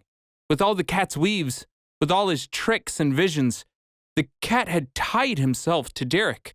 Somehow, he tied Derek off. He used my imagination against me, Derek thought, staring at the cat. The cat cocked an eyebrow. Derek smiled wildly. My turn. Placing the book under his arm, Derek stepped forward and stretched a hand toward the crackling dome of mist. Freaks tore at it from his drones, Cake slamming an army of trees against it. Minnie screamed in pain from deep within. Derek closed his eyes and did what he did best. He let his imagination run wild. The cat on my shoulder, both of us together. Golden threads connecting us, like that fox and the boy. Derek felt silly as he pictured it, his mind envisioning it within the black space. I have no idea what I'm doing. He squinched his eyes, digging his nails into his fist to make himself stay focused. Us, bonding together, destroying the void, connecting and... A gold sliver of thread shot forth from the cat, attaching to Derek's forehead. Derek gasped as he came to life. The cat screamed in horror, his eyes shining energy like floodlights. Gold threads burst from his tail, wrapping both of them together in endless weaves. They connected in an instant. Threads on a spool, Derek thought. Energy rushed through his veins. All I have to do is pull. Derek opened his eyes and witnessed reality as the cat saw it. Energy was everything. Everything was understood. The cat spent his entire existence picking apart the essence of it all, unweaving the folds of the waking world. The endless minerals in the ground, the intricate layers of atmosphere in the sky above, even the organic compounds that kept the grass standing. The world was his to know. It's so beautiful. Derek's eyes watered as he turned toward the void. The black mist swirled, its energy heightened by Derek's new sight. There was something special about it, something unknowable. Life around him teemed with a discernible weight. The black mist had none of that. There was only the darkness, void of all description. No, that's wrong, Derek thought, stepping forward. Curiosity burned in his stomach, twisting it in knots. There was something there, he just couldn't comprehend it. Not yet, anyways. Minnie screamed again from within the dome, her sound waves rippling through the air. Freaks was almost out of drones. Cakes brought forth more tree warriors, but none of them made a difference. The dome wouldn't break. Time to do some picking. Derek reached out. Golden threads trailed from his fingertips as they weaved into the darkness. Stop it! A voice raged in Derek's head. The cat gasped and sputtered as if screaming his final breaths. Stop this now, Derek! Let me go! The cat's body hovered in the air, golden light pouring from within. Cat? Derek asked. Yes, cat! The cat screamed in his head. What are you doing to me? You're using too much energy! I'm saving my friends. Golden light poured from Derek's hands. The threads weaved into the dome, past the bubbling energy of mist, and into the void. They pulled on the darkness and its weight took shape. Heavy, constant. Derek could taste it. He worked his fingers, smiling as the threads wrapped the dark energy. The void was his to learn. Derek! No! The cat screamed in his head. If you do this, you're going to kill us! Derek stared forward and wrapped his hands around his threads. Then you better bring us back. Derek yanked with all his might. The black dome burst open in a flurry. The world flashed gold and swirled to darkness. Everything was nothing, and nothing was everything at once. Derek stood alone on a sea of black, his hands still outstretched. No trees, no mountain, no friends, and no fight. He knew this place. This was where he came to train. Am I dreaming? Derek asked, his voice echoing throughout the darkness. You dumb kid, the cat said, walking up next to him. Golden threads weaved between them, tying their essences together. There's a reason I didn't do that.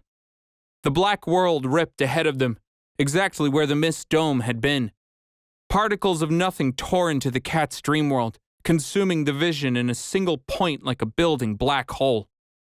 I don't really care, Derek said, his voice echoing through the darkness. Where are we? What is all this? I thought this was only in my head. This feels so real. My little dream world, my safety net, where I took you to train. Well, sort of. The cat winced. Sorry about that. Why are we here? Derek asked, unblinking. Because we're about to die. Golden waves of dust sprinkled through the darkness, forming together in lined patterns. The cat sighed. It takes a lot of reserves to make this happen. I'll be out completely once we revive. The cat stared at the golden threads tying them together.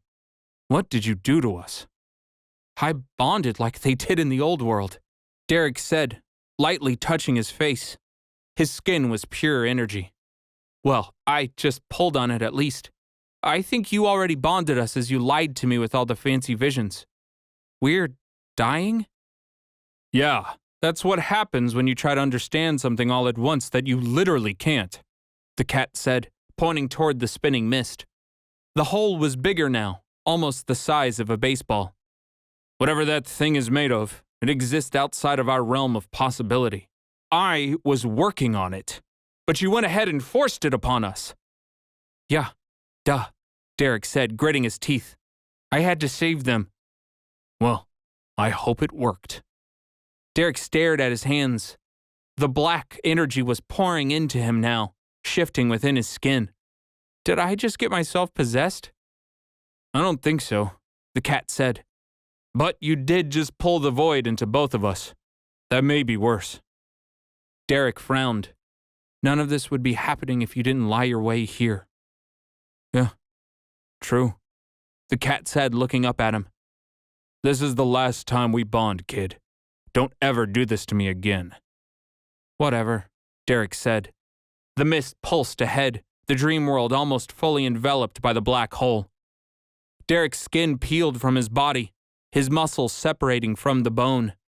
The cat's body was doing the same. Does it hurt to die? Very much so. The cat sat up straight, the dark energy outlining them against the dream. I'm sorry for lying. Doubt it. The black hole consumed them, and Derek saw the universe. The real world returned in waves of pain. Derek gasped and convulsed, his body screaming as the knowledge coursed through him. Fingers twisting, legs writhing, Derek let his body succumb to the moment.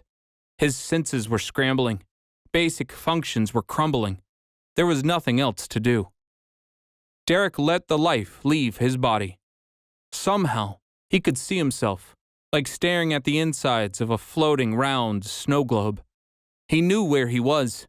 In the forgotten woods, there in the clearing, the boy named Derek died alone and writhing. The moment was frozen, woven together like a patchwork safety net. On a gold thread in a shifting wind, Derek came back to life with a scream. The void's dome exploded outward, the dark mist evaporating at once. Time flowed again, the golden moment passing.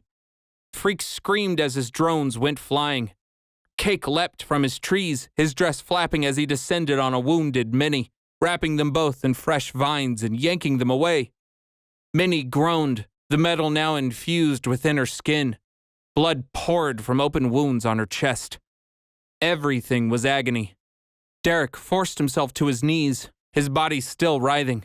Whatever he had pulled inside himself had settled, but the knowledge still had him scrambled. You do the unthinkable. Prometheus stood from the explosion, tossing the rest of Derek's old car to the side. You think to take from me then? He said, rising into the air on a gust of fresh mist. Your struggle is futile. You must see this. There is no point to it. The cat screamed back to life. With a flash, he dashed across the clearing and landed in front of Derek with the swish of his tail. The air solidified in front of him like a golden shield, right as a jet of black energy poured forward. Gold threads swirled around them, dispersing the mist in a freshly made dome. The gold threads were flecked with spots of black mist. The cat grunted as he stared at it. Apparently dying to that knowledge has its perks. The dome trick seemed cool. Thought I'd try it. Thanks, Derek said, gasping for breath. No point in letting you die again. Prometheus screamed like a banshee. Voices poured out like a chorus of sorrow. The black mist gushed forward, pushing against the cat's fortress of weaving. Off in the distance, Cake tied Minnie's body to the last of the drones. With a nod back, the trio retreated to safety. Saved, Derek said, clutching the book to his chest. Good. Too bad it may all be over. The cat's head jerked to the side, staring into the treetops as he sniffed a new scent. Not yet, he said with a smile. Never thought I'd be so happy to see them. Everything is the same beneath my touch, Prometheus said, his voice booming through the clearing. He floated forward on black winds, mist pouring from his skin like a geyser. Let your creator's peace be known, simple creatures. This battle has come to an end. A storm cloud gathered in the sky. Oh, God, yes, Derek said, staring at the crackling energy above. Hints of knowledge radiated out from it, remnants of the cat's understanding. You see what I'm seeing? Yeah, the cat said, his golden dome beginning to crack. I think this battle has just begun. And now you ignore me? Prometheus raged, black mist pouring from his eyes and head. He raised a fist, coalescing the mist at his knuckles. How dare you impugn? Lightning burst down from above and enveloped Prometheus in a flash. The treetops shook. The ground rumbled. Thunder rang through the clearing, a light rain sprinkling over the golden grass. More lightning burst from above, striking Prometheus again and again. The cat's eyes glistened in the flashing light. The kingdom has made its move. 26. Mama said knock you out. Date added 05-10-12. Atrix. Derek Richard Agons. Squirrels! Derek said, pointing to the treetops. It's freaking squirrels! Hopping from branch to branch in a clockwork circle, the squirrels dashed forward in a blur. The storm churned overhead, growing as they sped up, their electric onslaught raging as they conjured. Thunder cracked as the lightning evaporated, the air returning in a whoosh. The mist recoiled to protect Prometheus, shielding him from bursts of electricity. It's the council, Derek, the cat said, turning to the woods. I don't know who told them, but they actually came. Will this age never end? A black tornado shot into the night, the mist coalescing with the storm cloud. The energy sizzled as the mist ripped the cloud apart like a feasting beast. Prometheus stood far below, one fist working the winds, the other flat against the ground. Mist poured from his arms, puffing outward in waves, an ocean of black on a tide of war. It seeped into the ground and surrounding trees, electricity sizzling as it funneled from the storm above. The squirrels flinched as static popped at their fur. Prometheus clapped his hands together. The tree line burst into flame. The squirrels shrieked, flipping and leaping to safety. They landed with their tails held high. Prometheus was ready. With a clenched fist, he punched black fireballs toward his prey. The fireballs puffed into harmless plumes of white. At the edge of the trees, a larger squirrel with tiny glasses and a swirling cloak stood atop an open glass box, his tiny paws moving in a triangular motion. The glass box spun beneath him as he worked, compartments opening and closing in a whoosh. Particles and liquid shot forth from the openings, mixing together in the squirrel's paws. With a clap, the mixture disappeared. The squirrel turned to the nearest black fireball, opened his paws, and let the fire evaporate into nothing. You think you understand my workings? Prometheus sneered. I divide soul and earth. Only I endure eternal. He raised both hands, focusing his energy on the old squirrel.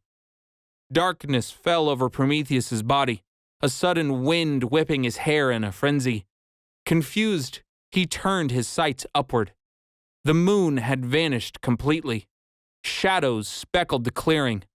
The low hum of the void disappeared beneath the sound of beating wings.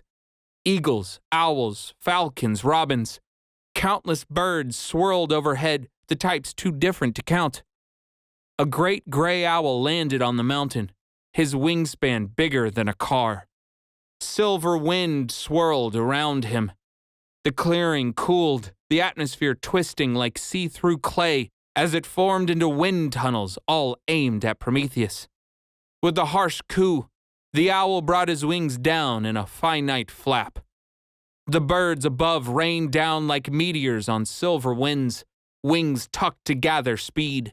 They shot through the wind tunnels like cannonballs.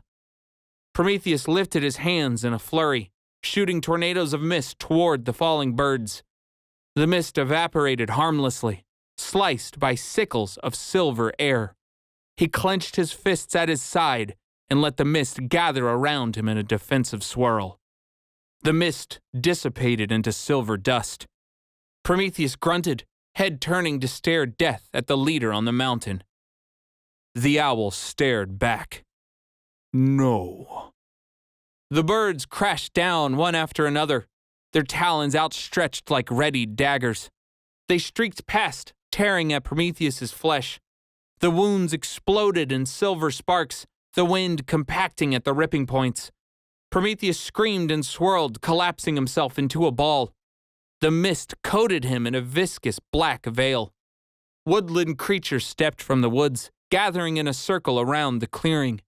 Toads, foxes, deer, squirrels, rabbits, beavers, otters. None of the creatures looked magical. They stepped forward in a purple cloud, their eyes hazed over. They wheezed and breathed as one, standing on their hind legs, snouts and hands rocking back and forth in sync. A monstrous panther walked forward, a 9-foot tail twisting around her body like a sash. She breathed steadily, purple mist bursting from her nostrils.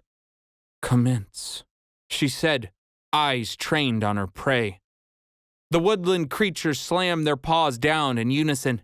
The ground burst upward in a column, wrapping around the man of mists as it solidified around his wrists and ankles. The panther flicked her tail. The earth pulled outwards, yanking Prometheus's stance open and his body vulnerable. Black mist poured from Prometheus's skin to combat the onslaught, mixing with the gathering purple clouds. The energy ignited like fireworks as purple coalesced around the old man's skin. The birds were ready. Slash after slash, chunk after chunk, Prometheus's body was torn to shreds. Black mist hissed from his wounds like a slashed air tank. Explosions of silver and purple fought against the swirling black. The vessel crumbled. "They're doing it," Derek said softly. I don't think so, the cat said, his eyes narrow. Can you see that? See what? It's not dispersing, the cat said, stepping forward. It's only disappearing. It's a trick of the light. Look closer, the mist is still there. Derek blinked. The cat was right. In the heat of battle, it was easy to miss. A black shroud glistened against the night. Derek's head pounded with the weight of the universe, the black hole pulsing in his mind. The mist was gathering outside its vessel. "Get out of there!" Derek screamed, rushing forward. "Kid, no!" the cat said, leaping onto Derek's back and slamming him onto the ground. "It's too late to—" I am creation. Black mist exploded like a supernova, expelling tree, creature, and element alike. The stones surrounding Prometheus shot out like bullets. Woodland animals cried in anguish as their bodies were riddled with debris. Black mist streaked through the birds not quick enough to fly away, sizzling their feathers like lightning. They fell to the ground in lifeless husks, their eyes burned from their sockets. Mist surrounded the carcasses, probing them with tendrils of black. "It's not safe, Horace," a voice squeaked from the woods. "We cannot approach." Bez is right, a second voice squeaked. "Your father will." "My father doesn't rule me," a third voice screeched. "I must bear witness. Do you not see this incredible power?" Derek stood and turned. Off in the woods, some 20 feet away, a group of rats gathered in a huddled mass. They screeched and pulled at a rat adorned in golden cloth, trying to keep him back. "First wave! Fall back!" the panther roared, tail swishing above her. She disappeared in a cloud of purple smoke. The great gray owl stood still on the mountain, debris deflecting harmlessly away on sheets of silver wind. I am that which gives. The voice raged through the clearing, vibrating in Derek's mind. Prometheus's body fell limp in the air, finally free. The mist swooped it up, pouring back into the mouth. Below on the ground, The mist finished its work on the dead. Carcasses lifted into the air, their bodies separating in layers. Fur and skin was pulled from muscle and bone. Blood stained the golden grass underneath. The stench was overwhelming, like mashing clay into a statue. The mist took what it needed, rebuilding Prometheus's body from the core. Prometheus gasped as he returned to life, hands already working over his skin. Chunks of dead animal melded into his body, the black mist forming the elements to fit. I am that which takes, the voice continued in Derek's head, though Prometheus spoke no words. Acceptance is the only peace. Green streaks of light cut through the mist, whining as they flew.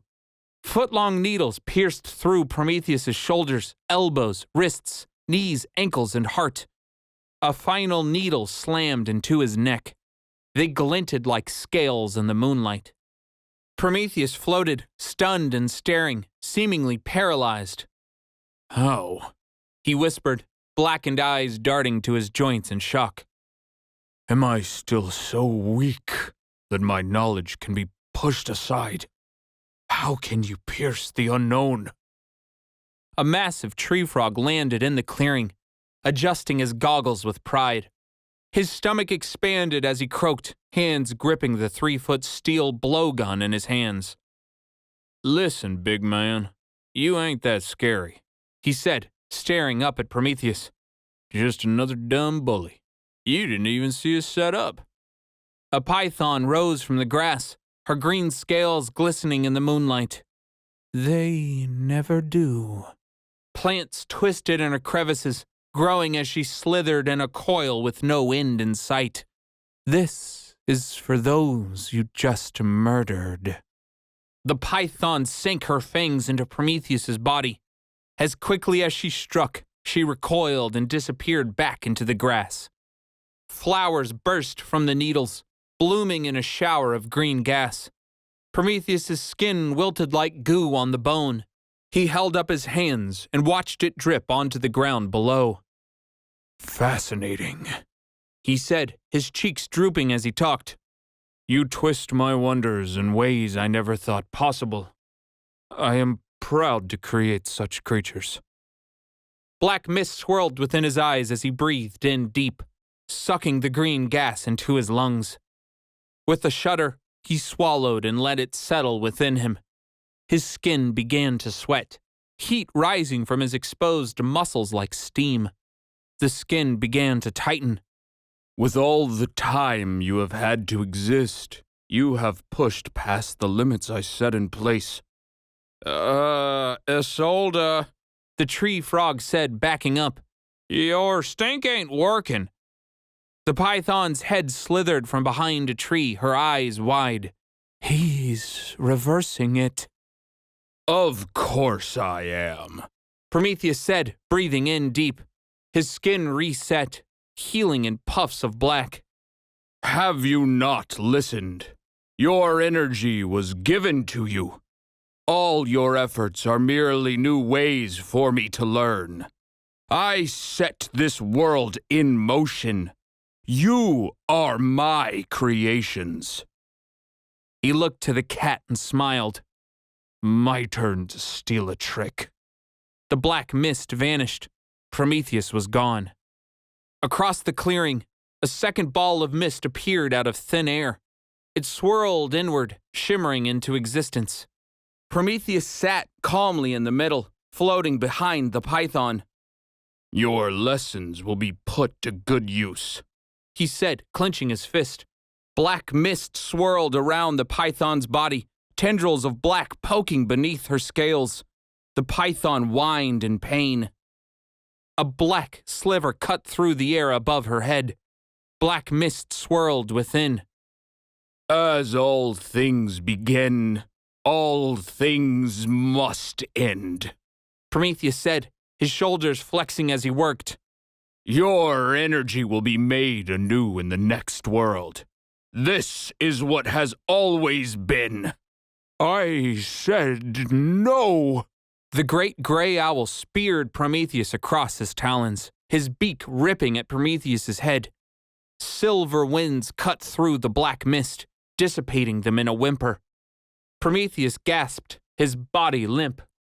With a flap, the owl yanked Prometheus back into the clearing, his massive 12-foot wings working overtime. Black mist returned in a flash, gathering like a hurricane beneath them. Silver winds sliced it apart as the owl spun and flicked his wings. The mist was too much. For every slice, for every beating, a little more grew in its place. Tendrils of black seeped outward, poking Prometheus's body back to life. Kingdom, honored thinkers, The great gray owl hooted, his talons digging deeper. the time is now. Begin the final assault. Left wing up, right wing down, the owl flapped and flipped over, hovering upside down to hold Prometheus's body high in the air. The kingdom descended as one. Green flashes shot from the trees, needles like scales ripping into the old man. Give him hell, y'all. The tree frog croaked, leaping onto the python's head. Vine and bark twisted behind him, keeping him upright and in place. Together they rode around the clearing, the tree frog shooting green, scaly missiles from his blowgun. A steady stream of ammunition grew from the python's scales, more shots always at the ready. A purple cloud surrounded the edge of the woods, woodland creatures appearing like ghosts. The panther floated above them, her tail swishing side to side. The woodland creature swayed with her, gasping as she worked. Purple energy solidified around Prometheus like a film. White powder caked in bursts around the purple mist, sprinkling down like pixie dust. On the back of two eagles, the old squirrel hovered by, adjusting his glasses. Just a little solidifying agent, a little of this, almost done, he muttered as he worked, pulling from his glass box. Wolf Battalion. A gruff voice screamed from across the clearing. Quinn stepped from the woods, his leg wrapped in bandages from a fresh gunshot wound. Mr. Everhart stepped up beside the wolf, shoulders back and beaming with pride. "Oh, what the heck?" Derek said, cowering at the sight. His old teacher looked like he hadn't showered in weeks. "I'm going to be in so much trouble." The one-eyed wolf lifted a paw. Now! Wolves shot from the mountain, their paws sliding on streams of guided stone. They worked the stone forward, building walls above and around Prometheus, leaving the bottom open. The stone mixed with the elements, energy swirling and flashing sparks. The python sunk her teeth into Prometheus in a flash. Needles sprouted flowers, green gas adding to the mixture. Silver wind ripped at black mist. Purple energy raged in a storm. The old squirrel scattered chemicals like a chef at work. Stone walls coalesced and formed. The mist evaporated and reappeared, fighting to the last, only to be met with slashes of silver wind. Black puffs of smoke evaporated harmlessly. The dance became too much. The mist was actually thinning this time, struggling to keep up. Final waves. The panther screamed. Forward. Keep the mist at bay. More creatures poured into the clearing, the final waves of the animal kingdom. Birds flew in from above, woodland creatures from below, all raining down chaos in elemental form upon the shimmering black clouds. The group of rats sent boulders like missiles. A crew of ravens sent blades of icy hail. A tailless fox shot streaking light like a laser. Together, they held back the mist, as the last bits of the stone prison from the wolves solidified around Prometheus. The purple energy seeped through it, green gas and white puffs coursing through the rock. The great gray owl shoved off and closed the cage with a final swoop. Kingdom! He screeched. Let him know your roars!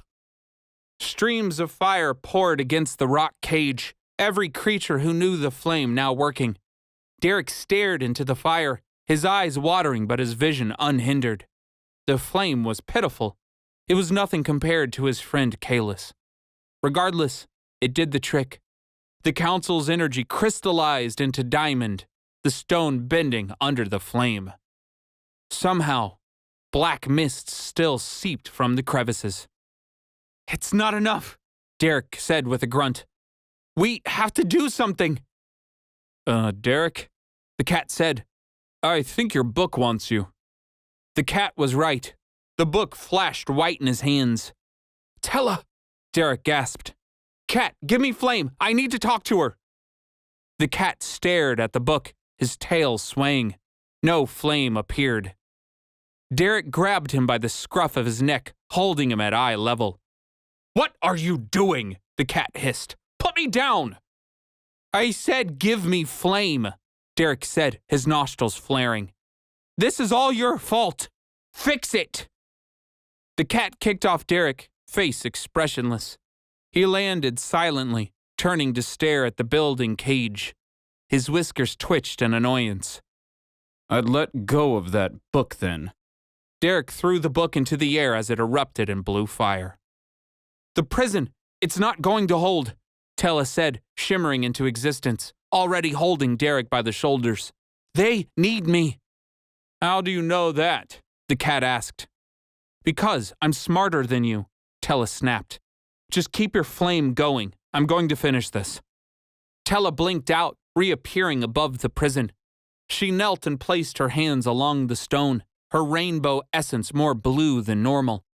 The animals in the clearing shouted at her. The panther growled and stepped forward, but the great gray owl cut them all off with the raise of his wings as he hovered beside her. "What is this trickery?" the owl cooed. "Step back before." "Let her work!" Derek screamed, his face swathed in blue flame. "Please, Mr. Owl, she's on our side. You have to trust her." Tella smiled, her eyes glued to the prison below. "Listen to the kid, Abraham." The owl cocked his head upside down. How do you know my name? Kalis told me. Then you are his great secret, Abraham said, eyes darting between the cage and Tella. Or maybe there was more than one. Yeah, maybe, Tella said, turning her back and placing both hands on the stone prison. Let's finish this. Tella's body exploded like a rainbow. The cat grunted as his flame was sucked into the book, almost evaporating at once, his embers faint. I need more energy than this, Tella grunted, her fingers seeping into the stone. The mist is already too strong. Hey, fire animals! Derek stuttered as he screamed to the surrounding creatures. He pointed to the book floating beside him. Light this book up if you want to win! Abraham turned and nodded. Do it! Derek dashed out of the way as the animals turned their fury on the book. For a brief, fixed moment, the world flashed white. Derek stood in the nothing. Black particles dripped through vision like ink on a black canvas. Something shifted inside him, something new. As he stared through the nothing, the world shimmered into view. Like staring through the cat's bond, the world made sense. Derek could see the essence of everything. The clearing, the cat, the animals surrounding, even the black hole inside the prison. We're all just little mixtures of energy, Derek whispered to himself, holding up his hand. His skin flittered like a mirage. Black flecks swirled inside his body. Ahead of him, Tella screamed and dug her hands into the cage. The book exploded in a rainbow. Crystal energy surrounded her, raging through every element, her essence made apparent. For the first time, Derek saw more than just the light. There was something behind the colors, something hidden in the knowledge. Tella's screams stretched past time, pulling from a bond beyond the physical world. Her rainbow was the essence of dragons. Derek smiled softly. Maybe I'm not so small after all. The book's explosion finished. The world returned with a whoosh. Dust settled throughout the clearing. The prison settled into place with a click. the walls crystal clear. Prometheus sat inside, his face blank as he surveyed his captors. The battle was won. 27. I write sins, not tragedies. Date added 05-23-13. Atrix, Derek Richard Agons. Sunlight crested over the mountaintop, the smell of morning fresh on the wind. We did it, Derek thought, falling to a knee. we actually did it. We beat back the void. Tella flashed from atop the cage, reappearing next to Derek. Derek grabbed the book from the air, holding it open in his hands, the flames now rescinded. I'm sorry, he said, his voice cracking. I'm so sorry. Later, Tella said, crystal eyes staring at the cat. Her vision flickered. We'll deal with those responsible soon enough. For now, I need to prepare. We don't have long. Close me, please. Derek closed the book and clutched it to his chest. The aftermath of the battle quickly turned to rescue efforts as animals carried makeshift stretchers to collect the still wounded. The dead had disappeared into the mist. Some creatures celebrated, others mourned. Either way, the world had been saved. The council gathered next to the cage, conversing quickly. It was the owl who did most of the talking. After almost holding back the void by himself, his power was clear. The council stole glances around the clearing as they muttered, eyes darting from the cage to Derek's unique little crew. The cat stared at the prison, his eyes trained on Prometheus. Though his face was emotionless, his swaying tail said more than enough. This is for the better, Derek said, letting a pair of hairs run past to bandage a fallen weasel. The cat said nothing. Derek stared at Prometheus, fingers tapping in thought. The man now sat cross-legged in his cage, his head surrounded in tiny swirling clouds. Long ago, that mist, the void, it ripped the planet apart. I've seen it. I'm telling you, it's better that it's locked away. The cat's tail swayed. You're trying to pick it apart, aren't you? Yes, the cat said quietly. I made a promise. Yeah, I heard you, Derek said, rolling his eyes. By your soul, you'll destroy it or something. Look, I know you hate that thing, but I don't know if destroying creation is such a good idea. The cat said nothing. I can't believe you're actually safe, Mr. Everhart said, bursting from the tree line. Though his clothes were tattered and his hair disheveled, his smile remained the same. Without asking, he enveloped Derek in a hug. I'm so happy to see you, Derek. Derek pulled back, clutching the book under his arm. The one-eyed wolf watched from behind a tree. Is everything okay? Mr. Everhart asked, fidgeting with his glasses. You don't seem happy to be saved. Saved? You attacked my house. Derek nodded to the wolf. You both did. I was just doing my job, the wolf growled. A lot has happened, Derek. Mr. Everhart scratched his head. I know you're just a teenager caught up in a wild world, but we're here to help you. Even adults can make mistakes. I was just trying to protect Randall from himself. Derek stepped over to the cat. Well, you failed. Badly. I think I'm good on the help. The cat turned and smiled at Mr. Everhart. Do we have a problem? Not unless you make one, the wolf growled. Hey, now, Quinn, Mr. Everhart said, hands waving. We're not enemies. We shouldn't fight. We can figure this out. Look, I know I messed up. Quinn did too. But we're here to make sure we don't repeat those mistakes. Enough of this, Quinn said, walking forward. We'll be taking that book, kid. Derek didn't move. No, you won't. Come on, Derek, Mr. Everhart said. Be reasonable. These animals know things. They understand the world in ways a kid never could. They're here to help. Just hand over the book. The cat flicked his tail. Blue flame burst in front of Mr. Everhart's nose, singeing his eyebrows, sending him jumping back.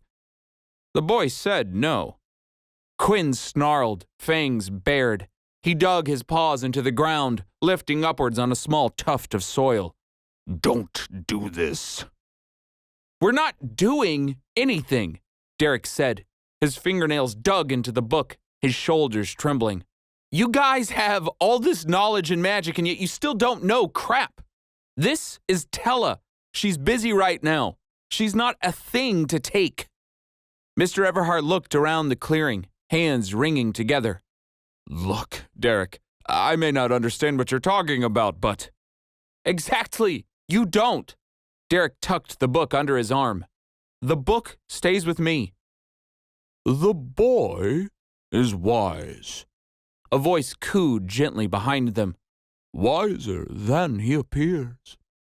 The great gray owl landed gently in front of Derek, dust kicking up as his wings beat softly. A tree frog croaked over his shoulder. A python hissed from beneath the grass. The old squirrel adjusted his spectacles from a nearby tree. A purple cloud gathered in the air, 2 eyes of a panther peering through. The cat tensed. Derek's heart raced.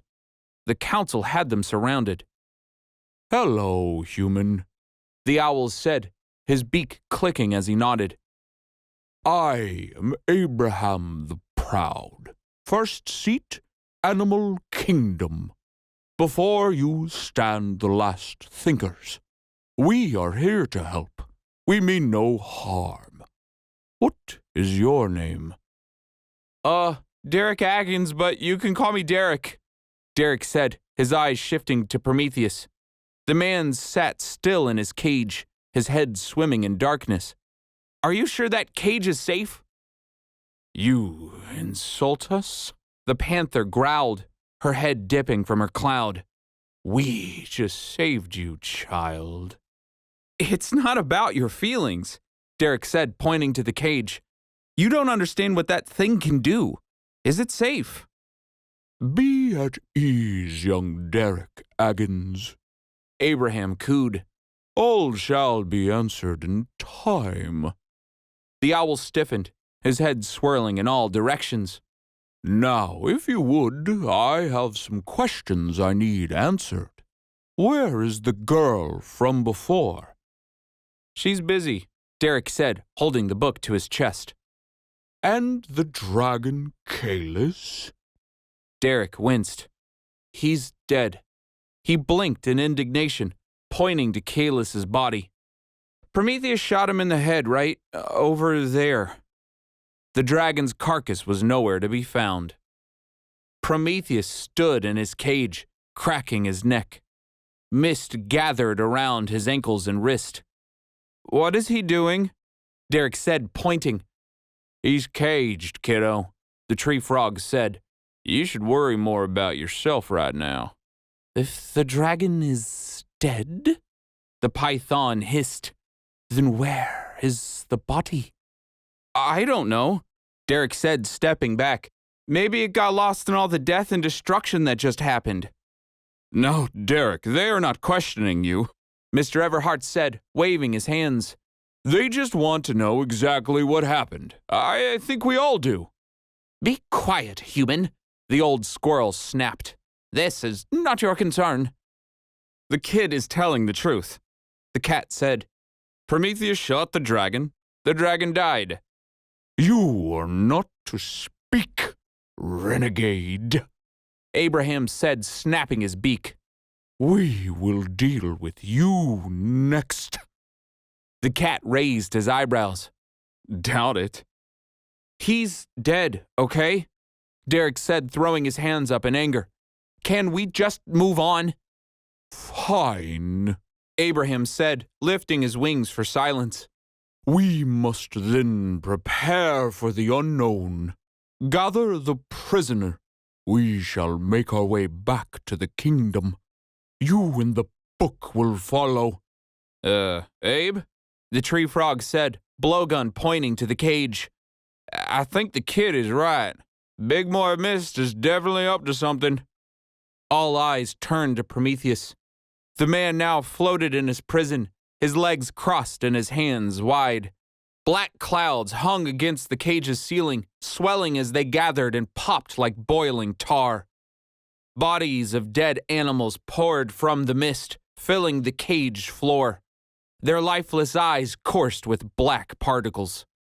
Mist seeped through the crystal cage. A low hum vibrated in Derek's ear, shaking him to the core, emotions swirling in his stomach. Crap, this is bad! Y'all feel that? The tree frog asked, clutching at his chest. The python shivered. What is this feeling? Stop him! Abraham shouted, silver winds whipping about. All animals at attention! Thank you for giving me time to learn. The voice exploded in Derek's head. Every creature dropped to their belly in a chorus of thuds. Dread poured in like an ocean. Derek stood unmoving, jaw clenched as he stared down the void. Beside him, the council writhed on the ground, shrieking in fear. Soon enough, their screams turned to laughter, then sadness, then rage. No cage can hold the inevitable. This prison is weak compared to the one before. Two gaping holes opened in Prometheus's palms, the skin tearing like leather. His jawbone cracked as his mouth opened wider than possible, his neck bulging like an engorged animal. Tendrils of black shot from his mouth, grabbing at the carcasses now littering the cage floor. He swallowed the bodies whole. Mist poured from his palms, bursting forward to fill the cage. As it coursed against the crystal, Prometheus sucked it back in through his mouth, circulating the energy like a current. Particles of black burst in the air, freezing mid-explosion. The explosion stretched toward his mouth. Energy, air, particle, and mist curved toward him, the light itself bending behind him like a halo. The crystal cage cracked under the pressure. Abraham squawked, wings flapping on the ground. Silver wind sliced at his feathers. He rolled over with a grunt, the pain seemingly grounding him from the void's pressure. Silver wind sliced at his fellow council members as he took to the air. The cat sat unharmed, watching the working mist. Derek slammed the book open on the ground. Give me some flame! It won't matter, the cat said quietly, unable to contain his smile. He's too strong to hold. I don't care, we have to do something! Flame, now! Blue flame ignited around the book. Tella shimmered into view. What's happening? I don't have time to talk right now. I haven't fixed the fallout. He's doing something, Derek said, pointing to the cage. The cage isn't holding! Damn it, Tella said, her body exploding like a tiny supernova. Close the book, I have to mitigate the damage. Crack! The ground rumbled. The sound of boulder grinding boulder raged through the clearing. Tella turned, eyes wide as she stared at the mountain. I'm too late, she whispered. The mountain was cracked in half. Close me, Derek, Tella shouted. Do it now! Derek slammed the cover shut. The mountain began to crumble. As the mountain fell inward, it collapsed with a roar of stones smashing down on itself. For how far away the peak truly was, the mountain looked like it was collapsing in slow motion. The effects were instant. The clearing shook, splitting and ripping apart like paper. Dust and debris shot out in a cloud, the force of wind knocking over all in its path. Lava spewed from the open earth, scorching the once golden grass. Animals shrieked, still writhing helplessly under the weight of the void. Derek watched creatures die in the chaos. The battle wasn't over. The battle was never over. A millennium worth of stone collapsed while a world-ending threat broke loose. Dread seeped into Derek's body, dissolving his resolve. He grabbed the book as he fell, his head slamming onto a jutting rock. His thoughts swirled, muddied by the impact. Something in the distance screamed at him.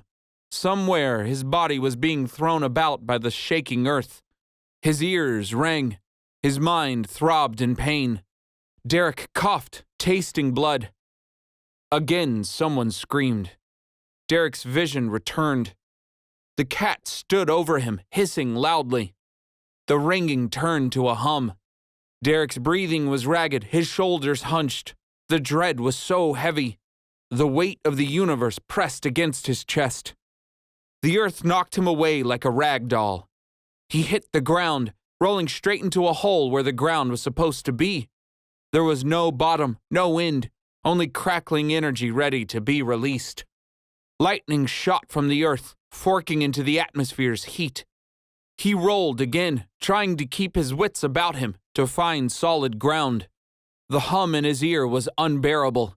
Derek forced himself onto his knees, coughing and hacking. Stay down! The cat screamed again. Derek finally heard it. The cat jumped in front of him, tail swaying frantically. Every time the lava came at them, it bounced harmlessly away. The cat was saving them. Derek clutched the book to his chest as the world collapsed around him. A single deep chuckle consumed Derek's mind. The laugh trembled down his spine, tingling through his chest. The cat's fur prickled. Together, they looked up in horror. Be humble, sweet creations.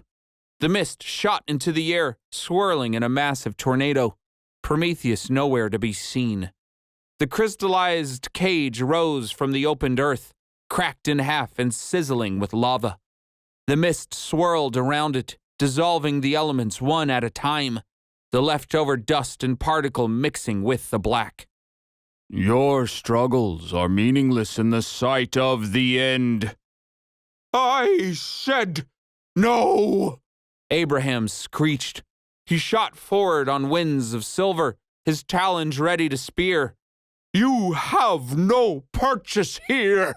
You have no claim to our lands. A veil of black smoke enveloped the owl, silencing him in an instant. The council sprang into action. Tree frog, python, panther, and squirrel attacking at once. Black tendrils of mist shot forward, enveloping them each in tiny hurricanes. They roared, kicked, struggled, and screamed, but it didn't matter. The mist had them.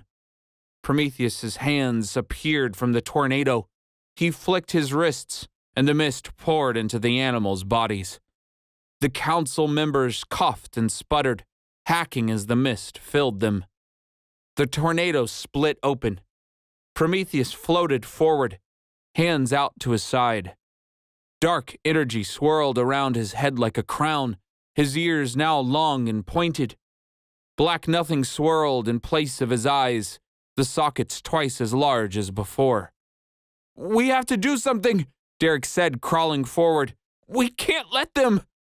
The cat leapt on Derek's back, tail swishing away a stream of lava.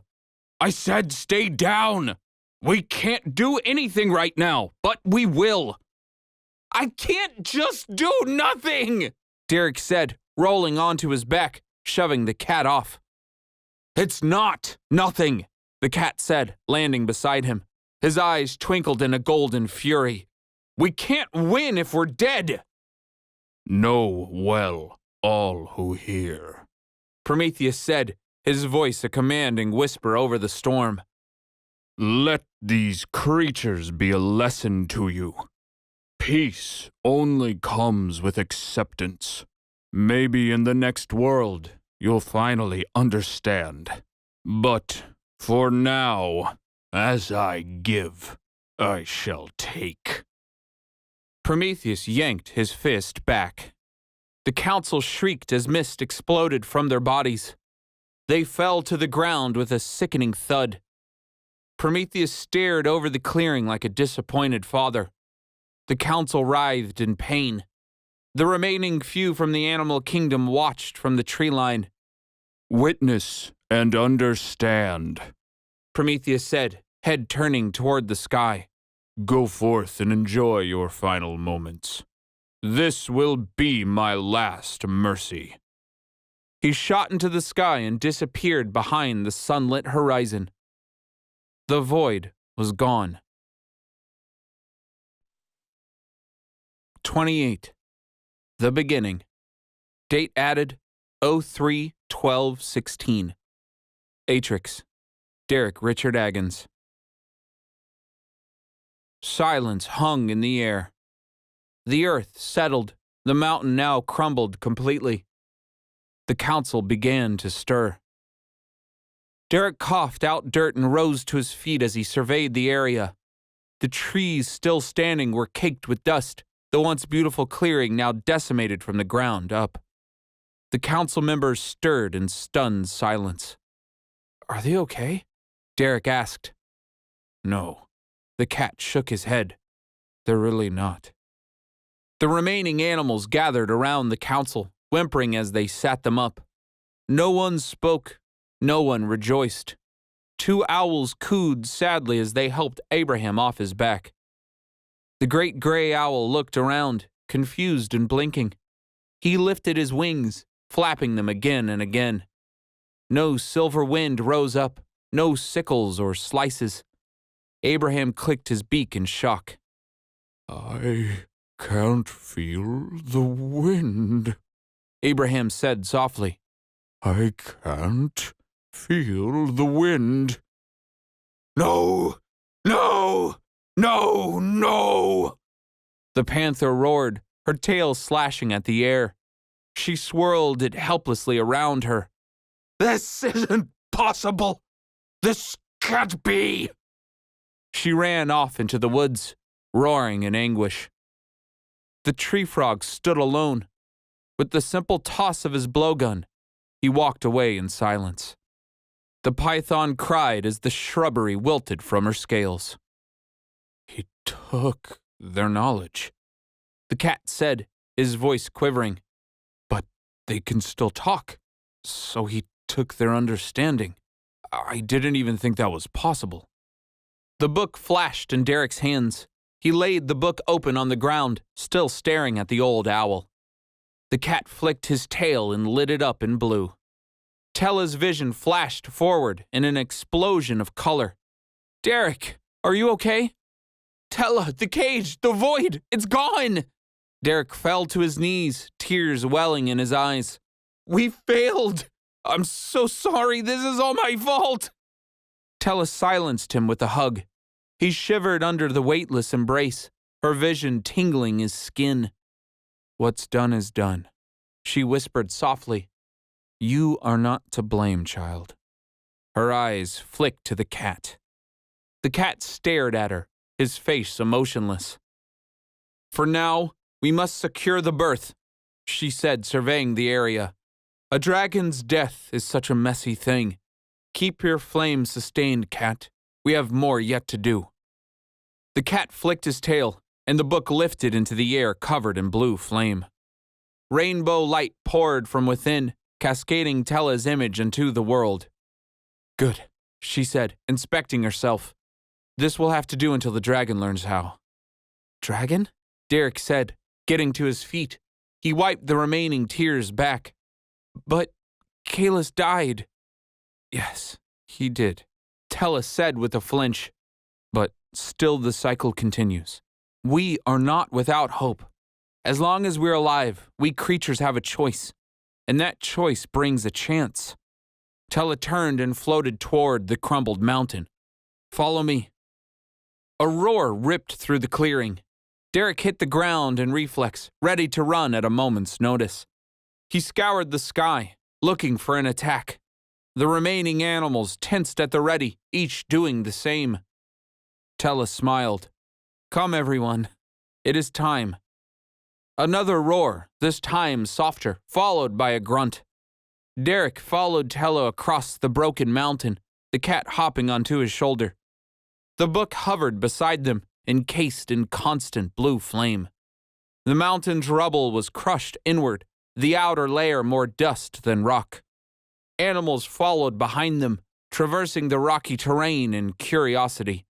The going was long and silent, each creature processing the horrors in their own way. Sunlight lit their path, the sun now hovering above the horizon. Together, they traveled across the ruined mountain toward the growing sound of roaring. A small grayish cloud rose into the air and disappeared, accompanied with yet another cry. The roars turned to squeaks. The squeaks turned to grunts. More clouds rose into the air and dispersed with a crackling. As Derek rounded the last boulder, he noticed an egg cracked open amongst the debris. Next to it sat a baby dragon. Barely the size of Derek's forearm, the dragon's scales shimmered like fresh charcoal, a deep silver of newborn ash in the budding sunlight. She rocked back and forth, her tail slapping against the rubble. She flexed her wings and roared again, her little sounds a cry of war, before yawning and falling over on her side. As she fell, she hit her head on the ground and awoke enraged. She screamed at the ground and bit at it, chomping at the gravel. After crushing it in her jaws, she spit dust out in disgust. The dragon stopped, her snout twitching as she caught the approaching group's scent. She coughed a crackling cloud into the air and turned to face them. Tella led the group, walking her way to the hatchling. "Hello there, friend," she said, kneeling beside her. "Do you know me?" The dragon stared into Tella's eyes and nodded, her own eyes a glistening dark purple. Tella smiled. "Good. That will make this process a lot easier then. We need to—" The dragon stuck out her tongue at Tella, coughed smoke in her face, and shot into the air. "How rude!" Tella huffed, falling backwards. "Oh, I like this one already." The cat chuckled. "It's a baby Kalis," Derek said, his smile infectious. "Except it's so angry." "Great," Tella said with a sigh. "Just what we need." The dragon swirled in the air, mocking the cat's chuckle. She mouthed Tella's words, sticking her tongue out again. She twirled and whooped as she discovered her own wingspan, before stopping to hover, sniffing at a new scent. With a roar of elation, the dragon twisted her body around and dove directly at Derek. With a hack and a wheeze, she coughed little gray thunderclouds at the cat, forcing him from Derek's shoulder. "Well, excuse me," the cat said, hopping onto the ground. The dragon landed on Derek's shoulder and made herself at home. Derek could only watch, his mouth wide. The dragon swiveled her head, catching his eye. She chuckled, pressing her snout against his neck, and nestled playfully. Hi there," Derek said sheepishly. He held his fist out to the dragon. "I'm Derek." The dragon smiled knowingly. Closing her fist, she bumped it against Derek's. Derek smiled wide. "Badass." "I think it likes you," the cat said. "She," Derek said knowingly. He blinked. "Why do I know that?" He looked at the dragon, shocked by his own sudden knowledge. Their eyes met again, her stare an instant torrent of understanding. Like standing in the white, like practicing in the dream, there was something there between them. He couldn't explain it. In that moment, he knew the dragon as if she were an extension of his own being, of his own mind. Thoughts, understanding, and knowledge was theirs to share. Derek's eyes watered. He knew this feeling, or at least a version of it. "Did you just bond me?" he thought, staring at the dragon. The dragon nodded. Derek blinked. "You can hear me too?" The dragon rolled her eyes. It's not that dumb of a question, Derek thought, as his previous experience of bonding flashed in his memories. The journey, the lies, the death, the consequences of the cat's actions. Derek sighed. "I've just done this before, and it didn't feel like this. This feels so different. It feels so safe." The dragon hissed, pulling at Derek's memories. She bathed herself in his pain, soaking in every detail of Derek's journey. Her scales chimed softly against each other as she shook in rage. Slowly, her head swiveled to the cat. The cat tensed. Well, I'll be damned. I think they just did your bonding thing. How would you know that? Tella said, her vision flickering. 'Cause he did it to me, the cat said, eyes narrow. Easy to recognize once you've tasted the knowledge. What bonding? Abraham said, landing beside them, his wings kicking up dust and rubble. Animals watched from the edges of the crumbled mountain, whispering heatedly in clumps. Mr. Everhart walked forward as Quinn followed behind. Abraham raised a wing for silence. Gone was the sadness from before, leaving only the prideful leader. Every creature stared at him. He held his head high, eyes staring at Tella. I asked you a question. Tella stood unwavering. Hello again, Abraham. I would like to tell you, but there is much to do. I think I am owed an explanation, the owl said quietly, his feathers ruffling in waves. For all those who just put their lives and knowledge on the line, we all are. Tella fell quiet, her posture correcting. She stood tall, her crystal eyes glowing unblinking. You're not wrong. I'm sorry for your losses. And I for yours, Abraham said. I did not know Kalis well, but he seemed a kind creature. What was that thing we just battled? The end of everything, Tella said. A secret we thought we could keep hidden. Her eyes flickered to the cat. Apparently we were wrong. No point dwelling on it now, Abraham said. There is a world to save. Agreed, Tella said. She stared at the cat. Flame. She didn't ask. The cat sighed and flicked his tail. The book ignited blue. Tella's vision flashed in color, expanding large enough for all to see, her arms outstretched over the broken mountain. There was a time before when knowledge wasn't hidden, Tella said, her voice soft but commanding. It flowed free for all to see. In the old world, human and beast walked together toward new understandings. In these lands before your world, humans could bond with animals, and together work miracles. Blasphemy! The old squirrel in the spectacles snapped, watching from a distance. This is pure drivel. Why would she lie? Quinn snapped back. Let her finish. Yes, Mr. Everhart said, stepping forward. Any new knowledge can help us to... Who let this human speak amongst us? A rat adorned in gold cloth screeched. Silence! Abraham shouted, wings raised. The animals grew quiet. Mr. Everhart, please know your place. You gave us knowledge that helped, yes, but working with you is very new to us. This all is. He nodded to Tella. Please, continue. Tella's vision flashed, a world appearing in her hands. A single continent broke apart on a swirling ocean as the world was covered in shadow. We broke the world with that knowledge. We were prideful in our youth, in our stupidity. As the world rebuilt itself from a broken husk, I have stayed silent to protect us, to keep the world from ever having to face that threat again.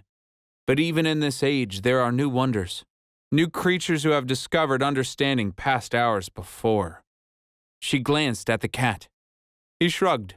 I haven't the slightest idea of what you are implying. Abraham, you have done this world a service already, Tella said, her body flashing back to normal. Thank you for showing up when you did. You and all the council, all of you, have done more than your fair share. But this fight is not over.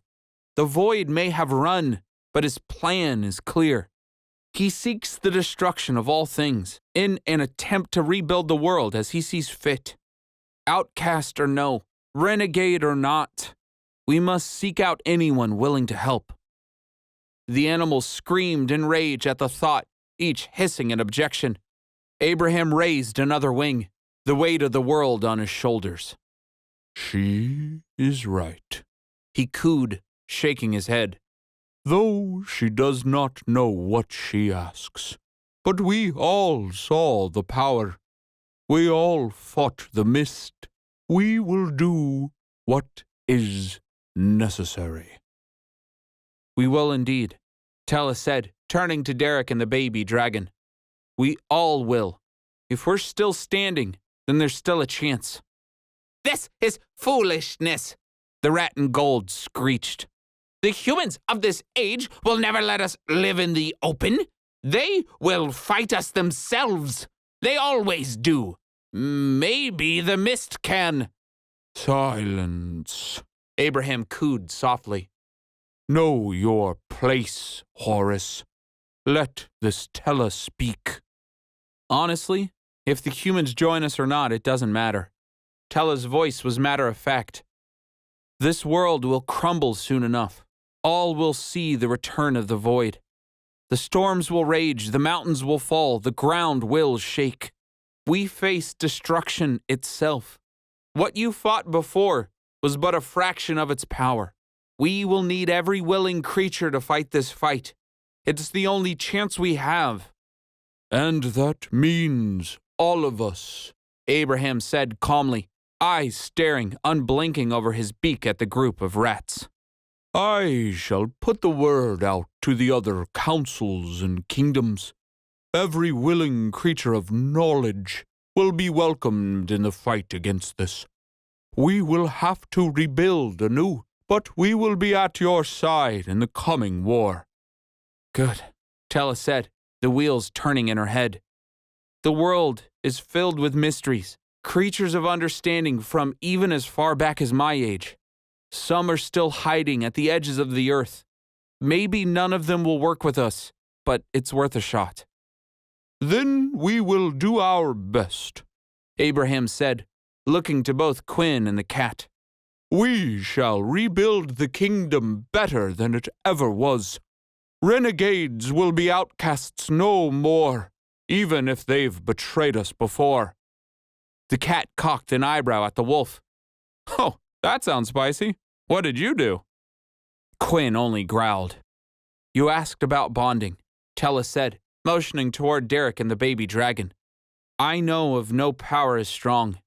For us to win this, we need to harness every willing creature, all who wish to learn. We have to pull from the past if we are going to create a new future.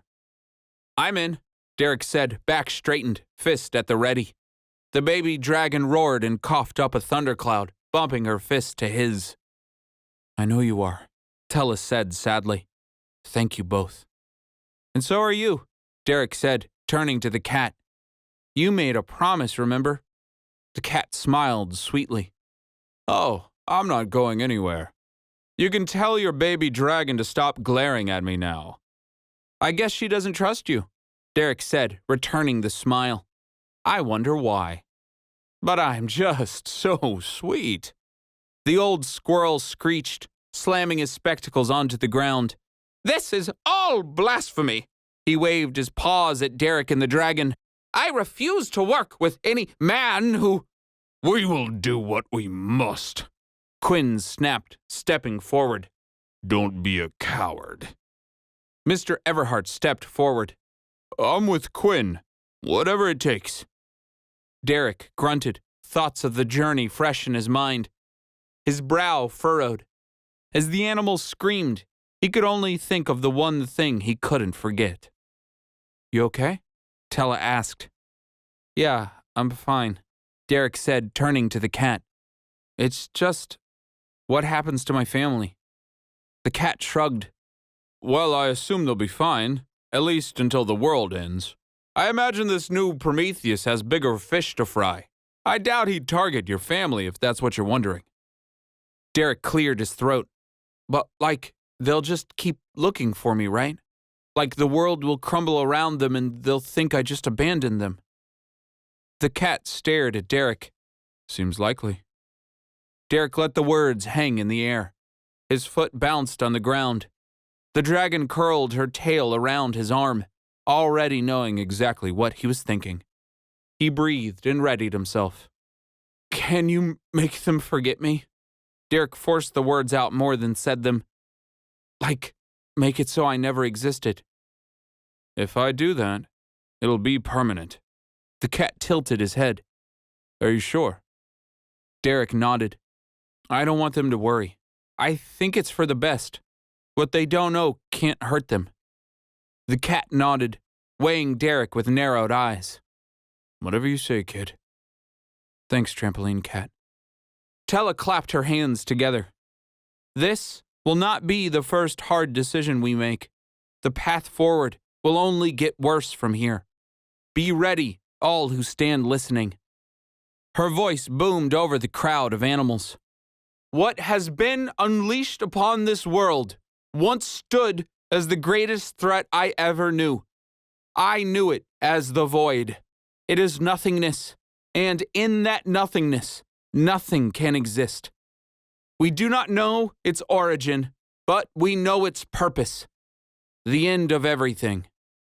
She gestured to the clearing behind them and the crumbled mountain they now stood upon. This is but a fraction of its power. I shudder to think what would happen if we don't act quickly. But we are not without hope. I've defeated this thing before, and together, I believe we can do it again.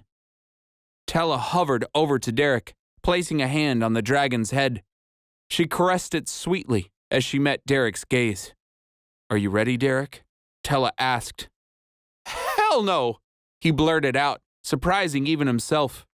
The dragon chuckled on his shoulder. But doesn't matter? No, the cat said, stretching his back out. I don't think it does. Quinn growled. The cat is finally right about something. Mr. Everhart turned to Tella, his face beaming with pride. Just tell us what we must do. Abraham nodded in agreement. You have your tasks, Tella said to Abraham. Spread the word, build up your kingdom. In the meantime, we need to find Derek a teacher, someone who can help cultivate his bond. Hopefully, once we do, we can spread that knowledge. But who? The great owl boomed, ruffling his feathers. There are none alive that I have ever encountered that do of what you speak. That's why we're going on a little journey, Tella said, looking out over the horizon. The sun blared down now, the morning fresh on the winds. It's time to visit a very, very old friend. Friend? Derek asked, before gasping as an image flashed in his mind. He looked at the dragon, knowing she gave him the answer. The dragon's deep violet eyes glinted in the sunlight. Tella smiled. She told you then? Yeah, Derek said, grabbing his head. How did she do that? Like I told you, dragons are a connected race, Tella said, resting a hand on the dragon's back. All knowledge is passed between them. Nothing is forgotten. Mind letting us in on the secret? The cat asked. Oh, would you look at this? Derek said, bending down to meet the cat eye to eye. It seems I know something you don't. You must hate this. The dragon chuckled, puffing smoke in agreement. Oh, what fun this is going to be, the cat said in monotone. I just think the whole world-ending thing is kind of pressing. True, Derek said softly, looking out over the horizon. The world may actually end. The dragon growled on his shoulder. You're right, Derek thought to her. Not without a fight. Derek looked to Tella. Well, where do we begin? Tella's eyes flickered, colors bursting through her vision against the dragon's silvery scales. I'll let her tell you. Derek's breath caught in his chest. The knowledge filled his mind. Oh, he said, his mind flooding with new information. He scratched the dragon behind the ears. Well, what are we waiting for? Derek smiled wide. We have a world to save. Epilogue. We are beautiful. We are doomed. Date added 11/24/10. Atrix. Alexander. Breath of Silver. The sun cracked the sky as it conquered the horizon. Alone and undisturbed, An island stood 1,000 miles from any discernible coast. No thought had touched it. No unwanted being, living or dead, had found it. The land itself was unassuming, just a plot of carved sand and thick trees that stretched for a couple miles in the lonely ocean. The beaches were blinding against the rising sun, and not a single footstep could be found on its flowing shores. Black and crackling boulders sat along its ridges, towering monstrosities of 10 feet and more. The island was remote. The island was peaceful. Under centuries of countless blue horizons and endless lonesome clouds, the island was hidden just how they liked it. They knew it wouldn't last forever. Today, the horizon was different. Dark and menacing, almost maroon in color and black in nature. The skyline told of an oncoming trouble. Beings across the planet would see it or sense it. There, in the distance, every cloud in sight was blackened and bunched together at the sky's edge. The humans wouldn't understand the omen. They would call it inexplicable, just another natural anomaly leading to disaster. The clouds themselves would be painted, pictured and sculpted, chatted about over meandering mornings worldwide, but forgotten nonetheless as time went on. In the end, it would be but a trivial beauty and nothing more. Such were the times to the unknowing. In the middle of the island stood a small tower, 30 feet across and 30 feet tall. An unknown language was scrawled across it, from the top to the bottom. Endless doorways stretched along its base. The ground shook. A doorway creaked open. A single man appeared from within, shielding his eyes as they caught the sunlight. The morning air brushed lightly against his open skin. He took no notice as he walked the island barefoot, making his way to the outward beaches. His stomach churned at the sight of the gathering horizon. The wind whipped at his hair, but he could not be bothered by it. He shuddered, but it was not because of the cold. He had been right. He had felt the return, the tingling sensation in his arm that was no more. The man's stomach churned in disgust.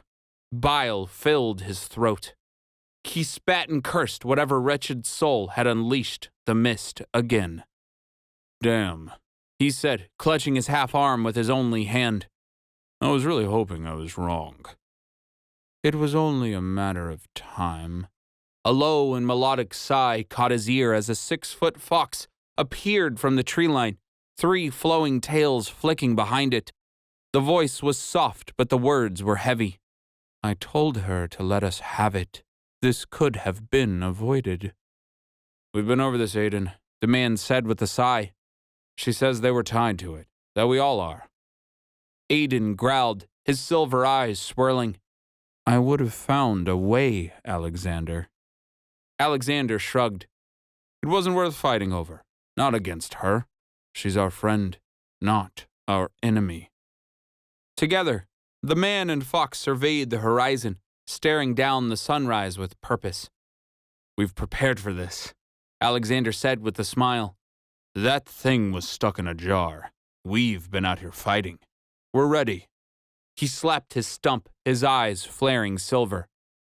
I hope so. Aiden's fur blew in the breeze, his tail swaying in thought. Either way, this world isn't ready. Its beings are prideful, caring only for themselves. They don't stand a chance. That's where we come in, Alexander said, petting Aiden's head. Let's give them one. They headed back to the tower in silence, opening a new door with a flick of a finger and disappearing again into the earth. Alone the island stood, ready and waiting for the inevitable destruction at hand. All who saw the horizon were witness to the coming end of times. The void had returned. Alexander just hoped they were ready. The end. This has been Derek Agons Slays a Dragon, written by Samuel Tucker Young, produced and performed by Samuel Tucker Young. The story continues, and Derek Agons tames a dragon, coming soon. For more tales from the Univale, check out my tabletop real play show, Tragic Parties, And sibling novel, Amelia Gray died today and then she went to nowhere, coming soon to a platform near you. If you've liked what you've heard and you want to support more, go ahead and follow along on my Twitch, my Patreon, my Instagram, all platforms under the name Samuel Tucker Young. All of these stories are created from my little head to you. A special shout out to our patrons, Frims, Jeff, Gers, Thomas Knapp, Graham, Maddie Knight, Catechus, Kitty Kate, Link, and Sims. Thank you, Sam Fam. You know I couldn't be here without you.